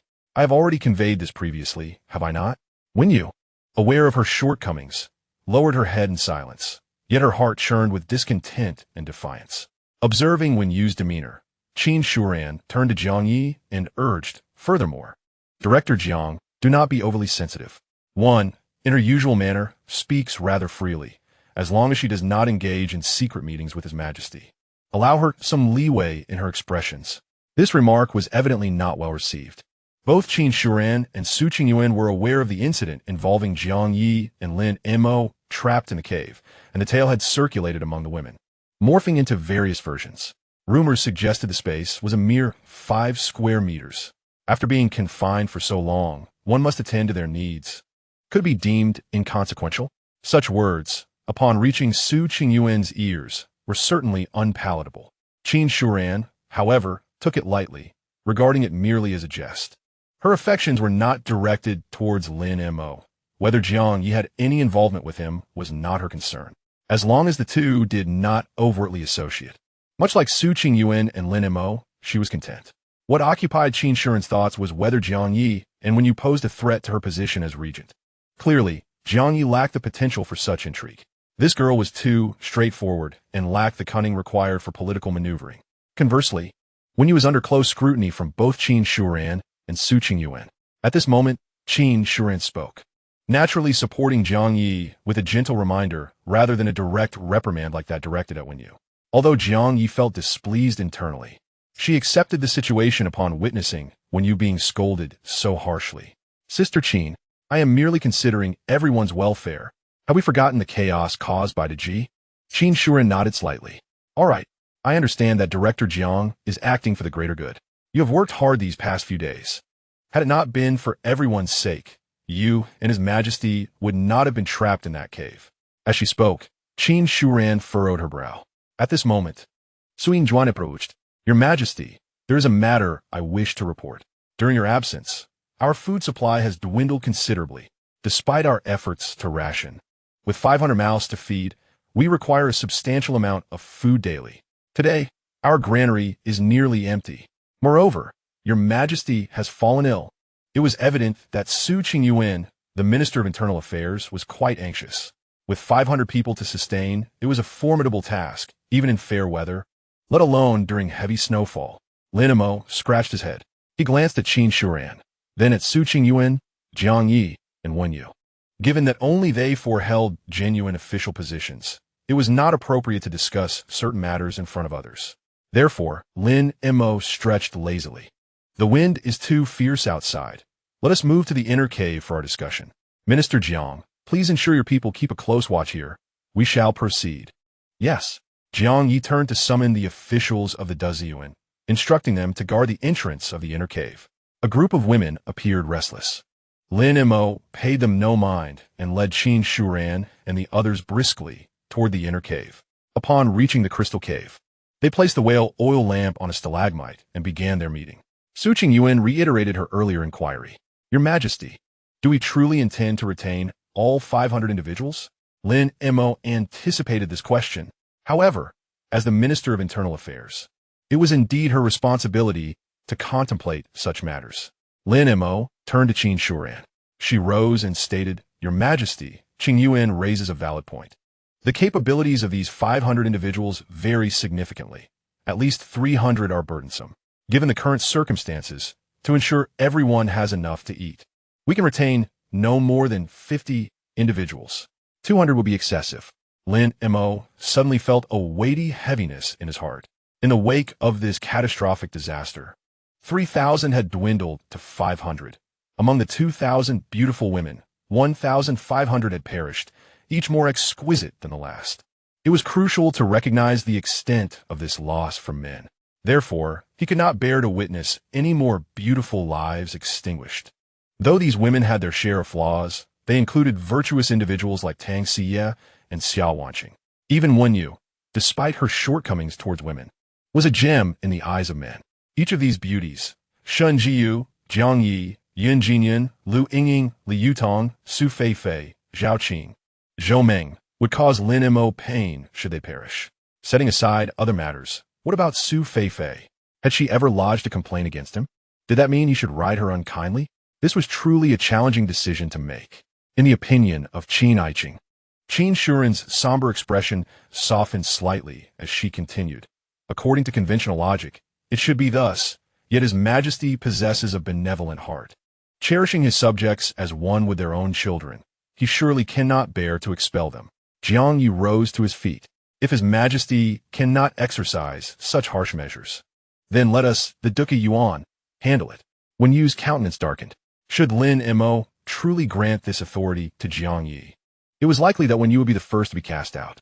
Thus, she turned to Lin Mo, her eyes imbued with a pitiful allure that nearly shattered Lin Mo's heart. Do not rush, Qin Aiqing. Your words are not yet complete. Qin Aiqing, please continue. Qin Shuren's heart tightened as she contemplated how Wen Yu captivated Lin Mo through her beauty, while Su Qingyuan won his favor with her mature charm. Viang Yi, being so capable, could be said to be Lin Mo's right hand. But what of her? What could she rely upon to attract Lin Mo? Qin Shuren, being exceptionally astute, had earned her position as a television host for a reason. Your Majesty, we are indeed facing substantial challenges. Yet I believe we have not arrived at a point of life and death. At least the weather is improving. If we can endure for 3 more days, the skies will clear and we shall find sustenance outside. With this cave as our shelter, we have at least resolved the most fundamental issue of habitation. As for food, if we strategize properly, I believe those women are not entirely useless. With our careful guidance as leaders, they shall undoubtedly transform into invaluable contributors. After all, this is a deserted island. The resources here are sufficient to sustain 500 individuals in the long term, but they require diligent management. Indeed, Qin Shuren, upon hearing this, Lin Mo was nearly moved to tears. Otherwise, if Jiang Yi and Su Qingyuan's opinions were aligned, and if Qin Shuren shared their sentiments, then even Lin Mo's vehement opposition would not suffice to protect those beauties. After all, the majority dictates the minority. Qin Aiqing speaks wisely. My thoughts align with yours. Had I not fallen ill these past 2 days, there would not have been a food crisis. Then shall we endure for a couple more days? Su Qingyuan and Jiang Yi felt somewhat discontented. Your Majesty, in that case, let us persevere a few more days. Should the weather not improve and food become even scarcer, then let Jiang Yuan take action. At this juncture, Qin Shuren recalled another matter. It was the beginning of the month. It was time for the card reveal. Lin Mo smiled knowingly. Chapter 58. The first card reveal, exhilarating. Everyone felt a surge of tension. Lin Mo himself was slightly anxious. The matter of the card reveal had been previously discussed, and since it was proposed by Qin Shuren, it was beyond reproach. Your Majesty, I have prepared the cards for you. We await your reveal. Bring me the cards. Yes. A beautiful voice resounded from outside. Shortly thereafter, 2 beauties approached Lin Mo, carrying a stack of registers bound with banana leaves. Qin Shuren's fingertips glided over the registers. Your Majesty, your safe return is a blessing for the entire nation. Here is the register of 500 exquisite ladies. Please take a look. Lin Mo sipped the ginger soup, feeling a great warmth envelop him. His gaze swept over the thick volume of names, and his body grew even warmer. Yet, before he could extend his hand, Su Qingyuan stepped forward, her brow slightly furrowed and her tone imbued with concern. Your Majesty, this is unwise. You have only just escaped the cave and have caught a chill. Your body is still weak. Perhaps it would be better to postpone the selection of names? Should you risk harming the dragon's body? It would be a loss indeed. As soon as she spoke, when you echoed her sentiments, her eyes betraying a hint of urgency. Sister Qingyuan is correct. Your Majesty's health is of utmost importance. Moreover, the selection was meant for your recuperation. Given your current condition, it would be more prudent to preserve your strength. It was evident to all that when used words concealed personal motives. According to tradition, selections were to be made solely from among the palace maidens. Hence, the 4 individuals present were not in contention. Consequently, Jiang Yi remained silent. Previously, Lin Mo's actions were of no concern to her. But now the situation had markedly changed. Ever since they had both fallen into the pit, Jiang Yi's heart had irrevocably belonged to Lin Mo Qin Shuran. However, waved her hand, smiling to diffuse the tension. Qingyuan, when you are both overthinking. The selection need not necessarily lead to intimacy. Your Majesty has endured much hardship. He requires attentive care. Even if it is merely a shoulder massage or a leg rub or simply engaging conversation, it is beneficial. Besides, your Majesty is the true dragon of heaven, robust and not so delicate. As she spoke, she pressed a volume of names into Lin Mo's hands. Her gaze filled with flattery. Your Majesty, do take a look. It is inevitable. There is no day more auspicious than today. What can Su Qingyuan and when you say against the decision of the regent? Lin Mo accepted the volume, his fingertips gliding over the coarse banana leaves, his heart blooming with joy. Qin Shuran's words resonated deeply with him, even if no intimate acts ensued. The mere pleasure of being able to embrace a delicate beauty for a massage was indeed a delight. He deliberately turned the pages slowly, soon pausing his fingers upon one particular name. Qin Shuran flipped the nameplate over. Li Yudong. Lin Mo's fingers froze, and a playful smile crept upon his lips. What a twist of fate. Of all the choices, how had that little girl resurfaced? Recalling the last time she had led the mockery against Su Qingyuan, only to be punished by his own hand, her tear-streaked face and the red imprints on her fair skin seemed to dance vividly before his eyes. Your Majesty, if you're displeased, would you care to select again? Qin Shuran inquired. Lin Mo responded with a nonchalant smile. Let be her. We must not alter the rules. Upon uttering these words, the entire room fell silent. Su Qingyuan was taken aback, clearly not anticipating Lin Mo would choose her. A flicker of delight crossed Wen Yu's eyes. Relieved that he had not selected someone else, Jiang Yi's brow furrowed imperceptibly before relaxing once more. Why was everyone so tense? Although Li Yutong was a minor actress, she was clever and would undoubtedly serve His Majesty well, Qin Shuran remarked. After a brief interval, the herald had already taken the chosen name and departed to convey the message in the outer hall. Li Yutong was conversing with Su Feifei in a corner when she suddenly trembled, her face paling instantly at the news. The selection, His Majesty has chosen me? Li Yutong pointed at herself, her expression one of utter disbelief. What is this all about? The last time I was struck by Lin Mo with a rattan. The sensation remains etched in my memory. Thankfully, it is not my first time. Otherwise, I cannot fathom how I would fare tonight at his hands. Li Yutong steeled herself and followed the herald to stand before Lin Mo. He rose and approached her with a leisurely gait, exuding an air of sovereign authority. The surrounding women held their breath, their gazes fixed upon the pair. Lin Mo stood before her, his voice deep and imbued with a hint of magnetism. Li Yutong bit her lip, gradually lifting her gaze, her large, watery eyes reflecting trepidation, while her long eyelashes fluttered delicately like a startled fawn. She was clad in a sheer garment, and due to the chill in the air, her shoulders hunched slightly, revealing a slender and fair neck that would soften the heart of any beholder. Your Majesty. Her voice was barely above a whisper, trembling with uncertainty. Lin Mo's fingers brushed lightly across her cheek. The icy touch made her flinch. However, he did not relent, gradually trailing his fingers down her neck, pausing at her shoulder. Does it still hurt from the last time I struck you? At the mention of this, Li Yutong's face flushed even deeper. Tears welled in her eyes as she shook her head in a display of vulnerability. And no, it doesn't hurt anymore. Truly? Lin Mo raised an eyebrow, his tone laced with mockery. Allow me to see. Without waiting for Li Yutong's response, he lifted the hem of her garment. She gasped, instinctively attempting to retreat. But Lin Mo held her shoulder firmly, rendering her immobile. How could he possibly look? Yet Lin Mo paid no heed to such concerns. He raised her garment to her waist, revealing her fair and firm waist, along with her pert backside, the area previously struck by the belt bore faint marks. Lin Mo's gaze fell upon the crimson imprint, and his fingertips traced it with an uncharacteristically gentle touch. Li Yutong's body tensed in an instant. As if struck by an electric current, a shiver coursing through her, her breath quickening, her cheeks ablaze. You claim it has not hurt. Lin Mo's voice softened, imbued with a hint of tenderness. There are still marks. His warm fingertips glided over the faint redness, and Li Yutong felt a wave of tingling sensation spreading from her lower back throughout her body, prompting an involuntary soft moan, surprising even herself. Your Majesty, please. She bit her lip, tears finally streaming down her cheeks, cascading onto the back of Lin Mo's hand, burning with intensity. Why are you crying? Lin Mo paused his actions. He proclaimed before the crowd, effortlessly lifting Li Yutong into his arms. Your Majesty, Su Qing Yuan, and when you exclaimed in unison. Li Yutong instinctively wrapped her arms around Lin Mo's neck, her cheek resting against his chest. She could distinctly hear the steady thrum of his heartbeat and the intoxicating mix of smoke and masculine scent that enveloped him, rendering her weak, devoid of any strength to struggle. Everyone, please leave, Qin Shuran urged with a smile, turning to escort Jiang Yi and the others out. Chapter 59. Entangled with Li Yutong, Lin Mo gently placed Li Yutong upon the soft grass mat, lifting her garment as he gazed down at her.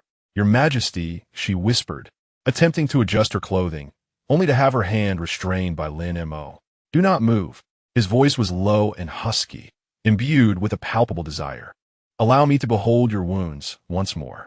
His hand brushed against the faint red marks, his touch more tender than before, his fingertips caressing her delicate, smooth skin. Li Yutong trembled even more intensely, stifled moans escaping her lips as the fear in her eyes gradually faded, replaced by a hint of longing and desire. Observing her in such a state, the fire within Lin Mo intensified. He leaned closer, his breath warm against her ear. My dear, I was too rough last time. I apologize. Now, let me cherish you, shall I? The tips of Li Yutong's ears flushed crimson, and she nodded, her voice barely a whisper. With a response, Lin Mo could no longer restrain himself, leaning down to capture her lips with his own. Li Yutong's lips were soft and sweet, tinged with the salty taste of tears, drawing him into a profound abyss. As the curtain fell, the air in the chambers thickened with an intoxicating ambience. The warm glow of the resin lamp softly illuminated Li Yutong, rendering her disheveled gauze attire almost translucent. Lin Mo Dane bent over, his hands supporting him on either side of her, his nose nearly grazing her forehead. He could detect a faint, fragrant aroma mingled with a hint of nervous perspiration, reminiscent of ripe peaches, igniting a yearning within his heart. Li Yutong instinctively sought to retreat, but Lin Mo pressed his knee against the back of her leg, rendering her immobile. Your Majesty, she began, but her words were stifled as Lin Mo grasped her chin. His fingers, roughened from years of toil, caressed the delicate line of her jaw with an irresistible sense of dominance. I have heard you possess the ability to massage. Lin Mo arched an eyebrow, his thumb lightly brushing against her soft lower lip. I have been unwell these past few days. If you attend to me, and do so well, I shall reward you handsomely once I recover. With that, he reclined onto the mat beside her. Li Yutong, unable to defy him, gingerly propped herself up. Kneeling on the grass mat, she offered a soft demo. Her gauzy attire, already loose, slipped slightly as she knelt, revealing a small patch of pristine skin. Dockening Lin Muskaza. Lin Mo opened his eyes, a faint, knowing smile playing at the corners of his lips. He reached out and gently grasped her wrist, drawing her hand to rest against his waist. It's a little sore, rub it for me, he murmured, his palm enveloping hers, radiating warmth as he guided her fingers in slow, deliberate strokes across the taut, sculpted curve of his flank. Li Yutong's hand remained captive within his, immobile, yielding entirely to his quiet command, her fingertips tracing the heat and texture of his skin, sending delicate shivers skittering across her entire body. Hardly had the gentle massage begun when Lin Mo shifted suddenly, reversing his grip and pulling her flush against his chest. She gasped, stumbling forward, her cheek pressed to his sun-kissed, bronze-hued skin, her ears attuned to the deep, steady drumbeat of his heart, and to the intoxicating blend of wood smoke and raw, masculine musk that clung to him, melting her resolve like wax before flame. "Not bad at all," he murmured, lowering his head to brush his nose against the crown of her hair, inhaling the delicate, floral whisper of her strands. A sly, teasing curve lifted one corner of his mouth. "Now, kneel and knead my legs for me, your Majesty's humble servant." With that, he released her hand and stretched languidly onto the woven grass mat. Li Yutong bit her lower lip, sinking gracefully onto her knees beside him. Her slender fingers, delicate as willow twigs, settled upon the powerful, corded muscle of his thigh. Hesitant at first, her touch soon grew assured, her rhythm deepening. Her pressure finding its balance, tender yet precise, reverent yet instinctive. Lin Mo watched her in silence, the quiet curve of her lowered lashes, the soft shadow they cast upon her cheeks, the slight, involuntary press of her rose-petal lips as tension coiled within her. With each breath she took, the fire inside him flared brighter, hotter, hungrier. Then, without warning, he lifted his leg, his knee grazing her lower abdomen with feather-light pressure. She froze, her breath catching sharply in her throat. When she lifted her gaze to his, her eyes shimmered with startled vulnerability. What is there to fear? His voice was velvet laced with honey, low, amused, utterly unruffled. His fingers rose to tuck a stray strand of hair behind her ear, his thumb grazing the delicate shell, feeling the heat blooming there like dawn's first blush. Then his hand drifted downward, tracing the elegant line of her throat, pausing at the slender arch of her waist, before lifting the hem of her gauzy robe with unhurried reverence. Her body tensed, trembling, electric, as though struck by silent lightning. Her breath came in shallow, trembling waves. A soft, stifled sigh escaped her lips, tremulous, yielding, achingly sweet. "Your Majesty, please." Her voice was honeyed silk, trembling at the edges, threaded with unshed tears. Her hands instinctively rose to shield herself, only to be gently, firmly stilled by his grasp. "Don't move." His gaze lingered, devouring, adoring, on the smooth, luminous expanse of her skin, his fingertips tracing slow, sacred paths upward until they cradled the soft, perfect weight of her breasts, like holding twin moonlit peaches, ripe and tender. Leaning in, he brought his lips to the shell of her ear, exhaling warmth that sent a fresh shiver cascading down her spine, then trailed his mouth downward, featherlight, until his lips met the delicate column of her neck, kissing her there with slow, deliberate reverence. Her trembling intensified, soft, broken sighs spilled from her, low and liquid as moonlit water. The fear in her eyes softened, dissolving into dazed, luminous longing, into a quiet, surrendering hunger. "Your Majesty, your Majesty." Her voice dissolved into breathless, shuddering laughter, her entire being unmoored, her thoughts scattering like petals in a sudden breeze. Though she moved within the glittering, treacherous world of entertainment, Li Yutong was no frivolous soul, no careless wanderer in matters of the heart. Early in her career, a director had ensnared her, twisted, predatory, cruel. He debound her, stripped her of dignity and warmth alike, leaving her exposed through a bitter winter night, naked, shivering, broken. From that night forward, men became shadows she flinched from, love, an unspoken myth. Intimacy, a locked door she dared not open. "Your Majesty," her whisper trembled, fragile as spun glass. "You want tea? Bind me, will you?" Lin Mo paused, then burst into laughter. Is that what you think?" Li Yutong shook her head, her eyes wide with fear. With a gentle smile, Lin Mo cupped her fullness tenderly in both palms, caressing it with slow, deliberate motions. "Have you ever been bound before?" She nodded silently, leaning close to her ear, his voice softened like silk. "Rest easy, I am no monster." Chapter 60. The distinction between one-finger Zen and two-finger Zen. Li Yutong froze, gazing at Lin Mo, tears shimmering in her eyes. Before, she had thought him coarse, brutal enough to slay a whale, a lowly deckhand aboard ship, surely vulgar, uncouth, unrefined. Yet in matters of love and intimacy, he proved himself a man of unwavering integrity, a true Junzi. "Thank you, Your Majesty." Lin Mo gently pinched her cheek, soft, yielding like freshly steamed glutinous rice dumplings. Why thank me? That sort of depravity? Only those whose minds fester with corruption could conceive of it. He paused, then added with playful mischief, though, should you ever wish it, an exception may be made. I most certainly do not, she whispered, shaking her head pitifully. His hands remained tenderly cradling her, kneading with delicate, rhythmic pressure. She let out a soft, breathy hum, her body trembling faintly, swaying like a willow in a summer breeze. Her cheeks flushed deeper, and a warm, fragrant heat rose from her skin, enveloping them both. Your Majesty, she murmured again. He increased the pressure ever so slightly, his tone laced with teasing warmth. Now, it is time for my Majesty to give you a proper massage. She bit her lip and nodded. Lin Mo smiled, then began his artful ministrations, alternating light and deep, slow and swift, coaxing sensation with the precision of a master calligrapher tracing ink upon silk. Her breath grew ragged, her limbs languid, melting like spring water pooling in his arms. My darling, how do you find my technique? Satisfactory?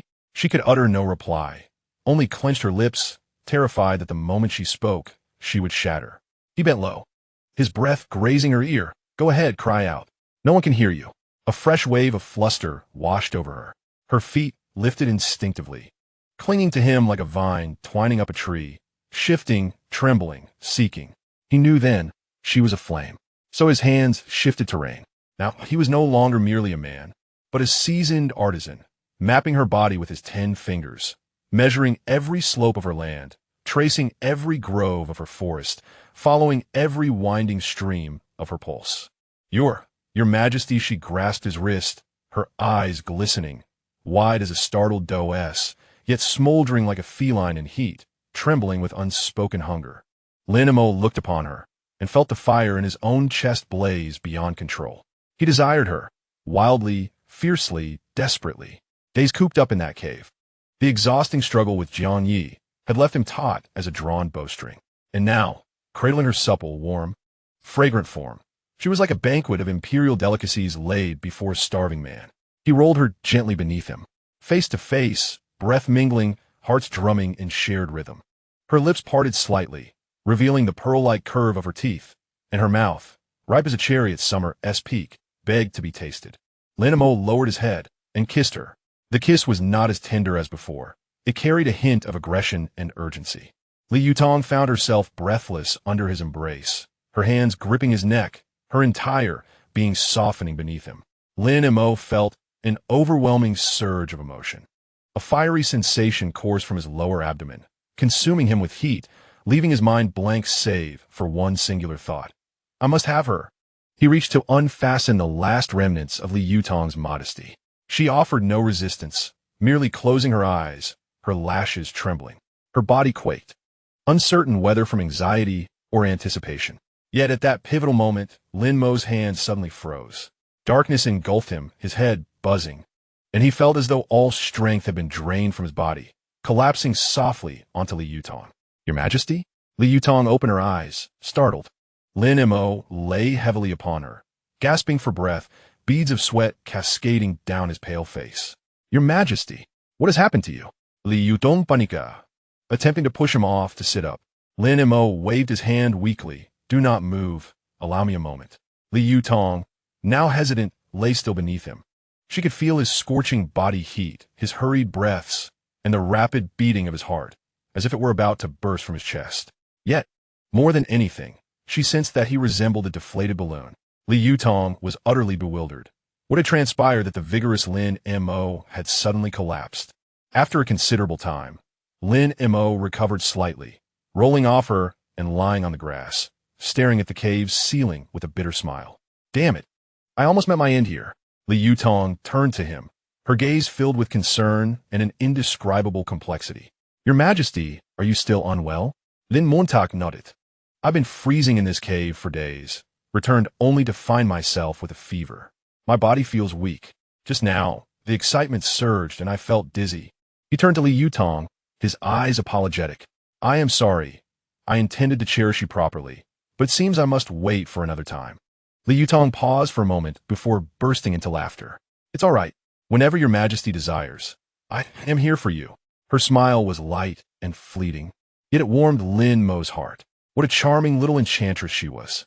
Regrettably, Lin Mo took a few deep breaths, drawing her into his embrace.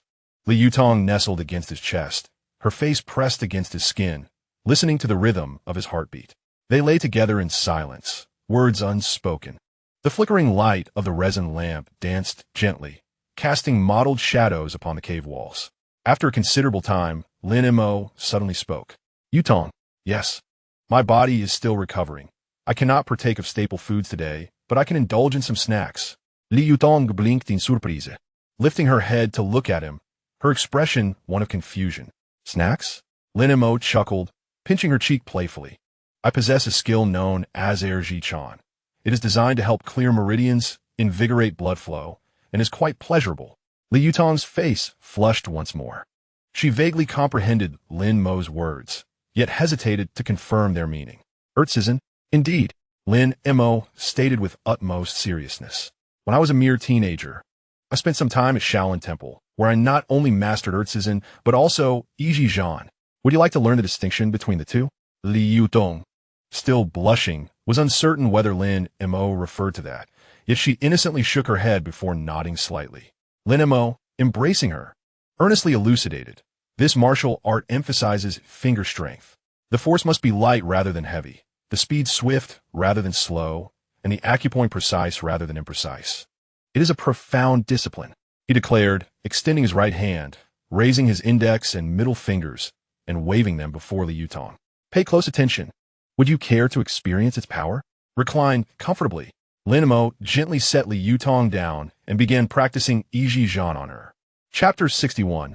Authentic Shaolin Martial Arts. Ertzizen. Li Yutong dared not look at him. Lin Mo leaned down, drawing close to her ear, and softly inquired, Would you like to learn? This is the authentic Shaolin martial art. Li Yutong remained silent, burying her face deeper. Lin Mo chuckled and proceeded to use Li Yutong as a practice dummy, his fingers incessantly poking at her body, from her shoulder to her collarbone, then from her back to her waist. Li Yutong was reduced to fits of laughter, alternating between giggles and wild outbursts. Lin Mo's fingers continued their descent. Here lies an acupoint. Give it a try. Li Yutong's body jolted, as if electrified, a gasp escaping her lips. Yet she did not retreat, only burying her face deeper, her body trembling like leaves in the wind. Your Majesty. Her voice quivered, laced with both yearning and a hint of tears. Lin Mo persisted, asking her, Tell me, do you prefer Iji Zhan or Ertzizen? Your Majesty. Undoubtedly, it is Ertzizen. Excellent. Then I shall continue to teach you. Thus, Lin Mo embraced Li Yutong, practicing Ertzizen throughout the night. When Lin Mo awoke, Li Yutong was no longer by his side. The grass beneath still bore the warmth of her presence, and a faint fragrance lingered. Lin Mo reached out to touch the indentation left behind, an involuntary smile gracing his lips. Although last night had not been entirely transcendent, the practice of Ertzizen provided ample reminiscence. He sat up, stretching his limbs. Oddly enough, he felt lighter than in the preceding days. Could it be that Ertzizen not only unblocks a woman's meridians, but also his own? Lin Mo gazed at his fingers, unable to suppress a smile, envisioning their movements within Li's mysterious sanctuary. Contemplating the gurgling spring within, he felt a surge of excitement, yearning to invite more women to join him in practice. Were it not for his physical condition, Lin Mo would have eagerly continued his endeavors, curious whom he might encounter next. Oh, my treasures! Another splendid day awaits. Lin Mo lifted the curtain and stepped outside.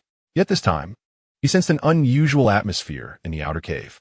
Typically, at this hour, the kitchen area would be bustling with activity, the maidens chattering merrily, and the aroma of fish soup wafting throughout the space.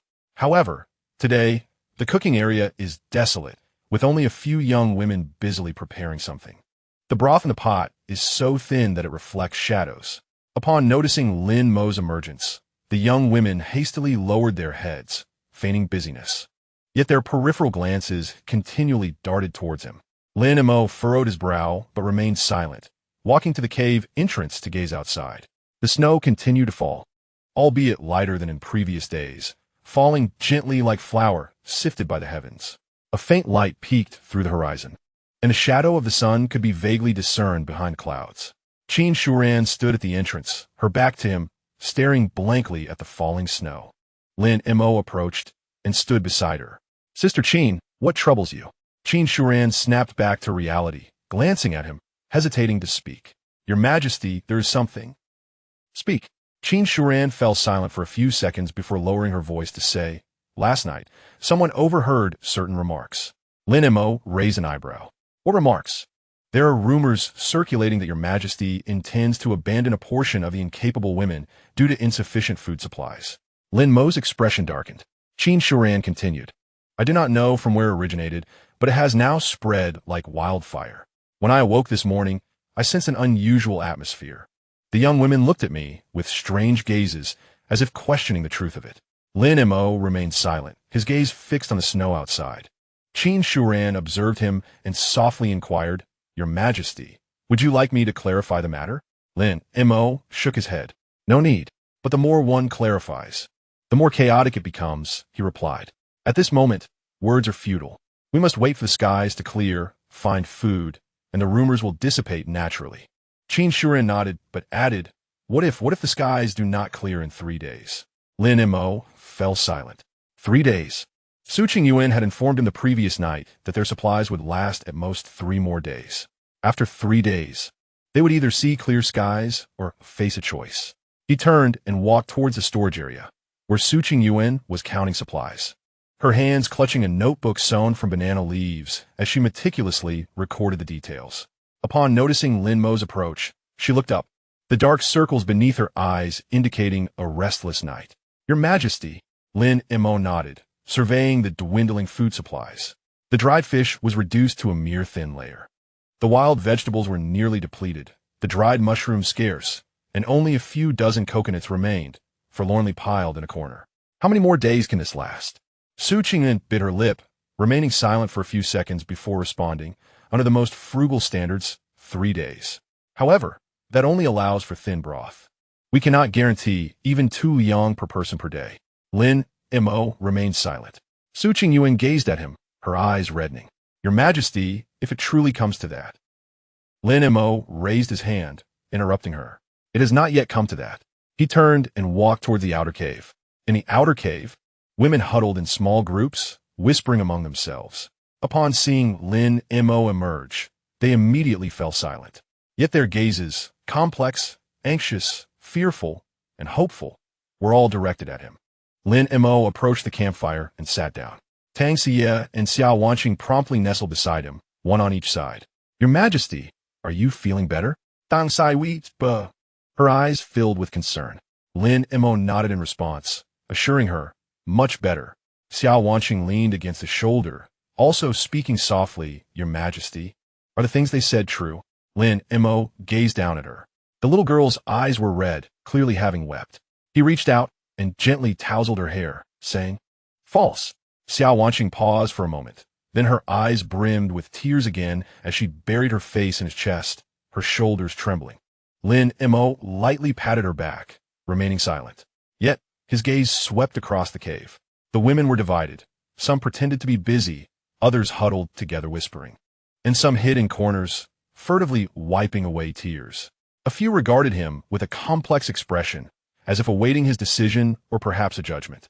Among the crowd, when you stood by the music hall, draped in rabbit fur, her eyes gazing melancholically at him. Beside her were several young women from the music hall, each looking at Lin Mo with various expressions.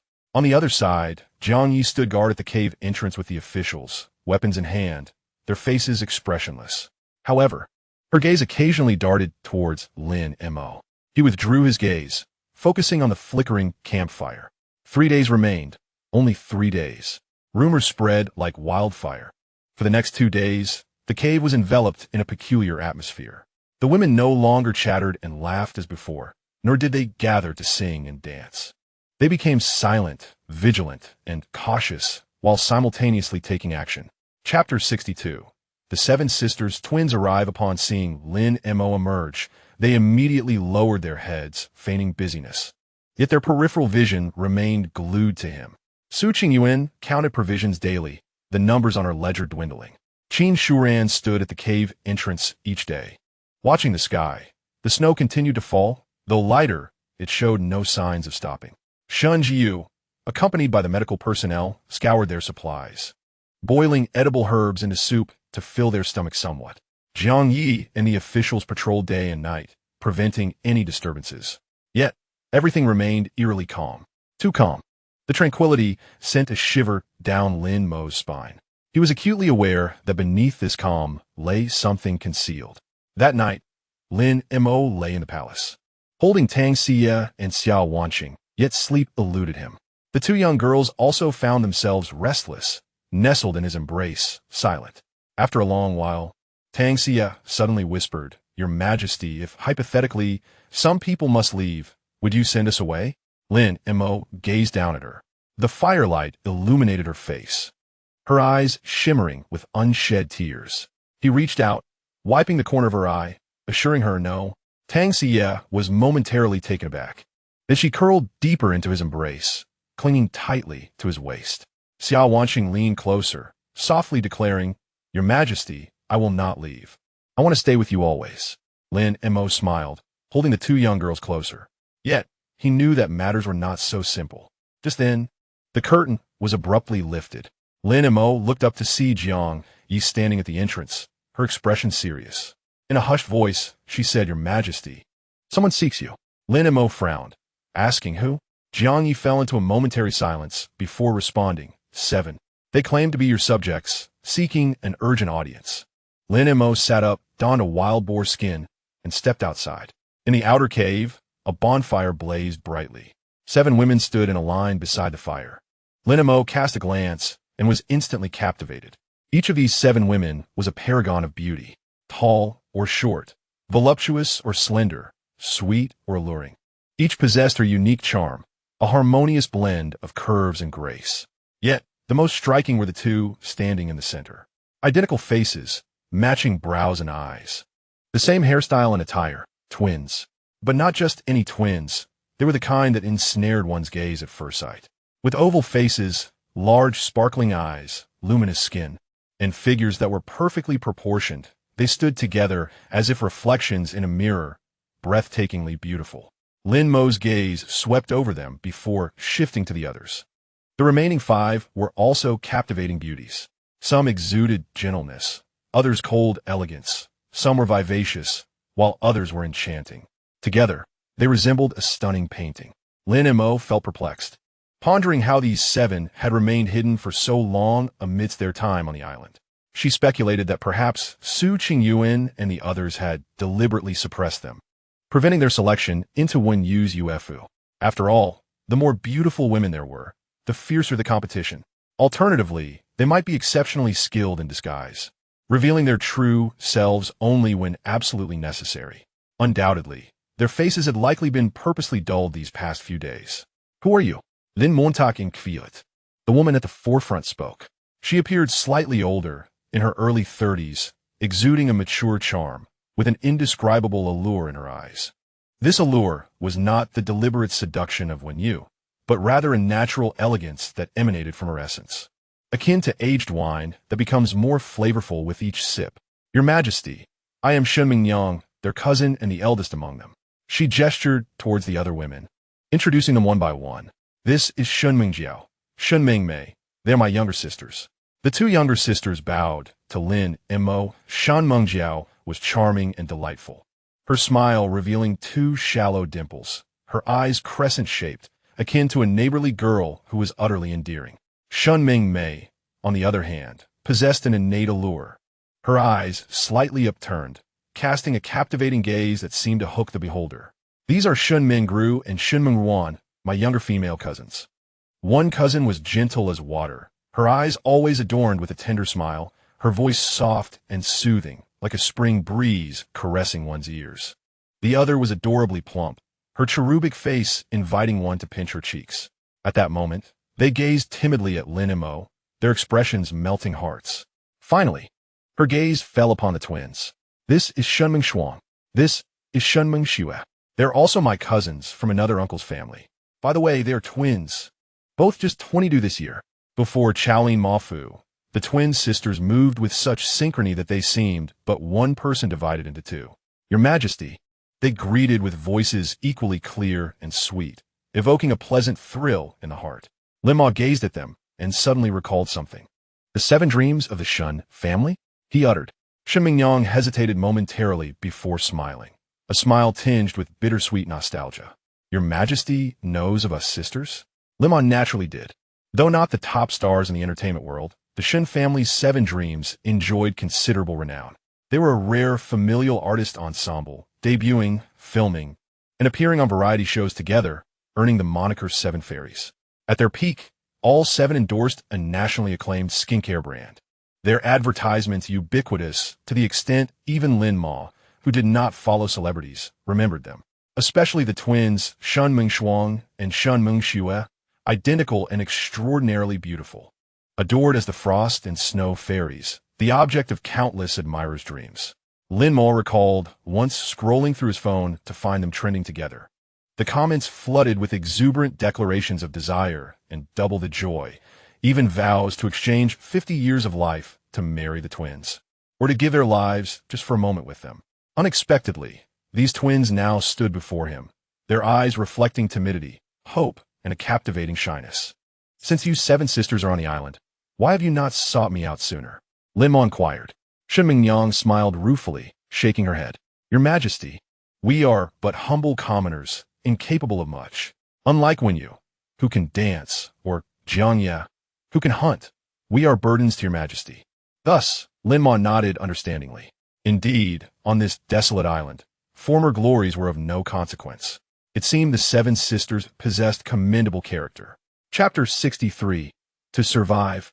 Offering oneself proactively, if not for the food crisis and the swirling rumors, they might have continued to struggle on indefinitely. Now that you have sought me, what is your purpose? Lin Mo raised an eyebrow. Shen Mingyang glanced at him and then around. The women nearby, sensing something amiss, pricked up their ears and watched attentively. Lowering her voice, Shen Mingyang said, Your Majesty, this is not the place to speak. I have a matter to discuss with your Majesty in private. Lin Mo frowned. What matter? Shen Mingyang said nothing, her gaze imbued with an indescribable emotion. Beside her, Shun Mingjiao and Shun Mingmei also looked at him with equally complex expressions. The twins, Shun Mingshuang and Shun Mingxue, cast him imploring glances like frightened fawns, their identical faces bearing identical pleas and hopes, doubling their emotional impact. Lin Mo's heart stirred. At that moment, he disregarded Jiang Ye and the others. Even if they wished to intervene, who would dare oppose Shun Mingyang's words? Jiang Aiqing, guard the entrance outside. Admit no one under any circumstances. The Shun family's 7 sisters have urgent matters to relay. I shall escort them for a private discussion. Jiang Yi reluctantly responded with a curt affirmation. Yes. Lin Mo strode briskly toward the innermost recesses of the cavern. 7 women silently trailed behind him, their footsteps so light as to be nearly inaudible. Lin Mo led them deeper and deeper into the cave, passing the crystalline chamber and numerous branching paths until they reached a grotto unfamiliar to him. This chamber was modest in size, yet exquisitely adorned. Delicate stalactites hung from the ceiling, their slender forms illuminated by the resin lamps, resembling a sky filled with shimmering stars. The stone surfaces appeared as though gilded with a thin layer of gold. Most captivating were the dozen or so pools of water scattered across the floor, crystal clear and revealing vibrant pebbles of myriad colors beneath the surface. The 7 women were visibly exhilarated, for such a spectacle was unlike anything they had ever witnessed. The eldest sister reached out to touch the water, exclaiming in astonishment that it was warm. Hot springs! This is a hot spring! How marvelous! They eagerly gathered around. Lin Mo observed the 7 women. The glow of the resin lamps cast a gentle radiance upon their faces, enhancing their beauty. Each of the 7 possessed a distinct charm, and, standing together, they resembled a living painting or perhaps a dream made manifest. Speak, what is the matter? He inquired. The 7 sisters hastily adjusted their sleeves and stood before Lin Mo. Shan Mingyang stepped forward and halted before him, her eyes suddenly reddening. Your Majesty, your humble servant has a plea. Lin Mo furrowed his brow. What is it? Biting her lip, Shan Mingyang fell silent for a few moments, then abruptly knelt. Your Majesty, we beseech you to save us sisters. At her gesture, the other 6 women also knelt in a line before him, heads bowed, shoulders trembling slightly. Lin Mo was taken aback. Rise and speak. He reached out to help Shun Mingyang up, but she refused, lifting her tear-brimmed eyes to meet his gaze. The tears shimmered in the resin lamp's light, making her eyes appear exceptionally bright and evoking profound sympathy. Your Majesty, I understand that provisions have dwindled. I know you may have to send some away. We ask for nothing else but that your Majesty allow the 7 of us to remain. Lin Mo was silent for a few moments before replying, I have not yet decided whom to send away. Shen Mingyang shook her head, tears streaming down. Your Majesty need not conceal the truth from us. Though we do not compete or contend, we are not foolish. We have witnessed everything these past days. There is only enough food for 3 more days. After that, either the weather clears or some must leave. Her tears fell freely. We 7 sisters have grown up together and have never been separated. Our parents passed away early, and we have supported each other to this day. In the entertainment world, we banded together for warmth and protection to avoid being victimized.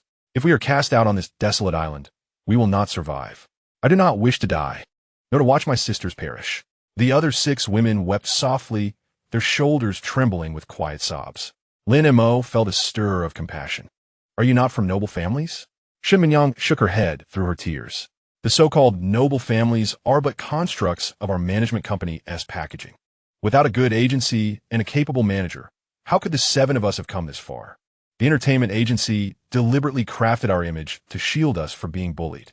Your Majesty, 7 women wept in unison. The 7 beauties, the 7 sisters, sobbed simultaneously before Lin Mo. Who could withstand such a sight? Lin Mo gazed intently at them. Shun Mingjiao and Shun Mingmei embraced each other, their delicate faces adorned with tears. Shun Mingru and Shun Mingruan leaned against one another, tears streaming uncontrollably.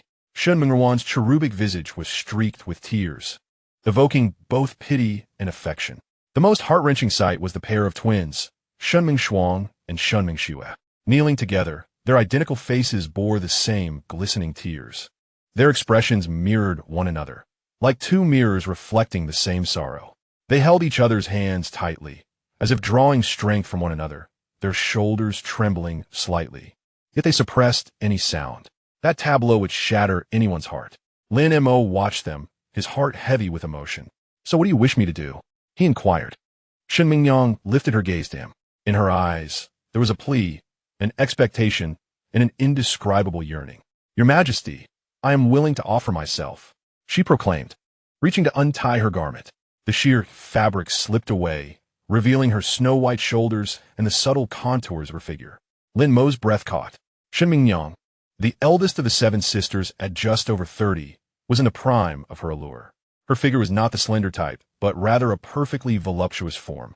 Where it was meant to be firm, it was tight. Where softness was required, it was tender. At that moment, her garment half unfastened. Her mature body glimmered softly under the light, resembling a ripe peach, enticing enough to tempt a bite. I understand, Your Majesty, that you are a man with needs. I have also heard that only those favored may serve you. My sisters and I lack the fortune to be chosen. Therefore, I must seek your favor myself. As she spoke, her garment continued to slip away. Her mature body was wholly unveiled to the air. Lin Mo's gaze fixated upon her, his throat tightening, his heart racing. Chapter 64. The Temptation of 7 Blossoms. Shun Mingyang knelt before him, lifting her head, tears glistening in her eyes, her lips quivering slightly. Your Majesty, as long as you are willing to keep my sisters and me, I am prepared to do anything. This includes serving you, even serving you alongside my sisters, she declared, glancing back at her 6 siblings. Shun Mingjiao bit her lip and began to untie her garment as well. Shun Mingmei followed suit, unfastening her attire while casting Lin Mo a seductive glance, her eyes dancing with allure. Shun Mingru and Shun Mingruan exchanged a glance, their cheeks flushed, and slowly began to remove their garments. Finally, the twins, Shun Mingshuang and Shun Mingxue, exchanged a knowing look, their identical faces displaying the same shyness and resolute determination. They nodded gently, and then together reached to unfasten their garments. One by one, the sheer fabrics fell away.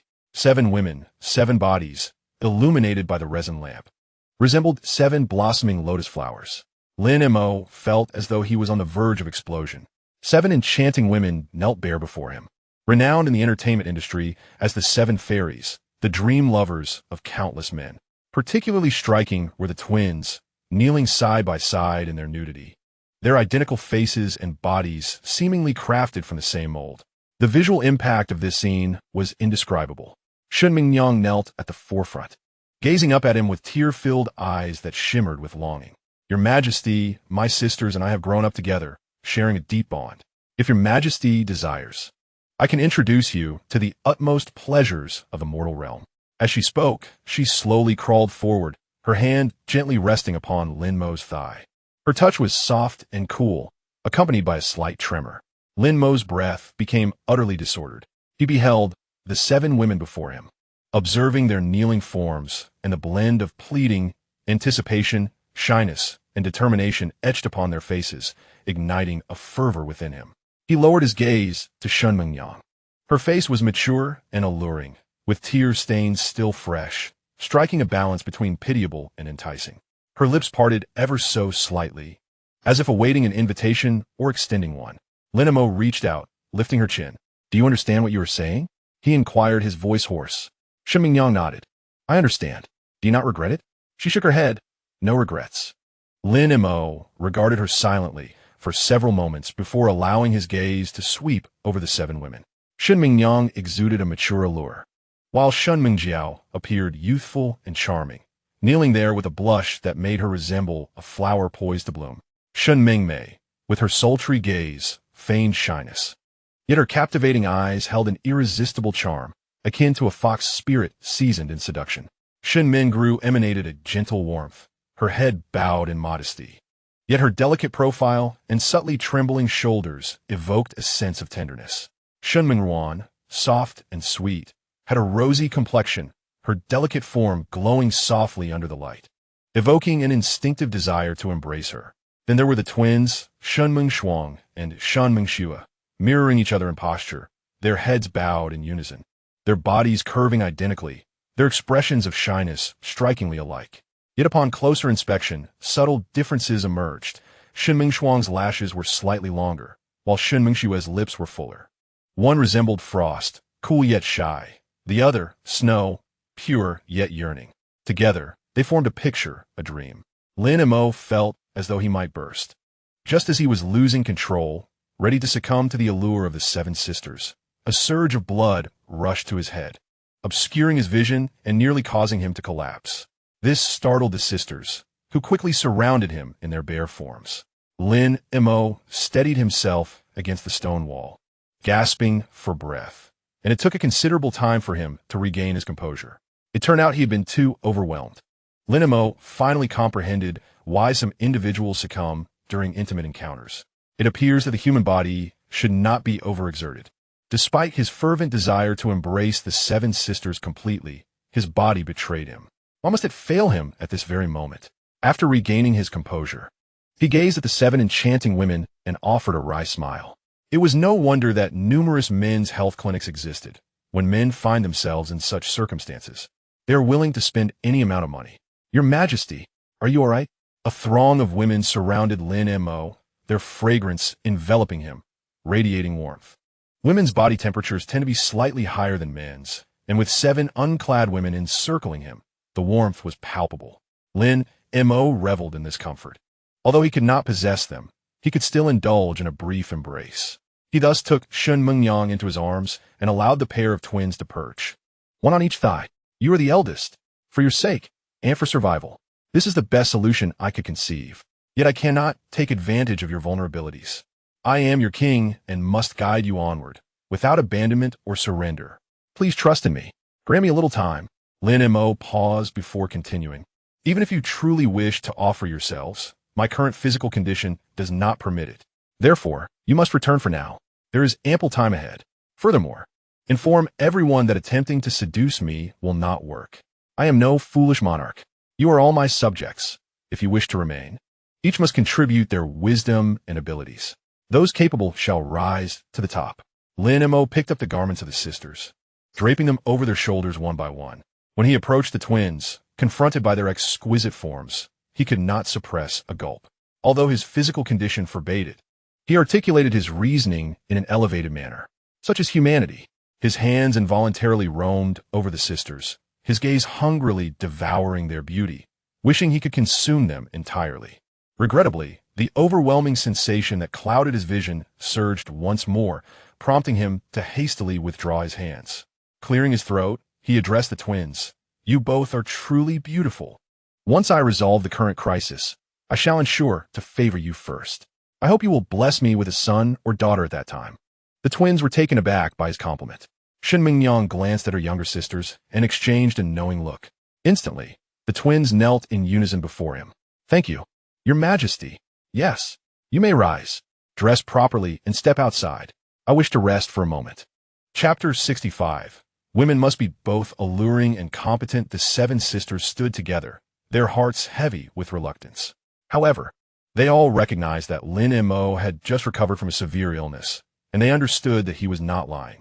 Yet, with their objective unfulfilled, they felt unsettled.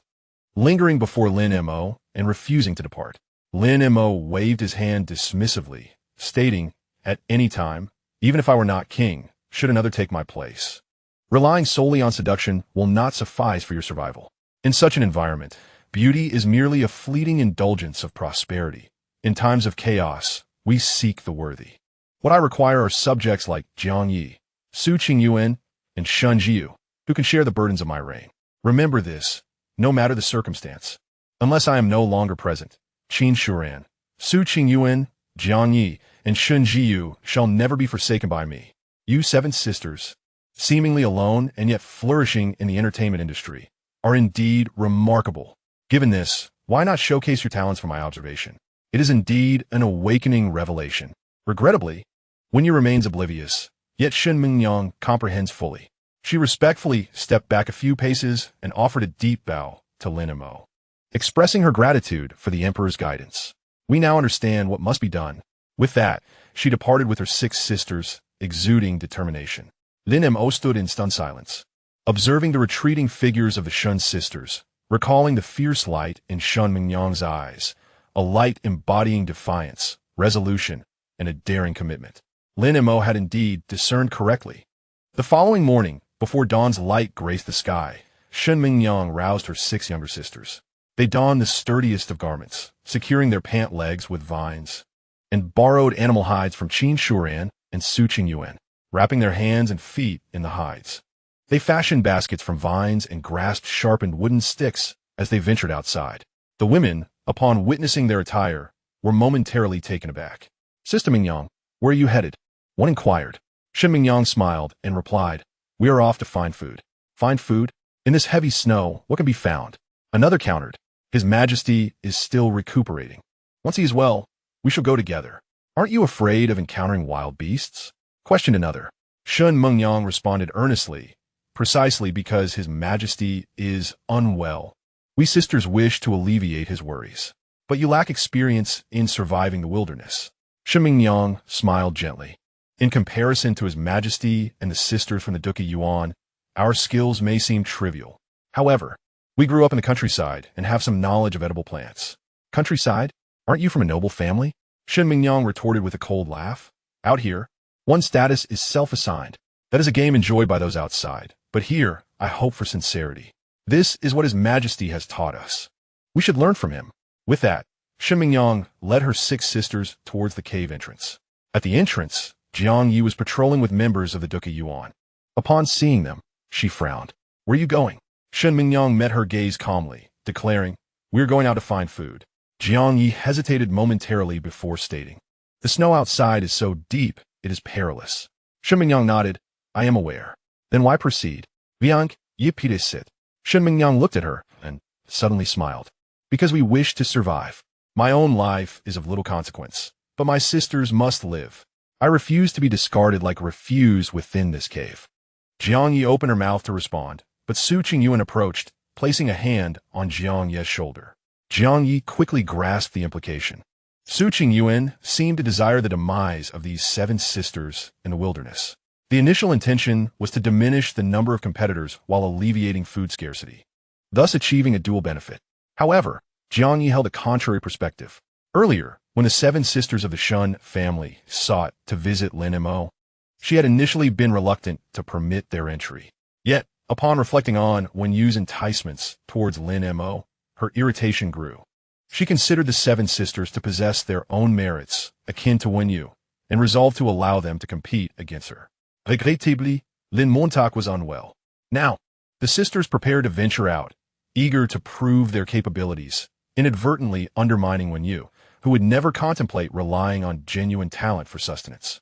Thus, Jiang Yi drew forth a bone sword and entrusted it to Shun Mingyang.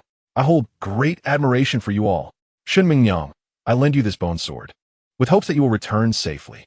Shun Mingyang felt deeply moved. It was akin to a police chief bestowing her service weapon upon her. A gesture of trust and esteem. With tears brimming in her eyes, she embraced Jiang Yi, then took the bone sword and strode forth with her six sisters. Jiang Yi remained rooted in place, observing their retreating figures in silence for a considerable time. She eventually turned to the officials of the Duke Yuan, instructing, notify the patrol team to keep a vigilant watch on their whereabouts. In the event of any mishap, prompt assistance is imperative. Subsequently, the entire cavern became engrossed in the activities of these seven women. Each day, they ventured out at dawn and returned at dusk, traversing snowy landscapes, navigating dense forests, and scaling cliffs. On the first day, they returned with a basket of frozen wild fruits and some edible tree bark. Shun Mengjiao's hands were frostbitten, swollen, and red. Yet she cheerfully insisted she was fine. Shun Mingmei bore a cut on her face from a branch, but she merely washed it with snow water and pressed on. The most heart-wrenching sight was that of the twins. Shun Mingshuang's shoe tore while climbing, and she fashioned a makeshift binding with vines to continue her journey, her toes turning an alarming shade of purple. Shun Mingxue removed her scarf to wrap her sister's feet, trembling from the cold, yet claiming she was not chilly. On the second day, they returned with several frozen birds and a nest of wild rabbits. The larger ones had perished, but the smaller ones were still alive, cradled carefully in their arms. Shen Mingru and Shan Mingruan sheltered the tiny rabbits with their body heat, protecting them all the way back to the cavern, expressing their intent to nurture them for future sustenance. The little rabbits trembled in their embrace, mirroring the girls' own shivers, yet they selflessly shared their only warmth with the creatures. On the third day, they brought back the most substantial bounty, a large bundle of edible fern roots, along with various herbs identified by Shun Jiyu for their medicinal properties, and even a few frozen snakes. Shun Mingyang wrapped the snakes in her clothing, reassuring them, fear not, fear not. We shall return you to the emperor to restore his health. Every night, they returned to the cavern, their bodies coated in snow, faces flushed from the cold, and hands numb with chill. They presented their findings to Su Qingyuan, then huddled by the campfire to warm themselves, consuming the thinnest of broths yet reveling in joy. Shen Mingshuang and Shan Mingxue snuggled together, their identical little faces rosy, softly chatting about a squirrel they had spotted, vowing to capture it for companionship once the weather cleared. Those who had previously looked down upon them began to regard them with newfound respect. From disdain to astonishment, and then to admiration, Lin Mo observed everything, pondering to himself, this is the woman I desire. Chapter 66. What to do when ginseng is too nourishing. Yin and Yang replenishment. On that very day, Lin Mo savored fresh snake meat and drank the legendary dragon and phoenix soup. It was concocted from 2 frozen king snakes and a frozen wild chicken, and Shun Jiyu was exceptionally exhilarated by this. Given Lin Mo's current frail condition, only the dragon and phoenix soup combined with a particular type of western ginseng could restore his vitality. As it happened, during their last expedition in the snowy terrain, Shun Jiyu had unearthed 2 roots of western ginseng, which he had secretly stashed away. Now, they were perfectly timed for use. Dr. Shun, you are truly remarkable. In such extreme conditions, you managed to procure ginseng. Without you and the 7 Shin sisters, I shudder to think when my ailment would be resolved. After consuming 2 large bowls of ginseng dragon and phoenix soup, Lin Mo was left with an exquisite aftertaste, feeling invigorated, as if he had transformed back into the energetic man he once was. For the past few days, he had felt akin to a man in his 60s or 70s. Unable to perform clinically was one thing. Merely thinking of women would cause his vision to darken, leaving him at risk of sudden collapse. But now everything had changed. He felt terrifyingly strong, with an impulse to punch a cow to death. Shun Jiyu blushed at the compliment. The more Lin Mo drank, the more delightful it became, and he unconsciously finished 3 large bowls. Something was amiss. Huh, So hot. Lin Mo suddenly felt as though he had been thrown into a blazing inferno. Initially, he found the warmth comforting, as the heat flowed from his stomach to his limbs, akin to parched earth finally receiving the spring rain. However, it was not long before that warmth transformed into an intense heat. The heat morphed into scalding magma, surging violently through his veins. Dr. Shun, his voice became hoarse, and beads of perspiration formed on his forehead. Shun Jiyu, who was tidying up the bowls, looked up upon hearing him and noticed Lin Mo's face was abnormally flushed. This redness was not the flush associated with fever, but rather a deep, burning hue emanating from beneath his skin. "Your Majesty, what is wrong?" She set down the bowl and hurried over, reaching out to touch Lin Mo's forehead. The moment her fingers made contact with his skin, she was taken aback by the searing temperature. "Why are you so hot?" Lin Mo grasped her hand with such force that it startled her. She gasped in pain, attempting to withdraw, but found she could not. "Your Majesty, please release me." Lin Mo's gaze was fixed intently upon her, his eyes ablaze with an intensity that made Shun Jiyu's heart race. "Shun Jiyu, what have you given me to drink?" His voice was both fervent and strained.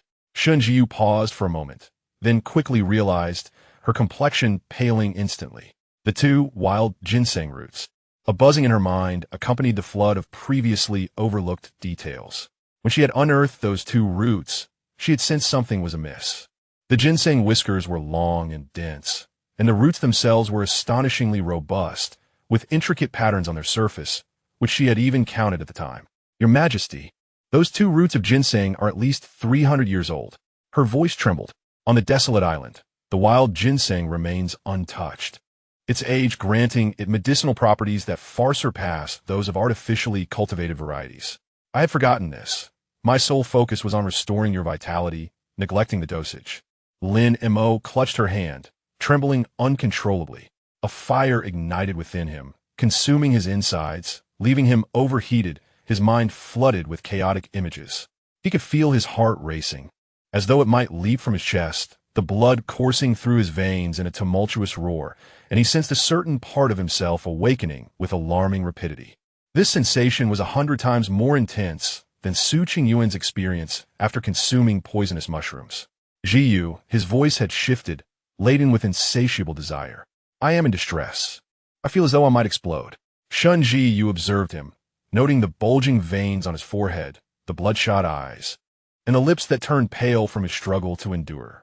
With her medical knowledge, she recognized the gravity of the situation. Ginseng can greatly replenish one's vital energy, but an excess can turn toxic. Especially this wild mountain ginseng, aged for hundreds of years, possesses a formidable potency. Even a small piece could induce a nosebleed in an ordinary person. Lin Mo had consumed 2 large bowls of broth and an entire root. She glanced down at Lin Mo's form, the grotesque outline discernible even through his clothing. Her face flushed crimson, her heart racing as if it might burst from her throat. Yet she knew this was not the time for embarrassment. "Your Majesty, you need to expel the excess heat," she stammered, her voice barely above a whisper. "Otherwise, it could lead to a rupture." Lin Mo looked at her, his eyes filled with longing, yet he clung to the last vestiges of reason.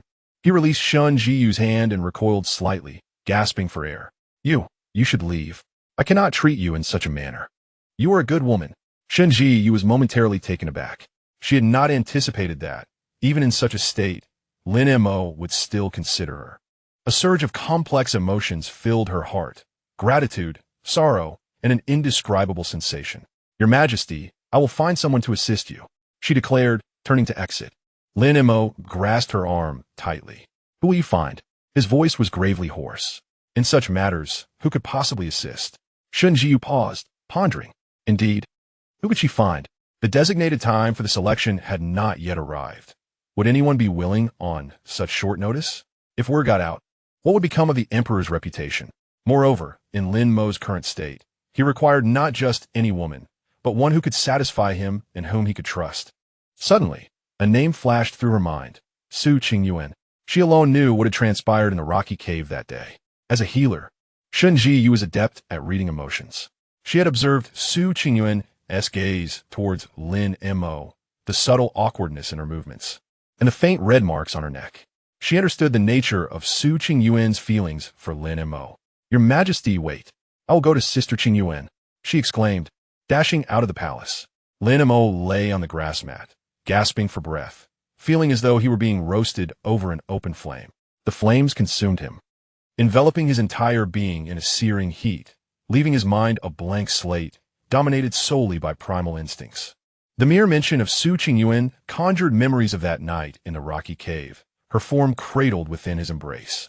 He recalled her warmth, her softness, her voice, and the flames intensified further. Shun Jiu dashed out of the sleeping quarters, colliding with Su Qingyuan, who was approaching with an air of confusion. Taken aback by Shun's flustered demeanor, she inquired, "What is it? Has something happened to His Majesty?" Seizing her hand, Shun lowered her voice, saying, "Sister Su, please come with me." Su Qingyuan, bewildered, allowed herself to be led deeper within. Upon reaching the entrance of the sleeping quarters, Shun paused, her gaze complex as it settled on Su. "Sister Su, His Majesty requires your presence." Chapter 67. Rekindling Old Dreams with Su Qingyuan. Su Qingyuan stood frozen. "He needs me? What do you mean?" Shun bit her lip and briefly recounted the events. Those 2 ginseng roots were far too aged, their potency overwhelming. His Majesty now needed to dissipate the fire within, lest dire consequences ensue. She looked into Su Qingyuan's eyes, filled with a plea. "Sister Su, you are the most suitable person. I know you harbor feelings for His Majesty, and he trusts you. I implore you to assist him." A blush crept across Su Qingyuan's face. How she longed to do so. In recent days, thoughts of that night had consumed her. She reminisced about Lin Mo's embrace, his warmth, his strength, and the maddening sensations he evoked within her. Yet, as the Minister of Internal Affairs, she was seen as a formidable figure, one who could not take the initiative or reveal her desires. Now, Shun Jiu had presented her with a compelling reason. "I shall speak to those outside," she declared. "I will say His Majesty is gravely ill and requires absolute tranquility, necessitating specialized care. No one but you and I may approach." Su Qingyuan regarded her silently for a few seconds before nodding in agreement. Shun Jiu took a deep breath and exited the sleeping quarters. Outside, a group of women gathered around a bonfire, some preparing soup, others weaving mats, while a few conversed in hushed tones. Upon seeing Shun Jiu emerge, they all turned their attention to her. "Dr. Shun, how is His Majesty? Is he feeling better?" Shun waved her hand, her expression grave. "His Majesty's condition has worsened and requires complete rest. From now on, no one is to enter the sleeping quarters except for Sister Su and myself. Those who defy this order will face the consequences of contempt for the royal authority." The women exchanged glances. Some contemplated speaking, but fell silent upon witnessing Shun's serious demeanor. Wen Yu stood among the crowd, her gaze flickering as she considered stepping forward, only to be halted by Jiang Yi. "Dr. Shun has spoken. No one may enter." Biting her lip in frustration, Wen Yu had no choice but to remain still. Shun Jiu turned and returned to the sleeping quarters, where Su Qingyuan had already entered. At the threshold, Shun lowered the curtain, inhaling deeply before sitting with her back to the entrance. She was acutely aware of what would transpire within, even envisioning the scene. Yet, she had to remain vigilant, ensuring no one approached. Inside the sleeping quarters, the gentle glow of the resin lamp cast a soft, romantic light. Lin Mo lay on the straw mat, his body ablaze with fever, his eyes bloodshot. Upon seeing her enter, he appeared as if ignited by her presence. Qingyuan's voice was hoarse and laden with an uncontainable yearning. Su Qingyuan gazed upon him, and in that instant, the delicate string of her heart snapped. She approached and knelt beside him, her hand gently caressing his face. His countenance was ablaze with heat, and the fire in his eyes threatened to consume her entirely. "Your Majesty," she called softly, her voice trembling with compassion and a long-suppressed desire. Lin Mo grasped her hand, bringing it to his lips, kissing her fingertips as if he sought to melt them away. "I miss you," he uttered in a deep, raspy voice, heavy with longing. "These days, I've been thinking of you." Su Qingyuan's eyes glistened with unshed tears as she leaned down to press her lips against his. That kiss was fierce and fervent, as if pouring forth all the longing accumulated over the days. Su Qingyuan sensed the transformation within him. "Your Majesty," she whispered, her hands entwining around his neck, her fingers tangling in his hair. Lin Mo lowered his head, kissing every inch of skin beneath her collar. His kisses were searing hot, as if he intended to leave a brand upon her. Su Qingyuan tilted her head back, emitting soft, melodic murmurs. Her voice, tender and seductive, was a stark contrast to the calm and rational demeanor of the interior minister she often witnessed. She reached to unfasten Lin Mo's garments, her fingers quivering with excitement, struggling several times before finally succeeding. As his clothing fell away, it revealed his bronze skin, taut muscles, and the sculpted lines tightened by desire. Su Ingwen is breathquicant, feeling the rapid rhythm of his heartbeat, as if it might leap from his chest. Lin Mo, too, worked to remove her attire. The sheer fabric soon slipped away, unveiling a familiar and enchanting landscape. In the soft glow of the resin lamp, her skin shimmered with a delicate luster, reminiscent of exquisite mutton fat jade. The undulating curves, the supple waist, the elongated legs, each inch was breathtakingly beautiful. Lin Mo attended to each detail. Su Qingyuan shuddered suddenly, as if her soul were being stripped away, adrift in an ethereal realm. Her hands clutched his shoulders, her nails pressing into his flesh, yet she felt no pain. "Your Majesty, please, not like this," she protested, though her body betrayed her, responding eagerly. Lin Mo lifted his gaze to her, his face flushed like a ripe peach, eyes glistening with tears, desire, and an irresistible allure. "Qingyuan, at last, I have been waiting for you. Your Majesty." "So have I." Su Qingyuan looked at him, tears finally cascading down her cheeks. "I have long awaited these words from you." As she spoke, she wrapped her arms around his neck, pulling him closer. And then, fire and water intertwined. In that fleeting moment, time seemed to freeze. The parched earth finally welcomed the longed-for rain, as a lost ship discovered its harbor. Su Qingyuan embraced him, reveling in every part of him. She longed to shout to the world her happiness.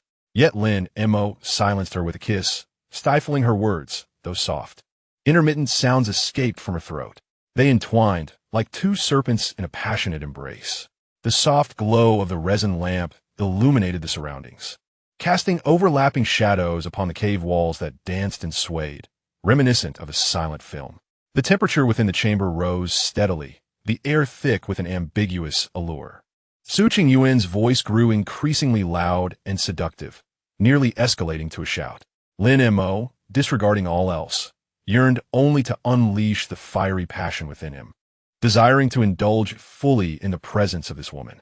Outside the door, Shun Jiu sat with her back to the curtain, her hands tightly gripping the hem of her garment, biting her lip. A surge of unbidden desire ignited within her. Hailing from a scholarly family, Shun Jiu had never encountered such a scene. Despite her affiliation with the entertainment industry, she was merely a screenwriter. The intoxicating glamour of this world held no allure for her. She did not need to be courted. Rather, it was the directors and crews who sought her out, for her penned works invariably garnered acclaim. This included a certain palace drama starring Su Qingyuan that had captivated audiences across the nation in recent years. Furthermore, she embraced a life of solitude, living alone, caring for a cat, delving into herbal studies, sipping tea, and playing the guqin. Thus, in matters of romance, she was even more innocent than Tang Xie and Xiao Wanqing. How could she endure this now? Chapter 68. The Torment of Dr. Shun Secrets. Suddenly, in such a secluded cave, witnessing a man and a woman entwined ignited an inexplicable fire within her, leaving her feeling both exhilarated and terrified. Torn between the urge to flee and her feet, which stubbornly remained rooted, her face flushed as if she could fry an egg upon it, and her heart raced as though it might leap from her throat. Unbidden images flooded her mind, scenes of action she had only encountered in books, sensations she had never personally experienced. She bit her lip, desperately attempting to divert her thoughts, but those images seemed to possess a life of their own, burrowing into her consciousness. Her hands clenched tighter, palms slick with perspiration. Her feet instinctively drew together, an odd sensation coursing through her, akin to thousands of ants scurrying about. "No, I must leave." Shun Jiu ventured 2 steps forward, her legs weakened, halting once more. As a healer, she felt compelled to remain vigilant. Should anything transpire within, she must be prepared to intervene. Yet, this rationale seemed insufficient even to convince herself. She simply did not wish to depart. The intimacy within the cave persisted. "Your Majesty, shall we cleanse ourselves in the hot springs? Otherwise, what will others think if they catch a whiff of our scent upon exiting?" "Very well." Let us proceed to the hot springs. Shortly thereafter, the cave resonated with tumultuous sounds. Shun Jiyu felt her strength wane, leaning against the cave wall, gasping for breath. Suddenly, a thought flashed through her mind. What if the one inside were she? The notion startled her, prompting her to shake her head vigorously to dispel it. Yet, it seemed to take root, refusing to be shaken off. Gradually, the sounds within subsided. Shun Jiyu exhaled in relief, yet an emptiness settled within her. After a moment, Lin Mo's voice emerged from within, hoarse and languid, tinged with satisfaction. Qingyuan, are you well? Su Qingyuan's voice was as soft as a puddle of water. Your Majesty, I am nearly falling apart. Lin Mo chuckled, his laughter imbued with satisfaction. This is merely the beginning. Shen Jiyu was taken aback. Merely the beginning? So what just transpired was only the onset? Before she could fully comprehend, the sound from within intensified once more fervent and unrestrained than before. Su Qingyuan's voice was laced with a sobbing tone, pleading yet filled with indescribable ecstasy. Your Majesty, please be a bit harsher. Oh, but I fear I might harm you. I am unafraid. Go ahead and do me in. As Shun Jiyu listened to their exchange, her entire being softened.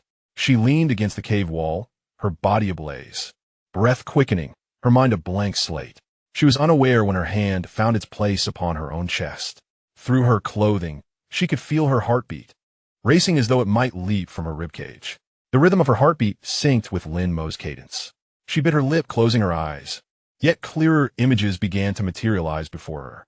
Lin Mo's face, Su Qingyuan's form, and those. Her hand involuntarily glided down her own body. She was acutely aware of her actions, yet she was unable to restrain herself. That peculiar sensation grew ever more potent, as if something deep within was yearning, waiting. The sounds within escalated in intensity. Su Qingyuan's cries became increasingly seductive, culminating in a prolonged, satisfying note. Then came a series of heavy gasps, followed by silence. In that moment, Shun Jiyu's body tensed abruptly, only to relax thereafter. She leaned against the cave wall, gasping for air, feeling utterly drained. After what felt like an eternity, she gradually regained her composure. A glance downward revealed her hand resting exactly in that position. No, absolutely not.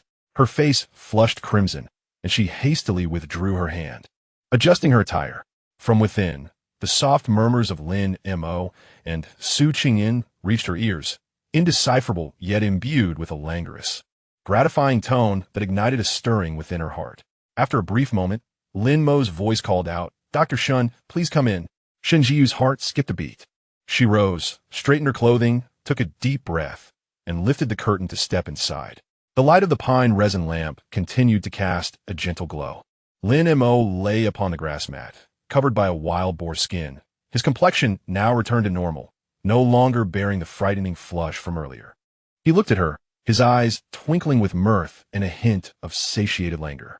Su Qingyuan nestled beside him, cocooned in the wild boar skin, revealing only her head.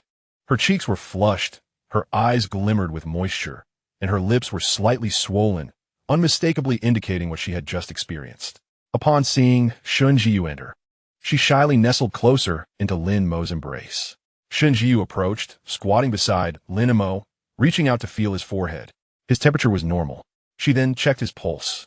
Steady and strong, no longer racing as it had before. Your Majesty, all is well, she announced, though her voice trembled slightly. Lin Mo gazed at her, suddenly breaking into laughter. Shun Jiyu, why is your face so flushed? Shun Jiyu paused for a moment, instinctively touching her face, which felt alarmingly hot. I'm fine, she stammered, attempting to rise, only to feel her legs weaken and nearly stumble. Lin Mo reached out to steady her. The warmth of his hand on her arm made Shun Jiyu shiver slightly.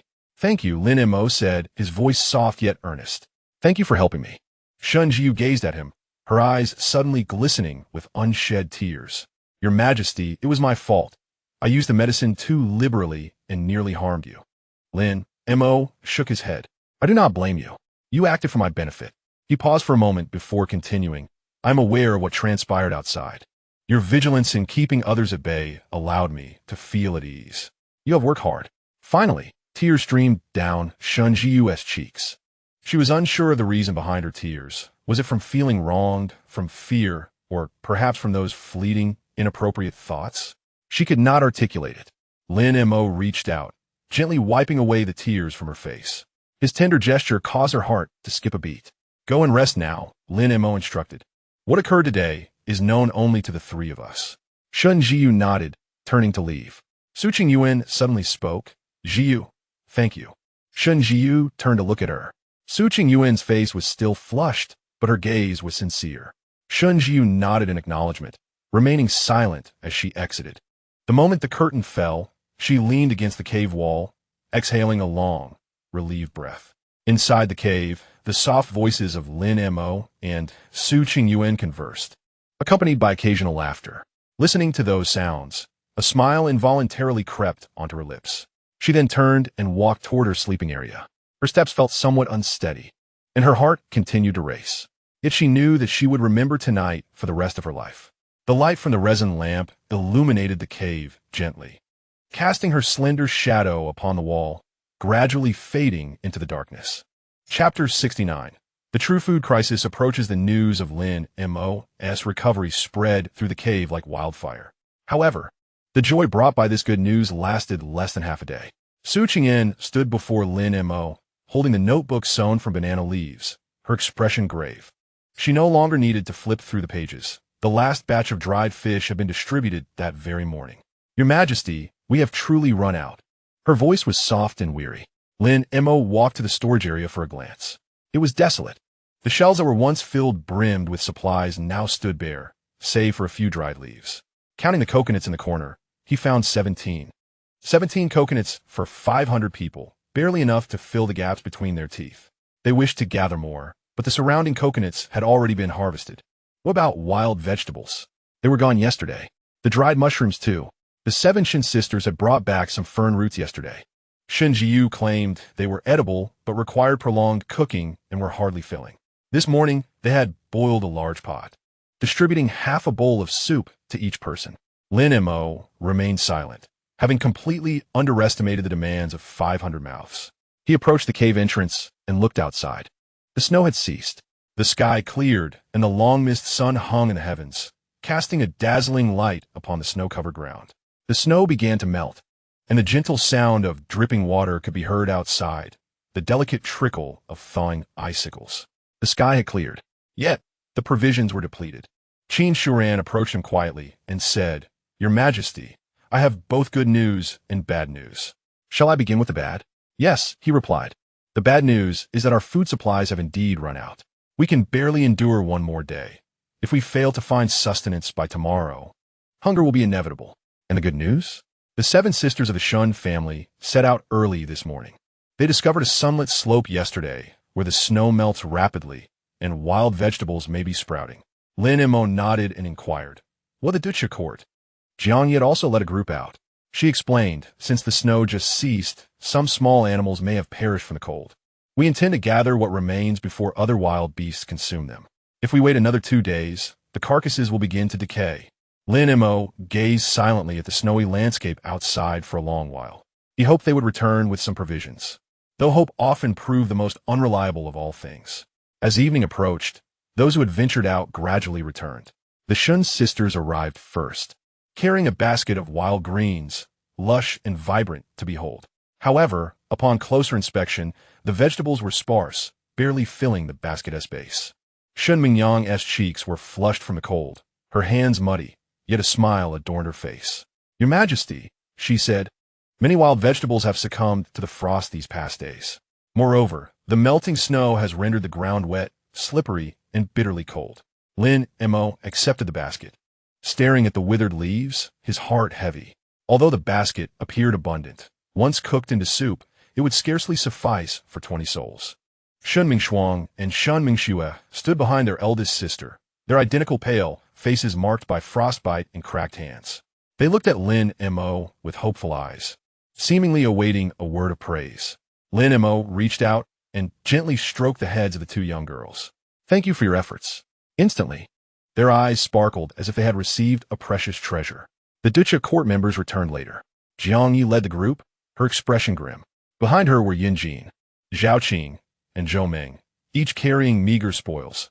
2 frozen wild rabbits, emaciated to skin and bone, several frostbitten birds weighing less than 2 pounds in total, and a litter of 4 frozen wild boar piglets, each weighing merely 2 or 3 pounds. That is all, Jiang Yi said, setting the items down with a look of disappointment. They dared not venture deep into the forest, limiting their hunt to the outskirts. Lin Mo surveyed the scant game and then the basket of wild vegetables, quickly calculating in his mind. 3 words echoed relentlessly: not enough food. Qin Shuren approached softly. Your Majesty, how shall we distribute tonight's meal? Lin Mo was silent for a long time before replying. Cook everything. Boil the vegetables into soup, roast the meat, then shred it finely to sprinkle into the broth.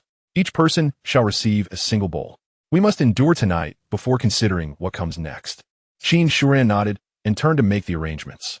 Lin Mo stood at the cave's entrance, watching as twilight deepened, a profound sense of helplessness swelling within him. That night, the campfire burned fiercely. 500 women sat encircling the campfire, each with a coconut shell bowl placed before her. Yet, within the bowls was a broth so watery it reflected their silhouettes, with only a few specks of minced meat floating atop the wild vegetable soup. Silence prevailed. Lin Mo held his bowl, gazing upon the women. Some cautiously counted the tiny morsels of meat one by one, reluctantly placing them into their mouths. Others wiped away tears covertly, but dared not utter a sound, bowing their heads as their shoulders trembled. Lin Mo's gaze swept across the crowd. Confronted by a sea of sullen faces, overcome with a loss of appetite, he set his bowl down and rose. All eyes fixed upon him. Tonight shall pass thus. Tomorrow, I shall lead an expedition to seek sustenance. Members of the Duke Yuan and the Shun sisters will accompany me. The rest shall remain to conserve strength. Still, no one spoke. Lin Mo turned and retreated to his chamber. Lying down, he stared at the cavernous ceiling, unable to sleep for a long time. Tang Xie and Xia Wanqing lay beside him, also awake. After a long while, Tang Xie whispered, Your Majesty, shall we perish from hunger? Lin Mo reached out and drew her into his embrace. No, with me here, I shall never allow you to starve. At dawn the next day, Lin Mo led the Duke Yuan and the Shun sisters out of the cave. Most of the snow had melted, leaving the ground a mire where each step sank to mid-calf. Though the sun rose, the wind was biting, cutting across their faces like blades. They traversed the forest all day, yet the meager findings were pitiful. A few birds frozen to death, 2 nests of frozen mice, and some edible wild greens. Returning at dusk, Su Qingyuan tallied the day's haul. It did not even total 10 pounds. Lin Mo had exerted his utmost effort. He had contemplated setting traps and venturing deeper into the forest, but the snow had not fully thawed, making progress arduous. With their current equipment, penetrating the forest's depths would be tantamount to courting death. The traps set along the forest's edge failed to lure out beasts. Scavengeable animals had been thoroughly picked over, and places they had not reached were already stripped by other predators. Consequently, the evening's soup was even thinner, scarcely bearing any visible leaves of wild vegetables, only faint traces of green on the surface. As for meat, not a single speck remained. The little they had was reserved for the morning's broth. The women drank in silence, their eyes no longer filled with dependence or hope, but with an inscrutable complexity. Something was amiss among them. Lin Mo's suspicions proved true. Before dawn the next day, calamity struck within the cave.